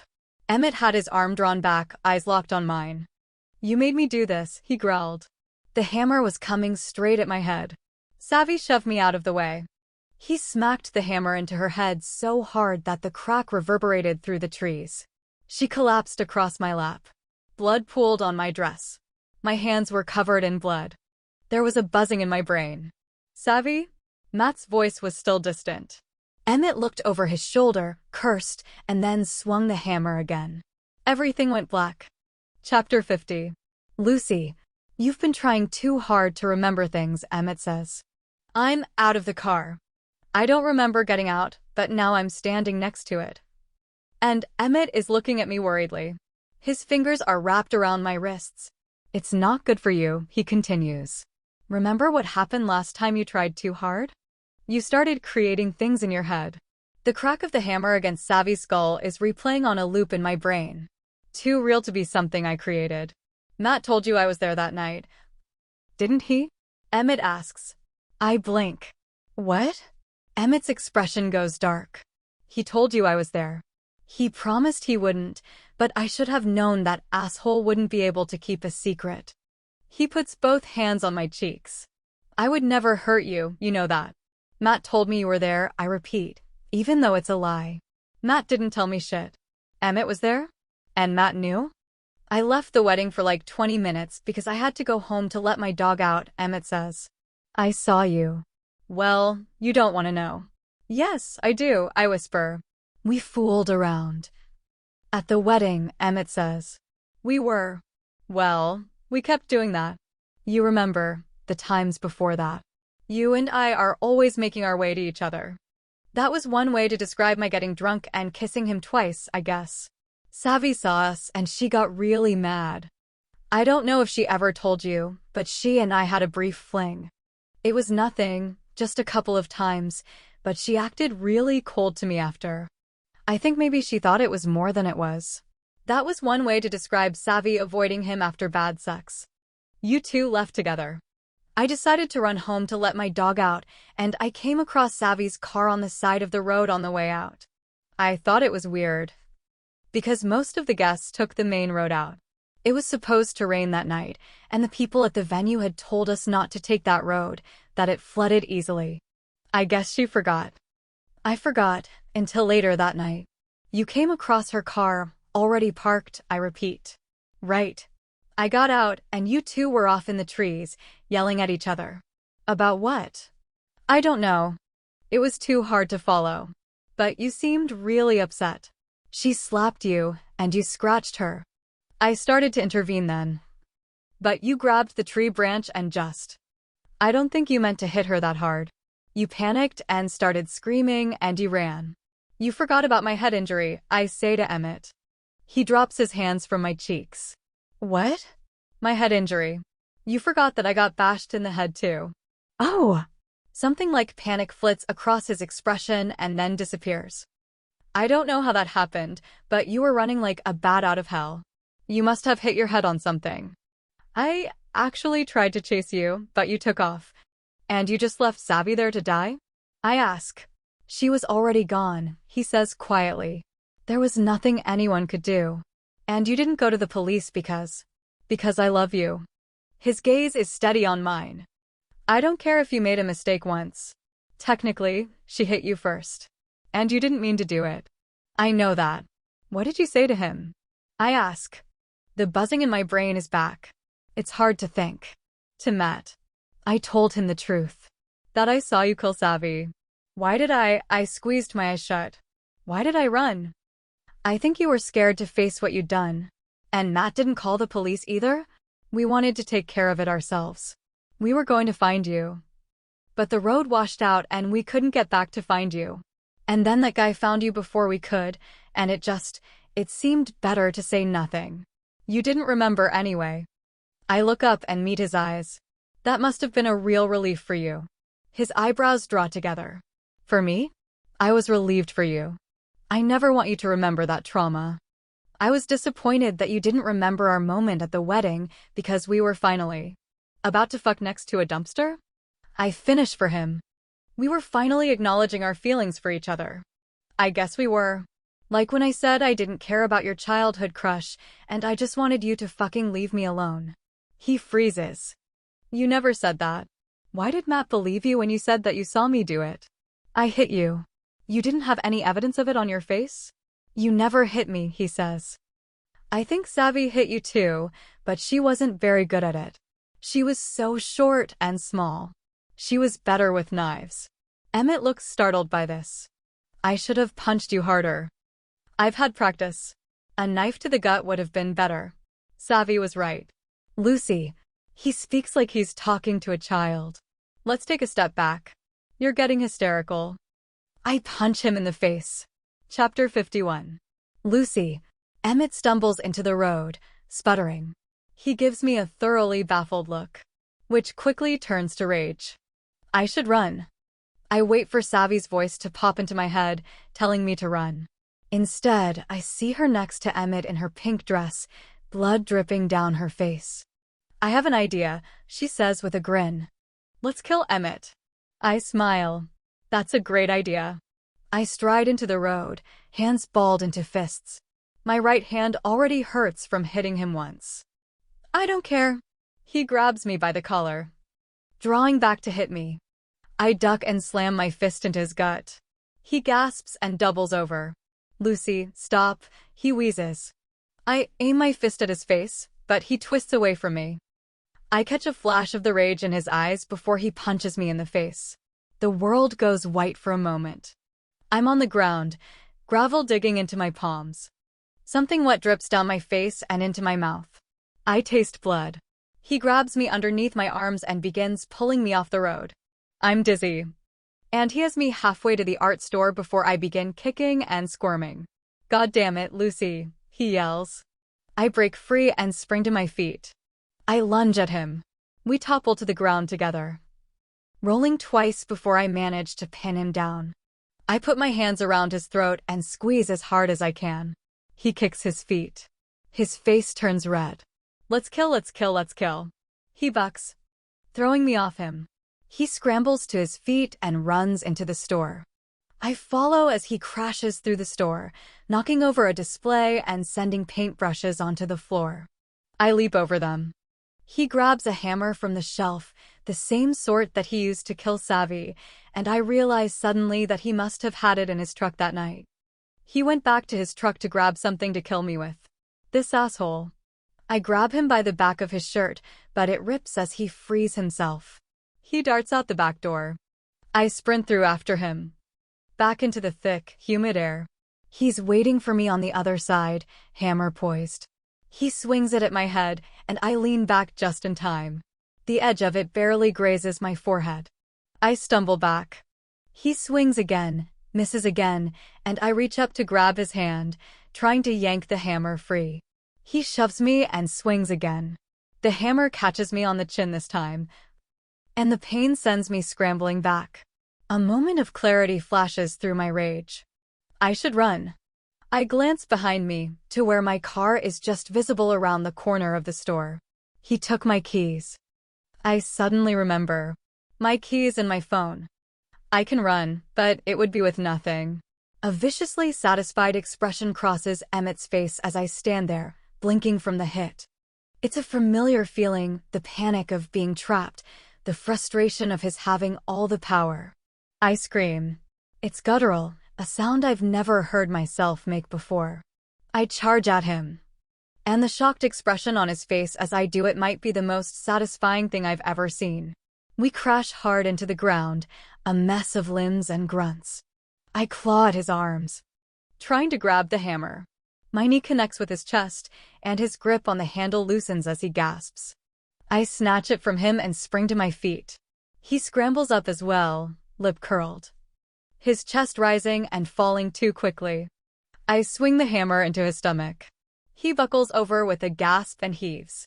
He holds out a hand, like he wants me to stop. I pause with the hammer poised to strike again. He bolts upright suddenly and takes off running. Emmett! I scream. I consider, briefly, sprinting in the opposite direction. But my feet have other ideas. I'm chasing him before I realize I made up my mind to do it, my anger driving me forward. Distantly, I hear my own name. I don't know whether it's real, or whether it's savvy. There's a small patch of trees behind the store. Emmett runs into them, and I push my legs as fast as they'll go. Emmett casts a terrified glance over his shoulder. Something about it is satisfying. Maybe this is what Savvy felt like when she killed that man. He deserved it. Better run faster, asshole. I scream. Lucy, the voice yells again. Not Savvy. Closer. I'm close enough to almost reach Emmett. I stretch my hand out, my fingers grazing the fabric. I snatch it, yank it back into my fist. He yells as he tumbles to the ground, and immediately tries to get to his feet. I lift the hammer over my head and bring it down hard on his leg. It makes a very pleasing crunch sound as he screams. Lucy. Emmett uses one leg for leverage as he dives forward on his knees, yanking the hammer from my grasp. It goes flying, and comes to a stop at Ben's feet. He's breathing heavily, eyes wide and horrified as he looks from me to Emmett. Oh my God, Ben, Emmett pants. He uses his good leg to scoot away from me. She's lost it. She's fucking lost it. She's trying to kill me. Ben holds my gaze. I wipe the back of my hand across my mouth. Blood smears across my skin. I look down at the hammer. Back up at him. He slowly reaches down and picks it up. He killed her. My voice is low. It doesn't sound quite right. He killed Savvy, and he tried to kill me. Surprise flickers across Ben's features. I can see the wheels turning. The interview's starting to loop in his head. I have no idea whether his research will back up my claim. Matt saw him that night, I continue. You can ask him. Emmett was there. And he fucking killed her. Ben stares at me. His expression is unreadable. No, Emmett says. He shakes his head desperately. No, I never would have hurt Savvy. Or you, Lucy. You have to believe me. Ben cocks his head. You saw her. Emmett points at me. She was about to kill me. She would have if you hadn't come along. Ben looks down at the hammer in his hand. Let's find out, he says. He tosses me the hammer. Chapter 52. Lucy. I sit in a hospital bed, staring at a police officer. He's standing just outside the curtains surrounding my bed, talking to Ben. I can see them both through the crack where the fabric isn't closed all the way. You heard him say that? The officer asks. Yeah, Ben says. Emmett yelled something about how he'd tried to kill Lucy once. I blink. My head is swimming and aching, but I'm pretty certain Emmett said nothing like that. And Matt Gardner saw Emmett that night, Ben continues. You should ask him about that. The officer nods, writing something down. He pushes the curtain aside and fixes me with a hard stare. We'll have more questions for you in a minute. I nod numbly. He walks away, and Ben steps inside the curtain with me. His eyebrows are drawn together. The nerves and stress obvious in the way he keeps crossing and uncrossing his arms. She's lying. Why aren't any of you listening to me? Emmett's scream is distant from down the hall somewhere. I could have killed you both, I say to Ben. He looks startled. Sorry, when you tossed me the hammer. I could have killed him, and then you. Your sense of self-preservation is lacking. He lets out a breath of air that's like a laugh. Like you said before, that would have been a better ending. You kill the real killer and the host of the podcast trying to solve the crime. I think a lot of people would have liked that ending better. I side-eye him. There's something wrong with you. I know. He smiles. I never thought you were going to kill me, Lucy. I don't know whether I believe him. I'd like to, though. Emmett didn't say that, I say after a brief silence. What? You know what? He didn't yell anything about killing me. He told you he was innocent. He shrugs. I imitate his shrug. That's it. Whatever. It's close enough to the truth. People are going to believe whatever I say. Your word isn't enough. The truth doesn't matter. Savi's words sound gentle this time. Less angry. I shift my attention back to Ben. The truth is whatever you say it is. Chapter 53. Lucy. Matt is waiting for me outside the hospital. I look like absolute shit. A black eye, 3 stitches in my eyebrow, a bruise starting to form on my chin. Luckily my nose isn't broken, but my entire face is vibrating in pain. Oh my God. Matt rushes over to me. I see my parents, not far behind him. Ben left a while ago. Because I was tired of his hovering. I told him I didn't need him to call anyone for me, but I can see that my request was ignored. I'm going to kill Emmett, Matt says. My parents stop not far behind him. Dad's chest is rising and falling too quickly. Mom's eyes are red, and she won't look at me. You saw him that night, I say. Matt has the decency to look embarrassed. After you, he says. You ran away, and then Emmett appeared a second later, crying and saying he'd seen you kill her. And you just believed him. You said, he clenches both fists in frustration, and I instinctively take a step back. You were covered in blood, mumbling something about killing. And you said she deserved it. And Savi tried to. What was I supposed to think? She tried to save me, I say. That was the end of that sentence. Savi tried to save me, and he killed her. Oh, Lucy, Mom says. And moves like she's going to hug me. I step back, shaking my head. The cops want to talk to you, I say. Dad gapes at me. I thought that I was too exhausted to feel even more annoyed. But apparently I'm not. I don't know where he finds the nerve to look surprised. You lied to them. Hid evidence. Good luck with that. Mom's mouth drops open. We were protecting you, Matt says. You have to understand. Me, your parents, we thought we were protecting you. No, you didn't, I snap. You protected yourself, Matt. You knew what would happen if I started telling people the truth. You knew what would come out. Matt's face reddens. Both my parents are statues, tears streaming down Mom's face. I step away from them. The only person who ever protected me was Savi. Listen for the Lie podcast with Ben Owens. Final episode. Police have charged Emmett Chapman with Savannah Harper's murder. Matt, Kathleen, and Dawn have been charged with withholding evidence. I spoke with some of the people of Plumpton a few days after the news broke. First, let's hear from Beverly, Lucy's grandma. Beverly, well, it's a lot to deal with, if you want to know the truth. I always knew she didn't do it. I knew it when Lucy didn't know it. I just wish that other people would have had more faith in her. Ben, Kathleen, and Dawn never shared with you what Matt told them? That he saw Lucy the night Savannah died? Beverly, they sure didn't. If they had, I would have screamed it to the whole town. How do you believe that man over your child? How did Matt believe Emmett over his own wife? Ben, it does seem strange. Beverly, well, not strange, exactly. Typical. Men always believe each other. I also talked to Ivy, Savannah's mother. Ivy. We're still processing it all. There are still questions to be answered. Ben, what kind of questions? Ivy, we don't want to rush to judgment. Ben, because that's what happened with Lucy? Ivy, we're done talking about this. And I talked to Joanna. Joanna, Emmett's saying he didn't do it. He says that Lucy created a new memory. He says it's not even her fault. He's being really nice about it. Ben, you don't believe Lucy then? Joanna, hon, I'm just confused. She's created memories before, right? She admitted it. And now suddenly, 5 years later, she remembers everything and can very conveniently pin it on someone? It's suspicious. Ben, What do you make of Matt and the Chases withholding important information about the case? Joanna. Obviously, they shouldn't have done that. But they were covering for Lucy. You can't blame the Chases for protecting their daughter. Ben. Did you know I was there when Emmett tried to kill Lucy again? I heard him yelling about killing Savvy. Joanna. Wait, you did? Ben. Sure did. Joanna. I didn't know that. Well, Lucy was generous enough to talk to me one last time to answer a few lingering questions. Ben. Do you regret not going back to Plumpton sooner? Lucy. Yes. I regret a lot of things. I wish I hadn't let my parents and Matt get into my head.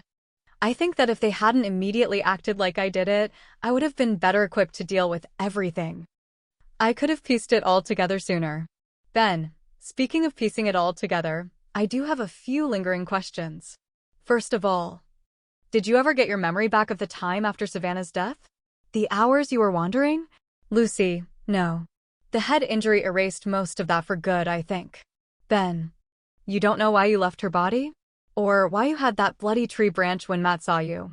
Lucy. No. My guess is, some part of my brain was thinking I needed it for self-defense. Ben. Emmett is claiming he's innocent, and a lot of people still don't believe you. They say you're still hiding something. Lucy. I could explain all day and these people will never believe me. Most of us don't change our minds once we've settled on a version of events. Everyone has made their mind up about me, and it's not changing, no matter what. Ben. Does that bother you? Lucy. Sort of. I don't think it's too much to ask that everyone not think the absolute worst of me all the time. But I'm not all that concerned about it anymore. I am not responsible for the fake version of me you created in your head. Ben, one of the biggest questions I've been getting is this: why would your husband believe Emmett over you? Matt very quickly put the blame on you. Why was that? Lucy. Well, Matt saw me that night, and it admittedly didn't look great. I think the only way I can explain it is to say that Matt never gave me the benefit of the doubt about anything. Just like most of the people listening to this podcast, he thought the worst of me. And to be fair, he saw the worst of me. We had a very bad marriage, which I'm not going to go into here, and when you already hate your spouse as much as he hated me at the time, thinking I murdered my best friend isn't a huge leap. Ben, still, it's weird, isn't it? Shouldn't Matt have questioned Emmett's version more, given how injured you were? Lucy. Sure, he should have. But Emmett actually had a whole plausible story and I had nothing. Matt, like most men I've known, is always more inclined to believe the guy's version of events. Ben, and your parents? They were convinced you murdered Savannah because of what Matt told them. Why do you think they were willing to make that leap? Lucy. Matt didn't tell them about Emmett being there. I'd like to think that they would have been more skeptical if he had. Ben, that's a generous way of looking at things. You don't feel angry that they also didn't give you the benefit of the doubt? Lucy. Sure, I do. I'm not all that surprised, though. Ben, what do you think Savannah would say if she were here? Lucy. I think she'd be happy I was okay. She died trying to protect me. She saved me. We were a team, me and Savvy, right up until the end. Chapter 54. Lucy. Grandma is leaning against her doorframe as I pull up to the tiny house, still looking smug as hell. You headed to the airport? She asks as I climb out of the car and walk to her. Yes, finally. I can't believe I just spent over 3 weeks in my hometown. I deserve a medal. You're coming to visit me next time. This town doesn't get the pleasure of my company ever again. She snorts. That's fair. She steps back, letting me step into the air conditioning. I flop down on her couch. Grandma goes into the kitchen to make a drink and then slides into a chair at the table with her drink. It isn't everything, I say quietly. What isn't? The story Ben told on the podcast. It isn't the whole truth. I meet her gaze. I know you know that. I do, she says softly. I'd tell you, but it's the only thing left I can do for her. I lean forward, resting my elbows on my thighs. Keeping the secrets. It's all I can do. Oh, Han, I understand. She reaches forward, taking one of my hands in hers. You don't owe anyone your whole story. Or Savvy's. I nod, swallowing hard. Let Ben think he found the truth. He did what we needed him to do. You're right that some people will never believe you, no matter how hard you explain yourself. Trust me, there's no pleasing people. If they're determined to think the worst of you, they will. They think the best of Savvy. So I guess that's really all I can ask for. Absolutely. Who she actually was, and the secrets you two shared, that's just for you. I scoot forward, wrapping my arms around her. Thank you for badgering me into coming back and doing this. You're very welcome. I am happy to badger you into doing the right thing anytime. My phone dings, followed up immediately by a second ding. I suppress a sigh as I sit back and glance at the screen. I've been getting a strange mix of messages these days, some from people I know, saying they knew I was innocent all along. I never really doubted you. Nathan sent this morning, a text too absurd to warrant a response, and many comments on my even nightly social media accounts, ripping into me for all sorts of things. A substantial portion of the internet hates me more than ever. Some of them acknowledge that I didn't kill Savvy, but still hate me. It's an email from a journalist, asking for comment on an article he's writing about me. Linked is a video that is apparently making the rounds on social media. It's titled, Lucy Chase. How manipulative psychopath framed Emmett Chapman. I shake my head in amusement and delete the email. As usual, Grandma is right. There really is no pleasing people. Did you see Ben before he left yesterday? She asks. I nod. I have a text from Ben on my phone, sitting there unanswered since last night. I still can't decide if he's the best or worst idea I ever had. Can I take you out when you get back to LA? I promise to ask fewer intrusive questions this time. Are you two going to see each other when you get back to Los Angeles? Savvy appears behind Grandma, casually leaning against the door. The dress from the wedding gone, replaced by jeans and the white tank top I used to see her in so often. A red bra strap peeks out at the shoulder. She grins at me. Fuck yeah you are, she says. I can't help but laugh. Grin back at her, even as Grandma gives me a puzzled look. I pull out my phone and type a reply to Ben. Acknowledgements. Listen for the lie was a leap of faith for me. It took 2 years of writing and rewriting and pinning color-coded index cards to giant boards to shape Lucy's story into a book. I am eternally grateful to everyone who took this leap with me and helped bring the book into the world. A huge thank you to my agent, Faye Bender, the first champion of this book, who believed in it with such passion and enthusiasm. Thank you to James Melia for all your insights and positivity and for making me rewrite those last few chapters so many times. And thank you to Amy Einhorn for taking over and bringing the book over the finish line and for making me rewrite the ending one more time. Now it's truly perfect. Thanks also to Lori Kasatsky for all your work making sure every stage of the process went smoothly. A big thank you to Ryan Doherty for stepping in to take care of this book as it made its way into the world. Thank you to everyone at Macmillan who put in their time and effort to make the book shine. I don't always get to meet all of you, but I deeply appreciate your behind-the-scenes work. Thank you to Shannon Messenger, who read a few chapters in the very early stages and told me that it did indeed make sense and told me to keep going. A shout-out to Caitlin Sage Patterson, who, when I shyly confessed I was thinking of writing an adult thriller, immediately said that the genre was a great choice for me. I thought of that often when writing this. I am so grateful to the authors who took the time to read and blurb listen for The Lie, Stephen King, Courtney Summers, Leanne Moriarty, Alex Michaelides, Alice Feeney, and Chandler Baker. You are all amazing, and I'm honored to have your words on my book. Thank you to my mom and my sister, the only people I let read a completed draft before querying agents. I appreciate you reading and giving me hope that it was safe to send out into the world. Thank you to all the authors who answered my questions and were so generous with their time when I was panicking about finding an agent who would like this book.